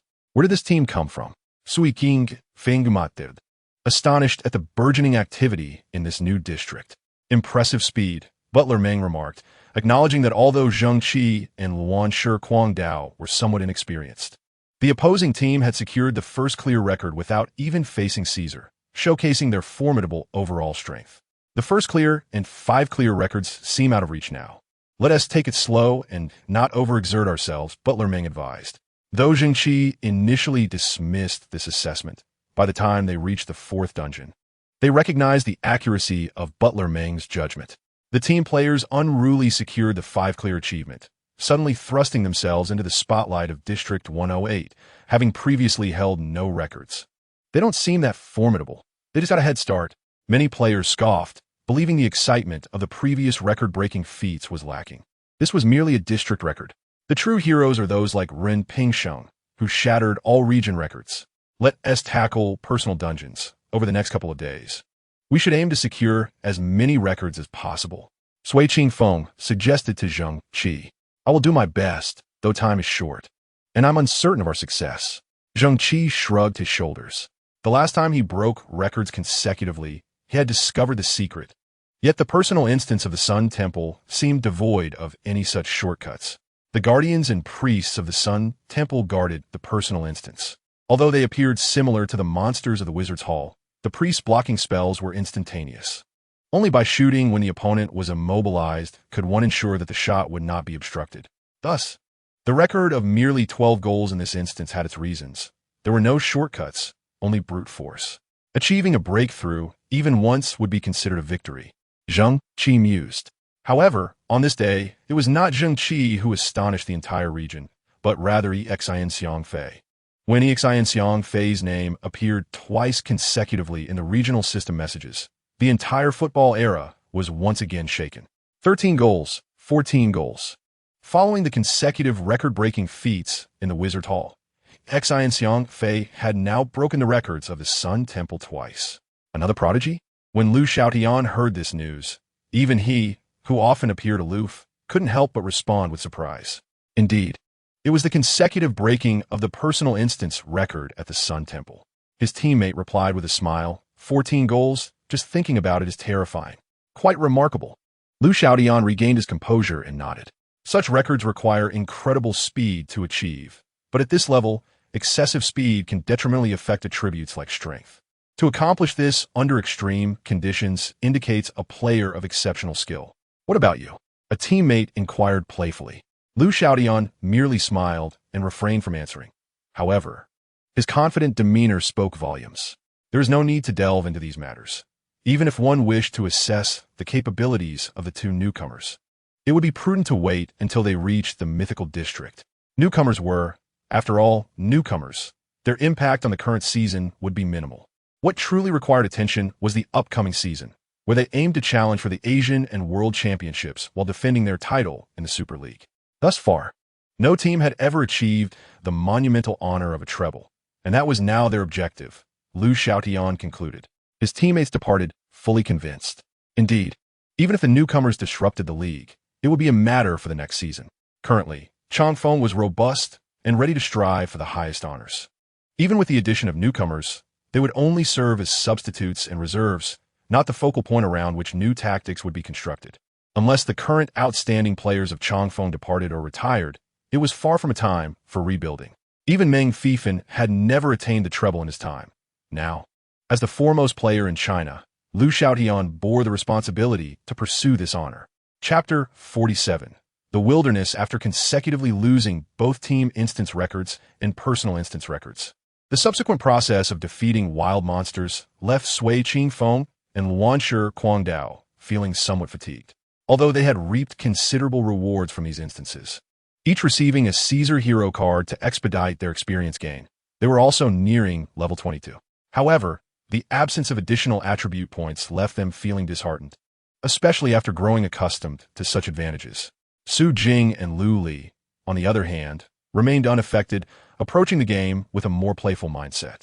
For most players, while additional attribute points were indeed important, they did not detract from the overall gaming experience. This was the beauty of a universal game. Professional players sought higher honors, while casual players found their own enjoyment. Zheng Qi, however, remained unfazed, enthusiastically battling monsters, which struck others as peculiar. They believed that a player of Zheng Qi's caliber must harbor greater aspirations, and after losing 4 records, he ought to feel somewhat disheartened. What is there to be disheartened about? It's just a game. Sometimes you get robbed, and sometimes you steal from others. If we lost this time, we can reclaim it next time, Zheng Qi replied, leaving others somewhat astonished. Upon reflection, it was often the casual players who became overly agitated about such matters. For professional players, maintaining a good mindset was crucial. A positive attitude allowed for continuous refinement of one's skills rather than becoming ensnared by minor losses, which could impede future development. Today, Butler Ming was somewhat silent. Although he continued to provide timely healing and support during battles, his words were notably fewer than usual. The pace at which they pushed through instances seemed to correlate with this change. Others did not notice this subtle shift. Only Su Jing did. Yet out of her reserved nature, she kept her curiosity to herself. The Sun Temple spanned a vast area, surrounded by various locations, including the Civic Square and the Council Hall, forming the heart of Pompeii, a perfect recreation of the grandeur of ancient Rome's significant cities. The larger the area, the more wild monsters it harbored, and within the entire Pompeii region, the only outdoor Brutus could potentially spawn near the Sun Temple. Although Brutus, as a novice area monster, had a relatively high spawn rate, it did not drop particularly valuable loot. Sometimes, an entire week could pass without a single spawn, while at other times, it might spawn consecutively. Unlike the veteran areas where monsters were guaranteed to respawn weekly, the rarity of Brutus made it a sought-after target for players. However, in the vast expanse of the wilderness, Brutus was merely a small ripple in the ocean. Its discovery was no easy feat in comparison to instances. The wilderness was somewhat overwhelming. While it might be hard to fathom that Brutus could be several times stronger than Caesar, the nature of the game dictated that in the wilderness, one could be besieged by countless players. Without sufficient strength, encountering such a monster could lead to certain death. In reality, in veteran and mythical zones, a powerful team organization was essential, and solo players stood little chance against them. If ordinary players gathered a few individuals to hunt, they would only find themselves repeatedly trampled. Similar to the entire Sun Temple, Brutus served as a preliminary challenge in the wilderness, significantly weaker than upcoming threats, allowing newcomers to adapt. Zheng Qi and his companions soon encountered such a wilderness. "Wow, this monster looks unfamiliar," exclaimed Luanshi Guangdao upon spotting the wandering Brutus, leaping towards it with excitement. "Be careful." Sui Qingfeng's warning was cut short as Luanshi Guangdao quickly jumped back, breathless with fear. "That scared me. It took away more than half my health." Butler Ming quickly provided reassurance, restoring much of Luanshi Guangdao's health, while Lu Li teased, "What did you expect? You dared to charge in alone in the wilderness. Do you enjoy dying quickly? Had it not been for your quick reflexes to jump back, Brutus's assassination could have taken you out in an instant," Su Jing added. "How was I to know this is the wilderness? Maybe it drops a lot of attribute points." Luanshi Guangdao said gleefully, "Do not dwell on it. While experience may have diminished significantly, equipment materials and attribute points remain largely intact. After all, in the mythic realm, there is little to be gained from the wilds, with attribute points dropping only on rare occasions." Su Qingfeng remarked in response, What use is there in the wild? Ruan Shikando expressed his disdain. Aren't you pleased with the equipment materials you have? Su Qingfeng asked, astonished. I have all the materials needed to upgrade white gear to green. What more could I want? Ruan Shikando truly did not understand. Oh, we currently do not have a guild. By accumulating materials, we can later contribute them to the guild for contribution points. With enough contribution points, one can exchange for attribute points, up to a maximum of 50. Su Qingfeng explained. I see. That sounds quite powerful. But what is the purpose of so many materials for the guild? Ruan Shikando continued to inquire. Firstly, they can be exchanged among members. Some may have excess materials, while others may have a scarcity, making it convenient to trade, even if no one needs them. Surplus materials can be submitted to the system to enhance the guild's level. Su Qingfeng was quite familiar with such matters. However, Ruan Shikando persisted. But those large guilds are already at level 50. You ask so many questions, Su Qingfeng replied, somewhat exasperated. After reaching level 50, surplus low-level materials can also be exchanged for material points. As these accumulate, they can be traded for higher-tier materials. By the time no one needs materials for white, green, or blue gear, orange, gold, red, and legendary equipment materials will still hold great significance. Legendary gear can only be obtained in the wild. Yet the demand for other gear is much greater, as professional players often need to upgrade and downgrade their equipment. Su Jing added an explanation. It seems the wilds are indeed worth venturing into, Ruan Shikando mused thoughtfully. At this point, it's not about whether we can defeat it, but whether we will be outright eliminated in the wild. Su Qingfeng observed as he looked at Brutus approaching their team, his calves thumping like a drum. Previously, they had encountered him with a group of over 10, intending to ambush Brutus and relish the thrill of battle, only to be swiftly defeated one by one. Now, however, there were merely 5. No problem, it's manageable, Butler Meng stated confidently. Upon hearing this, Su Qingfeng felt a surge of reassurance. If Butler Meng deemed it manageable, it surely would be. As for the strategy, they would take turns to draw attention, absorbing a hit while others dealt damage. Brutus lacked sufficient armor. They should aim for his face if possible, or else strike his body. Hearing Butler Meng's tactics, Ruan Shikando was momentarily stunned. Having taken a hit earlier that nearly depleted his health, absorbing another blow could mean instant death. Fear not, the key to survival lies in managing one's health. Even when it drops to the brink, if healing is applied at the right moment, one shall not perish, Butler Meng elucidated. The crux is that Brutus is quite agile, and without a substantial number of players, we cannot contain him. With only 5 of us, we must resort to such extreme measures. His assassination ability can instantly eliminate players, yet it also leaves him in a state of brief immobility, presenting a prime opportunity for us to strike. Understood, we lack the numbers, which necessitates this high-risk maneuver. Uncle Meng, can you execute this effectively? Su Jing grasped the situation. Aside from his assassination skills, Brutus also excelled in acceleration and evasion.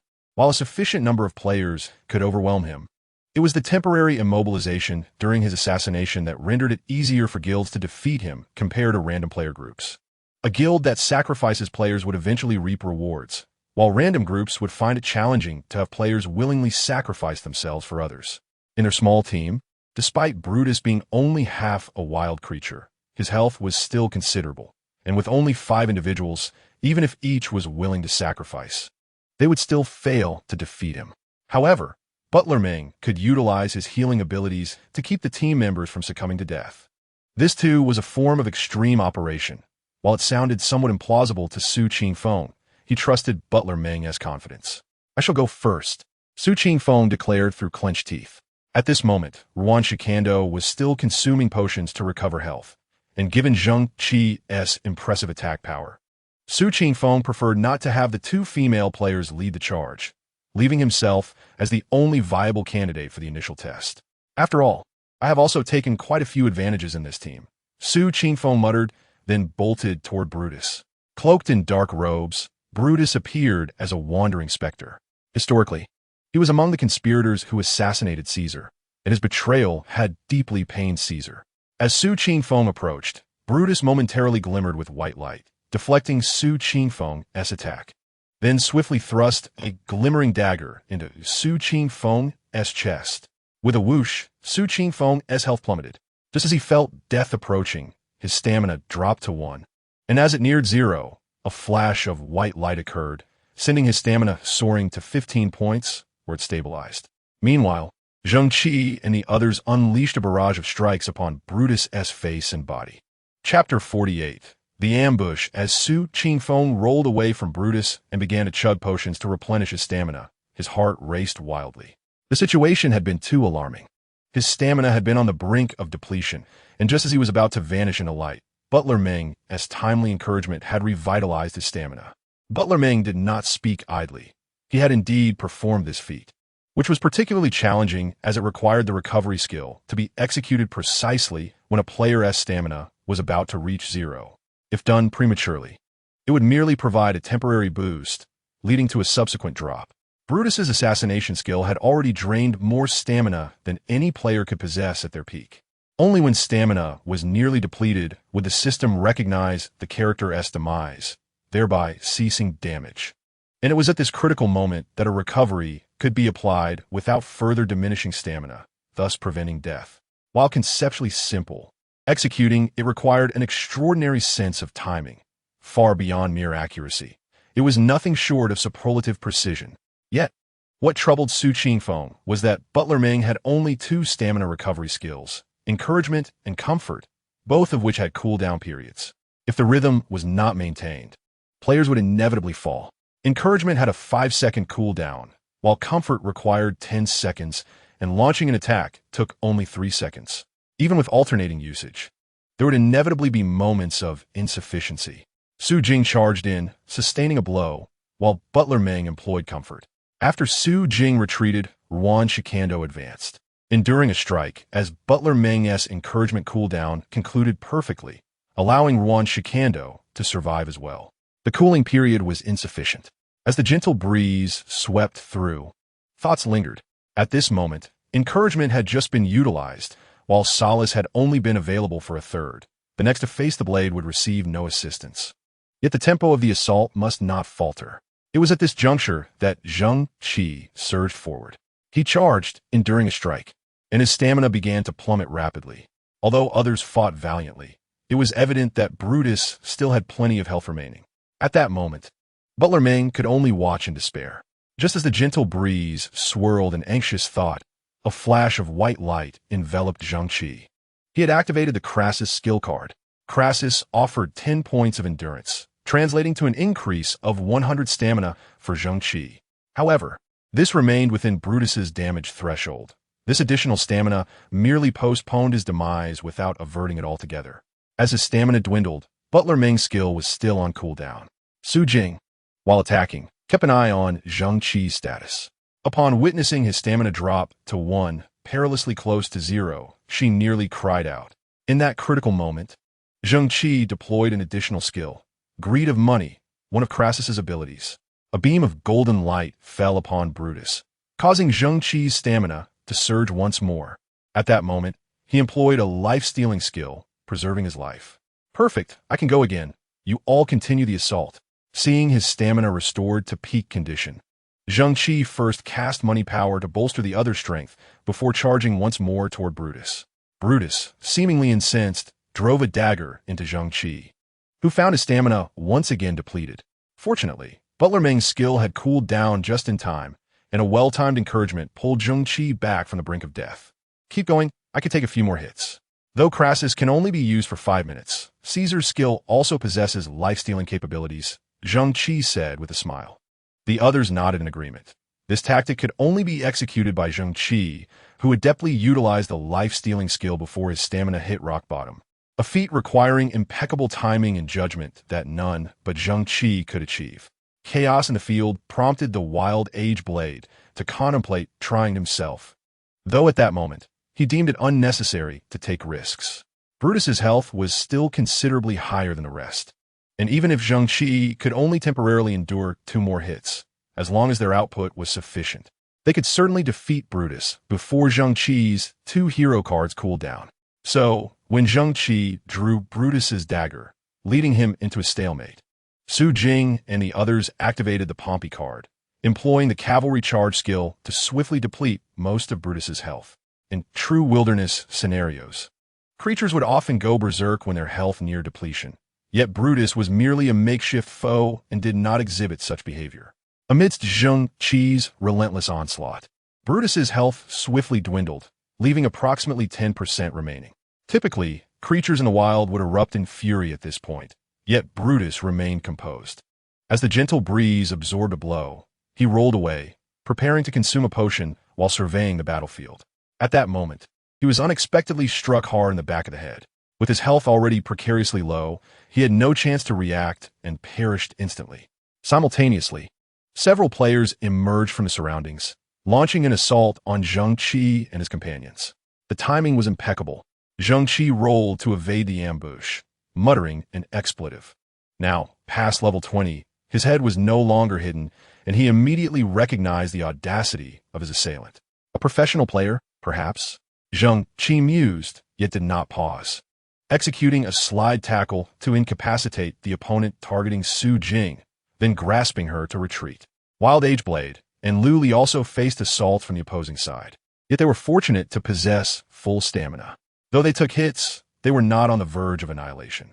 Butler Ming promptly cast 2 skills upon them, restoring some stamina. However, they found themselves at a disadvantage. The opposing side boasted 5 members while they had only 4.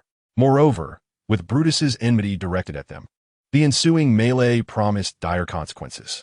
Zheng Qi scanned the 5 adversaries before him, recognizing the audacity of their group, which included the remarkable talents of Wenbu Diao Xine, Yu Zai Yuan, Lung Yu Qing Ning, and Dan Shiguang.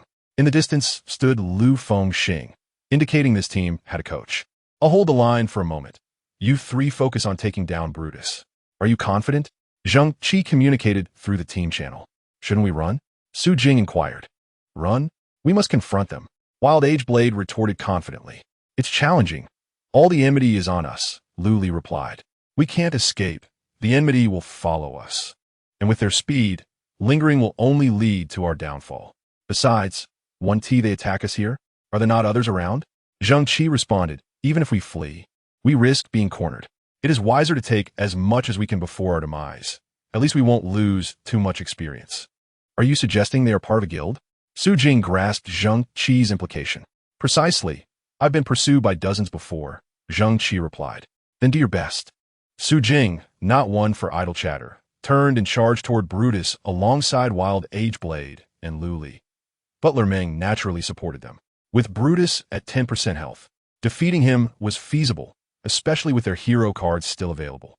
While utilizing all hero cards now might lead to future disadvantages, they had little choice. As Zheng Qi suggested, even if they fell, they should at least extract as much additional experience as possible before doing so. As Su Jing and her companions rushed forward, Zheng Qi confronted the 5 incoming opponents. Wu Sun, Wenbu Jiao Xine, Yu Zai Yuan, Lung Yu Qing Ning, and Dan Shiguang. These were 5 aspiring professional players. Though young, merely 17 or 18 years old, they bore the hopes of their club as new talents from the southern region. Despite Zheng Qi's remarkable influence, he still likely fell short compared to these nascent professionals. Now, Zheng Qi charged toward the 5. Is this guy out his mind? Yu Zai Yuan questioned Wu Sun. Perhaps, let us eliminate him quickly and then deal with the others. The experience in the wild will be ours, Wu Sun chuckled. Splitting up like that in this situation is simply courting death. The only female member, Lung Yu Qing Ning, remarked in surprise. Outsiders lack the ability to gauge the situation. Dundan Si Guang Scoffet. At that moment, Wenbu Jiao Xn engaged Zheng Qi, not underestimating him. One capable of breaking records must possess remarkable skill. However, at levels above 20, the advantages of professional players were minimal, and in a one-on-one confrontation, Wenbu Jiao Xin had no certainty of defeating this amateur player. However, the situation was not one-on-one, but rather 5 against 1. When Buxin charged forward, intent on entangling Zheng Qi. With just a brief entanglement, the other 4 would join in, and how swiftly could Ren Pingsheng meet his demise? When Buxin's strategy was certainly sound, yet before any contact was made, Zheng Qi raised his hand and unleashed Caesar's skill. Heroic charge. The threat posed by a player with such heroic enhancements was significantly amplified. Under these circumstances, Zheng Qi's skill immediately inflicted substantial damage upon Wen Buxin. What was happening? He used a hero card. Had he? dodging Zheng Qi's skill with considerable difficulty, when Buxin couldn't help but shout in frustration. Fool! He had already activated it earlier, and it's not yet on cooldown. Wu Sun, who quickly followed up, cursed vehemently. Chapter 49. Blockade. When Buxin felt somewhat humiliated by Wu Sun's rebuke, but at that moment he could not retort, for it was indeed a rather elementary blunder. They had not been lurking for long. They had merely arrived as reserve professional players. Naturally, they held their own pride. While they had participated in monster snatching in the past, engaging in such trivial pursuits in low-level dungeons was not their usual practice. Thus, as they passed through this area and noticed players beating on Brutus, they held no ulterior motives, simply pausing to observe. Had Brutus not been on the verge of defeat, they would not have lingered, as inflicting such damage upon him was already a noteworthy feat for ordinary players. How many were in their team to withstand such a prolonged engagement? This was the initial thought of the group, led by Fa Wu Tian. Upon closer inspection, they noticed Ren Pingsheng above Zheng Qi. Examining further, they recognized familiar names: Luan Shi Quang Dao, Sui Qing Feng Chu, Jing Chen Bai, and Su Mun Yinbo. There was nothing more to deliberate, with the exception of Su Mun Yinbo, who appeared to be a coach and thus off limits for attack. They immediately launched their assault one-on-one. With their professional prowess and a surprise attack, capturing their target was merely a matter of time. Even if Ren Pingsheng were formidable, how competent could the others be? Once the rest were eliminated, it would be a simple matter for Ren Pingsheng to succumb to 5 adversaries. However, they did not anticipate that even with their ambush, they only managed to slay the severely weakened Sui Qing Feng Chu. Ren Pingsheng evaded their attempts and deftly rescued Jing Chen by nearby. When they targeted Luan Shi Quang Dao, that fellow nimbly evaded their attacks with remarkable speed. Meanwhile, Lu Li received assistance from Meng Guanjia, managing to avoid being swiftly defeated. Nonetheless, even so, 5 against 4, with the opponent still burdened by aggro from the wilds, victory seemed assured. Their only concern was that Ren Pingsheng might escape. Thus, upon realizing they could not eliminate their foe in one swift strike, Wu Sun sent a message through the channel, urging the players responsible for dirty work to hasten their arrival. Although that group had been hindered by Ren Pingsheng and Xian Xiangfei, delaying their progress significantly, they could still manage to block a single target. However, it was precisely this oversight that led them to overlook that Zheng Qi had already activated the Caesar card earlier, and it had yet to enter cooldown. Having suffered such a setback, when Buxin's stamina had plummeted by over half. First, due to lack of preparation, and second, even the newly acquired hero card possessed an inherent 80 attribute points. In a scenario where player attribute totals barely exceeded 160, this effectively doubled their combat prowess. Coupled with skills, despite when Buxin continuously consuming potions to restore stamina, he had temporarily lost his combat effectiveness. We have cards too. Let's take him down.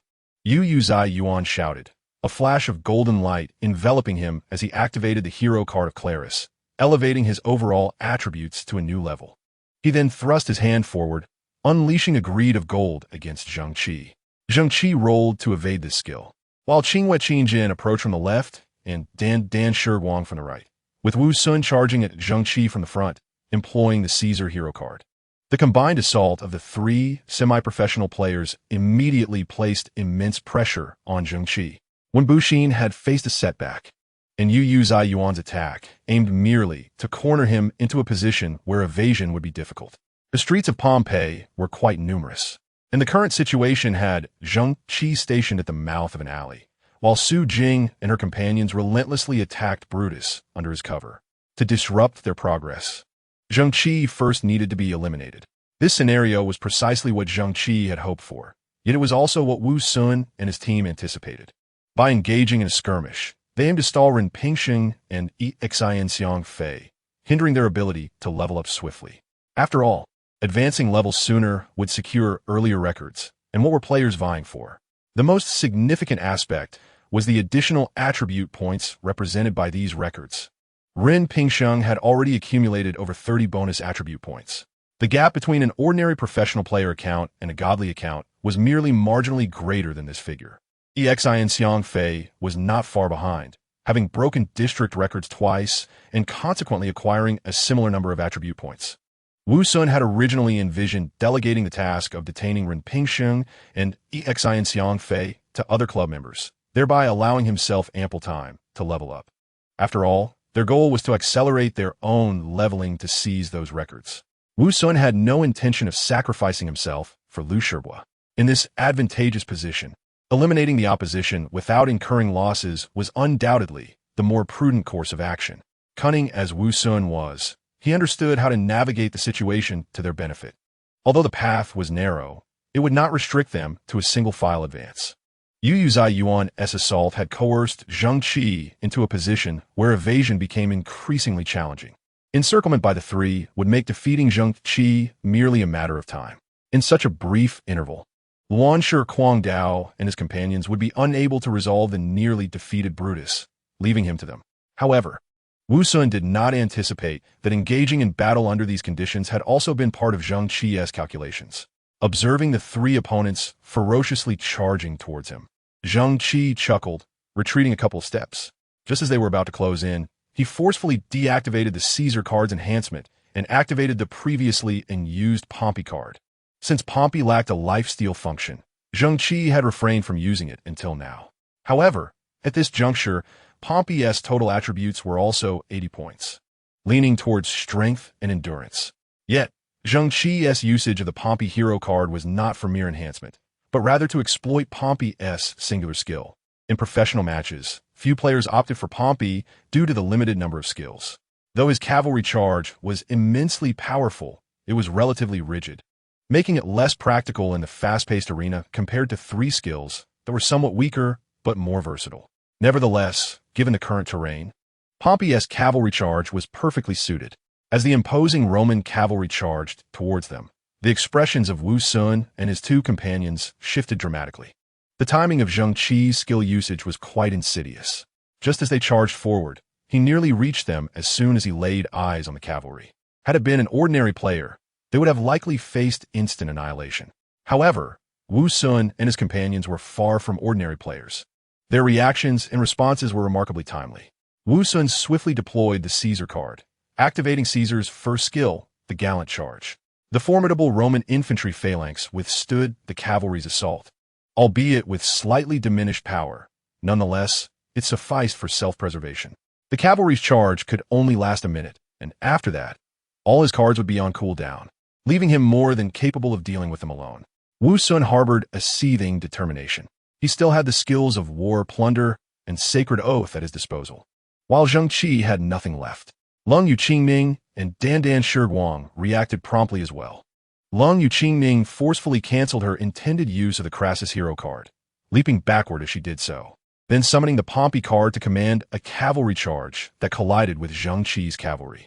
Meanwhile, Dan Shiguang executed a swift leap onto the wall to the right, preparing to pounce down upon Zheng Qi from above. As a quasi-professional player, his wall-jumping skills were commendable.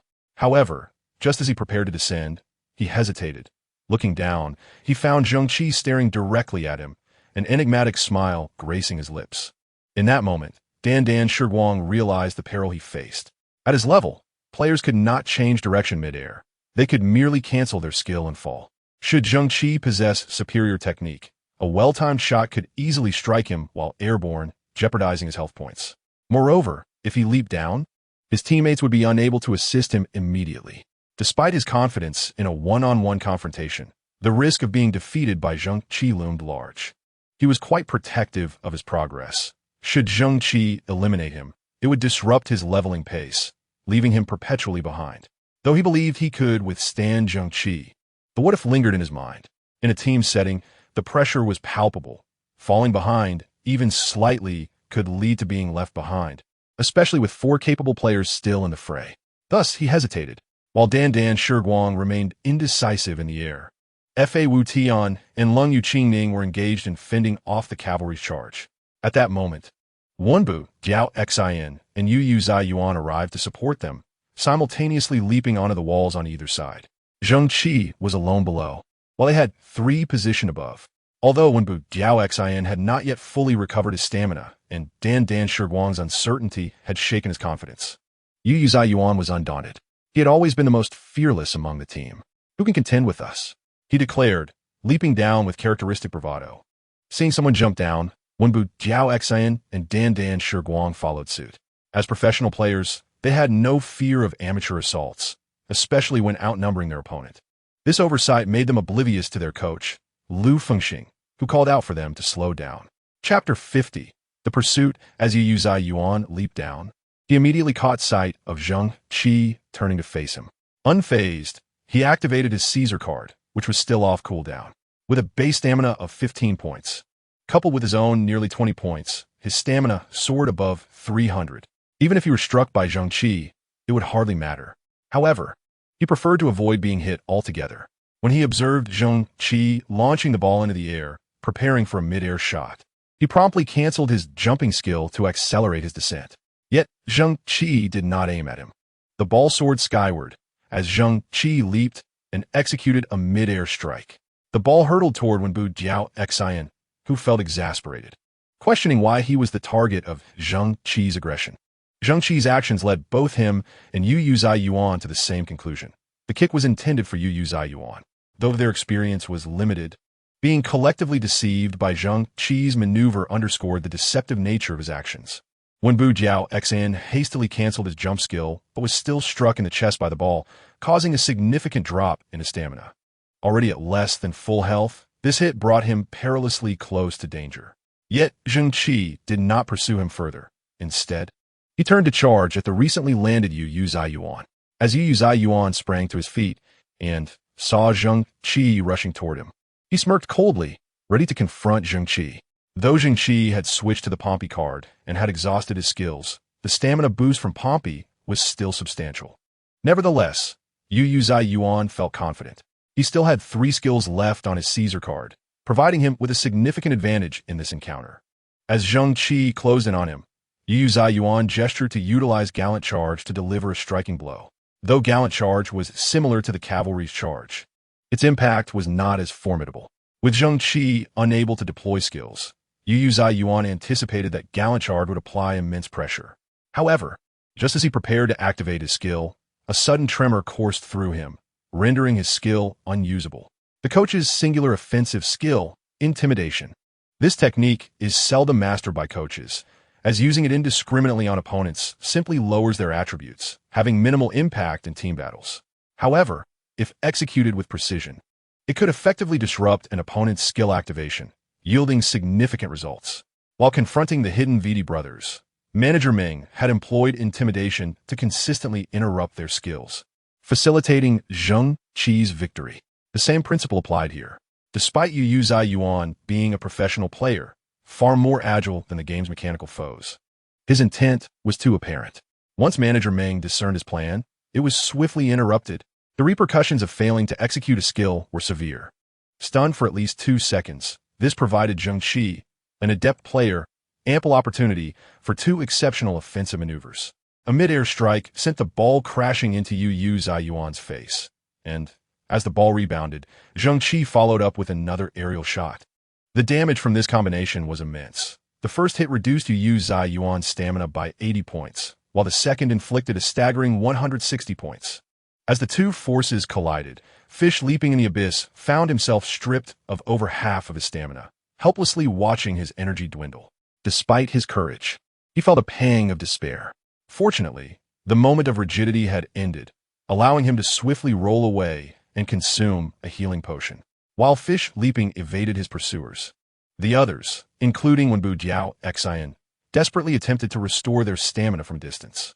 To his dismay, the only one who successfully landed was the hapless Dan Shiguang, who realized he was left alone to face Zheng Qi.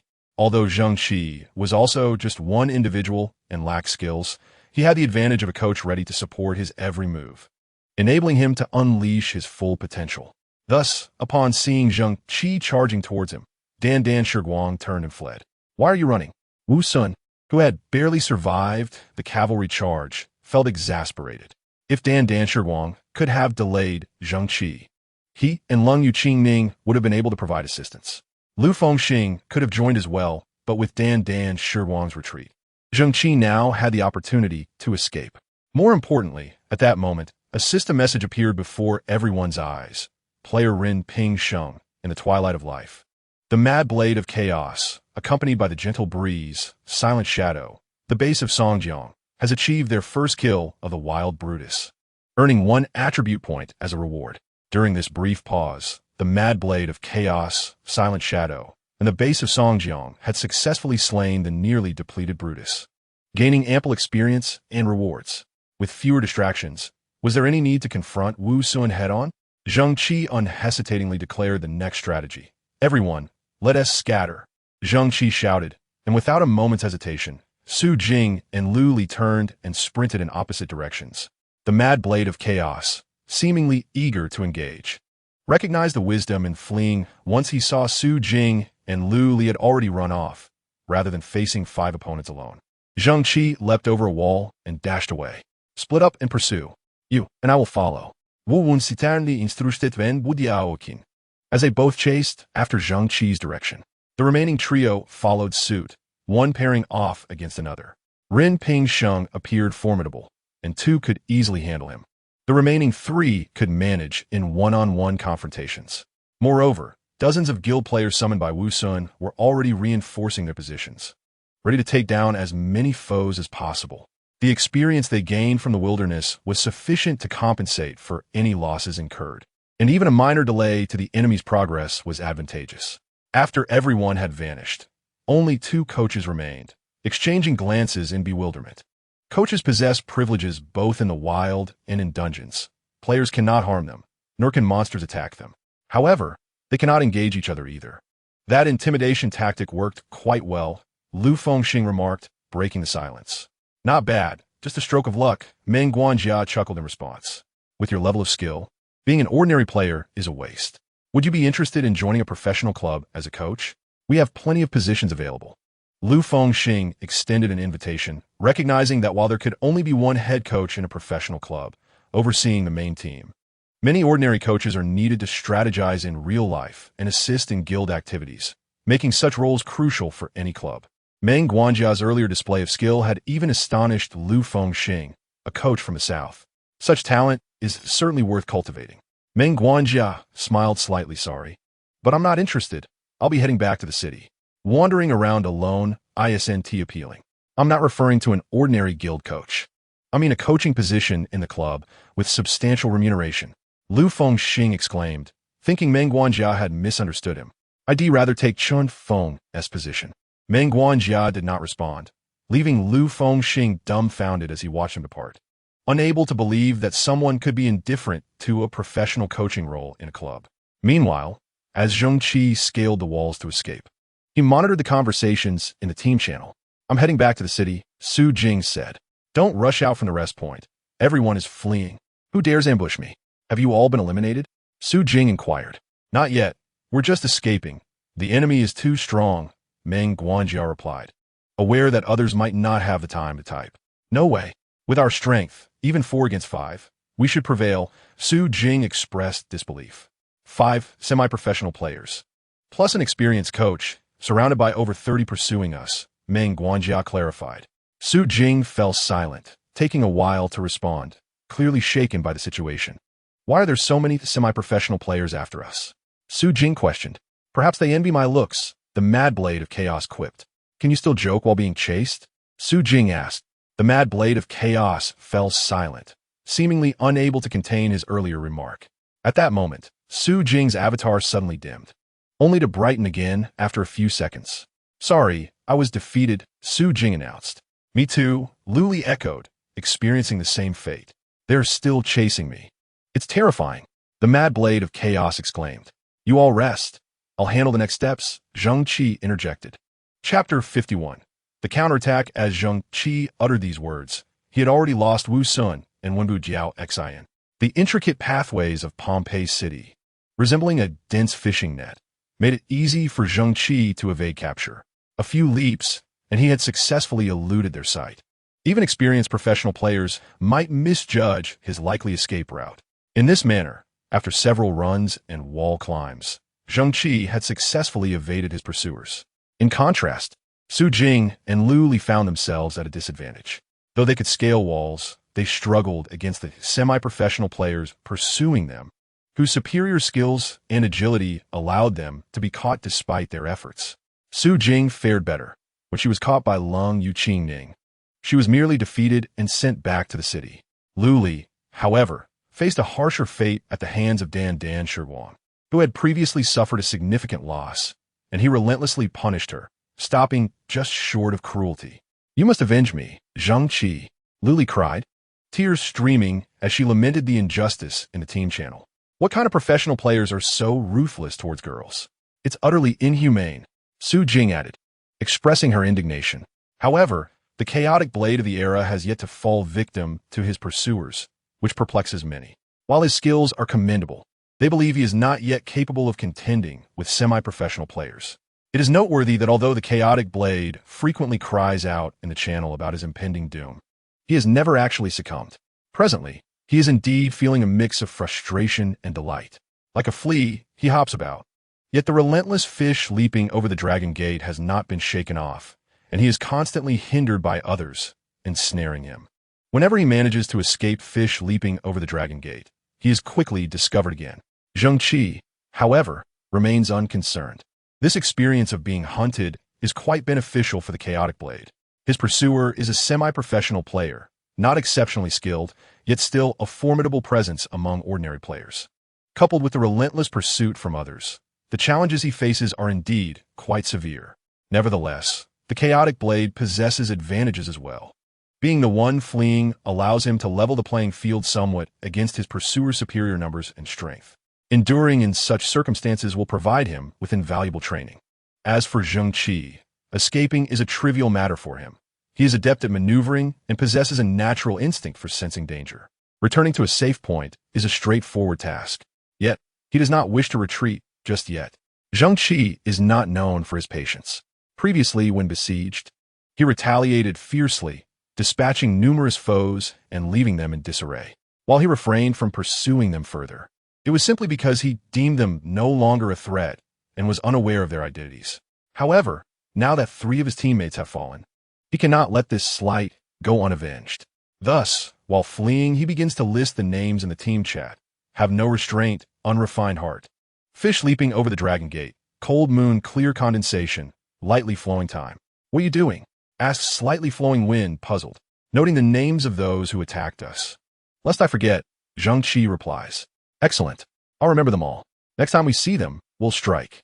Slightly flowing wind responds enthusiastically. After sending the names, Zheng Qi opens the chat bar and types a question mark to the player named Aiming to Fly. His message is immediately rejected, indicating that he is still on Aiming to Fly's blacklist. "How petty," Zheng Qi mutters, sending a friend request. Although it is likely that the other player has also disabled friend requests, their previous interaction makes a difference. Unless removed from the blacklist, the request is still visible. After 5 attempts, Aiming to Fly finally accepts his request and replies with a question mark. "Are you there?" Zheng Qi inquires. "Speak if you have something to say, otherwise, you're blocked." Aiming to Fly retorts coldly. "How harsh." "I was ambushed earlier," Zheng Qi explains. "The attackers seem skilled, likely members of a second-tier team from club, seeking to trouble me." Zheng Qi continues. "That's irrelevant to me." Aiming to Fly responds indifferently. "Our reputations are similar. They won't spare you either," Zheng Qi chuckles. Aiming to Fly remains silent. "This time it's me. Next time it could be you. Are you not afraid?" Zheng Qi presses on. "State your thoughts," Aiming to Fly replies. "Come, let's take them down together.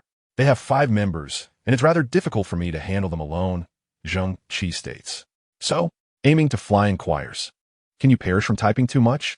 I've sent you the coordinates. Find an opportunity to take them down." Zheng Qi sends over a coordinate. Aiming to Fly falls silent again, only sending a single word after a while. "Wait." Zheng Qi smiles, sending over the information about the 5 assailants. Naturally, he does not remain stationary. Someone like Aiming to Fly would not foolishly rush to the coordinates. He is likely to conceal his presence and maneuver about. Now, it is time to seek trouble with them. His first target is lightly flowing time. Zheng Qi views this matter lightly. The essence of the game lies within such interactions. However, the means by which lightly flowing time defeated Lu Li were rather underhanded, and Zheng Qi wishes to give them a taste of their own medicine. Although lightly flowing time may have already joined forces with others, Zheng Qi is curious to see. He heads towards the area where Lu Li was killed, carefully altering his route as he approaches. Just before nearing the vicinity, Zheng Qi encounters a player who, upon seeing his name, immediately turns to flee. Capricorn's strong one. It's you again, Zheng Qi exclaims, laughing heartily, and leaps in pursuit. Clearly, this player had previously met his demise at Zheng Qi's hands, during which Zheng Qi had threatened him, stating that he would kill him on sight thereafter, which explains the immediate flight. Regrettably, had he not fled so quickly, Zheng Qi might not have recalled the earlier threat, which was merely a casual declaration. However, the sight of Zheng Qi ignited the memory. After a few jumps, Zheng Qi swiftly closes the gap, and Capricorn Strong One, in a panic, employs a Pompey hero card and charges at Zheng Qi with cavalry. In this environment, a cavalry charge indeed proves effective, yet Zheng Qi leaps over the wall and delivers a flurry of blows. Although his cards are still on cooldown and his attributes lag behind, Football Era is not merely a game of stats. Skill is paramount. Stuns, combos, dodges, acceleration, and further sliding stuns lead to a series of blows.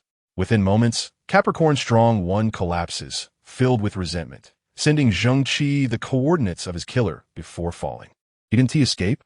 Wu Sun asks, astonished. Zheng Qi's actions have embarrassed him, while others have fared well, with Song Jiang's base and Silent Shadow being killed. The Chaotic Blade is tightly pursued by Fish leaping over the Dragon Gate, making his demise merely a matter of time. Meanwhile, he and Unrefined Heart are pursuing Ren Ping Sheng, who not only evaded capture, but also managed to kill one of their subordinates within their controlled area. Report the location of the one you spotted, entangle him, and will swiftly provide support. Wu Sun commands, with nearly 30 individuals scattered in the area. Alongside 5 capable professional players ready to assist, he has little doubt that Ren Ping Sheng can pull off any tricks.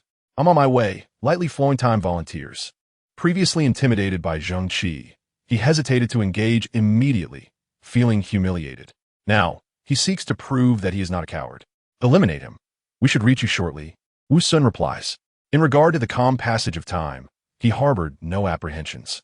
Although the calm passage had recently exhibited signs of timidity, it was merely a response to the peculiar circumstances at hand. Now, even in a one-on-one confrontation, the calm passage should face no significant obstacles. He still possessed 2 hero cards for use, while Zheng Qi, despite his hero cards having undergone their cooldown period, could wield no more than 1. The number of hero cards available often determines the outcome of player confrontations. With unwavering confidence, the calm passage hastened towards the coordinates indicated by the formidable Capricorn, aware that while Zheng Qi had previously exuded dominance, facing 3 opponents and maintaining an advantage, he had the support of a coach at that time. Now, what could he accomplish alone? The presence or absence of a coach represents a stark difference. What the calm passage was unaware of was Zheng Qi's intention for him to act thus. Otherwise, he would not have so brazenly eliminated the unfortunate soul he encountered. The route through Pompeii was intricate. However, when both parties moved in the same direction, an encounter became inevitable. On one side of Pompeii, the calm passage swiftly spotted Zheng Qi, who, in turn, noticed him. You dare not flee. I must say, you possess quite the audacity, the calm passage remarked, opting not to strike but to mock. You come alone to seek trouble. Your bravery is not insignificant. Zheng Qi similarly refrained from immediate aggression, responding with a smile. Chapter 52. A sudden ambush. Observing Zheng Qi's lack of haste and his inclination to engage in dialogue, the calm passage pondered the latter's mental faculties. I have support, what about you? Nonetheless, this approach suited him well. The opponent seemed rather formidable, even if he were unafraid. He was concerned about the possibility of the opponent escaping. After all, evading the relentless pursuit of Fa Wu Tian and Wenbo Jiao Xin was no simple feat. The calm passage harbored no illusions about his ability to detain the adversary. You are but one person. Do you truly think I would fear you? The calm passage inquired. If you weren't fearful, why would you deliberately bully the young lady from our team? Individuals like you are quite rare among ordinary players, Zheng Qi remarked with sigh. You wish to avenge your teammates? You must possess the capability to do so. Only through combat can one ascertain such capability. Zheng Qi appeared provoked, and after uttering these words, he charged towards the calm passage. The calm passage had anticipated this move. Upon seeing Zheng Qi rush towards him, he immediately activated the Pompeii card, enhancing his attributes while simultaneously unleashing the cavalry charge skill. In the confines of such a narrow alley, The cavalry charge was indeed the optimal choice. Following the skill's activation, the calm passage swiftly retreated 2 steps, observing the walls on either side, cognizant that Zheng Qi had previously employed similar tactics against him. Now, he intended to turn the tables. Indeed, in the next moment, he beheld Zheng Qi perched upon the wall. The calm passage beckoned. "Come down, will you?" Zheng Qi reciprocated the gesture. Damn it, greed for wealth. The calm passage was taken aback as he noticed his stamina plummeting dramatically. It dawned on him that while the cavalry charge obscured his vision, Zheng Qi had utilized the Crassus hero card, and he had unwittingly suffered due to his failure to notice the summons. The calm passage began to retreat, preparing to employ the skills of Caesar and Crassus. Although his cards were in cooldown, he still maintained a substantial advantage. While this retreat conceded territorial advantage, he remained unperturbed. Yielding the ground did not guarantee Zheng Qi's escape. He could recuperate and utilize other cards to engage the opponent, at the very least to entangle him. He had already dispatched the coordinates. Wu Sun and the others, though somewhat distant, could arrive in less than a minute. At this moment, he observed Zheng Qi gesturing once more. What did he be plotting? The calm passage pondered, aware that Crassus possessed merely 2 skills, one being greed for wealth, which had already been employed, and the other, power of wealth, capable of enhancing attributes. However, with such distance between them, any attribute enhancement would be futile if he could not reach him. As these thoughts traversed his mind, a buzzing sound resonated behind him. The calm passage jolted to attention. That sound, the unmistakable indication of a player fortified by the power of wealth. Zheng Qi's enhancement was not for himself, but for another player. Someone was behind him. In that instant, the calm passage's reaction was swift. He realized that fleeing was futile. The narrow path made escape difficult, and lateral movement was obstructed by the walls. He opted to forcibly cancel the use of the Pompey hero card, and instead activated Crassus's hero card. Although Crassus had the lowest stamina among the initial 3 titans, the calm passage's stamina was already diminished, thus incurring no significant loss. Conversely, the skill's greed for wealth and power of wealth could prove invaluable. Upon summoning Crassus, the calm passage immediately cast power of wealth upon himself, bolstering his attributes and enhancing his chances of survival. One must commend the calm passage for his composed and precise maneuvers, showcasing the caliber of a near-professional player. Yet, all this proved futile. As he invoked power of wealth, a second beam of light enveloped him. War plunder. The enhancements granted by power of wealth were entirely negated, and simultaneously, his stamina plummeted further. Just as he turned around, the courageous charge had already reached him. This was a courageous charge bolstered by both the sacred oath and power of wealth. Emerging silently behind the calm passage was Xian Fei, who had summoned the Caesar hero card, augmented by Zheng Qi's timely enhancement. That single courageous charge nearly cost the calm passage his life. His stamina, once exceeding 300 points, dwindled to a mere single digit. With Zheng Qi at his back and Xian Fei before him, the calm passage found himself unable to even utilize his jump skill. Surprised? Delighted? Zheng Qi, however, did not promptly eliminate him, but instead approached the calm passage, now sprawled on the ground, and inquired with a smile. The calm passage closed his eyes. At this point, words held no value. Yet, he had sent out the coordinates, and Wu Sun and the others would arrive in no more than half a minute. While half a minute might suffice for the opponent to escape, narrowing the field would make locating them far from difficult. With eyes closed, awaiting fate, the calm passage lingered for a full 10 seconds, only to find himself not transformed into light and return to the city. This revelation startled him. Could it be that his teammates arrived so swiftly that the adversary couldn't finish him off before fleeing? Surely not. He had anticipated returning upon receiving a single blow. The opponent could not be foolish enough to refrain from delivering a final strike, could they? Contemplating this predicament reminded him of the protagonists in films who, despite imminent demise, are granted a fleeting chance at survival by a retreating adversary, leading to a successful counterattack. Could it be that he was, in fact, the protagonist? With this thought in mind, he opened his eyes only to find Ren Ping Sheng offering him a smile. Then a ball struck his face, depleting the last remnants of his stamina. Before dissipating into light, the calm passage heard Ren Ping Sheng's voice resonate in his ears. After witnessing hope, how does disappointment feel? Satisfying, isn't it? In the tranquil passage of time, the player known as Light of Time, found himself devoid of the motivation to re-enter the game upon its relaunch, opting instead to extricate himself from the holographic pod and emerge, cursing vehemently. The others remained ensconced within their pods, blissfully unaware of his tirade. But the commotion stirred the curiosity of fellow club members, who gazed in astonishment at the agitated, aspiring professional player. "What are you doing? Have you lost your mind?" exclaimed the coach of the second team, who rushed in, managing to quell the rapidly escalating emotions of Light of Time. Fortuitously, this was merely the second team. Had it interfered with the first team's preparations, Light of Time's professional journey would likely have come to an abrupt halt. Upon hearing Light of Time's grievances, the second team coach sighed. "Isn't it only natural to be thwarted in a game? If such minor setbacks drive you to madness, perhaps you should consider managing a guild instead." "No, that would require even more composure. You might only be suited to serve as a mere enforcer within a guild." The coach's reprimand left Light of Time in a cold sweat. The hierarchy within the professional club was starkly delineated. While in theory, all were staff of the club, the first team players were undoubtedly the stars, enjoying both substantial income and elevated status, alongside a legion of fans. The first team coaches similarly held considerable significance, surpassing most professional players in importance. Next in line were members of the second team, possessing notable potential to become elite players in the future. Despite their current lack of fame, their standing within the club remained relatively high. Below them, the guild managers, although numerous, wielded no singular power over the guild. Nonetheless, their importance was indisputable. Any professional player with a modicum of social grace treated these managers with respect, recognizing their vital role within the club. Further down the hierarchy were the enforcers of the guild. Their contributions in-game were substantial, yet they served primarily as frontline warriors rather than strategic leaders.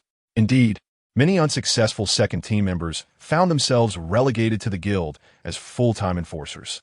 While still significant, this role paled in comparison to that of a professional player.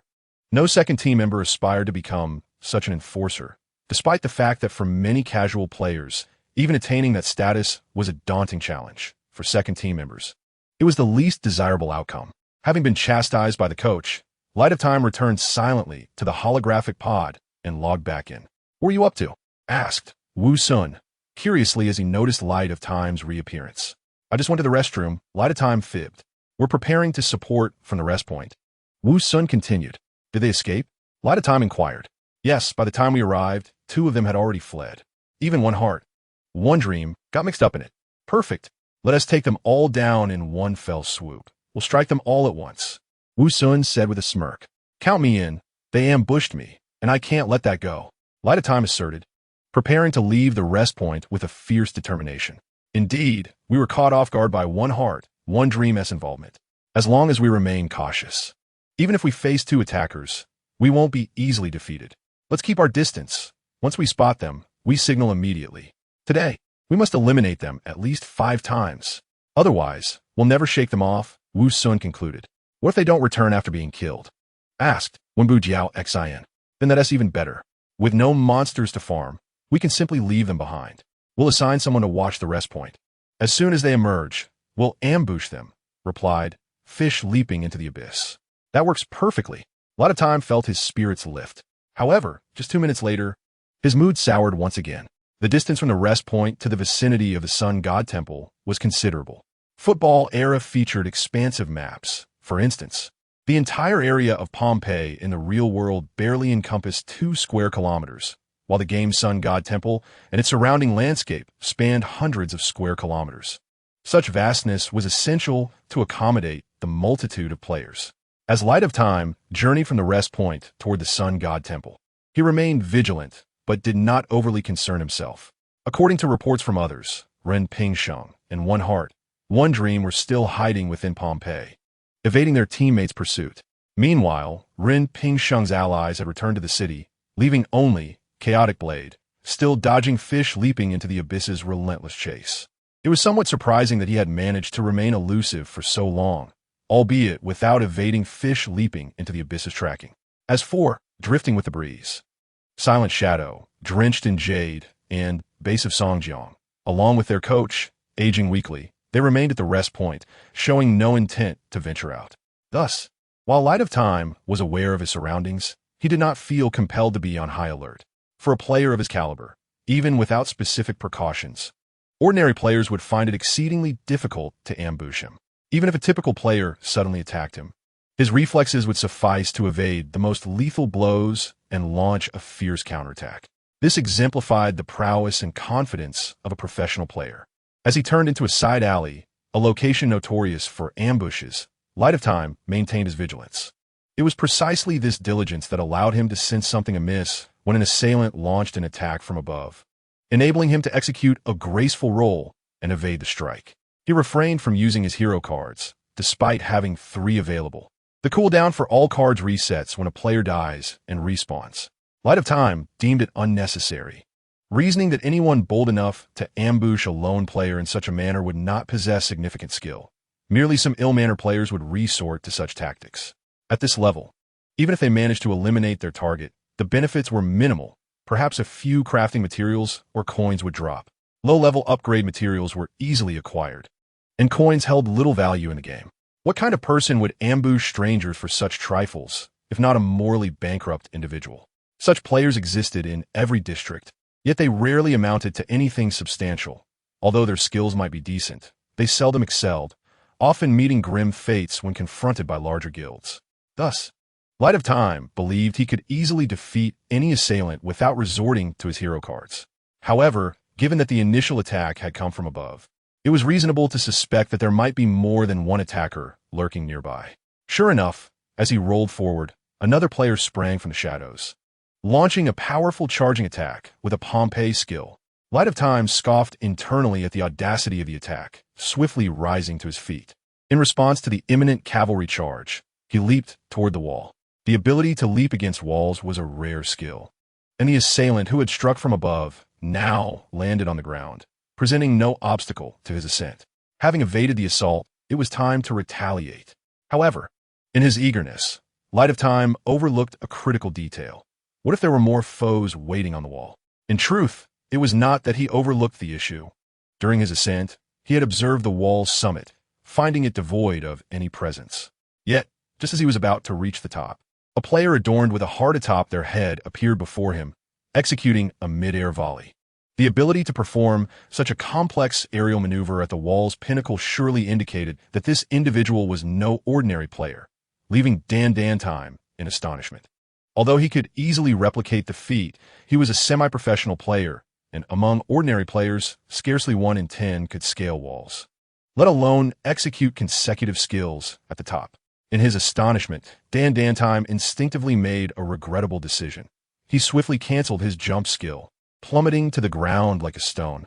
This fall fortuitously evaded the incoming ball that was about to strike him, a remarkable maneuver that would typically be deemed impressive, skillfully dodging a potentially devastating attack. However, upon canceling the skill, regret washed over him. Below awaited a torrent of cavalry charging forth. Was he not courting death with such a descent? Yet, by the time he realized this, it was too late. No amount of skill could reverse the game's rules. Canceling a skill mid-jump was irrevocable. Before landing, he was powerless to act. Thus, Dan Time could only watch helplessly as his stamina plummeted. Upon finally touching down, he hastily drew a potion and drank deeply. Yet, potions were not omnipotent. While they could restore some stamina, they could not be interrupted during consumption. If disrupted, any remaining restorative effect would vanish, and it was evident that his opponent would not grant him that luxury. Just as he managed to gulp down a potion, before he could employ his hero card, a fierce assault from his adversaries encircled him. He could merely register their numbers as his stamina dwindled to nothingness, resulting in a disheartening return to town, leaving a cascade of potions and materials in his wake. Where did these ruffians come from? Dan Time lamented as he logged into the respawn point, this time refraining from cursing in a fit of rage. Reflecting on the ambush, he was taken aback by their impeccable timing and ruthless execution. Even the calculations of his responses left him shaken. Had there been even a slight delay in any of these aspects, he would have at least had the opportunity to utilize his hero card, and perhaps his defeat would not have been so humiliating. After some contemplation, he sent a message to Wu Sun about the encounter. Wu Sun replied, recounting, earlier, these 4 attacked me, and I didn't even have time to use my hero card before they took me down. Dan Time replied calmly, acknowledging that it was indeed embarrassing, But if Wu Sun and his team were unaware and ended up being wiped out in turn, that would be an even greater humiliation. Though he had a temper, he did not wish to drag others down with him. More importantly, if he intentionally withheld information about the enemy's situation to ensure his teammates' demise, he would be unworthy of the title of a professional player and would find no place within the team. Wu Sun expressed his astonishment with 3 exclamation marks. Although the gap between professional players and ordinary players narrows significantly at levels just above 20, it is still limited. The skills and reflexes of professional players are not easily overcome by mere numbers. Just recalling the time when over 30 players from southern country attempted to ambush Ren Pingsheng only to be thrown into disarray illustrates this point. It had not been long since his resurrection when Dan Time fell victim to a 4-player ambush. The caliber of these 4 players was astonishing. Were they all focused on assisting Ren Pingsheng? Wu Sun inquired of the nearby Lung Yu Qing Ning.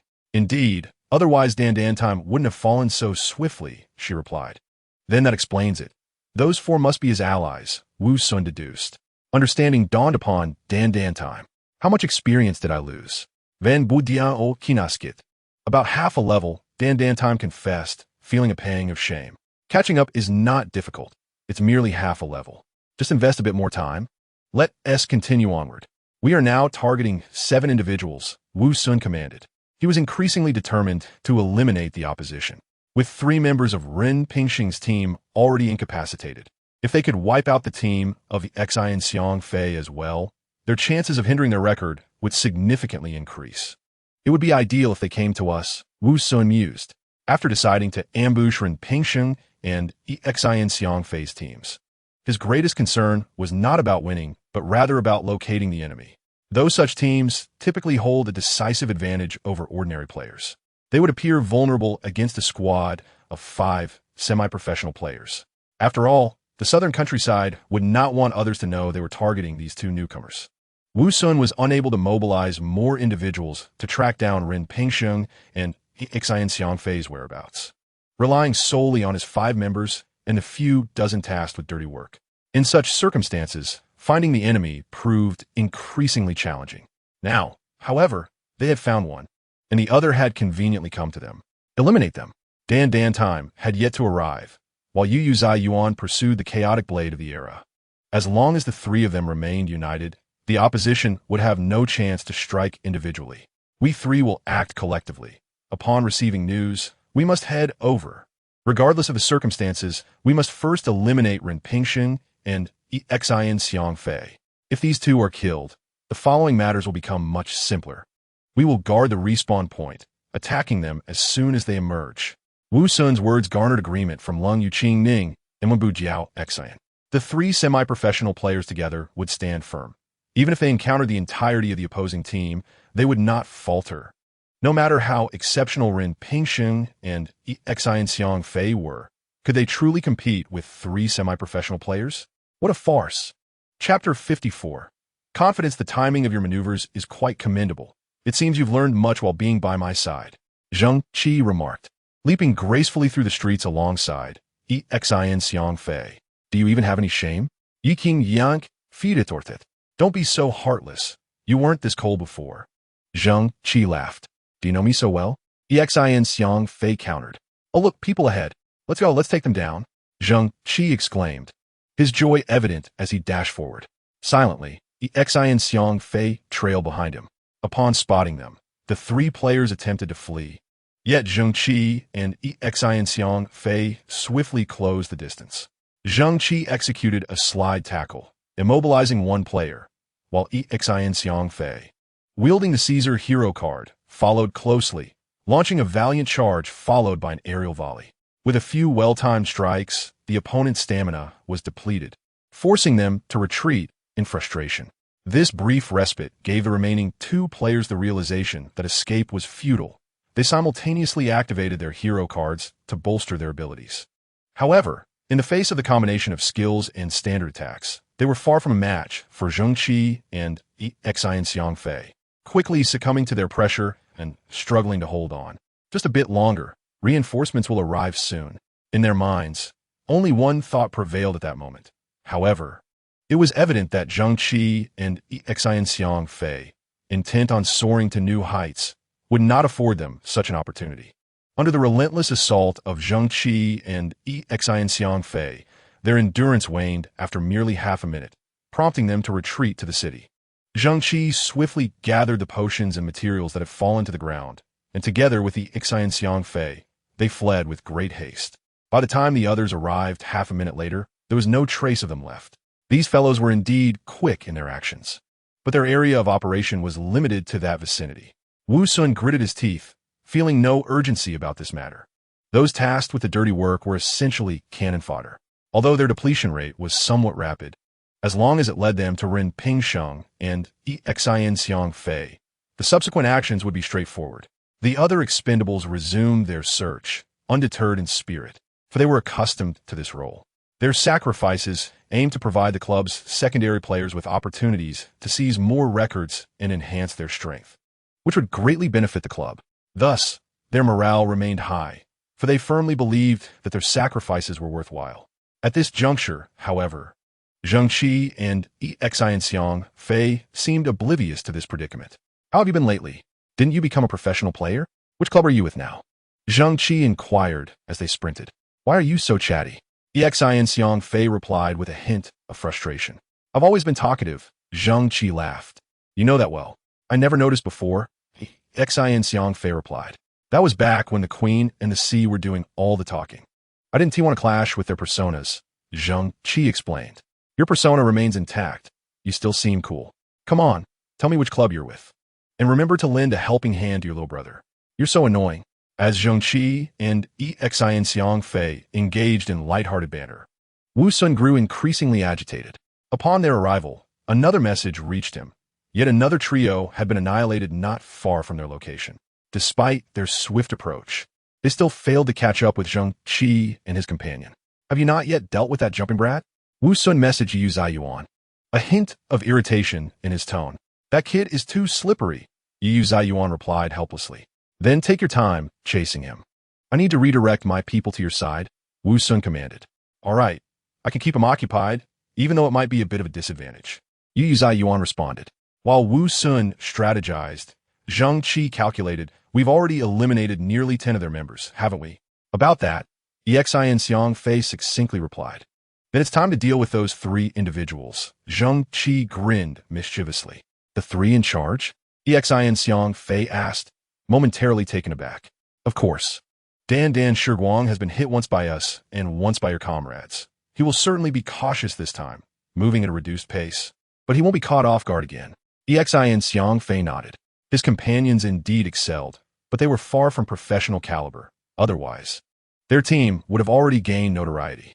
They had managed to eliminate Dan Shiguang when he was unprepared, but a second attempt would not yield the same result. Thus, while a distraction was feasible, fully preventing the opponent from escaping was improbable. My partner's role is merely to draw the attention of one individual. He may not be able to sustain it for long, so prolonging the confrontation is not in our favor, Zheng Qi continued. Even if all 5 of them band together, they won't be able to take us down, Xian Fei retorted coldly. Indeed, if the Queen were still around, we might have been able to defeat them. But since she is not, we find ourselves with a singular opportunity, Zheng Qi chuckled. A 2 against 3 scenario? Yiqin Yang Fi Kantaret. Are you afraid? Zheng Qi queried. As long as they aren't top-tier deities, I'm not concerned. The 2 of us are sufficient, Zheng Qi grinned again. Xian Fei chose not to respond further and followed Zheng Qi as they proceeded onward. How do you intend to confront them? After a stretch of walking behind Zheng Qi, Xian Fei finally couldn't help but ask. Let them come to us. We can wait for them to tire. Zheng Qi replied. Have you ever studied military strategy? I'm leaving. You can handle it yourself. Wait, big brother, don't abandon your little brother. When Wu Sun received news of his subordinates being attacked for the 5th time, he did not react with anger this time. Rather, he felt invigorated. Previously, when his subordinates were assaulted, they were somewhat distant from the trio, and by the time they arrived, the opportunity had slipped away. The terrain in Pompeii City was intricate, making concealment easy. One turn could lead to multiple paths, complicating the pursuit. However, this time was different. The coordinates of the attack teammate were quite close, allowing them to reach the location in less than half a minute. A mere half minute was ample time to entangle the opponent, preventing their immediate escape. It was even possible that by the time they arrived, the adversaries would still be engaged in combat. The three exchanged glances and simultaneously sprang into action, racing toward the coordinates where their teammate had been attacked. They activated the Klesu's skill card simultaneously. Klesu was the fastest among the first three allies, and he was the only hero whose speed attribute had reached double digits. Furthermore, the skill of monetary power granted him additional enhancements, significantly boosting their mobility. This approach undoubtedly bore fruit. They arrived at the coordinates several seconds earlier than expected. Hearing the sounds of battle emanating from beyond the wall, Wu Sun waved his hand, signaling when Wu Jiao Xin and Lung Yuqing to halt. "What is up?" Lung Yuqing inquired eagerly, though she was the only female in the squad. Her courage in battle was commendable. "Seize the opportunity. Do not let them escape. These two are no slouches. Even though we are certain to win, we must prevent their flight. Remember, Yu Ziyuan has yet to catch a newcomer." Wu Sun's words prompted both Lung Yuqing and Yu Ziyuan to nod in agreement. It was indeed a reality that professional players held overwhelming advantages over ordinary gamers. Yet at this level, the exceptional non-professional players posed a challenge. Coupled with the complex terrain, it would be difficult to prevent the opponent from fleeing should they choose to do so. Let us wait a moment longer. The others are on their way. I am well acquainted with this map. There are only a few routes available for escape. We shall encircle them, leaving them with no avenue of retreat. Wu Sun proclaimed confidently. They can only block a few main roads and alleys. If the opponent decides to scale a wall, to flee, we will still be at a disadvantage. We simply do not possess enough manpower to seal off every conceivable escape route. Lung Yuqing countered, expressing the concern that weighed heavily on their minds. Although they could dispatch ordinary players swiftly, dealing with individuals of considerable skill required a decisive blow. Otherwise, in such a complicated environment, if the opponent wished to flee, it would be an exceedingly simple task. Scaling the wall would be manageable for us. We can coordinate to establish a secondary encirclement at any moment, which is not a daunting task for us, Wu Sun confidently asserted. Indeed, that is feasible. Our concern is not whether we can eliminate them, but whether we can do so before they escape.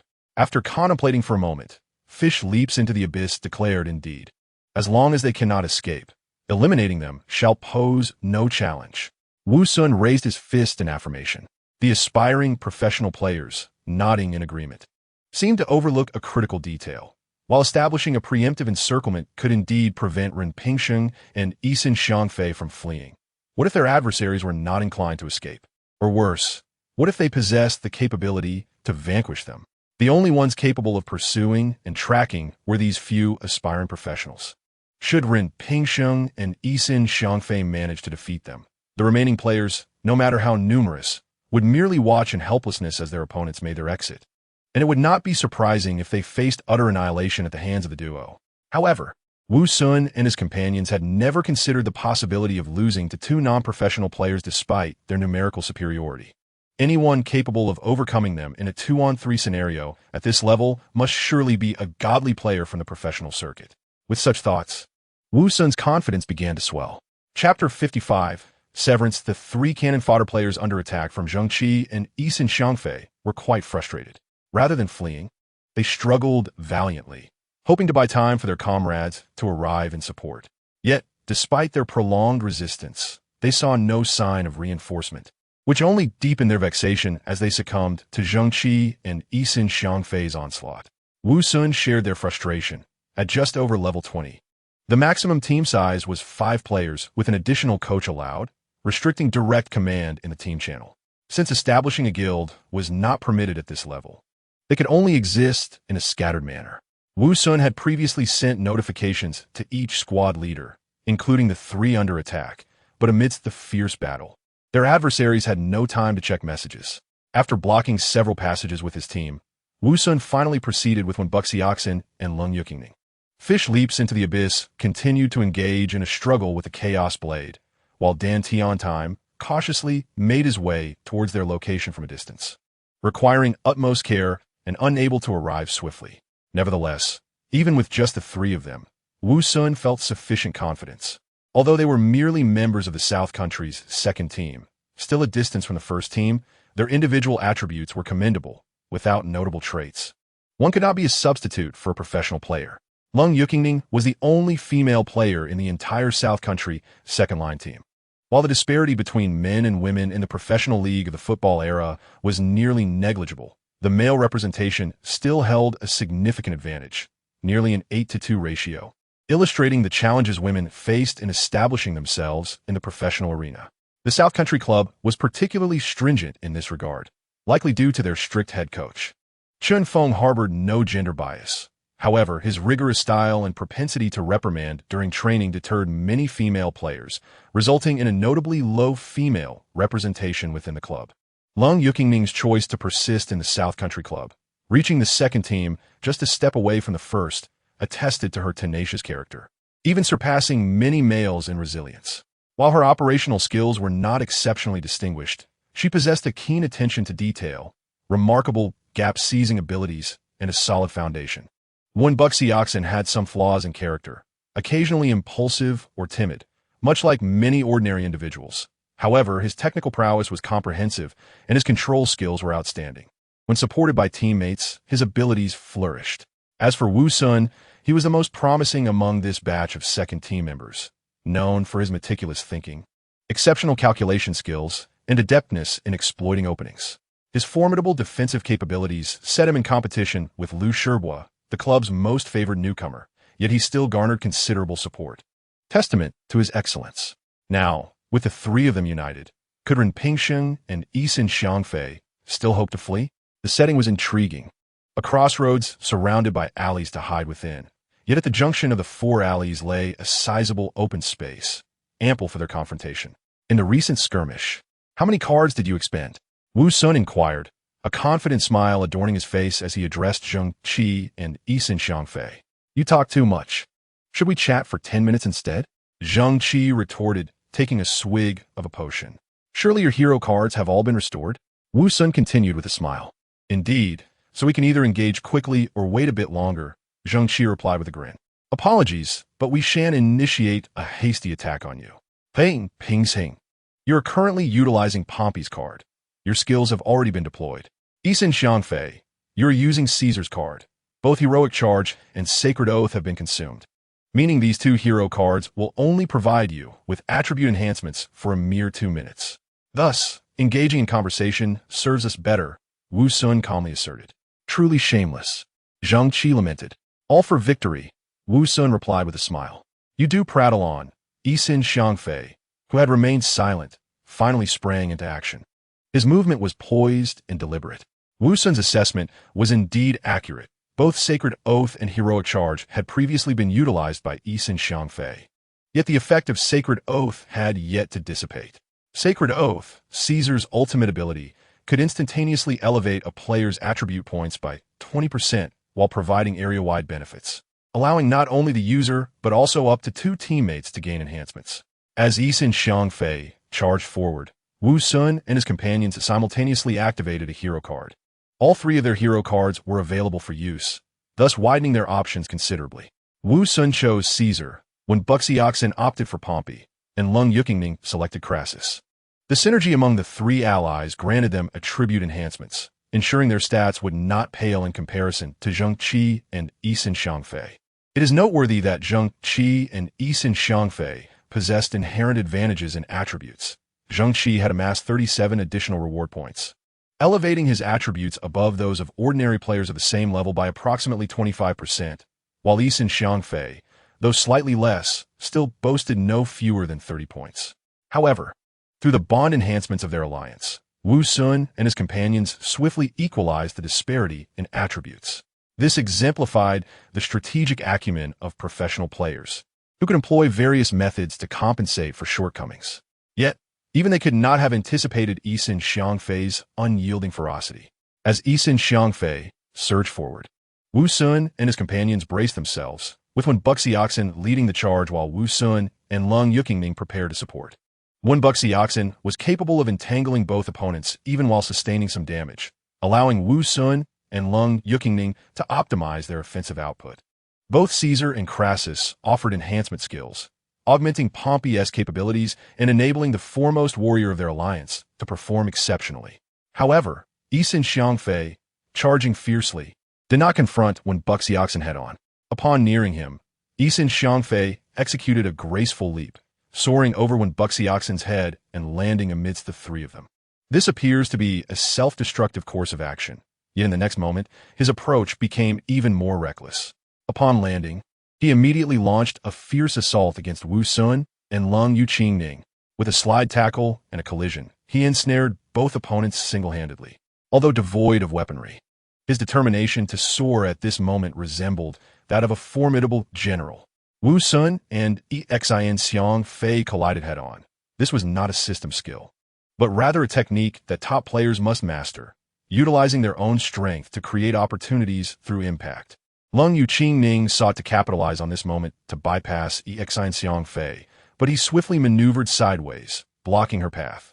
Simultaneously, Zheng Qi launched a vigorous attack against Wenbu Diao Exine, who remained unfazed and unperturbed. Although he had previously faced a disarraying defeat at Zheng Qi's hands due to a lack of preparation, this time, with everyone utilizing hero cards, the attribute points were nearly equivalent. Even if Zheng Qi had a slight edge, could his professional-level skills not compensate for such an advantage? Thus, Wenbu Diao Exine did not retreat. Instead, he raised his hand and unleashed Pompey's unique ultimate move, Cavalry Charge. Irreversible, unpreventable, and unstoppable. These are the hallmarks of Pompey's signature ability.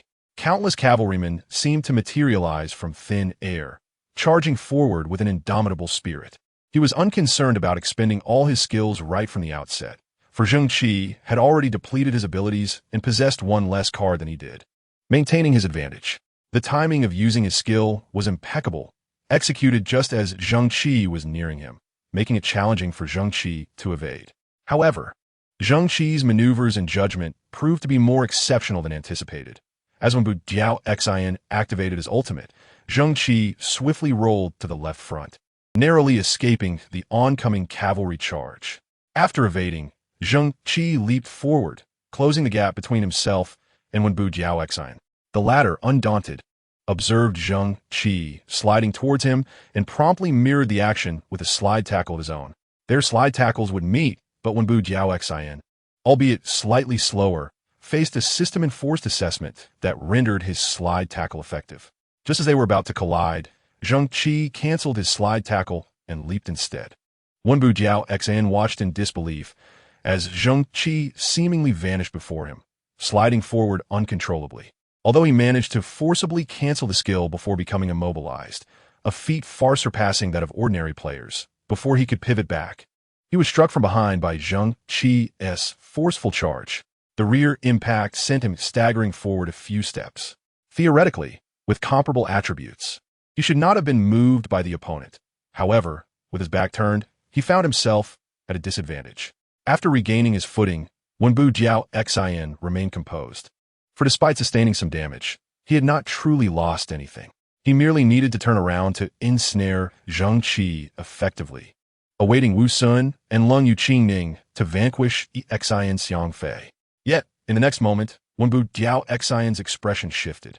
Having slid a distance and then been propelled further by Zheng Qi's charge, he found himself in the right alleyway. This was not the crux of the matter. The critical issue was the distance that had widened between him and his teammates. The bond attribute bonus from the initial trio alliance had dissipated with the increasing separation. Zheng Qi's advantage of 37 base attributes now became pronounced. From the outset, Zheng Qi and Exin Xiang Fei aimed to disrupt the trio synergy, isolating one member from a group. Now they had succeeded. Chapter 56. Great defeat: the simultaneous deployment of the three heroes from the initial alliance by 3 team players, coupled with their proximity, provided an additional attribute bonus, an aspect that some novices might overlook. However, Zheng Qi and Exin Xiang Fei were acutely aware of this fact. Although they were newcomers, Zheng Qi, a true novice, playing this game for the first time, and Exin Xiang Fei, seemingly no veteran, they did not miss these nuances, especially as they were determined to counterhunt their opponents. From the very beginning, their strategy was clear. Exin Xiang Fei would engage 2 of the opponents while Zheng Qi would strive to separate the remaining 1, leveraging their attribute advantage to eliminate the foe. No matter how confident they were still constrained by their levels. Against ordinary players, their skills could easily secure victory. But when facing equally skilled professional players, they required greater tactical finesse. Ultimately, it boiled down to maximizing their strengths while circumventing their weaknesses. Where did their advantages lie? Undoubtedly, in their character attribute points. While they might not possess superior operational skills, the additional attribute points they secured provided them a significant edge at this level. After all, everyone was at level 21, with 5 attribute points per level, totaling 110 points, plus the 8 points from their basic equipment, resulting in 118 points for Wu Sun and his companions. In contrast, they boasted over 30 extra attribute points, which, though insignificant at maximum level, represented a substantial advantage at level 21, rendering their characters approximately 1/3 more powerful than their opponents. To squander such a tremendous advantage would be a grave misstep. Meanwhile, the opponent's strengths lay in their numbers and coordination. Professional players often exhibit intricate teamwork, and while Zheng Qi and Xian Fei shared good synergy, they lacked the nuanced tactics that could turn the tide. Thus, isolating the opponent became imperative, and now they had achieved that. As when Bu Jiao Xian was forced into the alleyway by Zheng Qi, Wu Sun and Lung Yuqingning quickly grasped the opponent's intent. They began to rush towards Wenbu Diao Xian, striving to reconnect the trio's bonds. However, at that moment, Zheng Qi executed another head-on charge, and in the narrow alley, Wenbu Diao Xian had no option but to retreat, further widening the gap between them. Zheng Qi pursued relentlessly, while Xian Fei retreated to block the alley's entrance, leaving only a narrow gap for one person to slip through. Adopting a stance reminiscent of a solitary guardian against the onslaught, Wu Sun and Lung Yuqingning alternated their attacks. But Xian Fei absorbed them with steadfast resolve. Despite Xian Fei's stamina depleting rapidly, they could not eliminate him just yet. In a one-on-one conflict, determining the victor is usually swift, and Wu Sun and Lung Yuqingning felt a sense of urgency. Unaware of the extent of Wenbu Diao Xian's predicament at the hands of Zheng Qi. "You distract him. I'll climb over," Lung Yuqingning proposed to Wu Sun, who nodded in agreement, recognizing this as their only viable strategy. After all, the Xian Fei Caesar Hero card still had a cooldown of at least half a minute, and by the time that elapsed, their opportunity would be lost. Moreover, with the unwavering ambition to soar, there remains at least one hero card at their disposal. Were it Pompey, he could unleash the cavalry charge skill, entangling them for a minimum of a minute. Wu Sun surged forward, and Xian Fei met him head-on. After a fierce exchange, Wu Sun found himself reluctantly retreating, hindered by the disparity in attributes that rendered him powerless. As he withdrew, Lung Yuqingning had already begun scaling a wall from an adjacent alley, preparing to support Wenbu Diao Xian. Just as Wu Sun intended to draw the enemy's attention once more, he witnessed Xian Fei charging out from the alley. This is my chance to deal with him. Wu Sun initially felt a surge of joy, only to quickly sense something amiss. Xian Fei had barreled into him, forcing a collision. Wu Sun had no choice but to retreat. After distancing himself, just as he prepared to re-engage, a flash of golden light enveloped Xian Fei, signaling the activation of the Pompey hero card. In the next instant, cavalry charge. Damn it. Wu Sun now understood the opponent's intentions. However, the battleground was not the alley, but rather an open space, where evasion was easier yet offered no walls to swiftly dodge the cavalry's charge. In that fleeting moment, Wu Sun realized he had once again fallen into a trap. They had originally been 3, and now they were still 3, merely fragmented into 3 parts.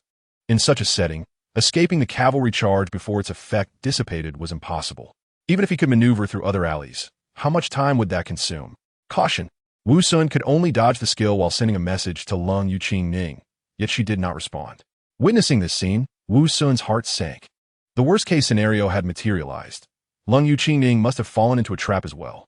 Indeed, as Lung Yuqingning leapt down from the wall, ready to assist Wenbu Diao Xian, she found herself ensnared.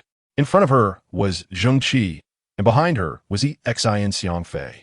Although she immediately activated the Caesar hero card to maintain her combat prowess, Zheng Qi had also deployed his last hero card, Crassus, launching a greed for gold that diminished her health significantly. Under the assault of both opponents, Lung Yuqing-Ning's strategic acumen and meticulous nature found no opportunity to shine, and her operational shortcomings quickly became apparent. After being caught in a series of debilitating attacks from Zheng Qi and Xian Xiangfei, her superior attributes could only render her helpless. After suffering a relentless barrage, she felt wronged and returned to the city, lamenting the injustice of two beasts bullying a maiden. What pained her further was the absence of Wu Sun. Where was Wenbu Jiao Xian? Wenbu Jiao Xian was equally distressed. He had just endured a fierce onslaught from Zheng Qi, forcing him to retreat repeatedly to evade the assault. During this process, his stamina had plummeted, and he was now gradually recovering. With Zheng Qi no longer pursuing him, he breathed a sigh of relief. As long as he remained intact, they still held the advantage in numbers. He bore no concern for Wu Sun and Lung Yuqing-Ning, for even if the two combined forces, they would struggle to eliminate either of them. He would recover his stamina in no time, and their advantage would only grow, especially since the opposing side's hero cards were nearly exhausted. Little did he anticipate that Lung Yuqing-Ning would be ambushed by the two adversaries. From this perspective, they lacked a cohesive tactical approach. In terms of overall coordination, Zheng Qi and Xian Xiangfei might not rival the three of their opponents. Yet in these small collaborative maneuvers, they were remarkably synchronized. Particularly in terms of tacit understanding, a mere glance sufficed for them to comprehend each other's intentions. Of course, Wenbu Jiao Xian soon noticed Lung Yuqing-Ning's complaints, sending a jolt of alarm through him. Lung Yuqing-Ning had already been eliminated and returned to the city. However, as he processed this information, Zheng Qi and Xian Xiangfei had already appeared before him. Panic-stricken, Wenbu Jiao Xian could not withstand their assault for long. Although he knew Wu Sun was on his way, his stamina had yet to fully recover, and the coordinated efforts of Zheng Qi and Xian Xiangfei rendered his maneuvers nearly impossible. He barely lasted 20 seconds before his stamina was depleted once more, prompting him to transform into light and return to the city. Even more disheartening was that in that very moment, he caught sight of Wu Sun entering his field of vision. Desperately rushing to his aid, Wu Sun beheld the aftermath of Wenbu Jiao Xian's return to the city. Without uttering a word, he turned and fled. 3 against 2, and they had already dispatched 2 of their opponents. Although Zheng Qi and Xian Xiangfei had expended their hero cards, considerable time had elapsed. Who could say that their previously utilized hero cards had not cooled down? However, Zheng Qi and Xian Xiangfei were not inclined to let him escape so easily. After severely wounding Wenbu Jiao Xian, Xian Xiangfei turned his focus toward Wu Sun without a second glance. Zheng Qi hastened his assault on Wenbu Jiao Xian, ensuring his swift return to the city. Thus, as Wu Sun turned, Xian Xiangfei quickly caught up with him. Despite Wu Sun gaining an advantage in attributes, for Xian Xiangfei's hero card had expired, he swiftly reduced Xian Xiangfei to a critical state. However, with Zheng Qi advancing, Wu Sun's advantage evaporated. Zheng Qi transformed into a formidable warrior, persistently wearing him down, while Xian Xiangfei withdrew slightly to regain stamina. Make haste, Wu Sun shouted in the team channel, urging Dan Shiguang to come to his rescue. Unfortunately, distant waters could not quench immediate thirst. With the Xian Xiangfei having regained some stamina, Wu Sun realized he was likely doomed. What had begun as a confident hunt had devolved into a complete rout, leaving Wu Sun in a state of despair.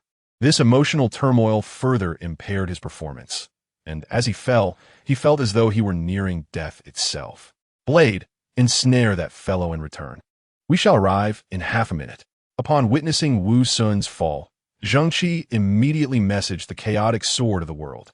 Dan Shi Guang had fallen twice, while Yu Fa Wu Tian and 3 others had fallen once. Yu Zai Yuan had yet to be eliminated, and Zheng Qi would not forget this. He was indeed a person who bore grudges. In the chaotic world, one must honor their word. If he vowed that they would all fall once, then they must all fall. With a spirited demeanor, Zheng Qi declared to Xian Xiangfei, Chapter 57, Cease the siege. Yu Fa Wu Tian, fall once. Wenbu Jiao Xian, Lung Yuqing-Ning, and Yu Zai Yuan, each shall fall once. Dan Shiguang suffered the most, falling twice. Including the dozen or so who had been eliminated in the skirmish, Wu Sun and his companions had incurred significant losses. Upon emerging from the holographic chamber, Wu Sun and the others were rendered speechless. Such an outcome was entirely unexpected. They had entered with confidence, prepared to vanquish their foes, only to be ambushed and left in tatters. The average distance separating them was no longer Ren Pingsheng and Xianxiang Fei, but rather themselves. Indeed, this loss of experience was inconsequential. They had not anticipated a single kill of Ren Pingsheng would suffice to hinder their opponent's progress. Instead, they sought to eliminate him once, allowing others to continuously entangle their foes, preventing them from leveling up smoothly. This was a strategy that proved difficult to counter, and their opponents could not employ similar tactics against them. A mere half level of experience could be recovered by staying up all night. The true blow was the psychological impact it wrought upon them. There were 5 of them, while the opposing side consisted of only 2. This numerical disparity was, in fact, misleading, as Ren Pingsheng and Xianxiang Fei also had allies, such as the 4 individuals who had previously ambushed and eliminated Dan Shiguan. Their team was bolstered by even more support, and from any perspective, it was evident they were overwhelming the adversaries with sheer numbers. Even if only 3 of the 5 semi-professional players were present at the crucial moment due to various circumstances, they still maintained a numerical advantage. Even ordinary professional players, when faced with 2 against their 3, would find it challenging to emerge victorious. They had all the favorable conditions at their disposal. While their opponents had already expended a significant portion of their hero cards, yet they still managed to isolate them through various tactics. Admittedly, part of this was due to their underestimation of the opponent's capabilities and overestimation of their own, but regardless of the process, the outcome reflected a resounding defeat. Such a humiliating loss could not be concealed, especially considering that Lu Fengxing was the club's coach rather than their personal trainer. He observed everything and would undoubtedly report upward. This was precisely what they feared the most. 5 semi-professional players pursuing 2 ordinary gamers, only to be countered and eliminated by them, would be an embarrassment if it got out. If word spread, the entire Nangua club might face derision from their peers. The rivalries among top clubs today are no less intense than those among football clubs a century ago. If the club deemed them too disgraceful and expelled them, it would spell disaster. Other clubs might not welcome them back, and the reserve team members were already in a precarious position. As expected, it was not long before a club staff member arrived to inform them that head coach Chun Feng awaited them in his office. With apprehensive hearts, the 5 made their way to the coach's office.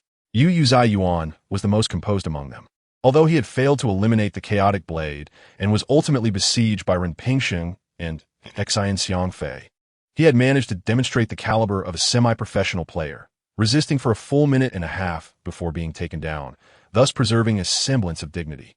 Upon entering Chun Feng's office, they found him seated with his back to the door, intently focused on the holographic display before him.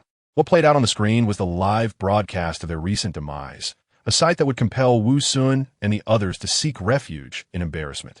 Evidently, Lu Fengxing was an adept cinematographer, capturing every detail, including how Wu Sun and his companions were systematically dismantled. At this moment, Wu Sun could only ponder one question: why didn't Coach Lu assist us? The role a coach could play in such circumstances was monumental. He couldn't help you because the opposing team had a coach as well. Should that coach intervene, your defeat might have been even more catastrophic. Chun Feng seemed to sense their thoughts and calmly remarked, causing Wu Sun and the others to be taken aback. Although Lu Fengxing was merely an ordinary coach at Nangua Club, could the opposing coach truly be a superior? Thus, they had agreed not to intervene, merely documenting the details. Chun Feng turned his chair to face them and inquired, "What are your thoughts on today's encounter?" "Their strength is formidable," replied Lung Yuqingning. Despite her loss, she did not feel particularly humiliated. The opponent's grasp of timing and psychological tactics was indeed top-notch, prompting her to simply acknowledge their superiority. "They are indeed strong, though you underestimated them this time."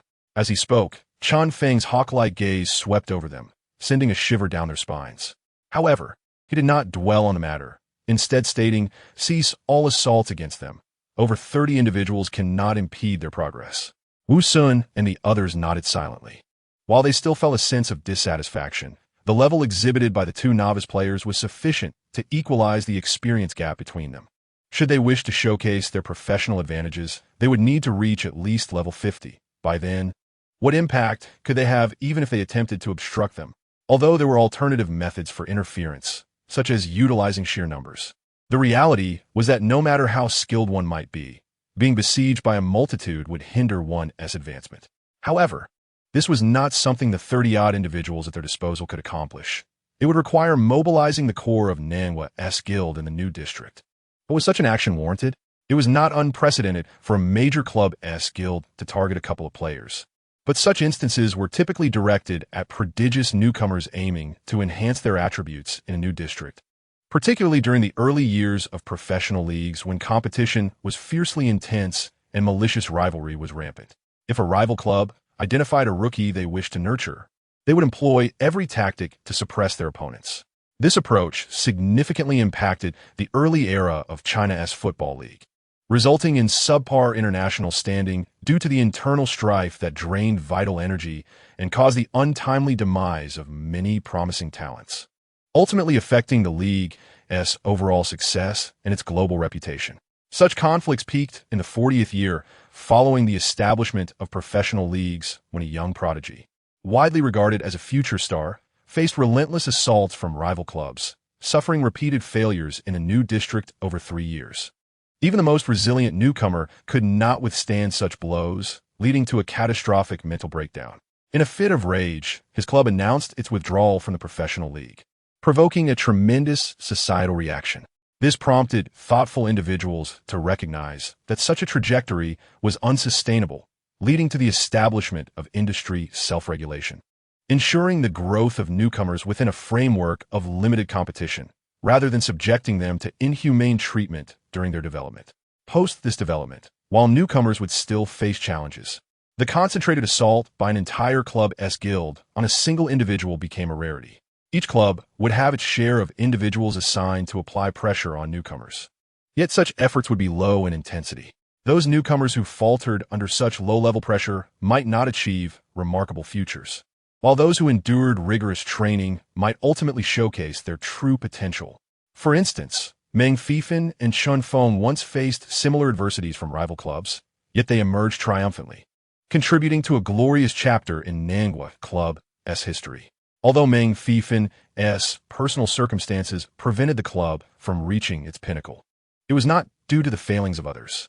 With the establishment of industry regulations, China's professional leagues gradually grew stronger and more prosperous, earning a prominent position on the world stage and attracting a larger fan base. Interference and entanglement are necessary, yet prior to that, you must accumulate experience. You are still young. In the upcoming new district, if you can secure powerful characters, ascending to the first team will be a natural progression.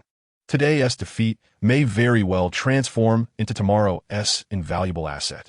After delivering this final sentiment, Chun Feng waved his hand, signaling for the 5 to depart. Wu Sun and his companions departed as if granted a grand amnesty, initially bracing themselves for severe criticism, yet they found solace in the club's acknowledgement of their worth, a sentiment that greatly pleased them. The 2 newcomers displayed remarkable talent, prompting a suggestion from Lu Fengxing to engage with them. Chun Feng nodded slightly, yet refrained from expressing a definitive opinion. Lu Fengxing chose not to press further, recognizing that Chun Feng, as a top-tier coach, must have his own considerations regarding the optimal timing for nurturing new talent. As Chun Feng prepared to leave, he called Lu Fengxing back. Lu Fengxing, taken aback by the complex expression on Chun Feng's face, pondered when he had ever seen such a look on the usually stoic and resolute coach. Did the person you negotiated with mention his surname? Chun Feng inquired after a moment's pause. No, but it's evident he's exceptional. His mastery of the 4 fundamental skills is notably precise, surpassing my own capabilities, Lu Fengxing replied, shaking his head. Did you invite him? And did he respond? Chun Feng continued. He merely shook his head, declining my invitation. It's rare to encounter such a person, Lu Fengxing said with a wry smile. All right, you may leave. Chun Feng concluded with a nod. Chapter 58. The Alliance of Misfits. Boss, you are truly formidable, single-handedly wreaking havoc, exclaimed the exuberant Wan Shi Kuang Dao. Wait, who is that beside you? Zheng Qi, slightly exasperated, responded, We've just battled fiercely, and you only just noticed? In the heat of battle. I didn't pay attention, Wan Shi Kuang Dao admitted cheerfully. Is he your teammate? Yiqin Hyang, Fi Ingweedit. Indeed, quite impressive, Zheng Qi affirmed. You two seem quite compatible, the Xin Xiang Fei remarked. What shall we do next? Luan Kwang Dao asked eagerly, seemingly eager to find more foes to vanquish. No need for anything too elaborate. Let's farm some monsters and level up to compensate for their experience, Zheng Qi suggested.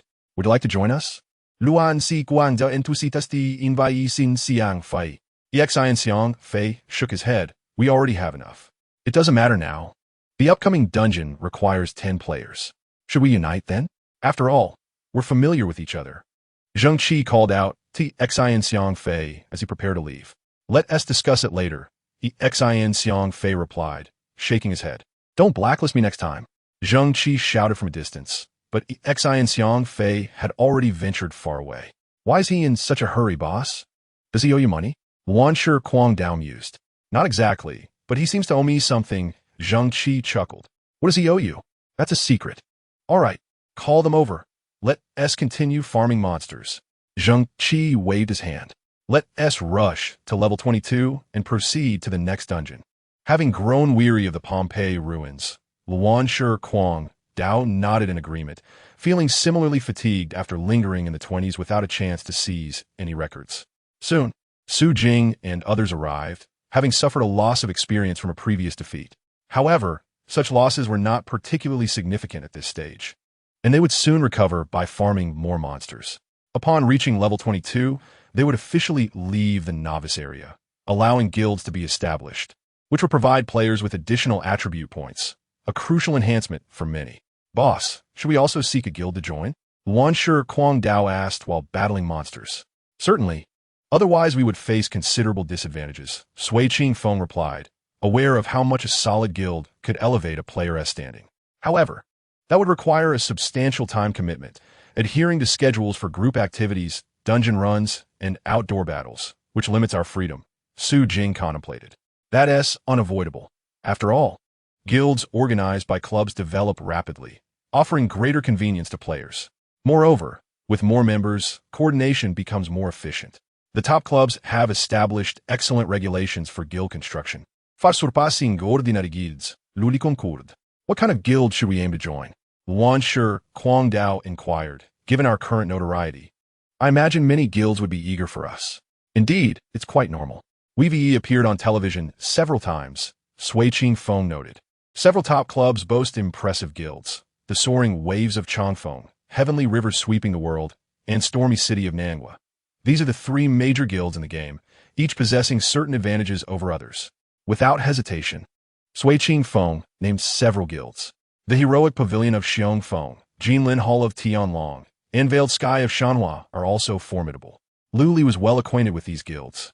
If it truly impacts our ability to team up and break records, then it wouldn't be worth it. We can decide based on the situation. If a guild permits us to operate freely, we can join later, Zheng Qi remarked generously. Indeed, considering our leader's reputation, seeking preferential treatment is quite reasonable. Luan Kwang Dao agreed. Now, the pressing question is, what lies in the upcoming region? The founding of the Northern Song dynasty, featuring generals Yang Yi, Hu Yinzan, and Guojin, Manager Meng said with a smile. I'm not particularly familiar with this historical period, Luan Kwang Dao admitted sheepishly. Understanding at ISNT is essential. After all 3 are renowned generals of the Northern Song. However, Hu Yinzan and Guojin were integral to the Northern Song from the outset, while Yang Yi returned to the Song after the fall of Northern Han. Surely you've heard of the Yang family generals, Su Jing chuckled. Yes, I'm aware of them, Luan Kwang Dao nodded. Hu Yinzan is also notable.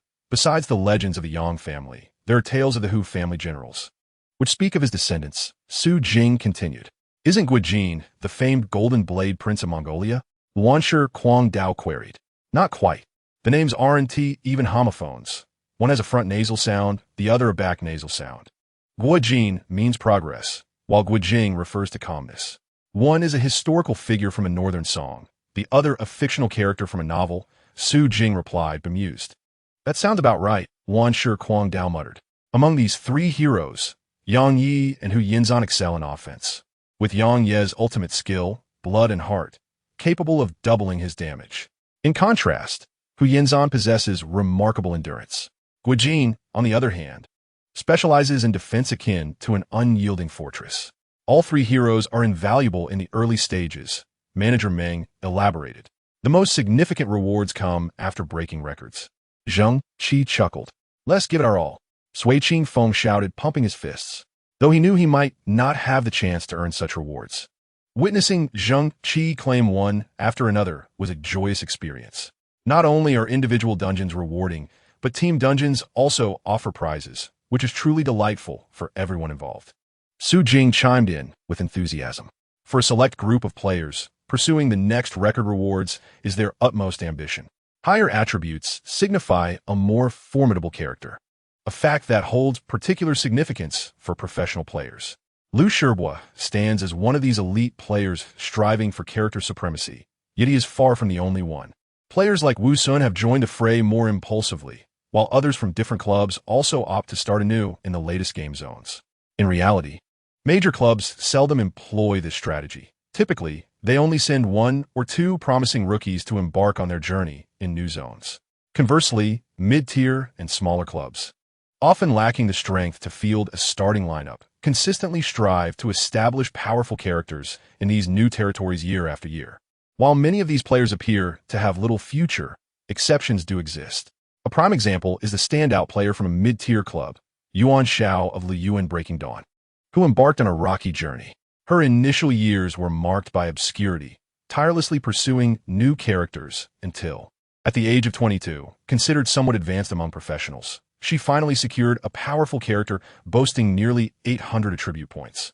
Following this milestone, she soared to prominence, not only becoming a godlike figure in professional competitions, but also leading her underdog team to remarkable achievements over several years. Yuan Zhao's triumph serves as an inspiration for all struggling professional players, urging them to persist despite the daunting odds. They must contend with competition from similarly aspiring players and, more critically, face off against emerging prodigies in each new zone, often to their detriment. This demographic has even garnered a somewhat derisive nickname, the Street Failure Alliance. Nonetheless, for the newcomers, the Street Failure Alliance provides an invaluable sharpening stone, should they manage to emerge amidst the pressures from players who are nearing professional caliber. Their future accomplishments will undoubtedly rival those of anyone else. The 108th District, however, is not a favorable zone for the Street Failure Alliance. The names Run Pingsheng, Yisan Xiangfei, and Budong Ruyan have risen to considerable acclaim within the new zone. Typically, the emergence of one or two such rookies in a new area is remarkable, let alone the simultaneous appearance of three. The Street Failure Alliance feels increasingly cornered. As tensions mount, these three shining newcomers will likely face intensified backlash. After all, most members of the Street Failure Alliance are not young. Having struggled for years without notable success, feelings of envy and resentment towards these talented newcomers are inevitable. With such emotions brewing, it is no surprise that their actions may become unpredictable. For players like Wu Sun, opportunities still exist. Given the current prominence of Ren Pingsheng and his peers, they will inevitably face disturbances. If Wu Sun and his team can maintain a low profile, accumulate experience and strength, and secure some records in upcoming dungeons, they too may have the chance to overshadow these newcomers, opening a pathway for their own ascent. The hierarchy of power knows no bounds. As Chun Feng advises them, there will be opportunities to pursue powerful characters in the coming year. Yet why not seize the moment this year? Waiting another year equates to losing a year's worth of earnings and top-tier league experience. No one would willingly forfeit such an opportunity, especially considering the greater challenges that await Zheng Qi and his team in the future. Chapter 59. The opponent is human at present. Zheng Qi remains blissfully unaware of the treacherous nature of the gaming world. Not only he, but also his teammates are oblivious to the potential machinations of the Street Failure Alliance in the new zone. As a newcomer, Wan Shikuang Dao, alongside seasoned players Sui Qingfeng and Su Jing, has yet to encounter the formidable level of competition posed by the Street Failure Alliance. Regardless of their setbacks, these players are still professionals, albeit unable to establish themselves in competitive play due to character limitations, thus striving year after year for stronger characters in new zones. Therefore, their conflicts are not with casual players, but rather with fellow professionals. The talented newcomers find the Street Failure Alliance particularly troublesome, as these seasoned players possess not only skill, but also invaluable experience. The Street Failure Alliance seeks powerful characters, but how are such characters forged? By seizing dungeon records. During their time in the novice zone, they often refrain from exerting themselves, as breaking overall records is beyond their reach. Furthermore, finding suitable teammates for dungeons is challenging, given that they do not share the same club, and even within the same club, there are competitors who lack trust in one another. It is only after leaving the novice zone, within personal dungeons, that they find optimal opportunities to vie for records. Having traversed these dungeons countless times, they know precisely how to amass sufficient additional attribute points swiftly. Each personal dungeon offers 5 extra attribute points, and from level 22 to 100. There are a total of 40 personal dungeons, equating to 200 attribute points. If they can acquire a portion of these, alongside any additional rewards, reaching 700 attribute points becomes feasible, thus qualifying them for professional status. This is their ultimate goal. Despite mutual distrust among members of the Street Failure Alliance, they share a common attitude towards the talented newcomers. They aim to suppress them, at the very least ensuring that these newcomers pose no threat until they have secured sufficient attribute points themselves. In the 108th district, the most dazzling newcomers are indisputably Run Pingsheng, Yisun Xiangfei, and Budong Ruyan. Strangely, Sui Qingfeng expresses his frustration. Why are we being targeted by others today? Throughout their wild encounters, they have faced persistent trouble from various skilled adversaries, each more adept than Sui Qingfeng, who notes that these players would rank among the elite within major guilds, despite their numerical advantage and Zheng Qi's exceptional skills allowing them to fend off attackers. There have been instances where they could not avoid defeat. Over the span of a single day, Sui Qingfeng has fallen 3 times, while Su Jing and Lu Li have each succumbed twice, and even Ruan Shi Kuang Dao has faced defeat once. I can't shake the feeling that a sinister force is conspiring against us. Zheng Qi muses, feeling the weight of frustration. Though he is yet to be defeated and is nearing level 22, his teammates' progress remains stunted, significantly impacting their collective advancement in team dungeons. These individuals are distinctly different from those we faced previously. Coach Meng shakes his head, remarking, "It must be the infamous Street Failure Alliance." The unfamiliar term leaves everyone momentarily speechless. After Coach Meng elaborated on what the Fallen Alliance entails, Zheng Qi remarked in astonishment, "Can there truly be such tedious individuals? I found their carefree demeanor, embodied by the ever-changing winds, quite understandable. However," Lu Li lamented, "if this continues, how can we compete with them? Every day, we are on edge while farming monsters." Rest assured, Meng Guanjia reassured, they are disorganized, and their primary focus is on Zheng Qi, hoping to hinder his leveling speed to seize the personal dungeon records for themselves. However, now that they see those attacking us will fall, while Zheng Qi remains unscathed, it won't be long before they cease their assaults. Meng Guanjia smiled initially, but quickly shook his head.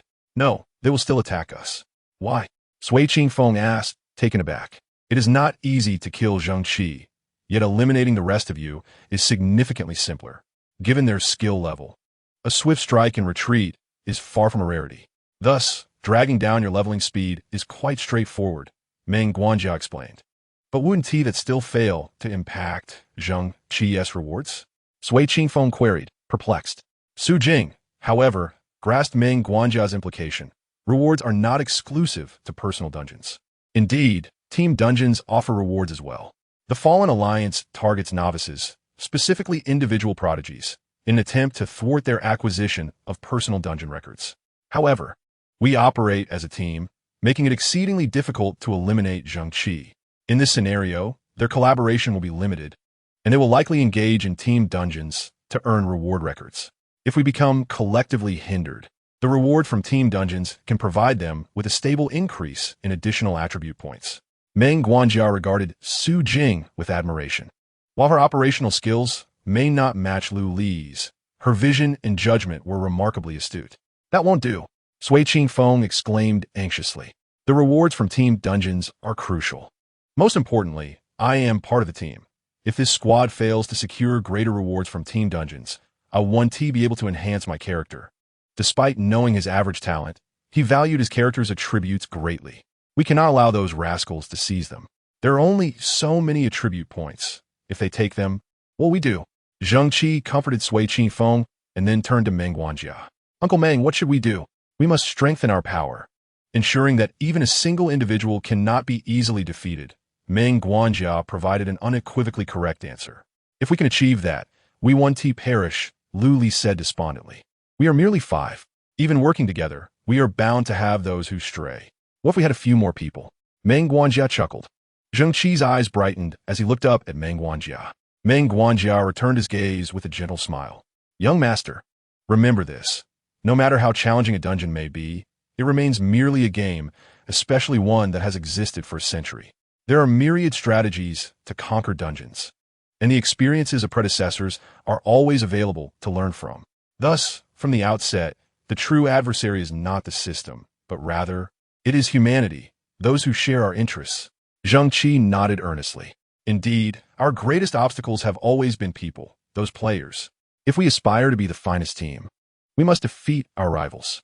Currently, it is the Fallen Alliance. In the future, it may be the top-tier professional players.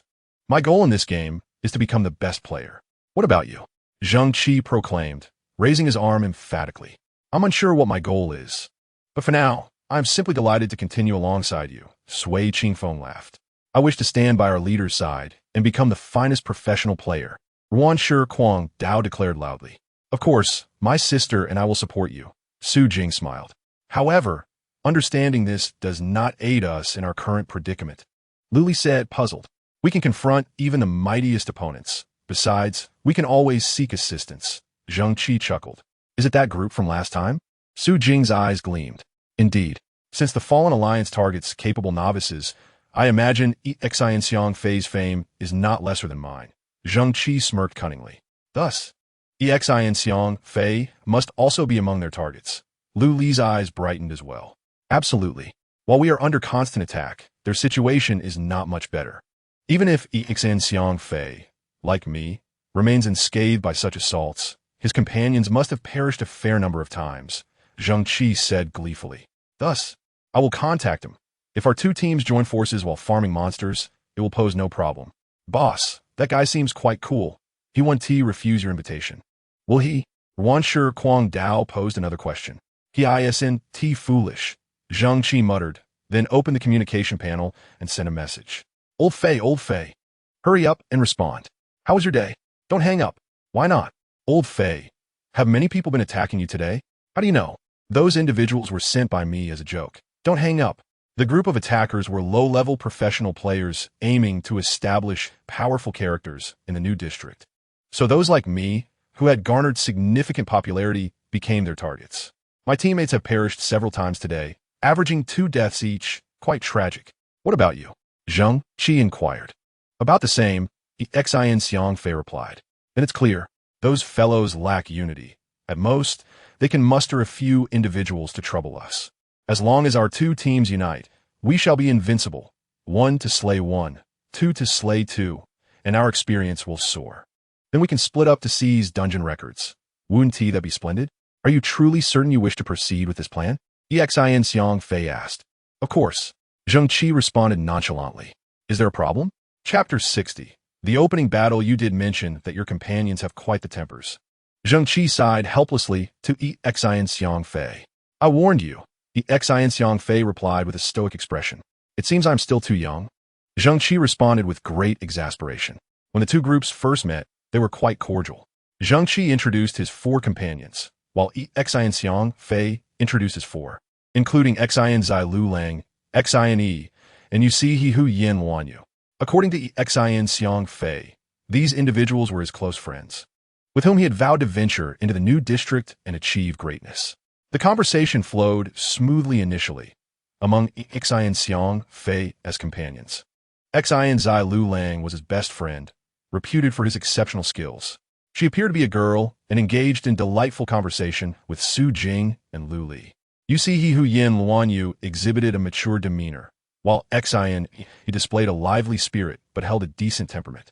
However, as discussions progressed, they began to argue over whose leader was superior. Our leader is incredible.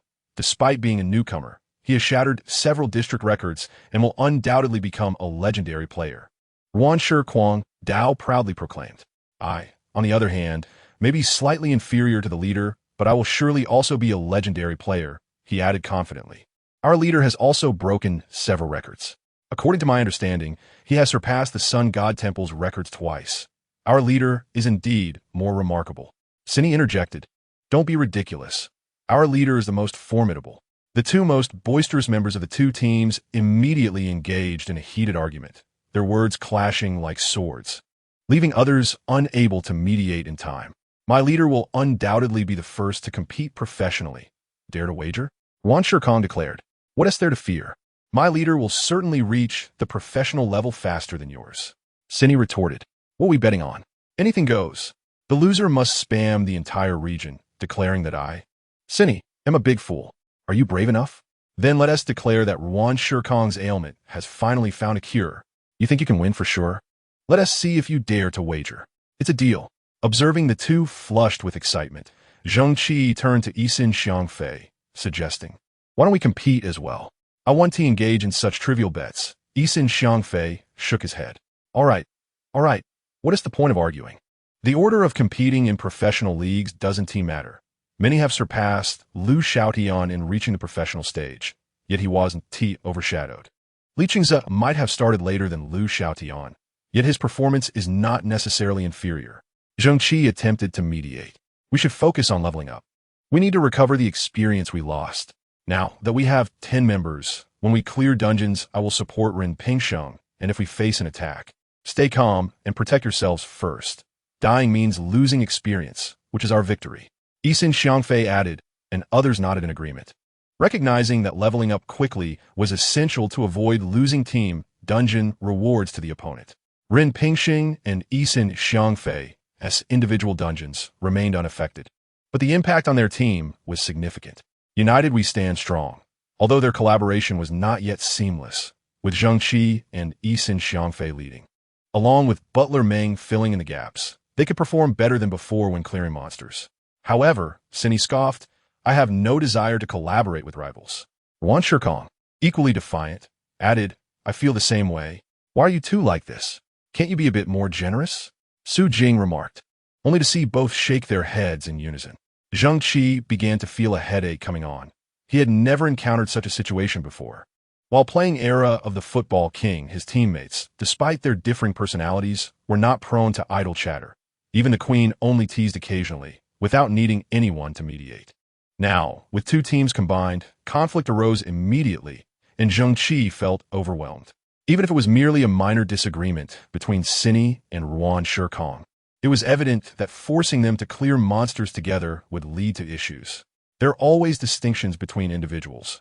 One cannot expect everyone to be selfless, especially when many conflicts arise without clear right or wrong, making it difficult for both sides to collaborate harmoniously. If we don't unite to hunt monsters, that's fine.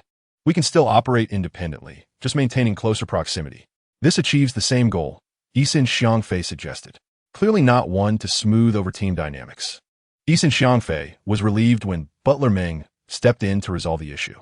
We don't necessarily need to hunt monsters together. Each can operate independently. Being in close proximity suffices. Our objective is to grow stronger, allowing us to assist one another in case of attacks. So there is no need to insist on forming a team. Su Jing smiled as she spoke. There were no objections to this proposal. After all, despite the initial discord between Yuan Shikong and Cini, it was a tea to the extent that they would refuse to clear monsters separately. There was no deep animosity. Thus, the two teams departed from the resting point, moving toward the wilderness. At this moment, the likelihood of ambush was low, especially before anyone reached level 22. Butler Meng observed the surroundings while restoring the stamina of the team members, raising his voice. Why is that? Both Yuan Shikong and Cini inquired simultaneously, exchanging glances before falling silent.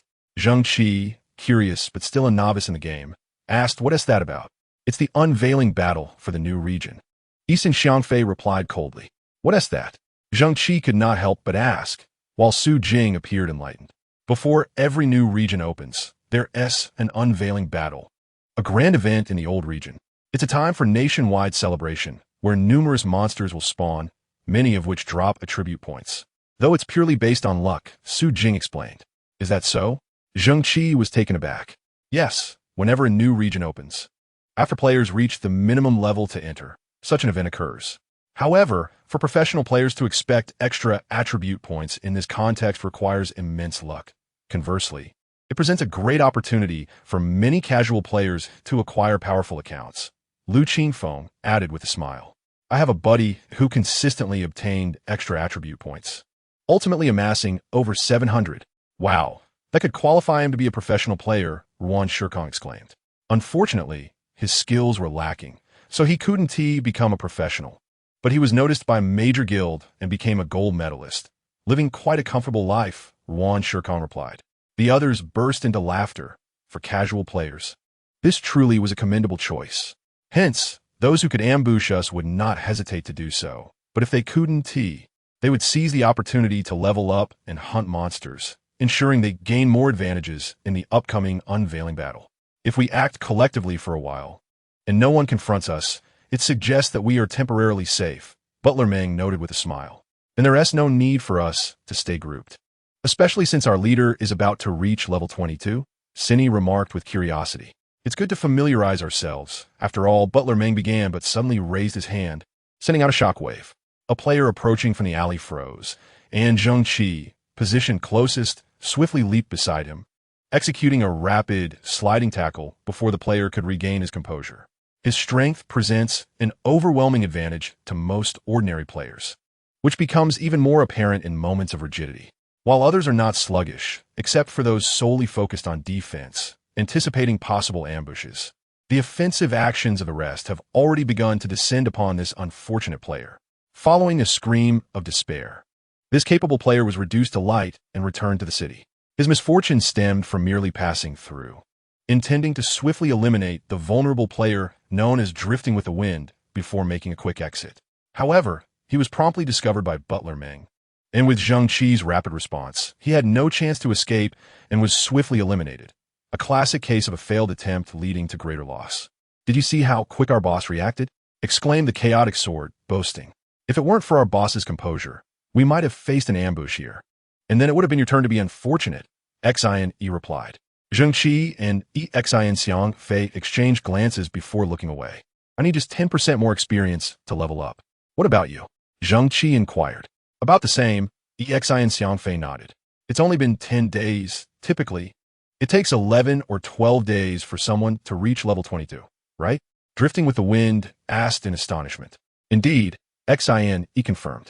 Let us continue for a while longer. You two should avoid splitting experience today. Rest well, and by tomorrow morning, you'll reach level 22. This way, we can face the opening battle in optimal condition, Butler Meng concluded. I'm already feeling excited. How can I appear as if I frequently participate in opening battles? Waiting online for tips. Chaotic Sword said. Newbies just can't keep up, Xin remarked with a TSK. Chapter 61. The Goddess of Fortune. The opening battle is often referred to as a carnival by many seasoned players. What is a carnival? This term, once popular in China over a century ago, is actually a transliteration of the word carnival. What is a carnival? It is a time of festivity, joy, and exuberance, where resources are extravagantly wasted. The seasoned players refer to the opening battle in the new area as a carnival, which naturally brings immense benefits. However, newcomers may find themselves at a disadvantage. Those who regularly research or are accompanied by experienced players may fare better, while solitary players who neglect to stay informed often encounter significant setbacks during their first opening battle. The opening battle signifies the final twilight of one area and the dawn of another, bridging the past and future. However, this new area S carnival has arrived rather prematurely. On the morning of the 11th day since the new area S launch, many players logged in, still in a state of idleness or just beginning to grind personal dungeons. When a system notification flooded their screens, players Ren Pingsheng and Xiang Fei have simultaneously reached level 22. The new area, Taiyuan City, will open tomorrow. In 2 hours, the new area S opening battle will commence, featuring the destruction of the top 3 alliances. Upon receiving this news, many newcomers were thrown into confusion. What does the opening battle entail? What does the destruction of the top 3 alliances mean? Conversely, those who had gleaned some insights were filled with excitement, eagerly anticipating a bountiful harvest. After all, they had heard veteran players mention that the number of wild monsters would significantly increase, and the experience gained from defeating them would be far more rewarding. Moreover, there was a chance of acquiring attribute points and materials for equipment upgrades, which would prove invaluable in the future within their guild, especially the attribute points that would grant them a considerable advantage over ordinary players. Interestingly, those elite players, who may seem untouchable, are not guaranteed to reap the rewards, as the probability of dropping attribute points is identical to that of ordinary monsters. This implies that the top-tier professional players have no inherent advantage over the rest. This is part of what makes the game intriguing. The most crucial rewards are not solely determined by one's skills. To secure them reliably, one must strive to break records rather than rely on luck. The true rewards lie in greater experience and superior materials. Everyone should try to stay together. Although grouping is ineffective in the opening battle, only monsters you personally defeat will drop items for you. The initial creature spawn is the most perilous time, and dispersing can lead to untimely demise, but Meng advised the group. The two small teams had prepared thoroughly, and interestingly, Zheng Qi and Xian Fei both reached level 22 simultaneously, filling Chaotic Sword and Xian E with a sense of pride. Wild monsters shouldn't be able to take us down, even if we're scattered, Chaotic Sword muttered. Drifting with the Wind had yet to express disdain for Chaotic Sword's Navi, thinking when Xian E interjected with a huff, "You'll soon learn the hard way." Before the opening battle commenced, a countdown was initiated. Players had already scouted for clear areas, a tacit understanding among them. Even newcomers were reminded that the wild monsters spawned would be numerous, making it unnecessary to crowd together. Securing maximum benefits was of the utmost importance. Zheng Qi and the others found an unoccupied spot within Pompeii City, waiting for the monsters to spawn. Pompeii City is vast, and although the new area boasts over 1 million players, they're dispersed enough that it doesn't feel overly crowded. It's almost time, Chaotic Sword murmured, fully displaying the nervousness of a novice. As the countdown reached its final 0, a tremendous battle cry erupted throughout Pompeii City. This sound was not produced by players, but rather the roar of wild monsters that suddenly filled the city. Roman light infantry, Roman heavy infantry, Roman armored cavalry, Roman priests, Roman private guards. The very creatures players had encountered in the wild and dungeons began to appear in various locations within the city. "Whoa, there are too many," Chaotic Sword exclaimed, startled by the monsters that had suddenly materialized beside him. He had been standing quite close to drifting with the wind, mere inches apart. Yet now 2 monsters emerged between them. "Jump! Evade the initial onslaught!" Meng shouted. The others, having prepared in advance, promptly utilized their jumping skills to ascend the walls. Only Chaotic Sword was a beat slower. Despite his typically quick reflexes, he was unprepared for this situation. Xian E, having jumped onto the wall, was ready to witness Chaotic Sword's blunder, not out of malice, but because it is a price that newcomers must pay. Even if he were to fall, he would have ample opportunity to recover the lost experience. However, Chaotic Sword's response surprised everyone. Under sudden attack, he failed to leap onto the wall in time, and instead fell towards another group of wild monsters. Just as he was about to be surrounded and face certain death, Chaotic Sword let out a shriek and narrowly canceled his jump skill midair. He descended, landing safely, and immediately used a Pompeii card, activating his cavalry charge skill to temporarily fend off the onslaught of monsters. After a roll to create distance, he waited for his jump cooldown to expire before leaping once more, narrowly reaching the safety of the wall. Despite using a hero card, he managed to survive. What an exhilarating performance. Xian Fei couldn't help but exclaim in admiration. Indeed, it is a remarkable gift, the talent for evasion. Zheng Qi chuckled. The prospect of counterattacks, gaining experience, and acquiring potential attribute points invigorated the group. With a spirited shout from Xian, the players swiftly rallied to retaliate. The wild creatures bore no significant difference from their usual selves, presenting no real confusion for the current players. However, the initial onslaught was overwhelming in numbers, leading to a cacophony of screams within Pompeii, as many newcomers, caught unprepared, were swiftly eliminated. Once the players regained their footing to mount a counteroffensive, disposing of the wild creatures became considerably easier. After all, unless one were the most unfortunate of players, who among them lacked at least 1 or 2 hero cards. Whether it was Pompey's cavalry charge, Crassus's insatiable greed for gold, or Caesar's valiant assault, all could deliver area damage.